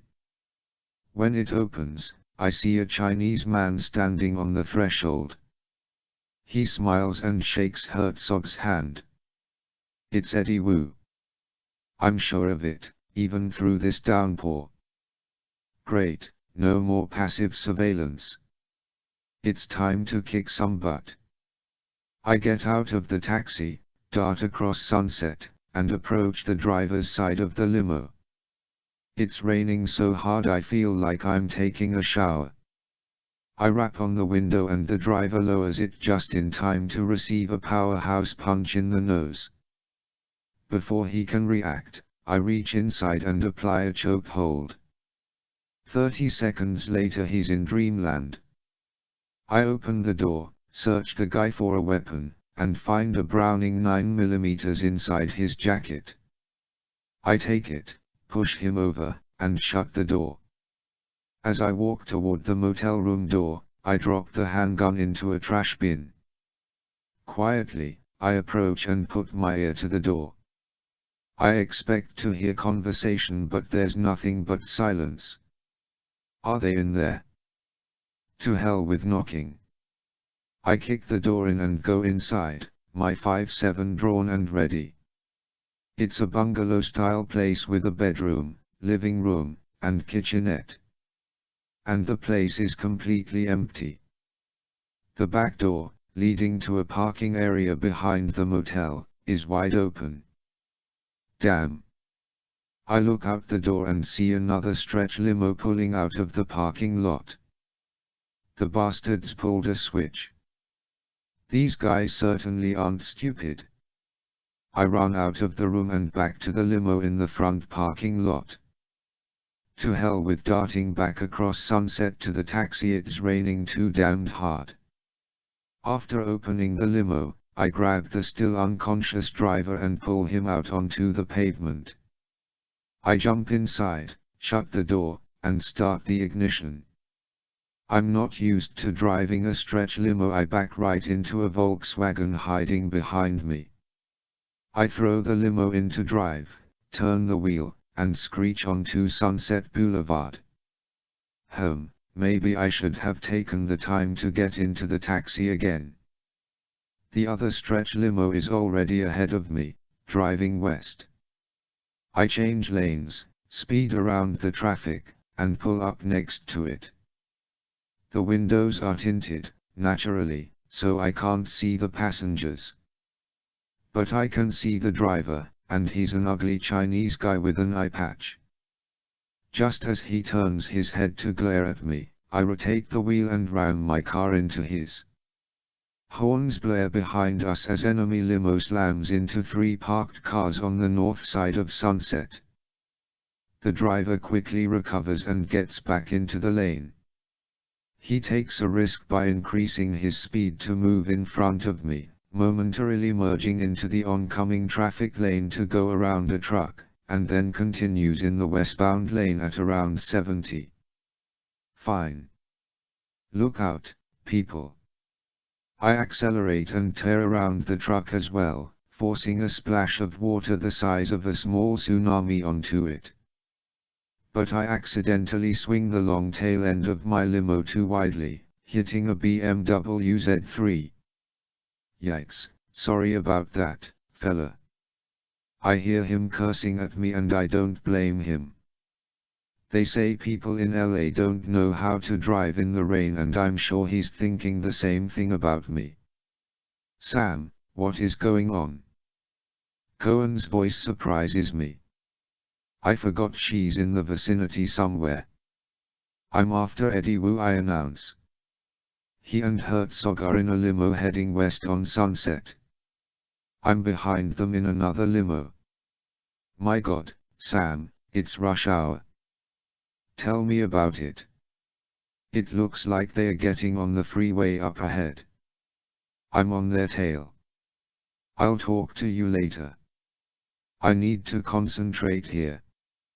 I've got your position by satellite barely. This rain is really hurting us. I'll follow the best I can. Good luck. Sure enough, enemy limo gets onto the 101 and heads northwest. Traffic is a bitch. I lean on my horn, indicating to the bozos in front of me that I'm going around them whether they like it or not. I pull out of the line of cars waiting on the entrance ramp, pass them by driving on the curb and splashing them with Niagara Falls, and shoot onto the freeway in front of a 10-wheeler doing 60. The driver's horn screams at me with the subtext of a million obscenities as I swing out of his lane. Enemy limo is speeding ahead, maybe 6 car lengths in front. The driver has no regard for the traffic around him. He zigzags through the stream of vehicles, knocking cars out of the way as if he's playing a video game. I fear this chase might end up being deadlier than I anticipated. I'm not sure if it's a blessing or a hindrance when I hear police sirens in the background. I press my implant. Cohen. Yes. Get on to the police. Let them know what's going on. Maybe they can divert traffic or something. It's gonna get messy up here the way that guy is driving. Aerial traffic control is grounded because of the storm, she says, but I'll see what I can do. We pass Universal City on the right as we approach the fork separating the Hollywood and Ventura freeways. Enemy limo changes lanes and makes like he's going to stay on the Hollywood, but at the last possible second he slides over and exits onto the Ventura. 2 cars upload aside in his wake, and I do mean wake. One of them does a flip over the side of the damned freeway and sails to the ground below. Christ. It's tricky, but I make the exit. Like a good boy I put on a signal, honk my horn lightly, and get over to one of the correct lanes. I see enemy limo a quarter-mile in front of me, so I step on the gas, scoot around a U-Haul truck, and gain on my prey. I'm now directly behind them, so I speed up a little more and ram their back fender. This is the catalyst for a man to lean out of a lowering passenger window. He points a handgun at me and fires. I duck as the windshield shatters with tremendous force. I'm covered in broken glass and feel the sting of what seems like 100 needles pricking my face. My limo invariably swerves across the freeway and I barely get it under control before I crash into the rail. Pulling the car back into the lane, I take a moment to brush myself off. The rain batters me through the gaping hole, now making it nearly impossible to see. I reach into my backpack with one hand, grab my goggles, and slip them on. Now I could drive through a dust storm and it wouldn't bother me. I then glance in the rear-view mirror and see that my mug is lightly dotted with streaks of blood. Sons of bitches. I draw my own handgun and speed up. Most of the other drivers on the freeway are now aware of us and try to give us a wide berth. It's as if they are all communicating with each other, stay away from those madmen in the limos. Only in Hollywood. I'm now neck and neck with enemy limo, riding alongside his left. I lower the passenger window, point the 5.7, and squeeze the trigger. The round sears the driver's nose, destroying his window in the process. I hear the guy yell as he grabs his face. Enemy limo skids into mine and we both careen across the lanes, out of control. I'm forced to apply the brakes to avoid spinning into another goddamned limousine. They are all over this town. Enemy limo has a few seconds to recover and the driver picks up speed. I straighten the wheel and take off again in pursuit. With the gun in my left hand, I reach out the window and fire at the limo's back tires. The road is too bumpy and my aim isn't great with my left. I succeed in knocking out a taillight, but that does little good except prompting the bozo with the weapon to lean out his window again. This time, however, he's got a rifle. The guy is Ivan Putnik, Katya's killer. He was in enemy limo all along. He fires, but I'm already jerking the wheel to the left and guiding the limo into the next lane with the force of a tank. I broadside a taxicab but bounce back into the lane as I hear police sirens growing louder. I can see them now, 3 patrol cars with lights blazing, making their way through the scattered traffic behind us. We're getting closer to the 405 again as we cross over Sherman Oaks on the left and Van Nuys on the right. I can see another block of congestion ahead and I dread there's going to be some real carnage if I don't put a stop to this real soon. Enemy limo finds itself trapped between a 10-wheeler in front and a bus in back. This gives me the chance to floor the pedal and shoot up the lane beside it. I raise the handgun, aim out the passenger window, and squeeze the trigger as I pass the driver. This time I don't miss. The guy's head explodes in a mass of red and black goo. Whatever causes the 10-wheeler's driver to suddenly change lanes, I don't know, but that's what he does right in front of me. With no one at the wheel, enemy limo wavers, finally moving on a collision course with the right rail. I desperately try to steer around the stupid 10-wheeler when the asshole slams on his brakes. I remember 2 things. The first is that I see someone in enemy limo climbing over the partition to grab the steering wheel. The second thing is the back end of the 10-wheeler in my face. Sam. Sam. Sam. Sam. Sam. Sam. Sam. Sam. I think I hear Cohen's voice. I'm not sure if it's a dream or what the hell it is. I feel pain in my shoulders and back. I'm aware of a puffy balloon-like thing in my face and then realize it's an airbag. I'm wedged in the front seat of the limo. I see my arms and hands flailing on the outside of the bag and there's blood on them. I then notice the odd angle of the horizon outside the bent and misshapen dashboard. The road is perpendicular to the limo's hood. Damn, the car is on its side and I'm stuck inside. And there's water everywhere. And then everything goes dark. Chapter 31. I open my eyes inside an ambulance. Cohen is sitting beside me with an expression of concern on her face. The vehicle shakes and bounces over the road and I hear the piercing siren above the rumble of the engine. I take stock of my body and am happy to find no oxygen mask attached to my face. I feel pain in my side but for some reason I'm not dead. Hey, Cohen says. Look who's still with us. What's going on? I manage to ask. My voice comes out hoarse. You're on the way to the hospital, pal. Doesn't look too serious, so you can relax. Then I remember. I wiped out.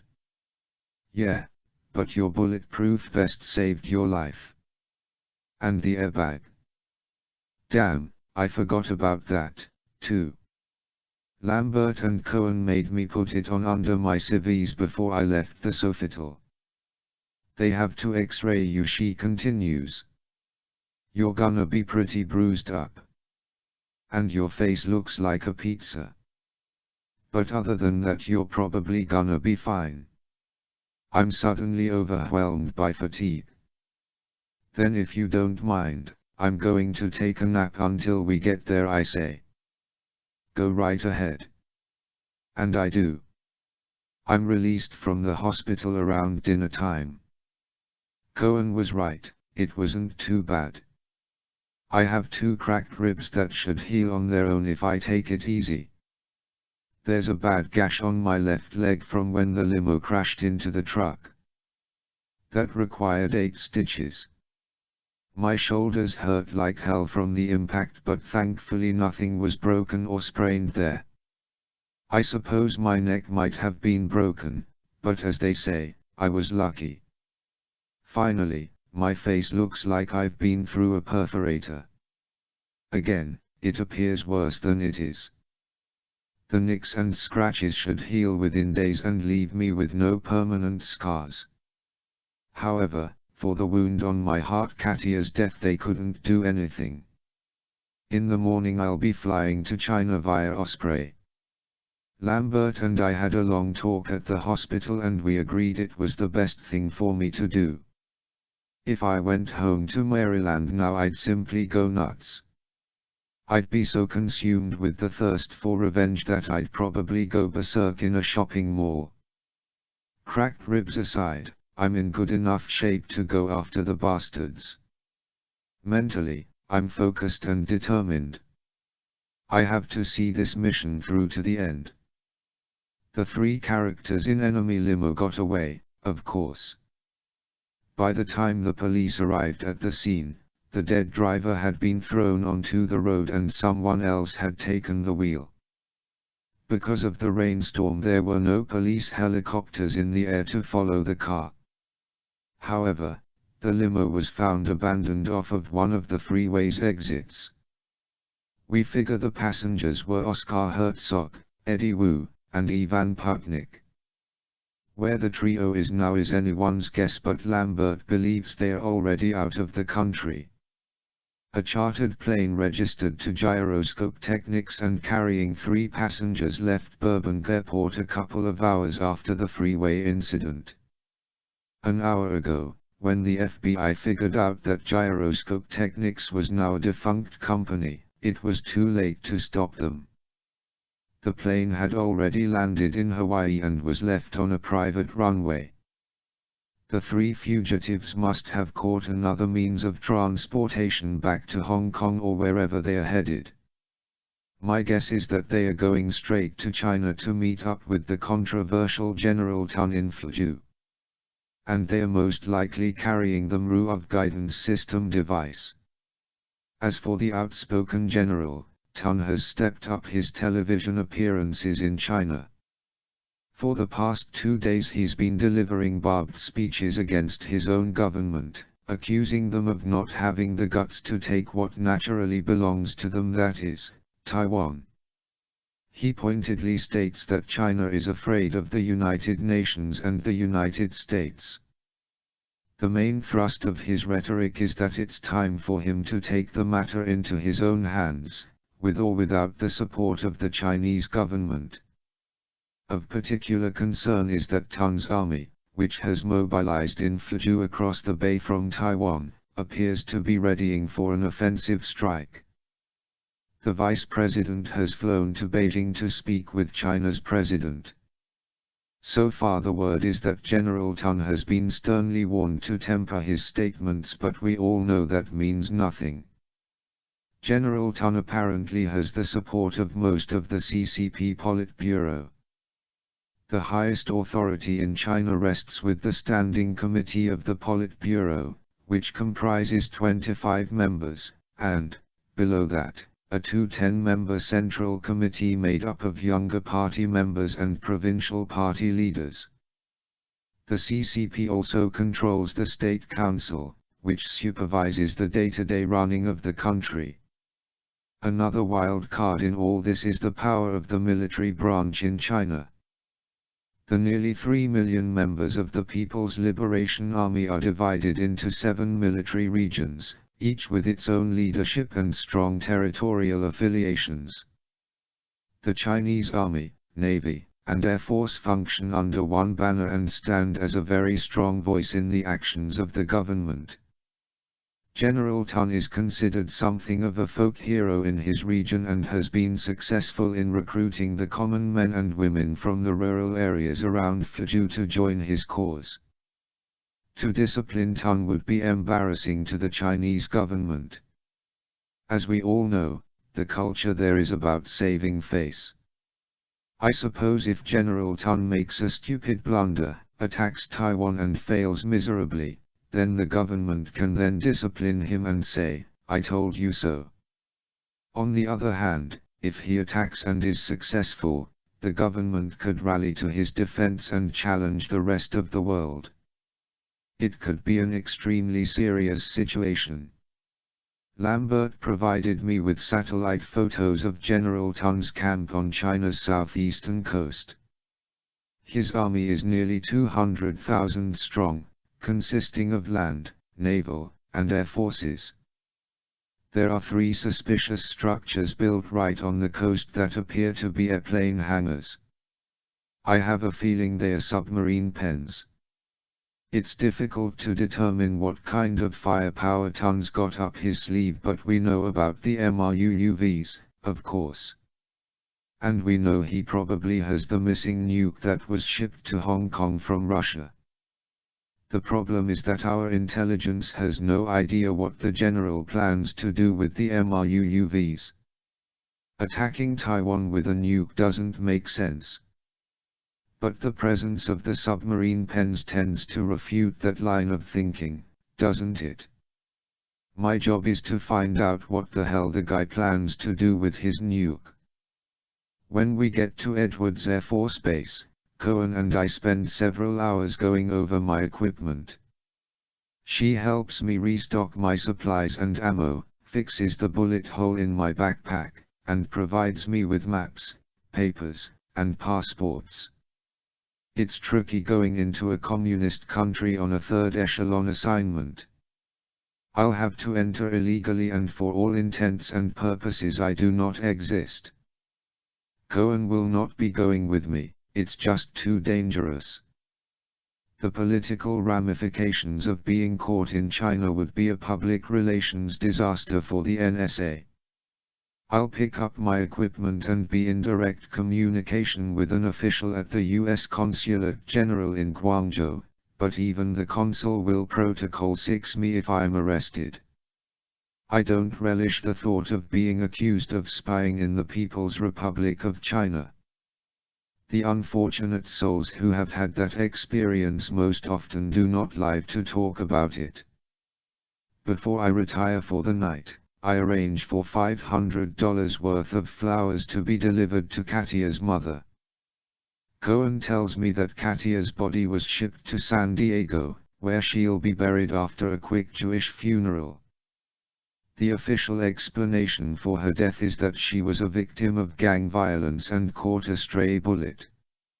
I suppose her mother is not going to question why gang violence erupted at Beverly Center, one of the more fashionable parts of Los Angeles. In my note to Katia's mom, I say that I was one of her daughter's students and was very fond of her. I also provide my personal contact information in case there's anything I can do to help settle Katia's estate in Maryland. There will be the Krav Maga class to deal with and all hell, perhaps I should offer to take it over. I'll have to think about that. It would be a good way for me to honor her memory. As I settle in for the night, I think of Regan. I haven't thought about my former wife in depth in a while, and I try to define my feelings for her at this point in time. I'll always love Regan even though she's a distant figure in my past. Katia would never have replaced her. No one could. After a stormy and intense relationship, Regan and I ultimately couldn't continue living together. She's been gone a long time, but our hearts were always linked. At least I still have the result of our union, my dear Sarah.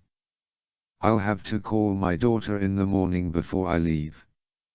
As sleep overtakes me, I wonder who will occupy my dreams tonight. Will it be Regan or Katia? One or the other would be nice.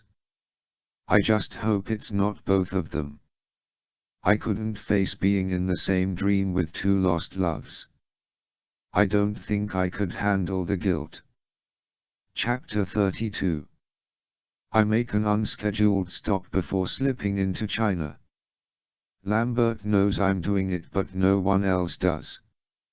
I'm in Kowloon again, keeping watch over the Purple Queen nightclub. It's the middle of the afternoon and I'm waiting for John Ming to arrive.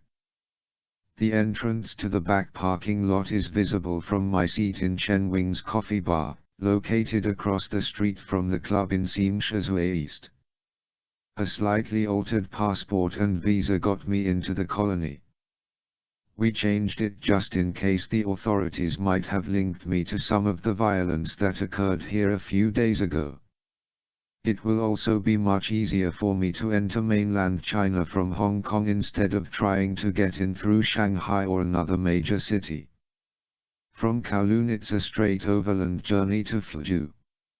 I can stop in Guangzhou and visit the consul, pick up my stuff, and make my way to the East Coast.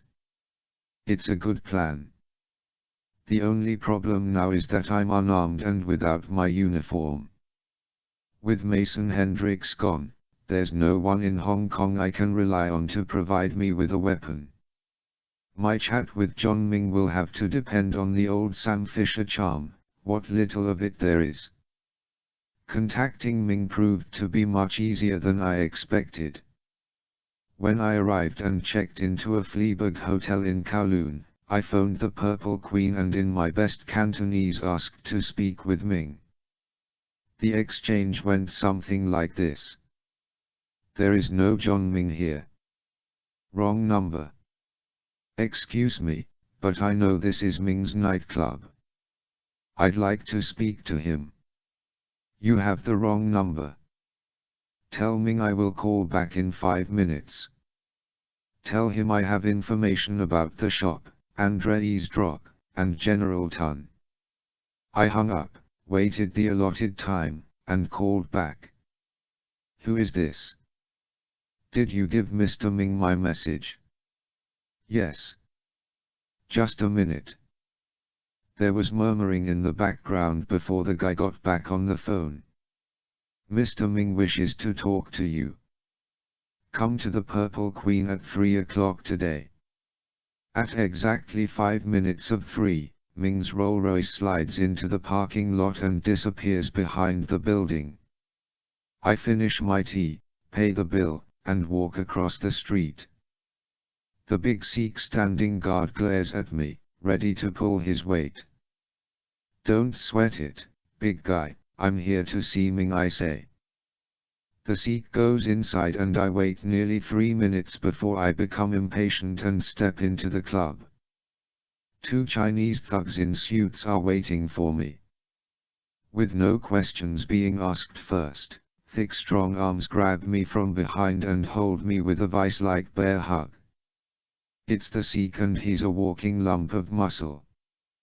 Once I'm sufficiently immobile, Joe and Shmo move forward and take turns delivering spear hand chops to the sides of my neck. On top of the injuries I suffered in the LA limo crash, the pain is immense.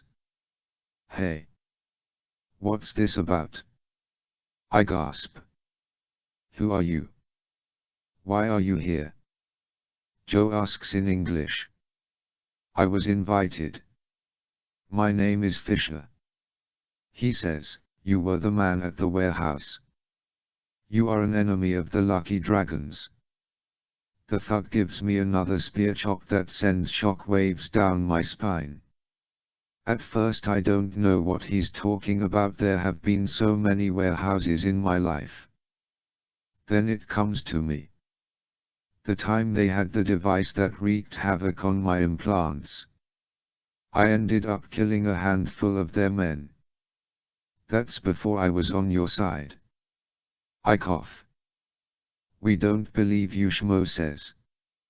He moves in to hit me again, but I use the Seeker's arms as leverage, raise my legs, and kick the man in the face. Before Joe or the Seek can retaliate, I swing my legs back, bend my knees, and ram the soles of my boots into the Seeker's knees. He bellows in pain and releases me.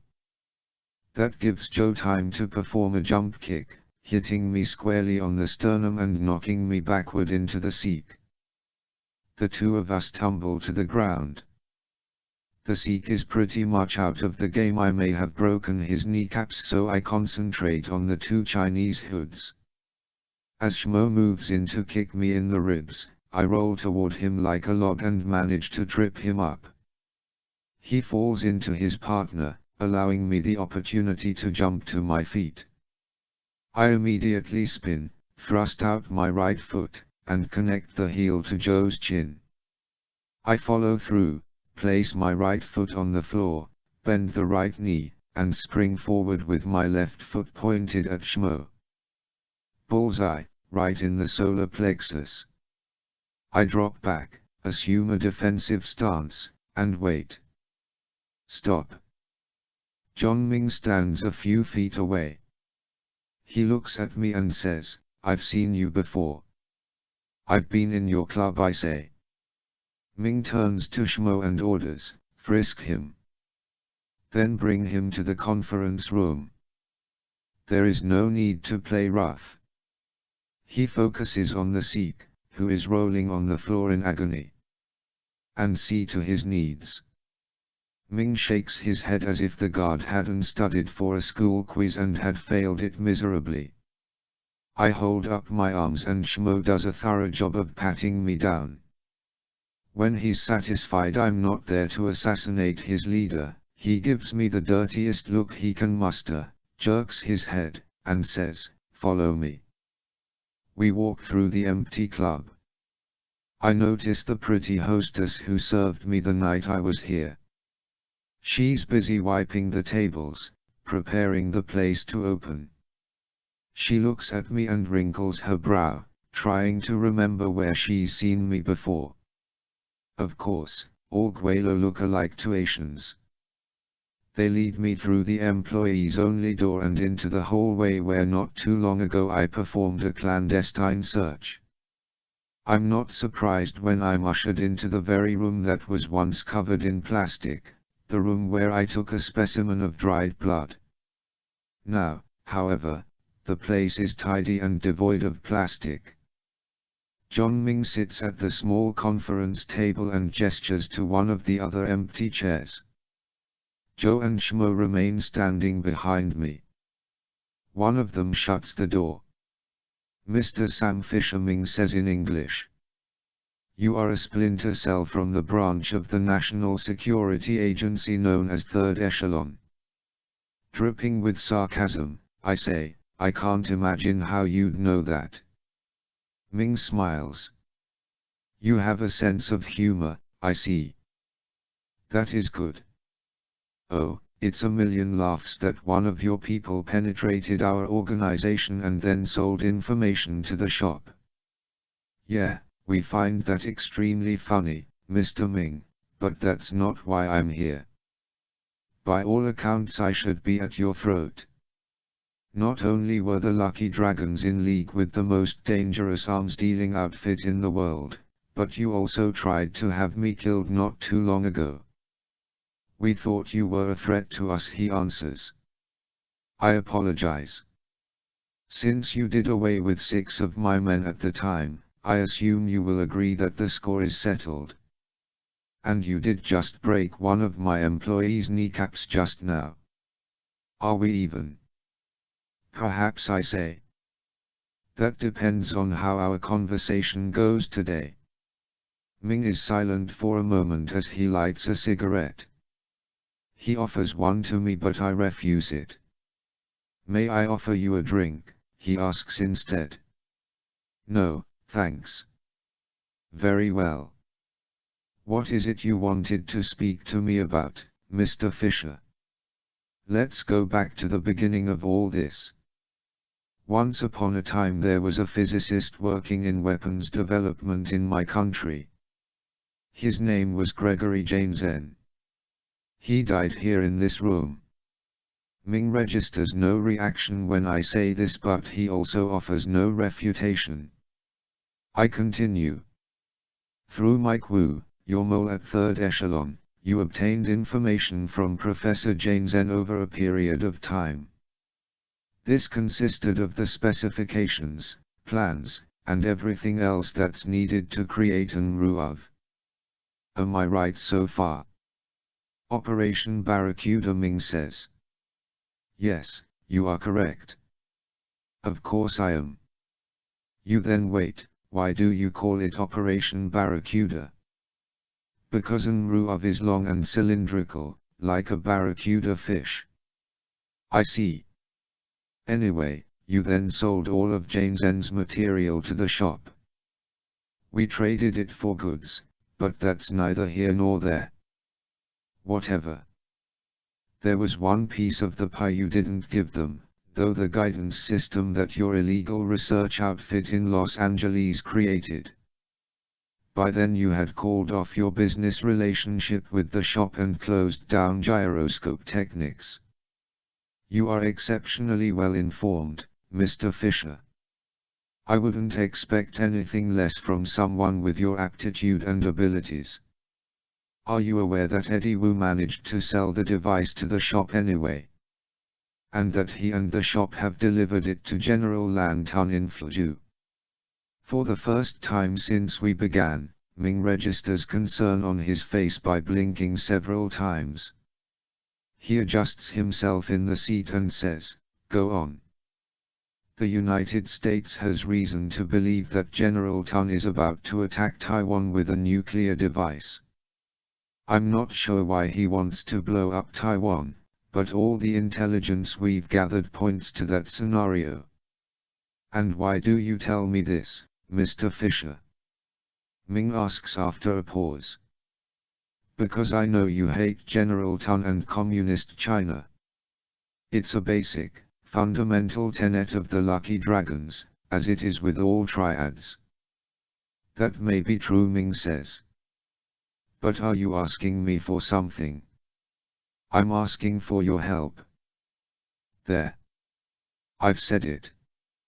Lambert and I debated for over an hour whether or not we should seek an alliance with a criminal organization that has in the past done damage to the United States.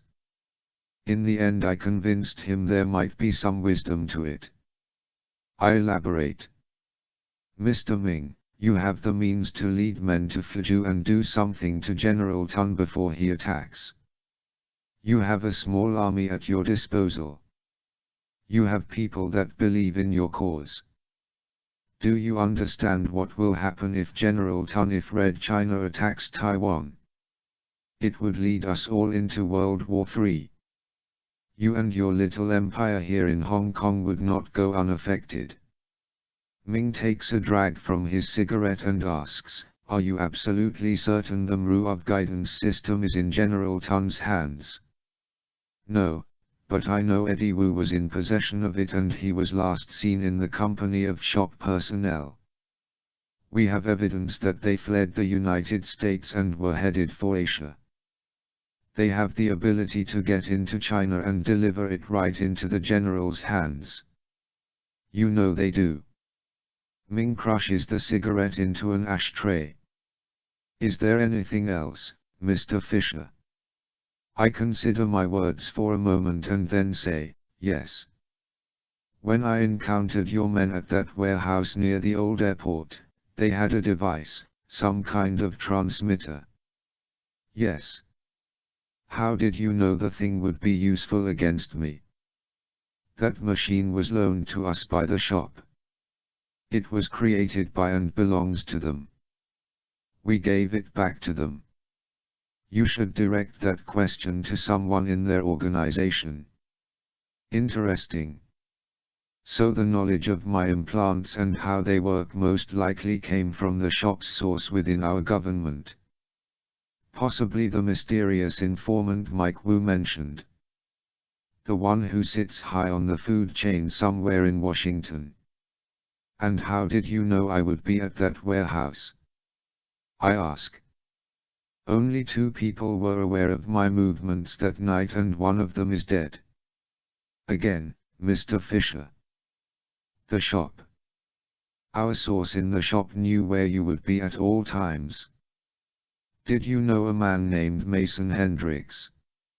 Yes. He was one of our best customers here in the club.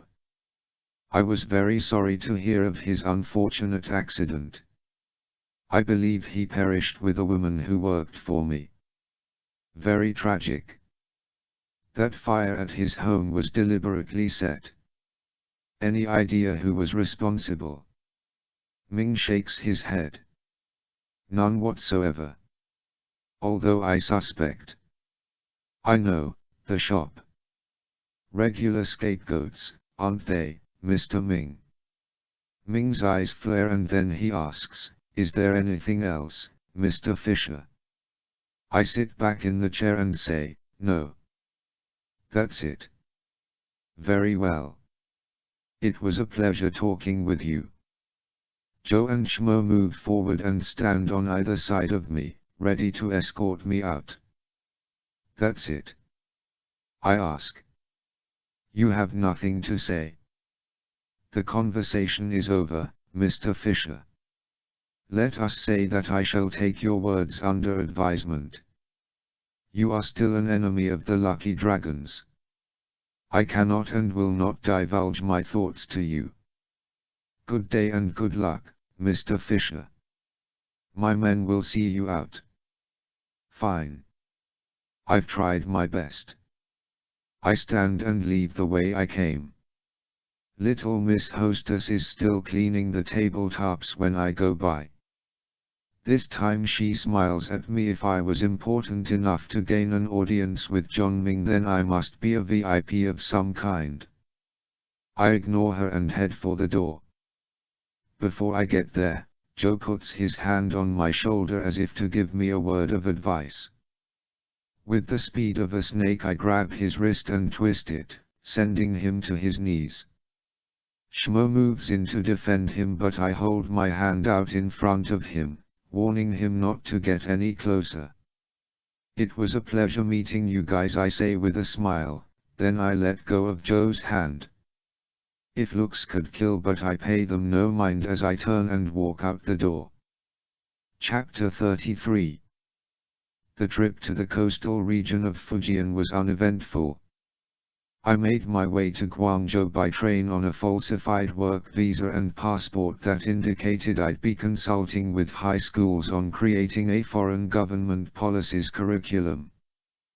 The U.S. consul received my equipment via the diplomatic bag and provided me with an imported Cadillac to drive to Fuzhou. My passport and visa were changed and the consul sent through the paperwork indicating that my first identity had left the country. Now I'm a U.S. environmentalist studying global temperatures. I just hope I don't have to actually talk about my work because I'd fall flat on my face. Most Taiwanese people consider the Fujian province to be their ancestral home, which is ironic seeing that the country is about to be attacked from there. The language spoken in the region is essentially the same as Taiwanese, although officially it's supposed to be Mandarin, like everywhere else in China. Prior to the 15th century, the region was a major port for travelers moving from China to Taiwan, Singapore, the Philippines, Malaysia, Indonesia, and back. Today it's still a heavily used shipping harbor. The capital, Fuzhou, is a city dating back to around the 3rd century and was reportedly one of Marco Polo's favorite stops when he was running around Asia at the end of the 13th century. I won't be spending much time in the city, though. I'm heading closer to the coast, where General Tun's encampment lies.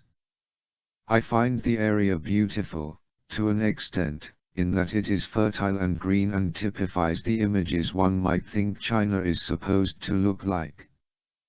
The land is flat nearer the coast and is covered by rice fields and other farmland, so everywhere you turn there's a bare-legged guy wearing one of those broad Chinese straw hats and leading a team of oxen over his field. China's situation with Taiwan is akin to that of a strict parent and an estranged child. After being ruled by the Japanese for something like 60 years, the Taiwanese rebelled when Chinese Kuomintang officials occupied the island and imposed their rule on the people. This led to unrest and rioting, and the KMT ended up massacring tens of thousands of Taiwanese civilians. This event is still commemorated in Taiwan. Chiang Kai-shek's son and successor eventually executed the KMT military governor responsible for the atrocity.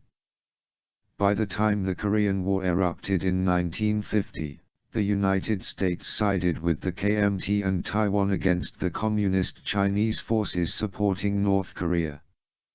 It was a case in which Taiwan became a democracy almost by default. China's government is under the mistaken belief that Taiwan still belongs to her. The island has governed itself since the Chinese nationalist forces fled to Taiwan in 1949. Most inhabitants of the island view Taiwan as already sovereign even without a formal declaration.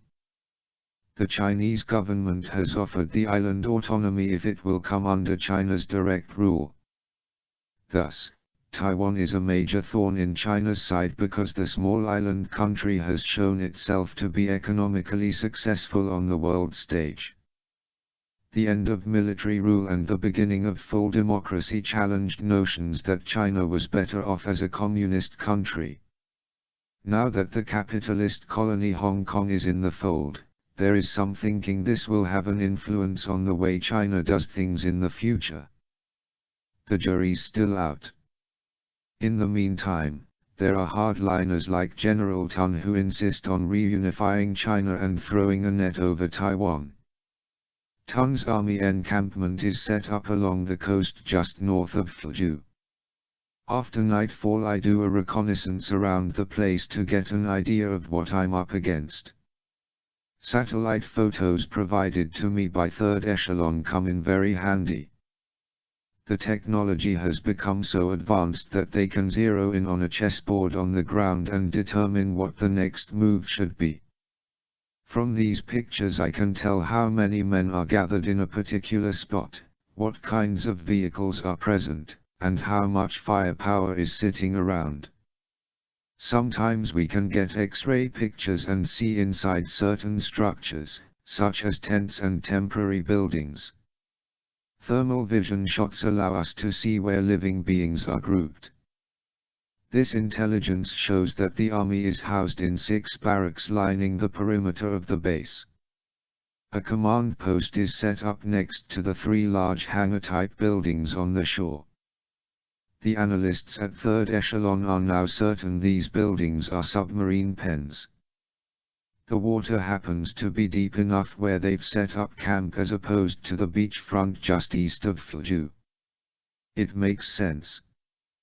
Just before I arrived in Fujian province, several Chinese landing craft were mobilized at the shore. 2 Liuda-class destroyers, 1 Liuhu-class destroyer, and 2 Chengdu frigates are busy doing maneuvers in the strait. Chinese air support will come from a base in neighboring Quanzhou.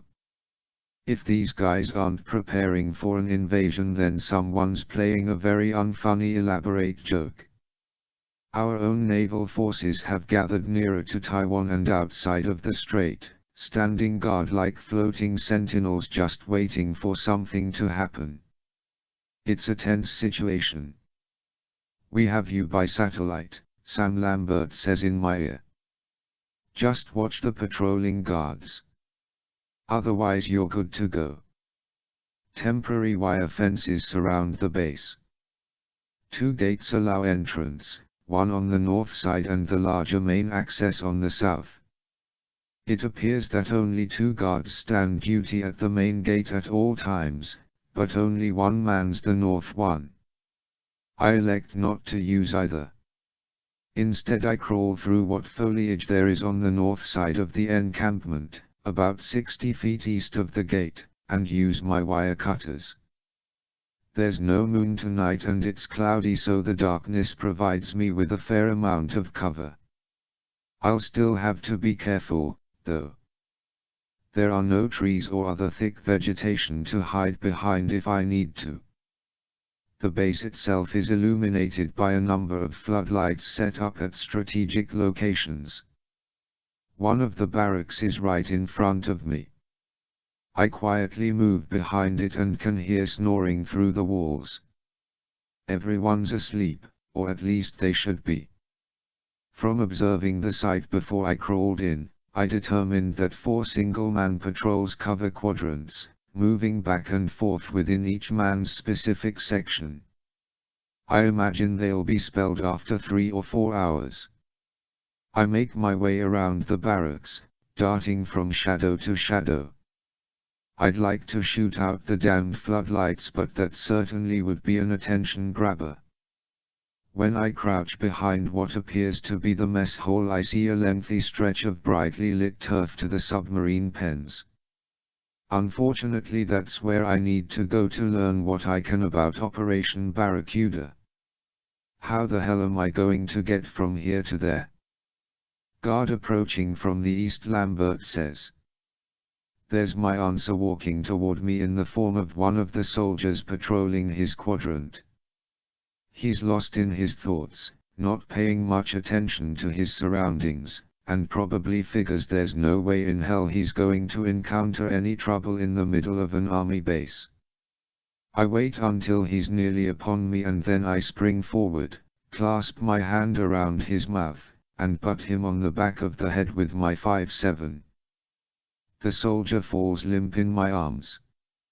I drag him into the shadow behind the mess, remove his jacket and helmet, and try them on for size. A little tight, but they'll do. I take his assault rifle AQBZ-95, then I stand, get into character, and slowly walk into the light. I'm now a patrolling Chinese soldier. As inconspicuously as possible, I slowly and surely make my way to the command post and submarine pens. It's out of my guy's quadrant, but I don't think anyone's going to notice. I just don't want to run into the guy who is supposed to be patrolling this quadrant, or there might be some fireworks. The entrance to the first pen is open.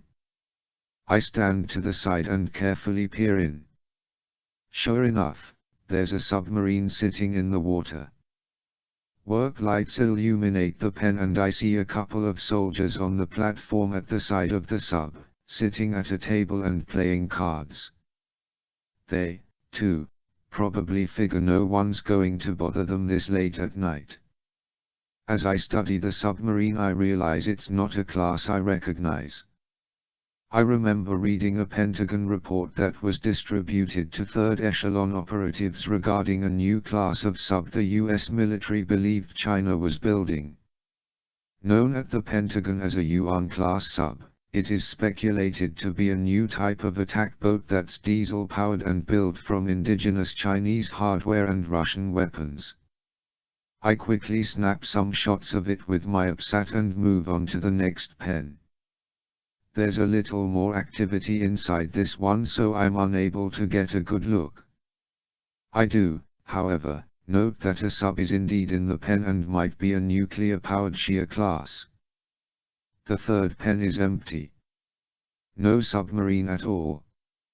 Yet there are several soldiers moving things around on the platforms on the sides of the slip, cleaning up after a launch operation or preparing for the arrival of a boat. Then I recognize a guy in civilian clothes standing over a control board some 40 feet away. It's Oscar Herzog, now without the white in his hair and beard that made him look older. He's talking with a man in a sharp-looking uniform whose back is to me. From this angle it's difficult to discern his rank. I carefully slide inside the pen and crouch behind 3 oil drums so I can get a better look. Finally, the man turns away from the control board and I'm able to snap a shot. It's General Tun himself. He and Herzog walk away from the control board and head in my direction. I hug the floor as they move past the drums and step outside. I quickly make sure no one is following them or watching, and then I slip out the door and tail them. They head straight for the command post, a small temporary building not far away from the pen. After they go inside, I move around to the back of the small structure, where there's a window at shoulder height. I reach into my backpack and find what I call my corner periscope, a device that's really a lot like a dentist's tool. It's a thin piece of metal with a small round mirror at the end. The metal is bendable so I can adapt it to just about any kind of space. It's best for looking around corners when you don't want to be noticed, but in this case I use it to look inside the window. Well, a bunch of late-nighters. I've got all of them in one tidy package. General Tun, Oscar Herzog, and Andrei Zdrok stand over a work table studying maps. Eddie Wu sits on a stool in the corner looking as if he's about to nod off. And lying on a couch, barely awake, is Ivan Putnik. I'm extremely tempted to lock and load and end it here and now. I press my implant and ask for Lambert. I'm here, Sam. What is it? I type in a text message. I have Zdrok, Herzog, Putnik, Tun, and Iwu together in convenient target location. Should I? After a moment, Lambert says, do you know what they are planning to do with the nuke and the MRUV? I respond, not yet. Lambert says, then you'd better wait. Please proceed with the primary directive. Then get the hell out. We'll leave that other thing for the US military. It's not your job, Sam. Oh, man.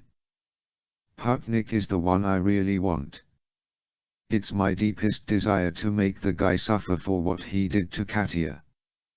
As I curse Lambert's orders, I put the corner periscope in my trouser pocket and activate the TAK on my 5.7. I aim it at the window and listen in on the conversation. Since the general can't speak Russian and the shop guys can't speak Mandarin, they've opted for very bad English. Tun, they tell me submarine Mao do reach American West Coast 7 day. Herzog, are you sure about that, General?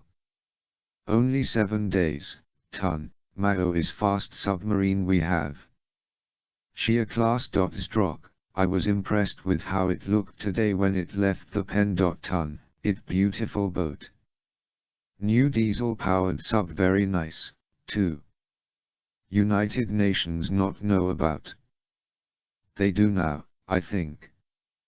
Zdrok, so, General, I believe this finishes our business together. You have the warhead my comrade General Prokofiev supplied to you, you have all the pieces of Operation Barracuda and they appear to be working, and now Mr. Herzog and I would like to leave you with your plans. That final payment. Tun, it is done. Here receipt for wire transfer into Swiss bank account. Zdrok, Oscar, take a look, is this in order? Herzog, appears to be.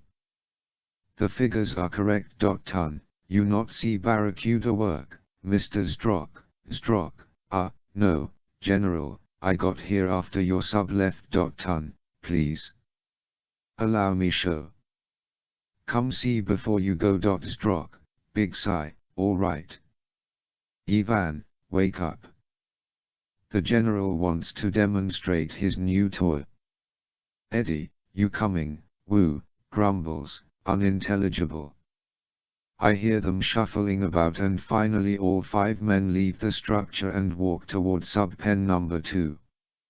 I wait until they're inside and then move around the back of the building. By doing so I discover metal rungs attached to the side of the structure, obviously they're so soldiers can climb to the roof if they need to. I ascend to the top and come face to face with an infantryman who is very surprised to see me. Hello, I say as I swing the butt of the QBZ-95 around and into his face. The guy plummets to the metal roof, making a bit more noise than I'd like. I quickly roll him against a ventilation pipe to conceal him a little and dump the Chinese rifle in the shadows. I don't need it as long as I have my SC-20K. There's an open trap in the roof near the ventilation pipe. I look inside and see rafters along the underside of the ceiling. Perfect. I slip inside like a snake, grab hold and straddle a rafter beam, and scoot away from the opening. I'm now in the darkness and can see everything happening below me. General Tun has led his spectators to the front of the Shia-class sub and is directing soldiers to bring out equipment. A long coffin-like trunk is placed on the platform that runs alongside the boat. Inside is one Ruav and it looks just like the one Professor Gregory Jansen drew up in the Pentagon. It's long and cylindrical, about 6 feet long and maybe 3 feet in diameter, kind of like a cigar holder with flat ends instead of rounded ones. I aim the 5.7, adjust the TAK frequency, and listen in. Stroke, so that's it, huh? This is what all the fuss was about, Herzog. It's a marvelous invention, Andrei. It's beautiful. Stroke, how many of these things can your subs carry? Ton, launch from torpedo tubes. Mao has 3 Barracuda. Like this one. Stroke, okay, so one of the MRUUVs has the warhead. What do the other 2 have? Ton, nothing. They decoy. Herzog, when do you plan to make your announcement to the United States, General? Ton, when Mao reach target area. 7 day. Herzog, and you really plan to use it if they don't let you take Taiwan? Ton, nods enthusiastically, no more Disneyland. Boom, Stroke, what will you do if the United States comes down on you before then? Ton, comes down, Stroke, attacks you. What if they attack you first? Ton, laughs, you funny man, Mr. Stroke. Joke, right. Whoa. I get it now. The general isn't planning to use his nuke on Taiwan at all. He's using the MRUUVs to deliver the weapon as close as possible to a major American city on the west coast. Los Angeles, from the sound of it.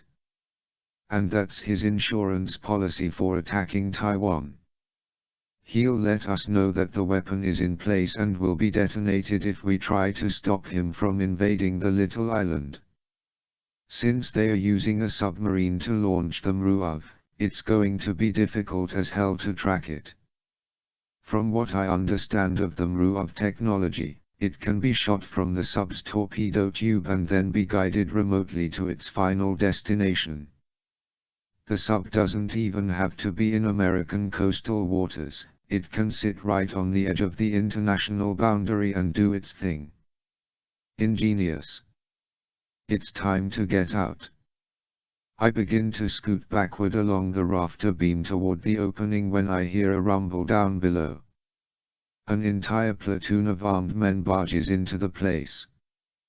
The sergeant runs to another uniformed officer, who in turn whispers something to the general. Then everyone looks up at the ceiling as the general is escorted out of sight. Shit. Did they find the guard I knocked out earlier? Or the guy on the roof? They are sure acting like they know someone's up here. A soldier brings out a searchlight, sets it on the platform beside the sample MRUAV, switches it on, and shines it at the ceiling. He slowly moves it along each beam as every man in the place studies what it reveals. I stay perfectly still and pray that not too much of my body extends beyond the outline of the beam I'm on. Another couple soldiers bring in a device that looks familiar. In fact, it's the boombox sonic transmitter I saw in Hong Kong. They plug it into an outlet, point the little dish at the ceiling, and turn it on. I can hear the familiar hum as before, but this time my implants are not affected. Thanks to Grimm's.Her's work and the operation Cohen had me undergo in LA, their sonic torture device is no longer effective. The men look at each other questioningly. One man checks the machine to see if it's working properly. He shrugs his shoulders. One guy shouts some orders. Men hustle back and forth. They're not sure if I'm really up here or not. Meanwhile, Zdrok, Herzog, Putnik, and Wu huddle near the door, watching and waiting to see if their intelligence proves to be correct. So far they haven't seen me. Hell, I'll stay here all day if I have to. As long as I don't move, I just might be safe. My biggest worry is, how did they learn I'm here? A man wearing civilian clothes walks into the pen from the front door. Before I have a chance to get a good look at him, he turns to Zdrok and his crew, has a word with them, and then moves on to the ramp by the sub. When he looks up at the ceiling, I feel my heart skip a beat. I now have the answers to a lot of questions. I now know how the enemy has been able to track my movements in Hong Kong, in LA, and here. I now know how the shop knew where I'd be and when. Mason Hendricks, alive and well, shouts, "Fisher, you had better come down like a good boy. Otherwise they are going to shoot you down." Chapter 34. A soldier brings in another searchlight and aims it on the trap in the ceiling, so I won't be going out that way. To put it bluntly, I'm trapped. Sooner or later one of those light beams is going to catch a part of my leg or shoulder and it'll be all over. The only thing I can do is to make it more difficult for them to see me. But I have to risk moving to reach into my trouser pocket and retrieve 3 smoke grenades. The eye is most attracted by motion, so I inch my hand along my side as slowly as possible. I finally reach the pocket and unsnap the flap, but I forgot that I placed my corner periscope in there, loose. The damned thing slides out and gravity does the rest. I watch in horror as the device falls to the platform, hitting it with a ding. "There!" Hendricks shouts, pointing at me. The soldiers aim their assault rifles as I reach into the pocket and grasp a grenade. I pull the pin and let it drop.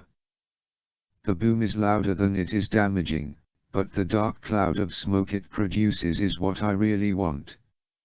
I quickly grab another one, pull the pin, and let it fall.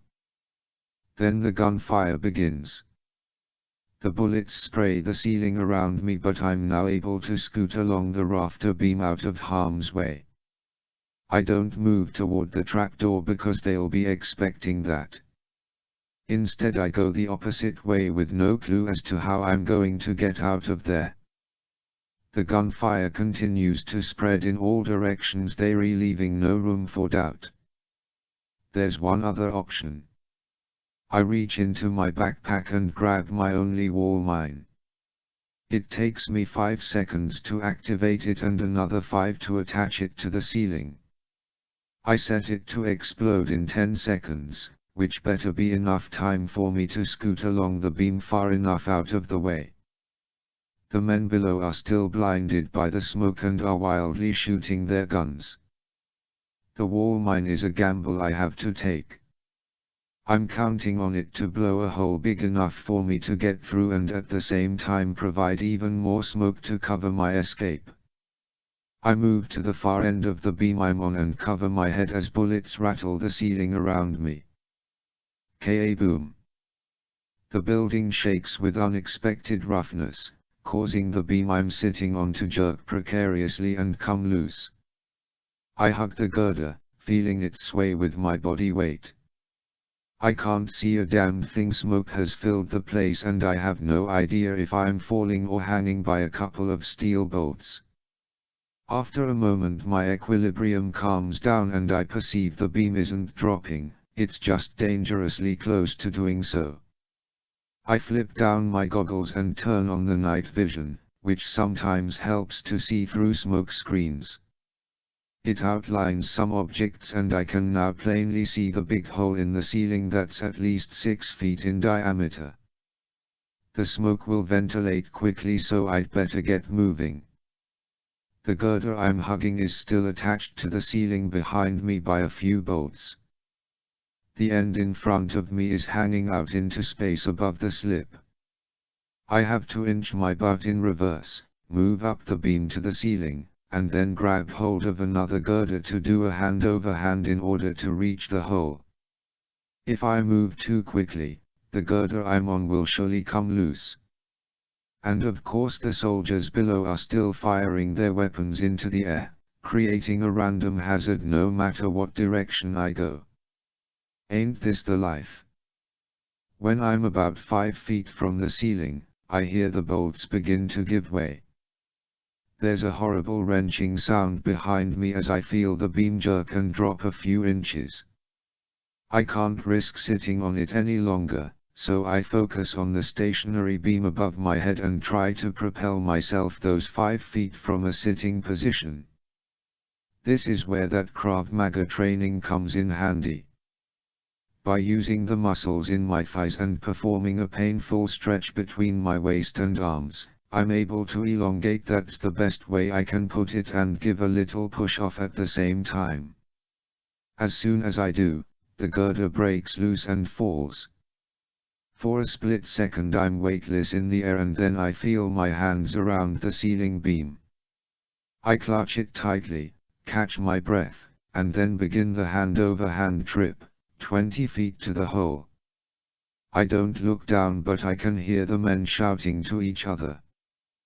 The girder must have fallen on a few of them. It seems like an eternity before I reach the hole, and the smoke clears quickly while I'm in transit. Sure enough, just as I reach the hole I hear Hendrix shout, "There he is! Shoot him!" The bullets fly, but I'm already climbing through the opening and crawling onto the roof. I roll my body toward the edge of the building as the rounds perforate the steel, inches behind my trail. As soon as I figure it's safe to do so, I stand and run to the rung ladder on the side of the building. 3 guys are in the process of ascending it. I draw the 5.7 and shoot the first man. He falls, knocking off the 2 behind him. The ground is crawling with soldiers and they are surrounding the building. For the second time in the last 10 minutes I'm trapped, so I reach into the backpack to check my stock of smoke grenades. Damn, only 2 left. I do have a couple of chemical flares, though. And something else that might be useful. I swing the SC-20K from off my back and load it with a diversion camera. Timing is crucial. In situations like this I wish I had 4 more hands. First I run to an edge of the building where there are fewer soldiers below. It happens to be the north side, in between submarine pens 1 and 2. If I can get to the ground, at least I'll have a chance to shoot my way out of the base. I lay the 2 chemical flares and the smoke grenades in front of me, then prepare 2 diversion cameras, one loaded on the SC-20K and the other at hand, ready to load.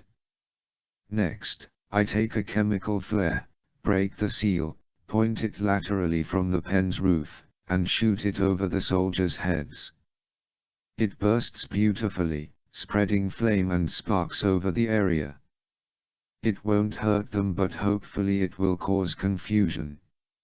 A smoke grenade is next. I pull the pin and toss it below me. It explodes and covers the ground with thick darkness. Flare number 2 is next, and this time I aim it laterally in the opposite direction from the first one.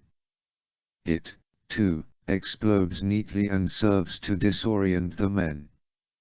I then drop my last smoke grenade, allowing it to detonate in the space between pens. Finally, I launch a diversion camera, aiming the SC-20K at the side of sub-pen 1 that's nearest to the coast. As soon as the camera sticks, it begins to broadcast the sounds of single-shot gunfire.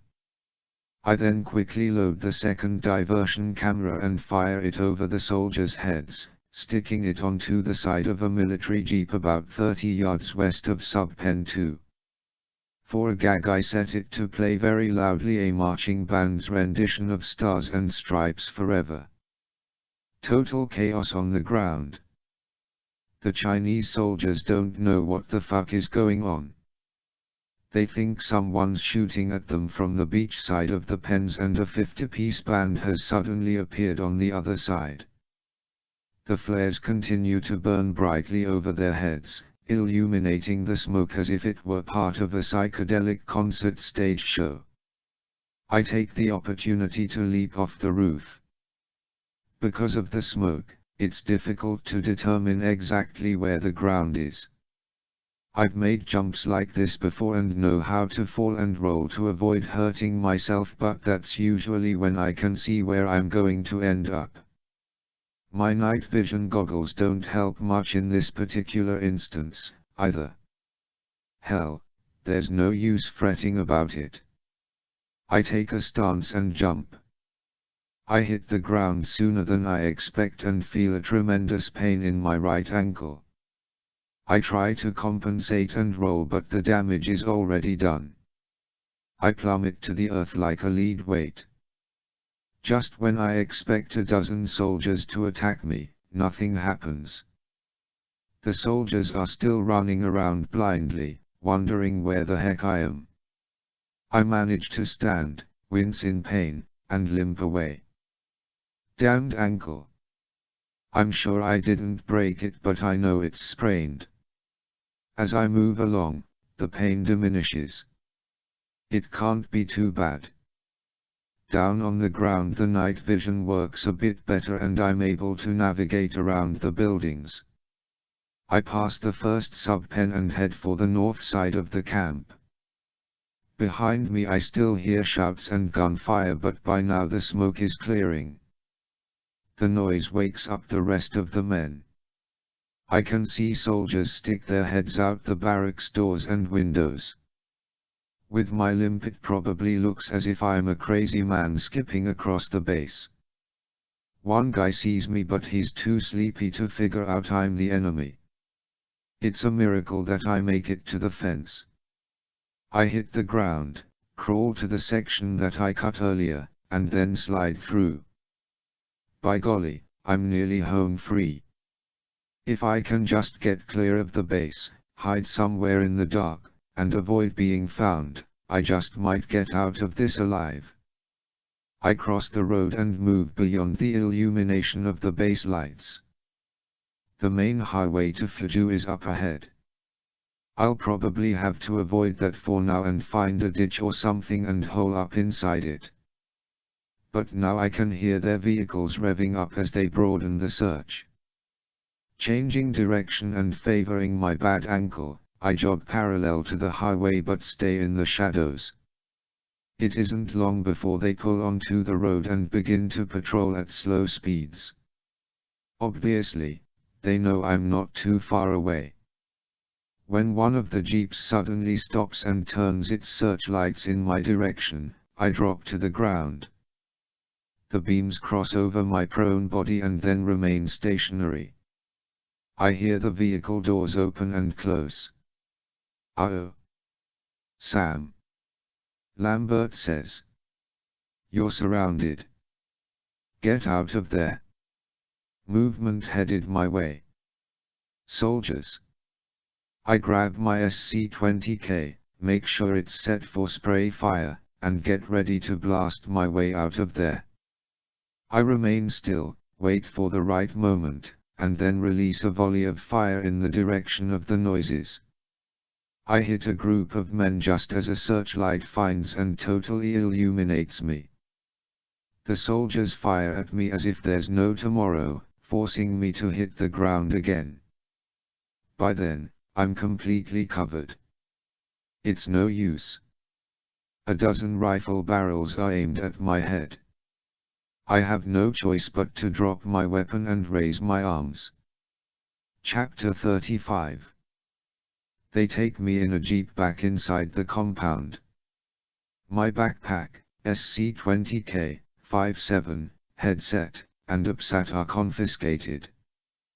They also empty all the pockets on my uniform and remove my boots.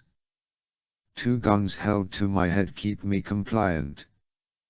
During the short ride back to the base I hear Lambert's voice in my ears. Sam. What's happened? Are you all right? Our satellite trackers lost you. In order to answer him, I feign a cough. In doing so I bring my right hand to my throat, press my implant, and say, "Throat hurts."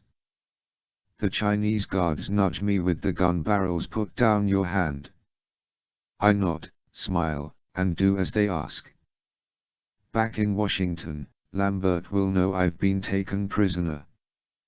When the implants were first integrated into a Splinter cell's standard equipment, a series of code words were created that could mean a variety of things. Hypothetical scenarios were constructed to which we matched these codes. As long as we're able to press the throat implant and speak, we can communicate with third echelon. The best way to do that in the company of the enemy is with something natural, such as a sneeze or cough. Thus, my message to him told Lambert everything he needs to know. As soon as we're back at the submarine pens, though, a soldier ties my hands behind my back with a strong nylon cord. Hopefully Lambert will begin to take steps to try to get me out unless I've been protocol 6'd. There's always that possibility. The rules of this dangerous game state that if the enemy captures us, then we don't exist. I've never been in such a situation before, so I don't know how serious Lambert will be about it. I know of one Splinter cell who was protocol 6'd after being arrested for spying in North Korea. If there are other cases, I'm not privy to them. I suppose I'll just have to assume I'm on my own from here on out. To hope for something as rash as a rescue would be foolish. I'm marched into a temporary building not far from the command post. Made of steel, aluminum, and some concrete and wood, it appears to be an all-purpose facility with offices and supply rooms. I'm taken into an approximately 10-foot by 10-foot cell containing a bunk built into the wall, and thrown to the floor. The soldiers leave, slam the door shut and lock it, and I'm alone. I pick myself up and attempt to stand. My ankle still throbs with pain, but I can live with it. Then I sit on the bunk and attempt to empty my mind of anything that could hamper my resistance to torture. Who knows what they'll do to me? Most likely they'll just execute me and get it over with, but one never knows. Perhaps they'll use some exquisite Chinese persuasion to get me to reveal NSA secrets, not that there's anything for me to tell. I really don't know much classified stuff that might be damaging to our government. Third echelon keeps it that way. At best I could give them details on how third echelon is structured, and I doubt they'll even get that from me. I plan on saying absolutely nothing, no matter what they do to me. Roughly 20 minutes go by before the door opens again. Mason Hendricks and Andre Eastrock enter the room and shut the door behind them. "I see you've made yourself at home," Hendricks says. "Sorry. We didn't mean to keep you waiting." "Screw you, Mason," I say. Hendricks chuckles and looks at Strock. Fisher's a man with a big vocabulary. Strock smiles but looks at me coldly. "Oh, do you know Andre?" "Andre Eastrock, Sam Fisher." "We bumped shoulders once, but we've never been formally introduced," I answer. "Forgive me for not shaking hands." "I think we should kill him now," Strock says. "He's too dangerous." "Wait, my friend, wait. Don't you want to see him suffer? After all the harm he's caused our organization?" Hendricks asks. Strock doesn't answer, but I can see he's chomping at the bit to get at me. Hendricks leans against the wall and says, "Fisher, I suppose you want some answers."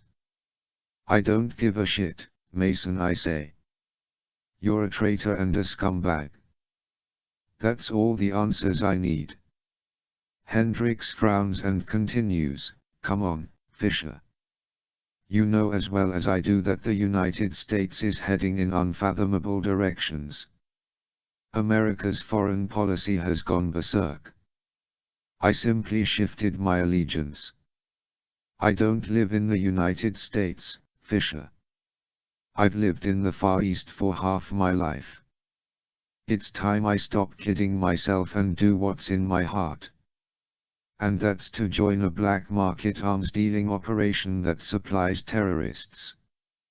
Fisher, I've been a shop supporter for years. Long before you'd even heard of them. In fact, Andrei here refers to me as the benefactor. It's because over the years I've provided the shop with a great deal of intelligence with regard to recruiting customers. You mean you've given away government secrets?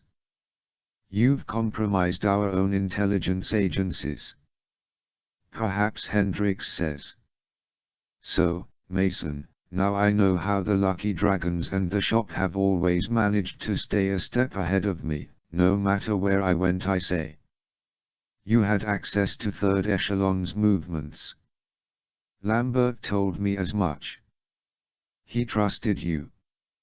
So you knew where I was at all times. Even in Los Angeles. Your hitman Putnick knew exactly where I'd be. That's right, Fisher. Of course, we don't talk to the Lucky Dragons anymore. We've had something of a falling out. So I hear. Now Andrei and I are going into business together. I'm leaving Hong Kong. Since he's lost 2 of his partners thanks to you, I'll be joining him in the shop. With my connections worldwide, it will be a wise investment. If I could trust you, I'd offer you a job within the organization. We could use a man like you. Go to hell, Mason. I figured that's how you'd answer, so I didn't bother to ask. So what happened at your place in Hong Kong? Who did you burn up in your place? Hendricks shakes his head and says, TSK, TSK, TSK. It's shame that Yoshiko had to die. I was rather fond of her, but she was conveniently in the right place at the right time. She worked at the Purple Queen, you know. As for the male corpse, he was someone the shop provided to me. Some Caucasian they'd kidnapped from the street, cleaned up, and dressed in my pajamas. I had to make the Lucky Dragons, as well as third echelon, think I was dead, you see. You understand? Oh, of course. Very well done. Thank you. Now the problem is that I'll have to change my name and appearance and settle my old estate through a third party, which is such a bore. Oh, well, it had to be. And now you're free to help a mad Chinese general attack a defenseless country and extort the United States into not interfering. You're an enterprising guy, Mason. Oh, you've figured out our scheme, have you? Do you know what we're extorting the United States with, as you so delicately put it? You've got a Russian warhead and you're putting it in one of the MRUUVs that the submarine headed for America is carrying. I'm impressed, Fisher. 2 hours ago you didn't know that. And I've already transmitted the plan to third echelon. You'll never get away with it. Hendricks' sighs flared. You're lying, Fisher. You haven't told third echelon squat. The last communication you had with them was around the time you were caught and you didn't say anything about it. I think you just figured it out and haven't had the time to make a report. I monitor all of third echelon's communications, Fisher. How else would I have been on top of you every step of the way? He's right. I believe him. He had full access to our satellite feeds and could plug into my implant conversations. Hendrix removes something from his coat pocket. He discreetly hands it to Strock, who grins for the first time since he entered the room. Andrei here has something for you. He wants you to know how much he appreciates everything you've done for him and the shop. Strock holds a pair of brass knuckles. He makes a big show out of slipping them on his right hand, over black leather gloves. While he does this, Hendrix motions for me to stand. I have no choice, so I do so. He then moves behind me and tightly wraps his arms around my chest, preventing me from going anywhere. Don't try any of your Krav Maga moves, Fisher, Hendrix says. I'm quite proficient in self-defense myself. I know he speaks the truth. Mr. Fisher's Strock says as he approaches me, you have seriously damaged my company over the last year.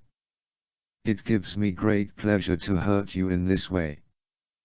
With that, he carefully lifts his fist, aims at my stomach, and lets me have it with as much force as he can muster. When the brass knuckles connect to my solar plexus, it feels as if my entire abdomen has exploded. The pain is worse than anything I've ever known, and I'm overcome by a wave of nausea and blackness. I vaguely remember falling to the steel floor like a sack of rice.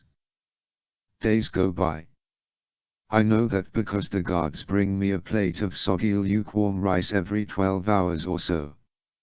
Mealtime is an extremely pleasant experience, seeing as how my hands are still tied behind me. I get to lap the rice off a plate on the floor as if I'm a dog. And twice a day they come and escort me to the head. If I don't have to go when it's time, then tough luck. If I have to go when they're not around to take me, then tough luck.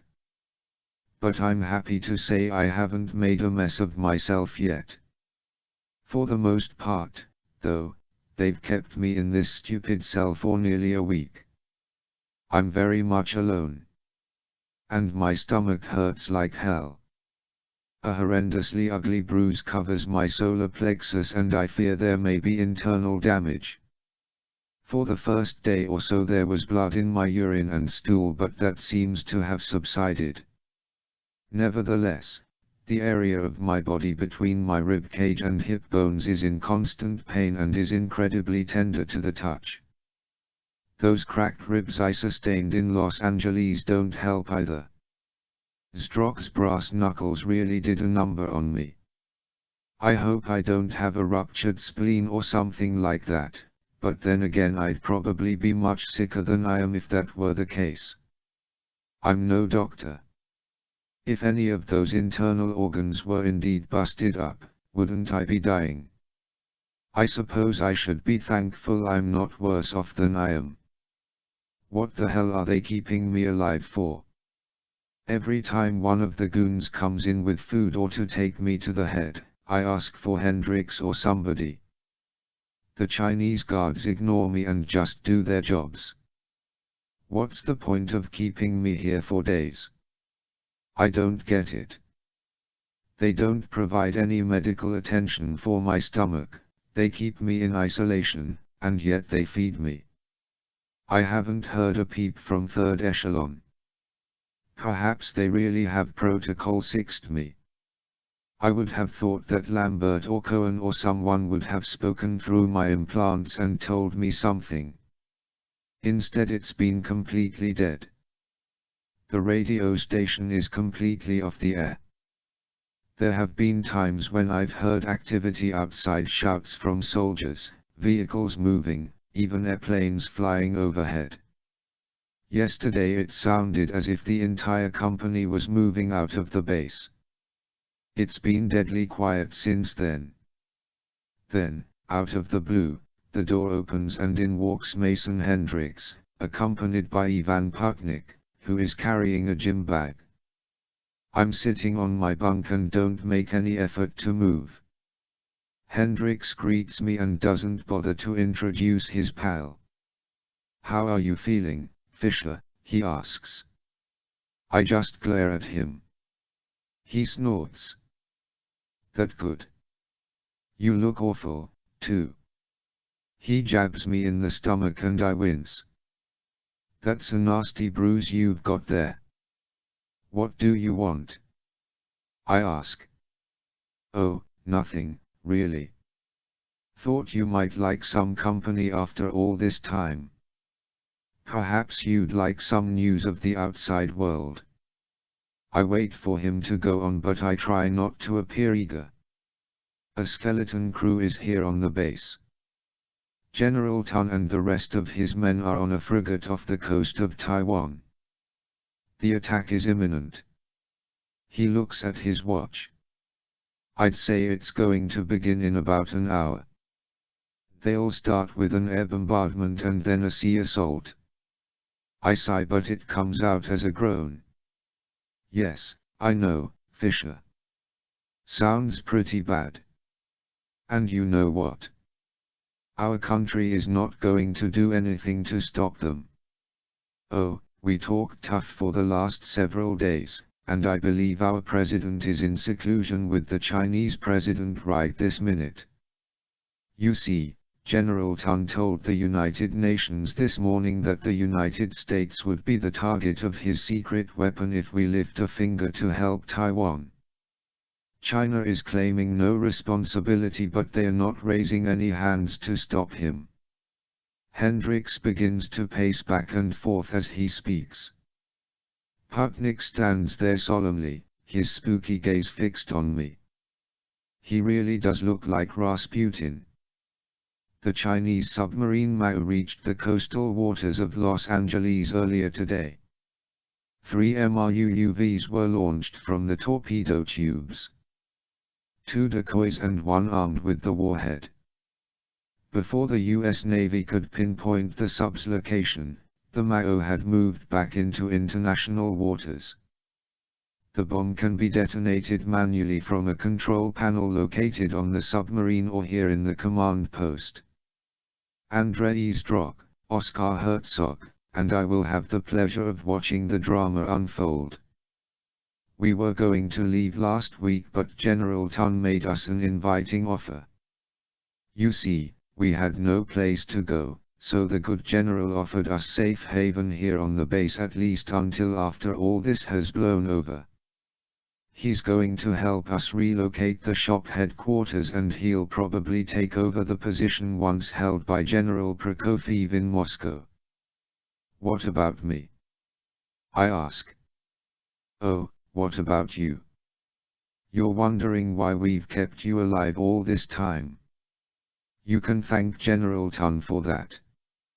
As soon as he saw that a national security agency Splinter cell had been arrested and was in his custody, the general left strict orders to keep you alive for a while.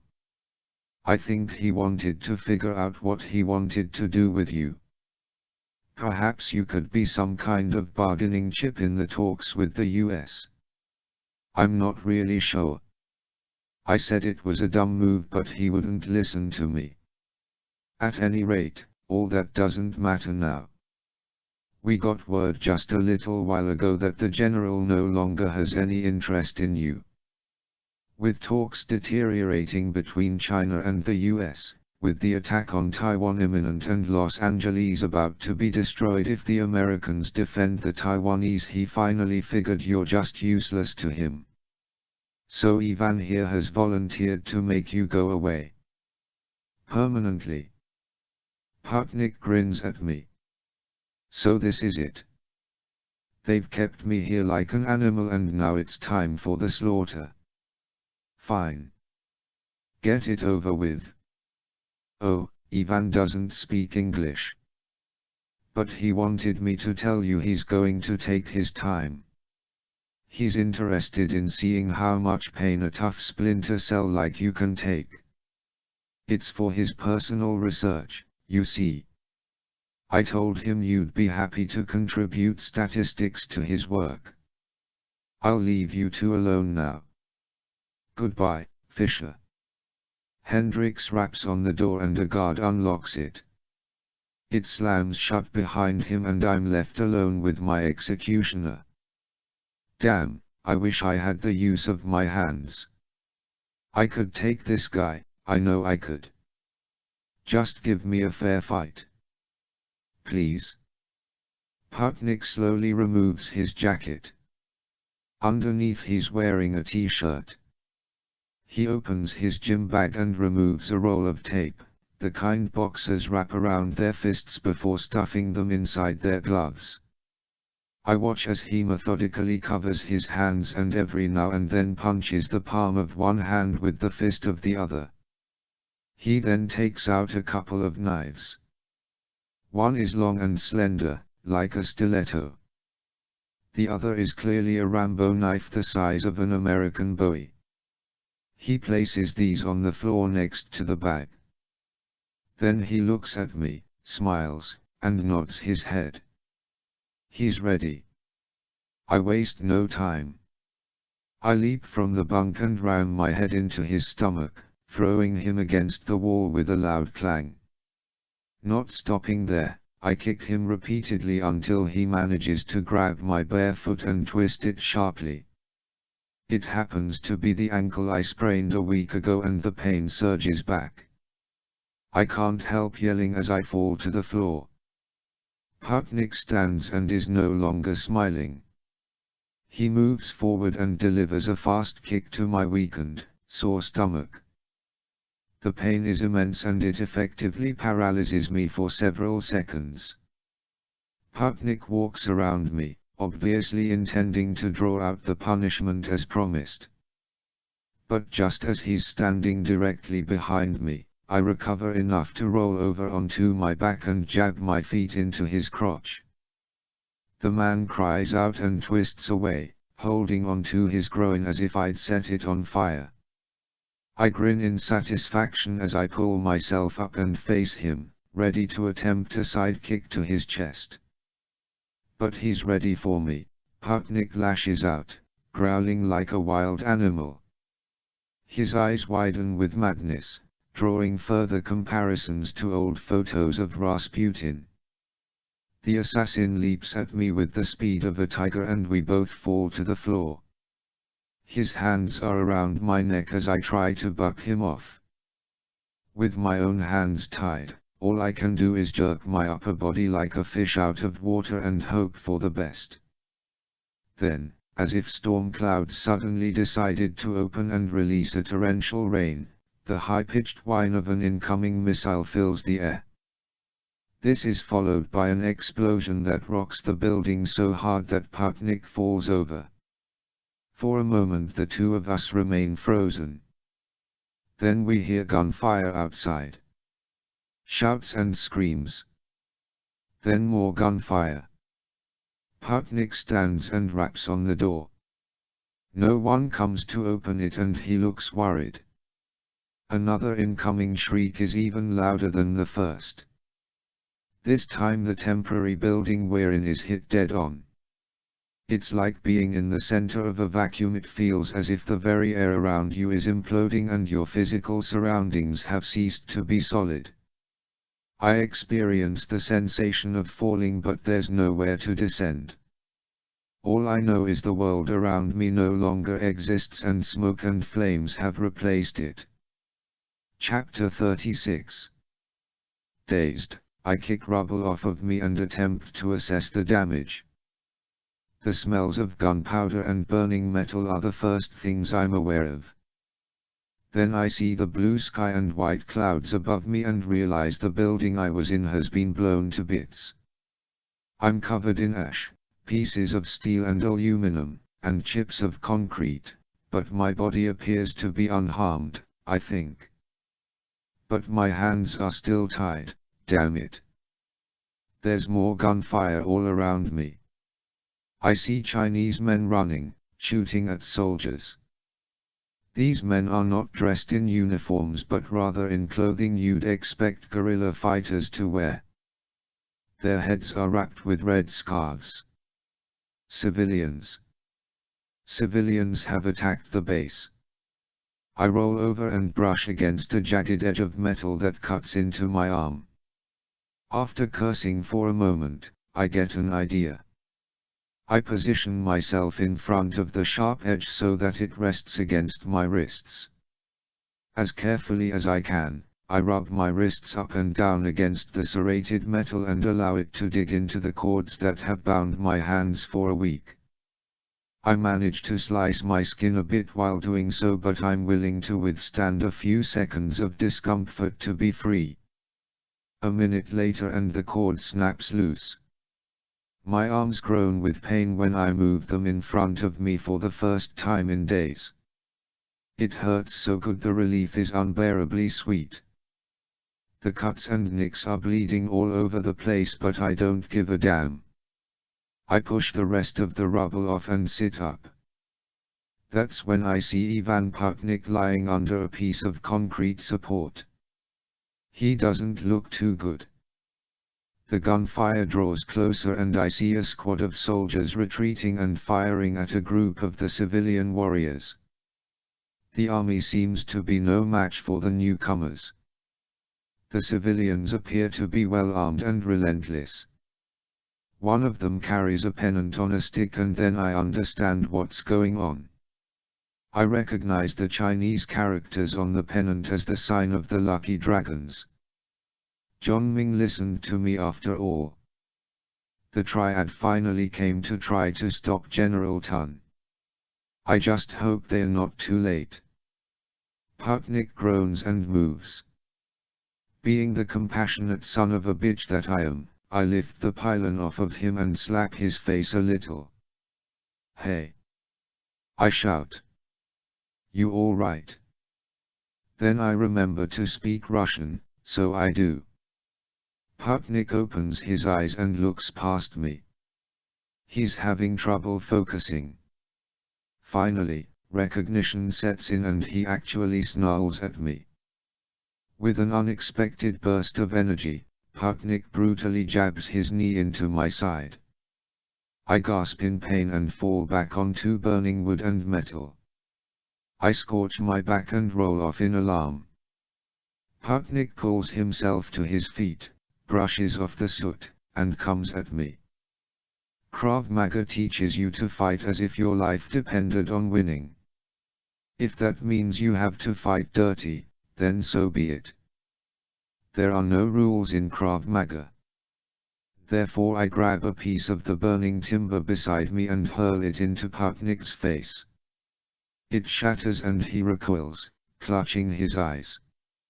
Ignoring the ache in my side, I manage to stand and deliver a ferocious kick to his abdomen.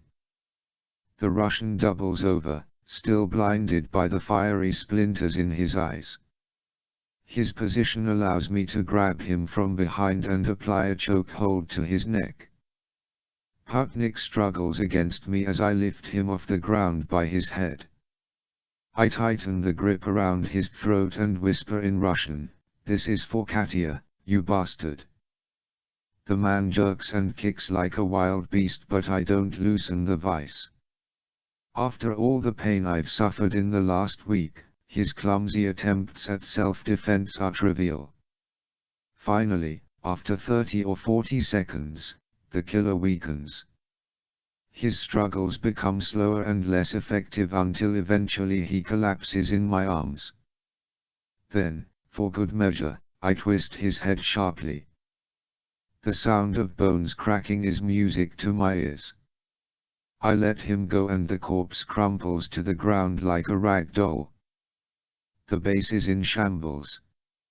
I'm not sure what the triad hit it with, but they've got some heavy-duty firepower. It's ironic that most of it came from the shop. I make my way out of the rubble and realize I must be an incongruous sight. I'm barefoot, wearing Chinese pajamas, and I'm bloody and bruised. Two armed triads appear in front of me and shout a command. I'm too dazed to understand. I try to tell him in the best Chinese I can speak that I'm an American captive. They don't understand. Then I mention the words, Chokun, Zhongming, and their eyes light up. They nod enthusiastically and motion for me to follow. I can barely walk, so one of them lets me lean on him a little. We move toward the beach, where the submarine pens are in flames. A group of triads are standing outside the unharmed command post and waving automatic rifles in the air. They shout something that resembles a victory cry. The mass of men parts and I see John Ming standing in the middle and pointing a handgun at the head of another man who is on his knees. The prisoner is Andrei Zdrok. Ming sees me and grins.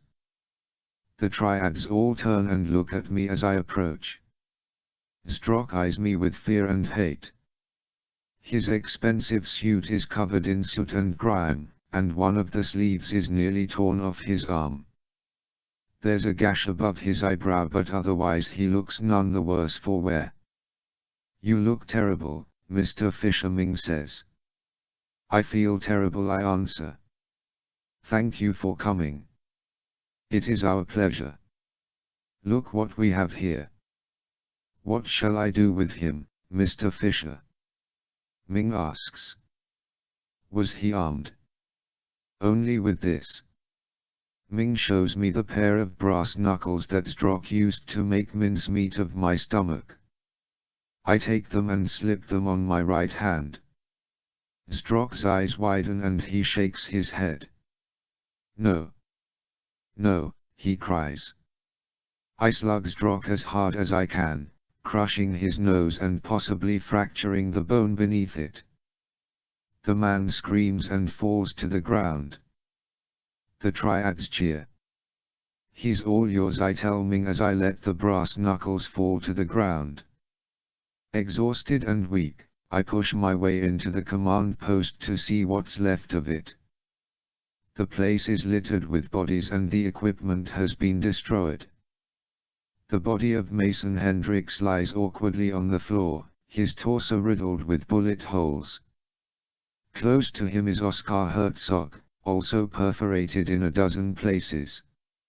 His body is draped over the smashed control panel that might have disabled the MRUAV.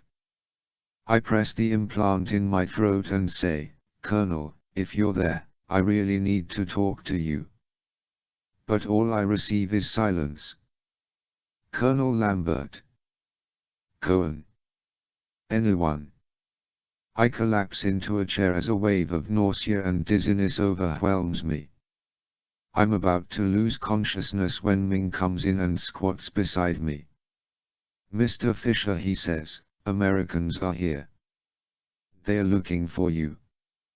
Chapter 37. Once again I sleep through a series of transitions. My dreams are troubled and feverish. Part of the time I believe I'm back in Towson, Maryland, working out in the gym or practicing Krav Maga with Katia.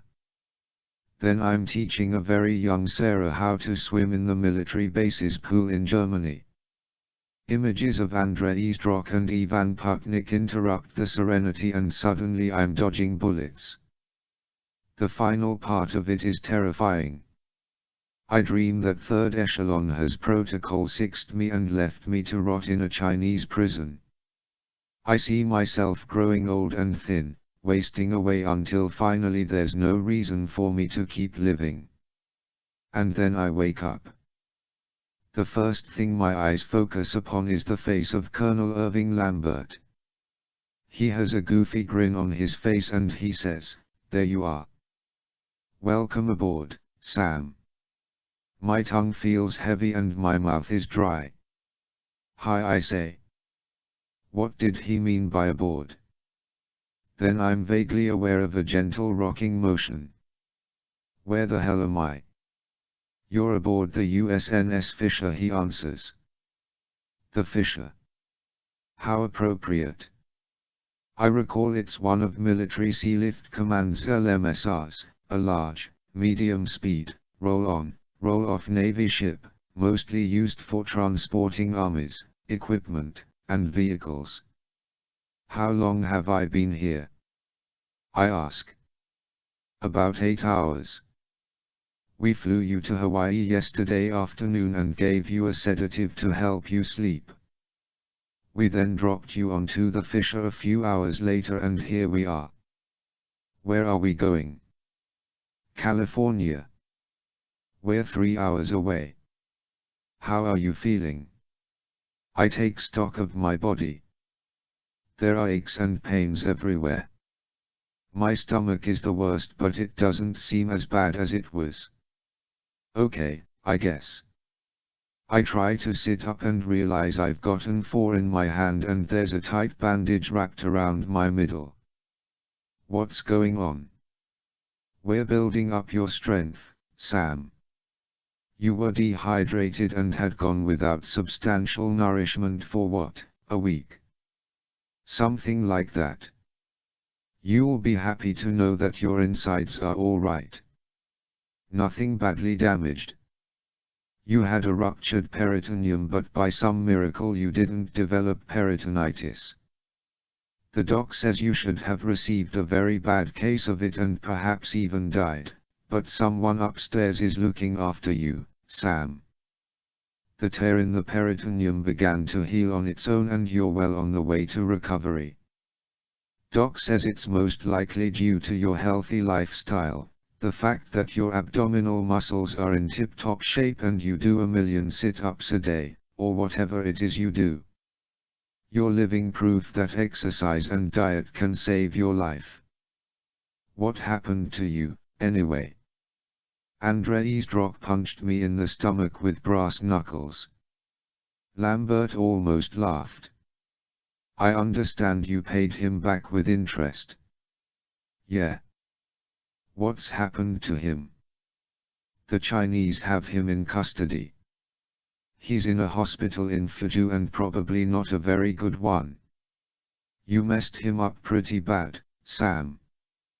The front of his facial bone plate is broken and the orbit of his right eye dropped. If he doesn't die, then he'll stand trial for terrorism and espionage in China. He and Eddie Wu, too. They caught him trying to run away from General Tun's base. Wait. What happened at the base? The Triad. Your little talk with the head of the Lucky Dragons apparently did some good. The Triad brought an army of 300 men up from Hong Kong and bombed the place with some Stinger missiles and mortars before rushing in and taking it over. Of course by then most of Tun's men had already moved out. The Lucky Dragons didn't know it, but the Chinese army was 3 miles away, standing ready for orders from Beijing to do something about General Tun. Those orders never came. When our spy satellites picked up on what was going on, the CIA got together a crew posing as a Red Cross team. They asked for and received permission from China to do a reconnaissance flight over the base for the sole purpose of locating you. We knew you were still alive. Those implants told us that.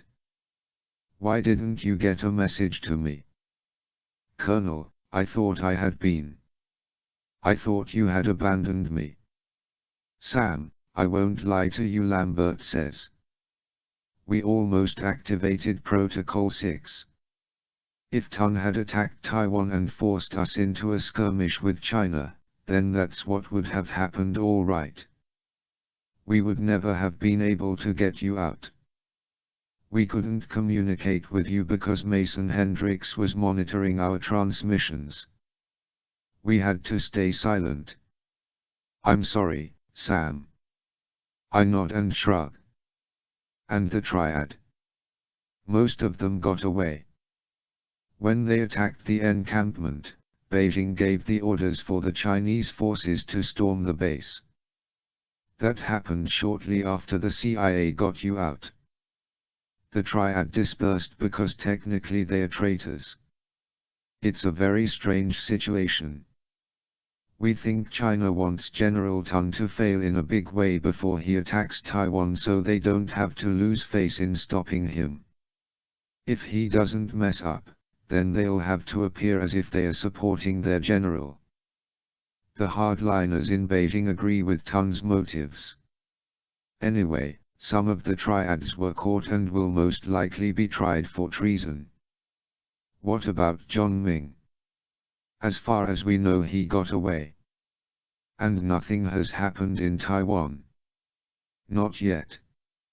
It's been a standstill for 24 hours. Tun has threatened us with his nuke off the coast of California. He won't say where exactly. I'm hoping you have some things to tell us. That I do. I proceed to relate everything I learned. That Tun's submarine launched 3 MRUUVs off the coast of Los Angeles. One of them is armed with the nuke. Since the control panel at the base in Flaju is destroyed, the MRUUVs are operated solely from the sub. Lambert confirms that the US was aware of the Chinese sub when it approached American waters, but now it's moved out to international waters where it can't be touched. However, Naval Sea Systems Command provided anagrams.her with all of Professor Jane Zensmruov's specifications. She's currently working on how the guidance system can be altered if the correct Barracuda can be found. Certain satellite technology will be instrumental in locating them in the water. And what are we going to do with those fuckers when we find them? I ask. Lambert winks at me. Let me ask the doc if you can get out of bed. I have something to show you. The LMSR is Military Sealift Command's newest class of ship and provides a float prepositioning of a heavy brigade's equipment and a core combat support, as well as surge capability for lift of a heavy division's equipment from the United States. LMSRs can carry an entire U.S. Army task force, including 58 tanks, 48 other track vehicles, plus more than 900 trucks and other wheeled vehicles. The ship carries vehicles and equipment to support humanitarian missions as well as combat missions. The new construction vessels have a cargo carrying capacity of more than 380,000 square feet, equivalent to almost 8 football fields. In addition, LMSRs have a slewing stern ramp and a removable ramp that services 2 side ports, making it easy to drive vehicles on and off the ship. Interior ramps between decks ease traffic flow once cargo is loaded aboard ship. 2 110-ton single pedestal twin cranes make it possible to load and unload cargo where shoreside infrastructure is limited or non-existent. A commercial helicopter deck is used for emergency daytime landing, which was how I was brought aboard. The Fisher is a prime specimen of an LMSR. After the doc removes my fore and clears me to leave sickbay, Lambert leads me through a dozen passageways and hatches to one of the storage decks. Aside from an assorted allotment of military vehicles, I see 3 strange-looking contraptions that look like wet bikes from the future. Lambert speaks to a crewman, who turns on some lights so we can examine one of the devices up close. This is what the US Navy calls a shark, Lambert says, pronouncing the word as shark. Or, to be more specific, a covert high-speed attack and reconnaissance craft. Have you heard about it? I vaguely remember reading about it being developed, I say. Tell me more. Lockheed Martin designed and developed it to protect the Navy's surface vessels from high-speed armed boats and submarines. Ideally, the Shark will help provide a lethal response for some of the emerging littoral threats that face naval forces today, including small boat swarm attacks and diesel-electric submarines. Remember what happened to the USS Cole? The creation of the Shark is a direct response to that incident. It looks awesome, I say. And it does. The Shark is about 12 meters long and consists of 2 levels of hydroplanes topped by the actual boat in which 1 or 2 men can ride. I imagine it's portable. That it is. The entire thing can be collapsed to fit into a 3.6 by 3.6 by 12 meter box and transported on deck or in a cargo hold. Think of it like an attack helicopter, only it's in the water on a high-speed platform that uses SWARF, or Small Waterplane Area Twin Hull, technology. It's small and stealthy and is plated with bulletproof material. It can attack on a moment's notice using an array of Hellfire missiles, 20mm guns, 40mm grenade launchers, and torpedoes. We added drop mines that will sink to the bottom of the sea and knock out anything in their paths. The Navy will use it to loiter, patrol, and attack in shallow littoral waters. What's really nice is that it sits low in the water for long periods and can then pop up and dash to suspected threats when speed is needed. And it's fast, too. I run my hand along the side of it. Very nice, I say. Now here's where it gets interesting, Lambert says. The designers installed several intelligence-gathering tools that are helpful to us. For one thing, it has mine-hunting capability. It'll sniff out and destroy mines as it encounters them in shallow water. By the same token, it can detect other objects and zero in on radiation. The Geiger counter and sonar equipment will let the rider know when he's on top of dangerous material or even vehicles. So it'll find the MRUUVs. Precisely. Another cool feature is the homing beacon. The pilot wears it in his belt, so if he leaves the shark for any reason, such as a dive, the shark will follow him along the surface on automatic. Damn, it's like a loyal dog. Great, let me at him, I say. You have the owner's manual handy. Whoa, hold on, Sam. You're not well enough to do this. I was just showing you. What do you mean I'm not well enough? Are you out of your mind? He can't keep me out of the fight. Not now. Not after what I've been through. Sam, we have some Navy SEALs aboard. They are going to pilot the CHARCs. I'm a Navy SEAL, too, Colonel. You know damn well that I have to do this. I need to do this. It's been more than 20 years since you were a Navy SEAL, Sam. And you just got up from a hospital bed. Be realistic. We're going to have to launch these things at sunrise. That's only 4 hours from now. Oh, come on, Colonel. You know I can do this. I'm fine. I feel great. You know me. I didn't feel great, but I wasn't about to let someone else do this job. Sam, if we find the MRUUVs, it's going to take someone to dive down there and disarm the bomb. That means scuba gear and the works. You're just not up for it. You're not healed. The mission is too important. I'm sorry, Sam. I don't know what to say. I'm so angry I could slug the guy, but of course I'm not going to do that. Deep down I know he's right. If I were in his shoes I'd make the same call. With a sigh I simply nod my head and walk away. Sam. It's okay, Colonel. Just have someone show me to my quarters, if I have any. A loud knock on my compartment door disturbs my sleep.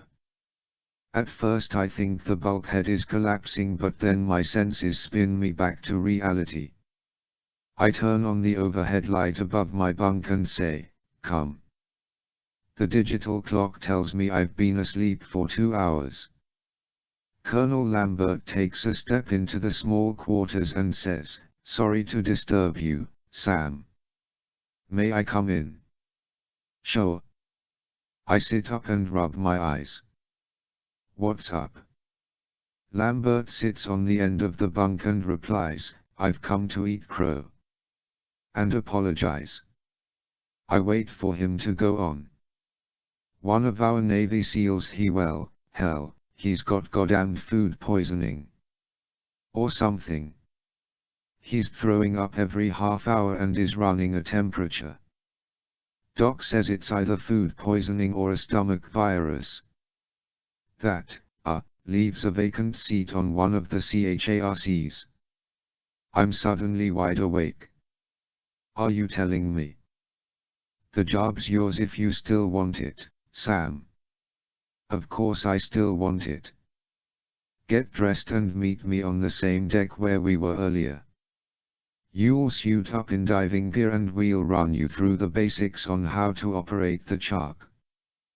We're an hour outside of Los Angeles, so we'll be launching as soon as we can. He stands and goes for the door. I just hope I don't regret this. Don't worry, Colonel, I say. And thanks. The two Navy SEALs are young guys, well, young compared to me, named Lieutenant Junior Grade Max Coulson and Ensign Ben Stanley. When I walk onto the deck I can feel the skepticism oozing from them. They look at me as if to say, who the hell is this old guy? I introduce myself and shake hands with both of them and they reply politely, but I can tell they are not happy about me joining the team. Colonel Lambert stands on the sidelines trying to be as unobtrusive as possible while the commanding officer, Lieutenant Don Van Fleet, welcomes me and then addresses the three of us. Men, we don't have much time. I just received word that Taiwan has been attacked. Our forces are holding back until we find that nuke and neutralize it. So for every minute that goes by, more Taiwanese are dying. I understand that General Tun's forces bombed Taipei with a warning volley to get the Taiwan government to surrender. Of course they refused. A sea assault followed and now Tun's armies are storming the island's beaches. It's not pretty, especially with our navy sitting there with thumbs up their asses. Lieutenant Coulson, I'm giving you 5 minutes to teach Mr. Fisher everything he needs to know about the shark. We launch 2 minutes after that. Before I turn over the floor to Colonel Lambert, are there any questions? We shake our heads. Lambert steps forward and says, you've been supplied with schematics of the MRUUVs. The CHARC's reconnaissance capabilities have been set for picking up metal that measures the approximate size of what we believe the MRUUVs to be. In addition, the Geiger range depth has been set to 50 feet below the surface. Hopefully the damned things aren't swimming deeper than that because we lose effectiveness beyond 50 feet. Your best tool will be the sonar, which will give a return of any object of that size. Unfortunately you'll probably also pick up sea life sharks, maybe some dolphins, but hopefully no whales. The NSA is monitoring 3 suspect areas of the coast. According to some initial readings from some of our intelligence boys, we've narrowed the logical points of interest to Santa Monica and Venice, Marina del Rey, and Playa del Rey. From a tactical standpoint, we believe these 3 areas make the most sense for targets. Lieutenant Coulson, you'll patrol Playa del Rey. Ensign Stanley, you'll cover Marina del Rey. Fisher, you've got Santa Monica and Venice. Once you've located a possible MRUUV, you'll have to put the shark on automatic standby and take a dive to confirm. Make sure your homing beacons are working. Once you've confirmed you have an MRUUV, you report in and we'll give you further instructions. Any questions? Coulson speaks up. Sir, is it possible this bomb will go off while we're there? Lambert replies, General Tun has said that he'll detonate the nuke only if his forces are attacked by anyone outside of Taiwan. But you never know. There's always that risk.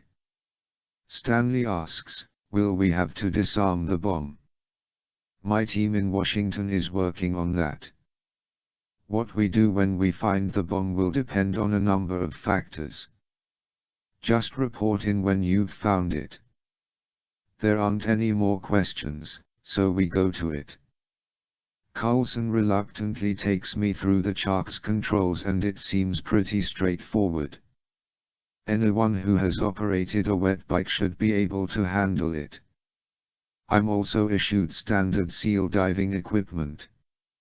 Along with a military wetsuit, I have an upgraded LAV, Mod 2, rebreather with a large oxygen gas cylinder, a military diver board that integrates with a compact depth gauge, a G-Shock watch, an underwater compass, and a built-in adjustable chemistry light holder.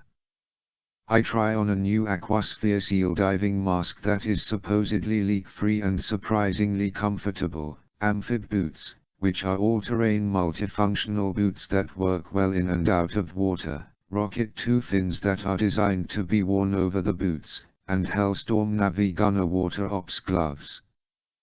We each have a single tank of air and a tool belt containing various items we might need when we encounter an RUAV. The CHARCs are lowered into the water with each of us sitting in our respective vehicle. Like the MRUUVs, a shark uses swath technology to propel it. Swath gives a craft the ability to deliver big ship platform steadiness and ride quality in a smaller vessel and the capability to sustain a high proportion of its normal cruising speed in rough head seas. The water plane is the horizontal plane cross-section of a ship's hull at the water surface. Thus, the shark has two submarine-like lower hulls completely submerged below the surface. Above the surface the shark resembles a catamaran with a wet bike on top of it. Ship motions are caused by the waves on the ocean surface, which produce forces on the hull that decrease rapidly as the hull is moved farther below the surface, as with a submarine. Wave exciting forces can also be made smaller if the amount of waterplane area at the design waterline is decreased. However, the objective of swath is not to minimize ship motions at the expense of speed forward/power or payload capabilities. Instead, the relative proportions for the strut waterplane area and submerged hulls are selected to reduce motions and accelerations well below accepted criteria for seasickness or onset of degraded performance of personnel or equipment. All swath crafts will have less than 50% as much waterplane area as a monohull of equal displacement. We never had cool toys like these when I was a SEAL. The weather is typical Southern California breezy, sunny, scattered clouds. The sun hasn't been up too long and it's still winter, so riding at a fast speed would be quite chilly if I wasn't protected from the elements. The driver's seat is inside a bulletproofed canopy, so there's a bit of a jet cockpit feel to it. It's soundproofed, too, so all you hear is a pleasant whir that could easily lull you to sleep if you were so inclined. The controls are brightly lit and intuitive, a monkey could pilot the thing. And best of all, it smells like the interior of a new car. I love it. The shark handles so smoothly that it's hard to believe I'm on the surface of the Pacific. The water is choppy but the shark seems to glide right over it. Before long I'm within a mile of the Santa Monica Pier and I can see the Ferris wheel and other amusements glistening in the early dawn. I reduce speed and concentrate on what the instruments are telling me. There are schools of fish moving underneath me. A large stationary metal object lies at the bottom, most likely a sunken speedboat. I'm in position, I say into the intercom. The two SEALs and I are hooked up to a comlink originating at the Fisher. Lambert and the 3rd Echelon team in Washington are also monitoring the mission through my implants. I guess I'd better watch my language. Roger that, Coulson says. I'll be in my position in about 20 seconds. Same here, echoes Stanley. And so it begins. The search is tedious and painstaking. After 30 minutes all three of us comment on how the job is like trying to find a needle in a haystack. Each of our sections encompasses 30 or 40 square miles of ocean. Colonel, is there any chance of getting more men and CHARCs to help with the search? I ask. We've already tried, Sam, he says. More are on the way, but by the time they get here it will be noon. I'm afraid it's going to take us longer than that just to locate something worth diving for. Just keep looking. Anna Grimsdotter comes on the line and says, our intel boys have picked up a total of 16 objects that might be MRUUVs in the 3 sectors. I'll give each of you the coordinates for your respective sector.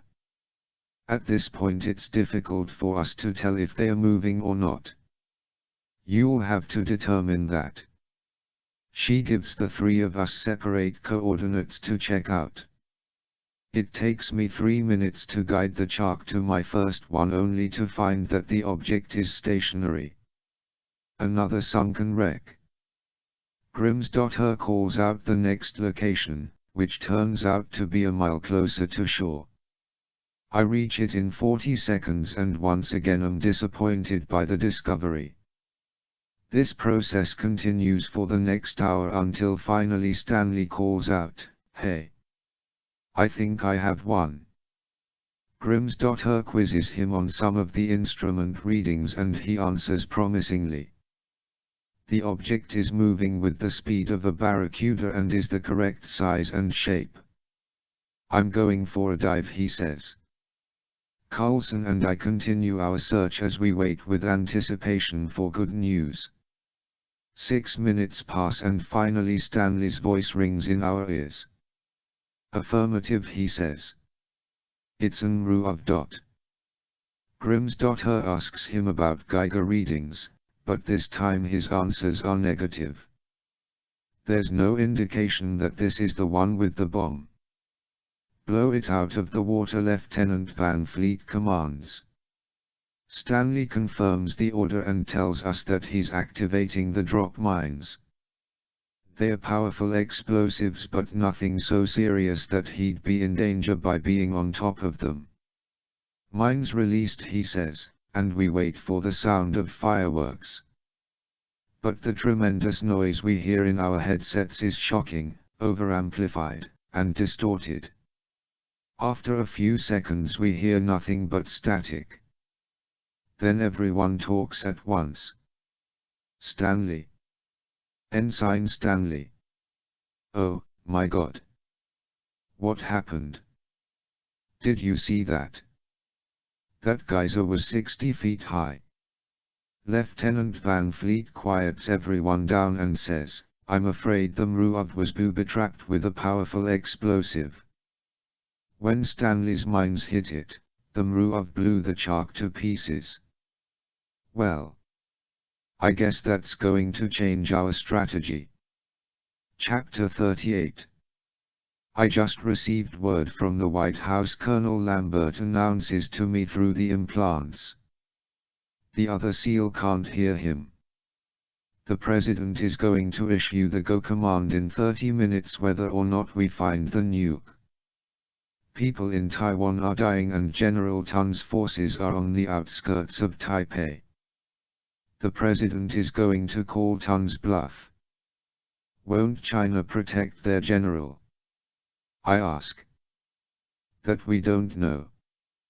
The Vice President is in seclusion with China's President in Beijing. We're not privy to what communications are going back and forth between Beijing and Washington. The bottom line is we have 30 minutes. Then get Anna to give me and Carlson something to work with. I'm working on it, Sam Grimsdotter cuts in. I'm tracking 2 possibilities in your sector and 1 in Lieutenant Carlson's sector.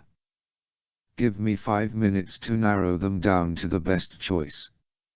She sounds calm and collected in a stressful situation that would have anyone else at the breaking point.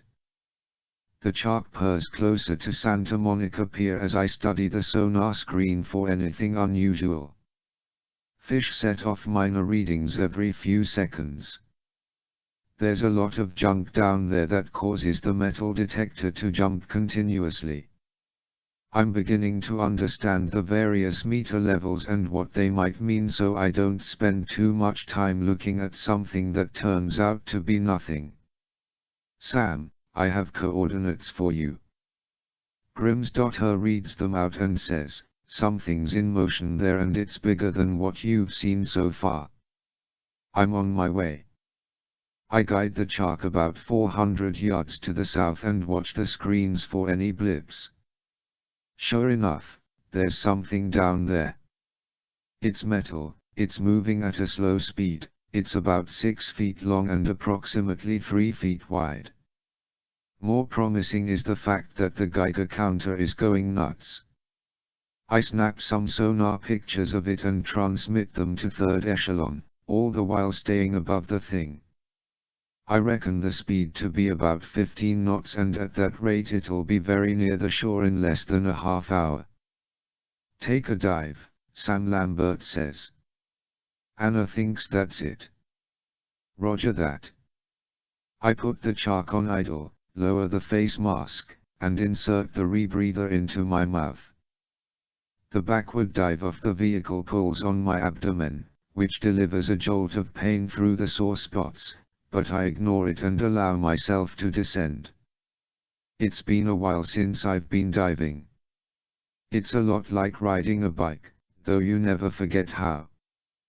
The water here is murky and not very clean. LA must have one of the most polluted shorelines in the world, yet people swim in it all the time.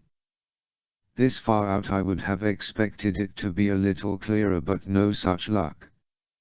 I switch on my lamp and shine the beam across the ocean floor until it finds the object.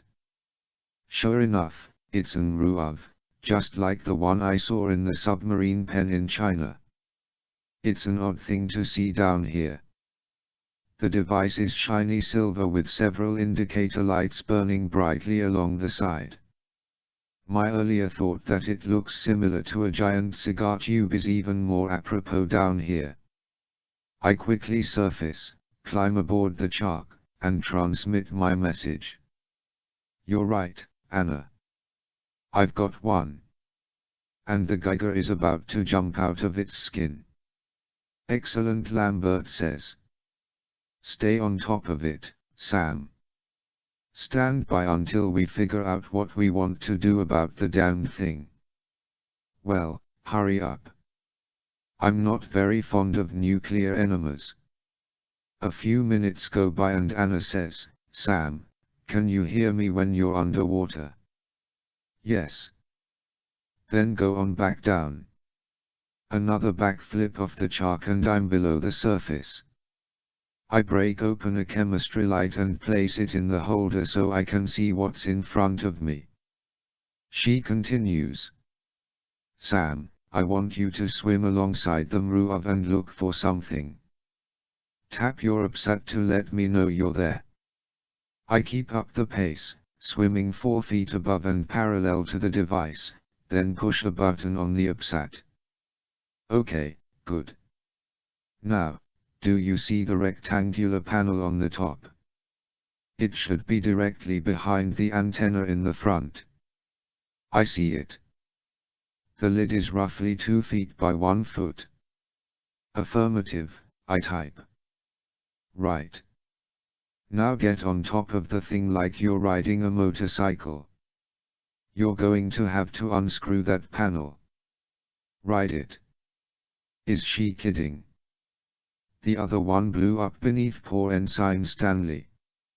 How do I know just touching the damned thing isn't going to set it off? I tap out the question on the upsat. Sam, it won't blow up just by touching it. It's got to be protected against minor bumps and scrapes down there. The thing's probably collided into a rock or two since being launched from the sub. Not to mention fish or other plant life. Go ahead, you'll be okay. Fine. I swim a little faster so that I'm gliding evenly with the thing, then I reach down and grab the front end. I try not to flinch when I do so, and thankfully the Barracuda just keeps purring along. I let it pull me through the water for a few seconds and then I lower myself onto its back. I'm now riding it as if it was a dolphin. Affirmative. Good. Now get that panel off. It's the only way to get to the booby trap and, if I'm not mistaken, also to the guidance system controls and the bomb. I take a screwdriver from my utility belt and begin to work. The panel is lined with 12 screws, so it takes a few minutes to get them all off. I put them in a pouch on the belt in case I need them again later. The panel comes off and I hold it in one hand. In order to work with both hands I have to grip the ruof with my thighs. You can let go of the panel. You're not going to need it again. Okay, so I let it float away. I indicate that it's off and she says, good. Now look carefully inside the compartment. I assume you have a chemistry light. You should see plastic explosive attached to the inner surface, probably encased in waterproof material. It's probably brick-shaped and has wires coming out of it. I would have found it without her description. Recognizing explosives is part of my job. In fact, I'm pretty sure I can dismantle the thing without her instructions.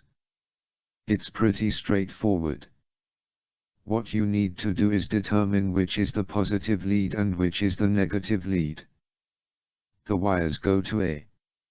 Affirmative. Oh, okay, you know what you're doing. Sorry. It's a simple matter of disconnecting the explosive from the igniter. There's probably a sensor located somewhere in the device that tells the igniter to do its business, but I don't have to worry about that. With a pair of wire cutters, I snip the appropriate leads and that should do the trick. Affirmative. Good. Now you should be able to get to the guidance system controls. Do you see what looks like a closed laptop inside the compartment? Affirmative. See if you can open it. I do. It's exactly like a laptop computer, complete with keyboard and monitor. A screensaver displaying Chinese characters and a gyroscope Technics logo flashes on. Alright, now you need to get into the main menu. Press any key to do so. Affirmative. It asks for a password. She tells me the password is Taiwan 000 and I type it in. I'm amazed that she knows that. It appears that anagrams.er is back in action. Sorry to interrupt, folks, but I have some news. It's Colonel Lambert.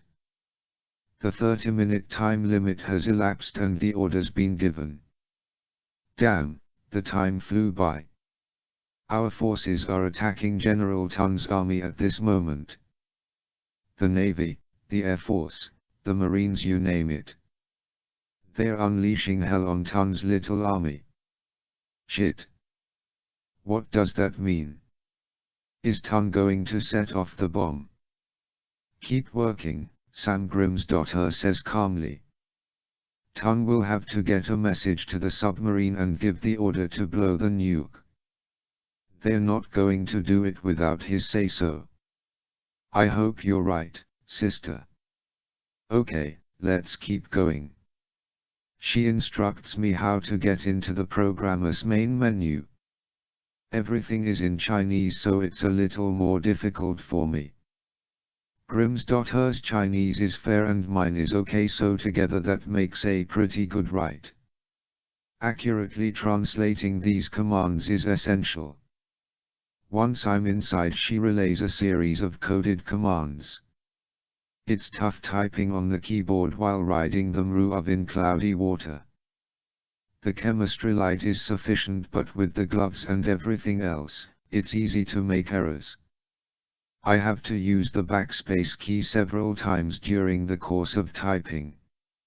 Finally I've got it all in and press enter. The screen changes and there are several options available, all in Chinese. You'll need to select the option that says course or direction, something like that. Affirmative. I find the one that translates to heading and select that. This takes me to a screen displaying the current course in common submariner terminology. Then something odd happens. A red light illuminates within the compartment and starts to flash slowly and repeatedly. I tell Grims.her this and she says, "Oh, no. If it's what I think it means, then they've activated the nuke." Sam, do you see any kind of digital readout inside there? Something that looks like a clock counting down. I hate clocks that count down. Yes, I see it. It must have started at 10 o'clock, for now it's at 9:52 and decreasing a second at a time. Okay, Sam, you've got a little time but you have to work fast. The MRUAV is equipped with an automatic diagnostics program that checks the entire system to make sure the bomb goes off properly. It takes roughly 10 minutes to go through all the tests and as soon as it's done, the bomb will explode. Try to ignore the countdown and go back to the laptop. I want you to type in these new course headings. She gives them to me and I try to enter the data, but I keep punching the wrong keys. Damned gloves. I finally pull them off so my fingers can be a little more accurate. The water is cold but not unbearable. I'm sure, though, that if I'm in the water for too long my hands will stiffen from the low temperature. I finally get the new course heading entered but it suddenly changes back to the original. What the hell? I tell Grims.her this and she says, "Damn, it's the control on the submarine." They see what you see on their monitor and realize someone's tampering with the guidance system. I have to figure out a way to cut them out. Stand by. Stand by. The fucking nuclear bomb is ticking and the clock now reads 8:43. The Barracuda is on a steady course right for Santa Monica Pier and I'm sitting on the goddamn thing. I type into my AppSat, "Is there a way to defuse the bomb?" Grims.her replies, "Not in this amount of time, Sam." Hush, let me think. Alright, now I'm considering what kind of damage a nuclear bomb will do if it explodes out here in Santa Monica Bay.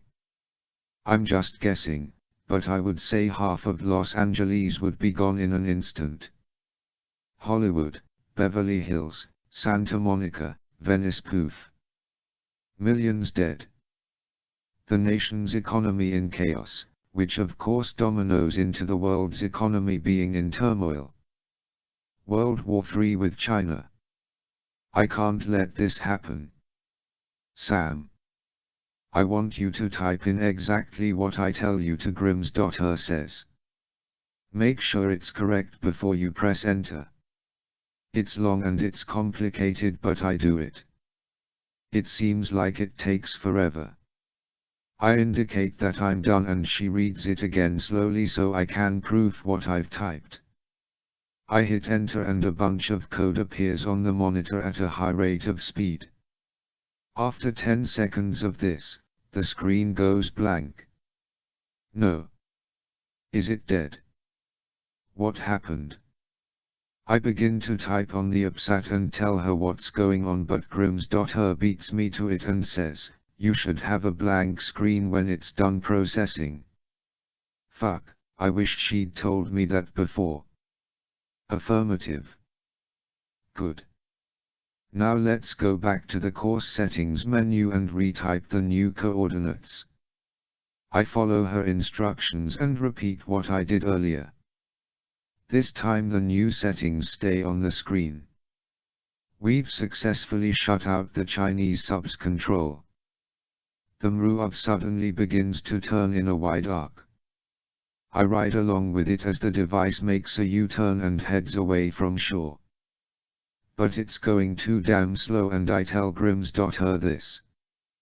Then we'll have to increase its speed. Go back to the main menu, can you do that? The clock reads 4:35. Now I'm getting nervous. I bungle the first try and end up back at the course settings menu. A second attempt gets me to the main menu and I'm ready. This time I'm way ahead of Grims.her. I see the option for speed and begin to raise the scroll bar. Find the option for speed. When you do that, oh, I see you're already there. Good work, Sam. The Mruv accelerates and becomes much more difficult to hold on to. I glance upward and see the dark shapes of my shark's pontoons following along on the surface. The Homer beacon is working beautifully. See if you can get it up to at least 60 knots. That's what it's going to take to get the thing out of range of the city. You can also direct the nose downward at a 20-degree angle. That way it'll go deeper, which is what we want. I use the touchpad cursor and manage to steer the Barracuda into a dive, but the damned thing is moving too slowly. Something's hanging up the computer. The clock reads 3:20. You've got it to 40 knots, Sam. You're almost there. The speed is doing a number on me now. My legs are beginning to ache from holding on so tightly, and I have to use one hand to secure myself while the other one works the computer. 50 knots, Sam. The clock is at 2:48. Damn, I'm going fast. I'm not sure I can hold on much longer. And what the hell am I going to do when it's at 60 knots? Just jump off. Where am I gonna go? The clock is at 2:29. 60. Get off, Sam. Surface and get in your shark. Go. Go. Go. I release the Mruv and it cuts through the water ahead of me. Floating stationary for a few seconds, I watch it until it disappears into the murky blue-green darkness. Go, Sam, go. Her words jolt me out of the temporary haze. I immediately turn and start ascending as hard and fast as I can. Shit, how far am I from the goddamned coastline? I want to ask Grims.her if she has a fix on me, but I can't afford to stop and type the question. If ever I needed to rely on my Navy SEAL training to save my life, this could be the prize event. I move closer to the surface where the shark's pontoons are resting. As soon as my head is above water, I look to see if the coastline is even visible. It appears to be a couple of miles away. But I know distances are deceiving when you're in the water. I grab hold of the shark's struts, climb aboard, buckle myself in, and close the canopy. It takes 5 seconds to turn the thing around and open her up to a high speed. Lambert was right, this baby is fast. Before long it's going 80 miles an hour. The shoreline is closer. I grip the controls and concentrate solely on putting as much distance between that damned bomb and me as possible. The shark reaches its limit, practically flying along the surface at 85. The Santa Monica Pier's Ferris wheel looms larger in front of me. I'm almost there. Then it's as if the world collapses around me. A deafening sonic boom literally pushes the shark forward at what feels like an impossible rate of speed.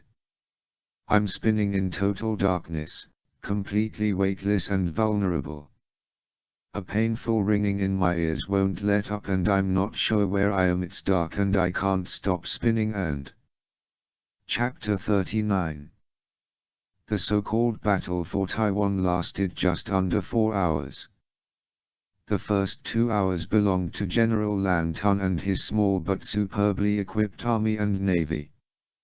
While he had sufficient firepower from his destroyers and frigates, the air support he had counted on from the Chinese base in Quanzhou never came. The effects of his ship's bombardment of Taipei were greatly exaggerated in the world media.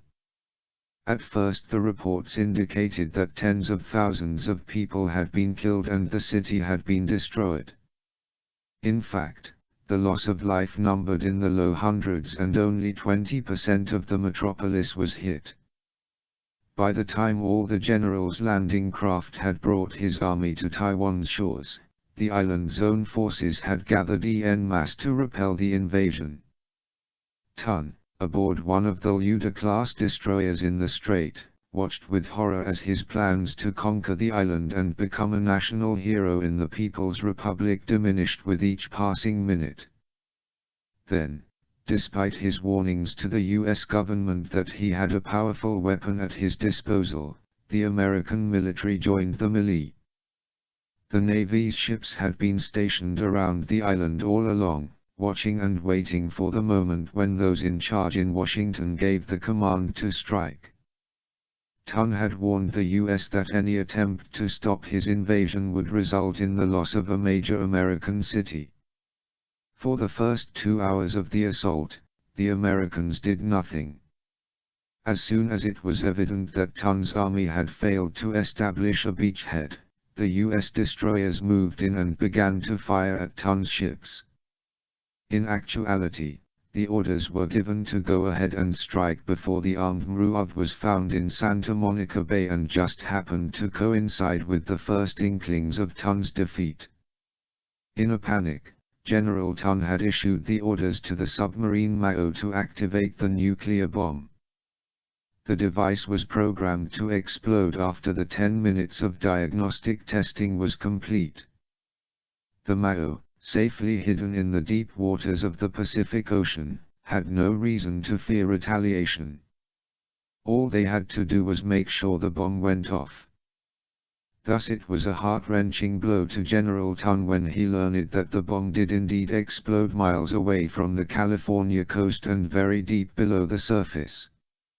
He couldn't understand why the MRUV hadn't been closer to shore.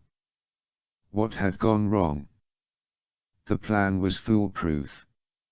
Even though sketchy reports were coming in that as a result of the explosion Los Angeles had suffered an earthquake and considerable damage, nothing along the magnitude Tun had envisioned had taken place. In a last-ditch appeal, Tun contacted Beijing and asked for support from the rest of the PLA. The Politburo refused to acquiesce. In short, General Tun was on his own. China wasn't going to lift a hand to help or protect him. Several powerful officials in the military protested the Politburo's decision, but there was nothing that could be done unless other independent branches of the army joined the battle on Tun's side. To have done so would have meant political disaster for the generals involved. It became a case of China at first believing her arrogant son was making a risky but necessary challenge to Taiwan, but in the end the child had become an embarrassment and needed to be disowned. Tun also didn't know that China's president gave the US permission to stop the general. The Politburo had to do so to save face with the rest of the world. Nuclear bombs exploding off the coasts of countries were not acceptable forms of diplomacy. China conveniently blamed General Tun for the unfortunate incident and thus sacrificed him to world justice. During the fourth hour of the conflict, the US Navy sank General Tun's Ludo destroyer with torpedoes. The general and his entire command support team went down with the ship. Shortly afterward, his men on the beach were forced into surrendering. American forces joined the Taiwanese in rounding up the surviving army and eventually turned them over to Chinese authorities. Most of them would undergo trials for treason. While all this was going on, Andrzej Zdrok lay in a hospital bed in Flew. He had slipped into a coma shortly after his skull was fractured by Sam Fisher and had remained in critical condition ever since. The medical facilities in Flew were far from adequate, even though the doctors did everything in their power to save Zdrok's life. The Chinese government had expressed a fervent desire that the man would answer for his crimes against the country. But it was not to be. Ironically, Andrzej Zdrok died peacefully in bed at the exact moment when the nuclear bomb he had supplied to General Tun exploded off the coast of California. His last great arms deal was, to that extent, a success. The shop, however, would no longer be a threat to world peace. Chapter 40. Once again I wake up in a hospital bed. I have no clue as to how I got here or how much time has elapsed since I was swept away in the aftermath of the explosion.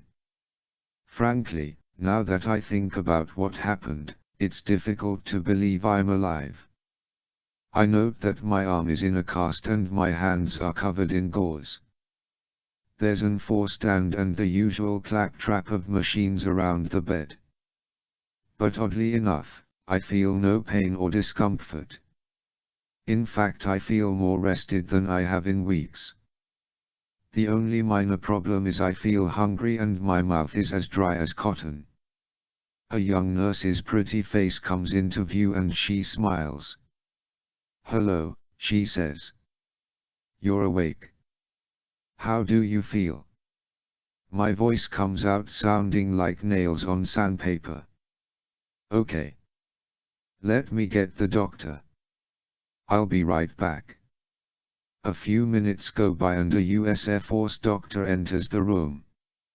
"Good morning, Mr. Fisher," he says. "I'm Dr. Jenkins.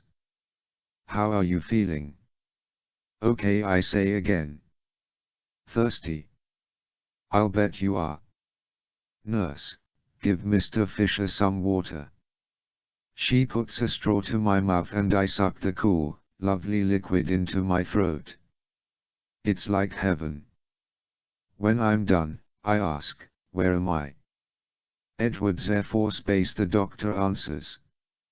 "How long have I been here?" 3 days. I've been out for 3 days. Mostly out. Occasionally you'd wake up for a few minutes at a time in a feverish state. Perfectly natural for someone who went through the kind of trauma you did. What happened? I remember the explosion. The protective shell of the shark and your scuba equipment saved your life. You rode a tsunami wave as if you were a piece of driftwood and ended up on the beach near Santa Monica Pier. It's a miracle you weren't killed, but the shark is one tough piece of machinery. All you have to show for it are a broken arm and a lot of bruises and cuts. What about radiation? Well, that's what we're not sure about, but we think it's going to be all right, the doctor says. The bomb went off deep underwater. Most of the radiation was contained below the surface. A lot of fish have died. Our beaches are littered with thousands of dead sea life, whales, fish, sharks, dolphins. It's tragic. We think the wave you rode in on was well ahead of the spread of radioactivity. The air, ironically enough, is no worse now than it was prior to the explosion. I shake my head. Amazing. The military picked you up and whisked you away before any news teams got to the beach. No one saw you.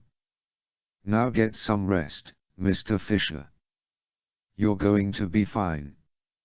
I'll have the nurse fix a small meal for you and we'll see how you take it. We've been feeding you intravenously since you were brought in. I'll let Colonel Lambert know you're back in the real world. He pats my shoulder and says, "It's good to have you back. It's no secret around here that you're a hero." After a yummy meal of jello and ginger ale, with promises of a more protein-based lunch of eggs a little later, Colonel Lambert walks into the room. He's all smiles and I'm really glad to see him. How are you, Sam? Good, Colonel. I'm almost ready to get out of here. Well, you probably need to stay put another day or two. We have to check you out through and through. You were awfully close to a nuclear explosion, you know. Yeah. I don't remember much of it, though. I bet you have a lot of questions. Colonel, I bet you already know what they are, so why don't you fill me in on what's been happening while I've been in Never Never Land? Lambert pulls up a chair and sits beside the bed. To put it bluntly, Sam, you saved Los Angeles. And you've saved Third Echelon. What do you mean? We were in danger of losing funding.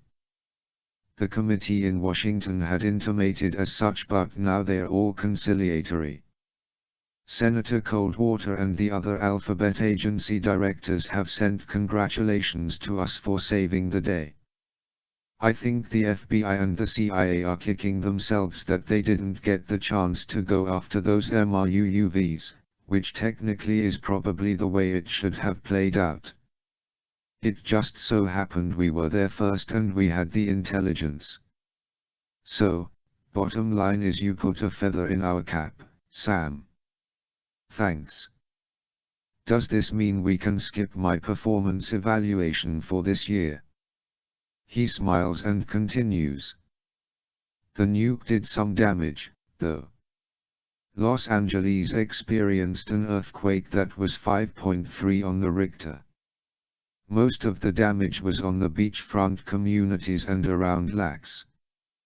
The federal government will be putting together a relief package for those that qualify. It could have been worse. Definitely. Farther north, a tsunami hit Topanga, Santa Monica, Venice, and Marina del Rey, and that caused a lot of damage as well. We believe that's how you ended up on shore. You must have been in it or on one of the smaller waves that preceded it. Where'd they find me? Who found me? The Coast Guard found your shark very near Santa Monica Pier, right there on the beach. It was pretty banged up, but you were snug as a bug inside. Surprisingly, the tsunami receded and didn't leave much flooding except farther north in Topanga State Park. Most of the residential areas between the park and Santa Monica are now wading pools. All in all, the estimated death toll is around 550. There are roughly 100 missing small craft that were at sea when the bomb went off. I imagine we'll have to write those poor people off, too. They're still taking radiation level readings, but it doesn't look as bad as you might think. I imagine the beaches will be closed for a year or so. The economy will be hit and it won't be pretty. But, like you say, it could have been worse. It wasn't as bad as the tsunamis that hit the Indian Ocean a year or so ago. If you hadn't changed the course on that MRUUV, it would have been a completely different story. It's sobering news and very difficult for me to comprehend that such a fate was in my hands. How do things stand internationally? Lambert tells me how the military conflict in Taiwan turned out and that things are basically back to the status quo between the island and China. As for relations between China and the US, it's too early to say. China assumes no responsibility for the bomb. They are blaming that entirely on General Tun and the shop. Of course, Tun is dead and the shop is no more. So they are convenient scapegoats. I imagine our government will issue some kind of declaration condemning Tun's attack on Taiwan and subtly insinuate that China could have done more to stop him. Anyway, that's not our problem right now. We'll let the elected officials handle that stuff. So the shop is really gone. Hard to believe. Yes, but don't go thinking your job is finished, Sam. There are plenty of other enemies in the world. Well, I hope you don't mind, but I'd like to take at least 6 months off. Sam, I'm giving you a year off. You've earned it. You're kidding. No, I'm not. However, there's a catch. If there's an emergency. Right. Figures. There's always an emergency. Lambert laughs a little and I manage a smile. How did you like working with Francis and Anna again, he asks. I have to admit the truth. They are great, Colonel. Give them raises. I already have. You'll be receiving a nice bonus as well. Oh, that reminds me. I have a surprise for you. I hate surprises, I say. You'll like this one. He stands and walks toward the door. Don't go away, I'll be right back. Where the hell am I gonna go, Colonel? He leaves and I have a moment to look out the window. The sun is bright in a very clear sky.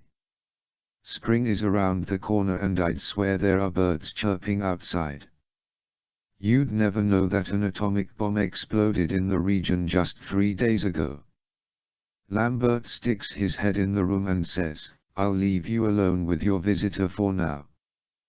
We'll talk again later. Take care, Sam. Okay, Colonel. Wait, what visitor? He opens the door wider and my heart sings when I see who it is. Hey, Dad, she says. Sarah runs to the side of the bed and plants a big kiss on the side of my face. I wrap my free arm around her and hold her close as Lambert winks at me and closes the door.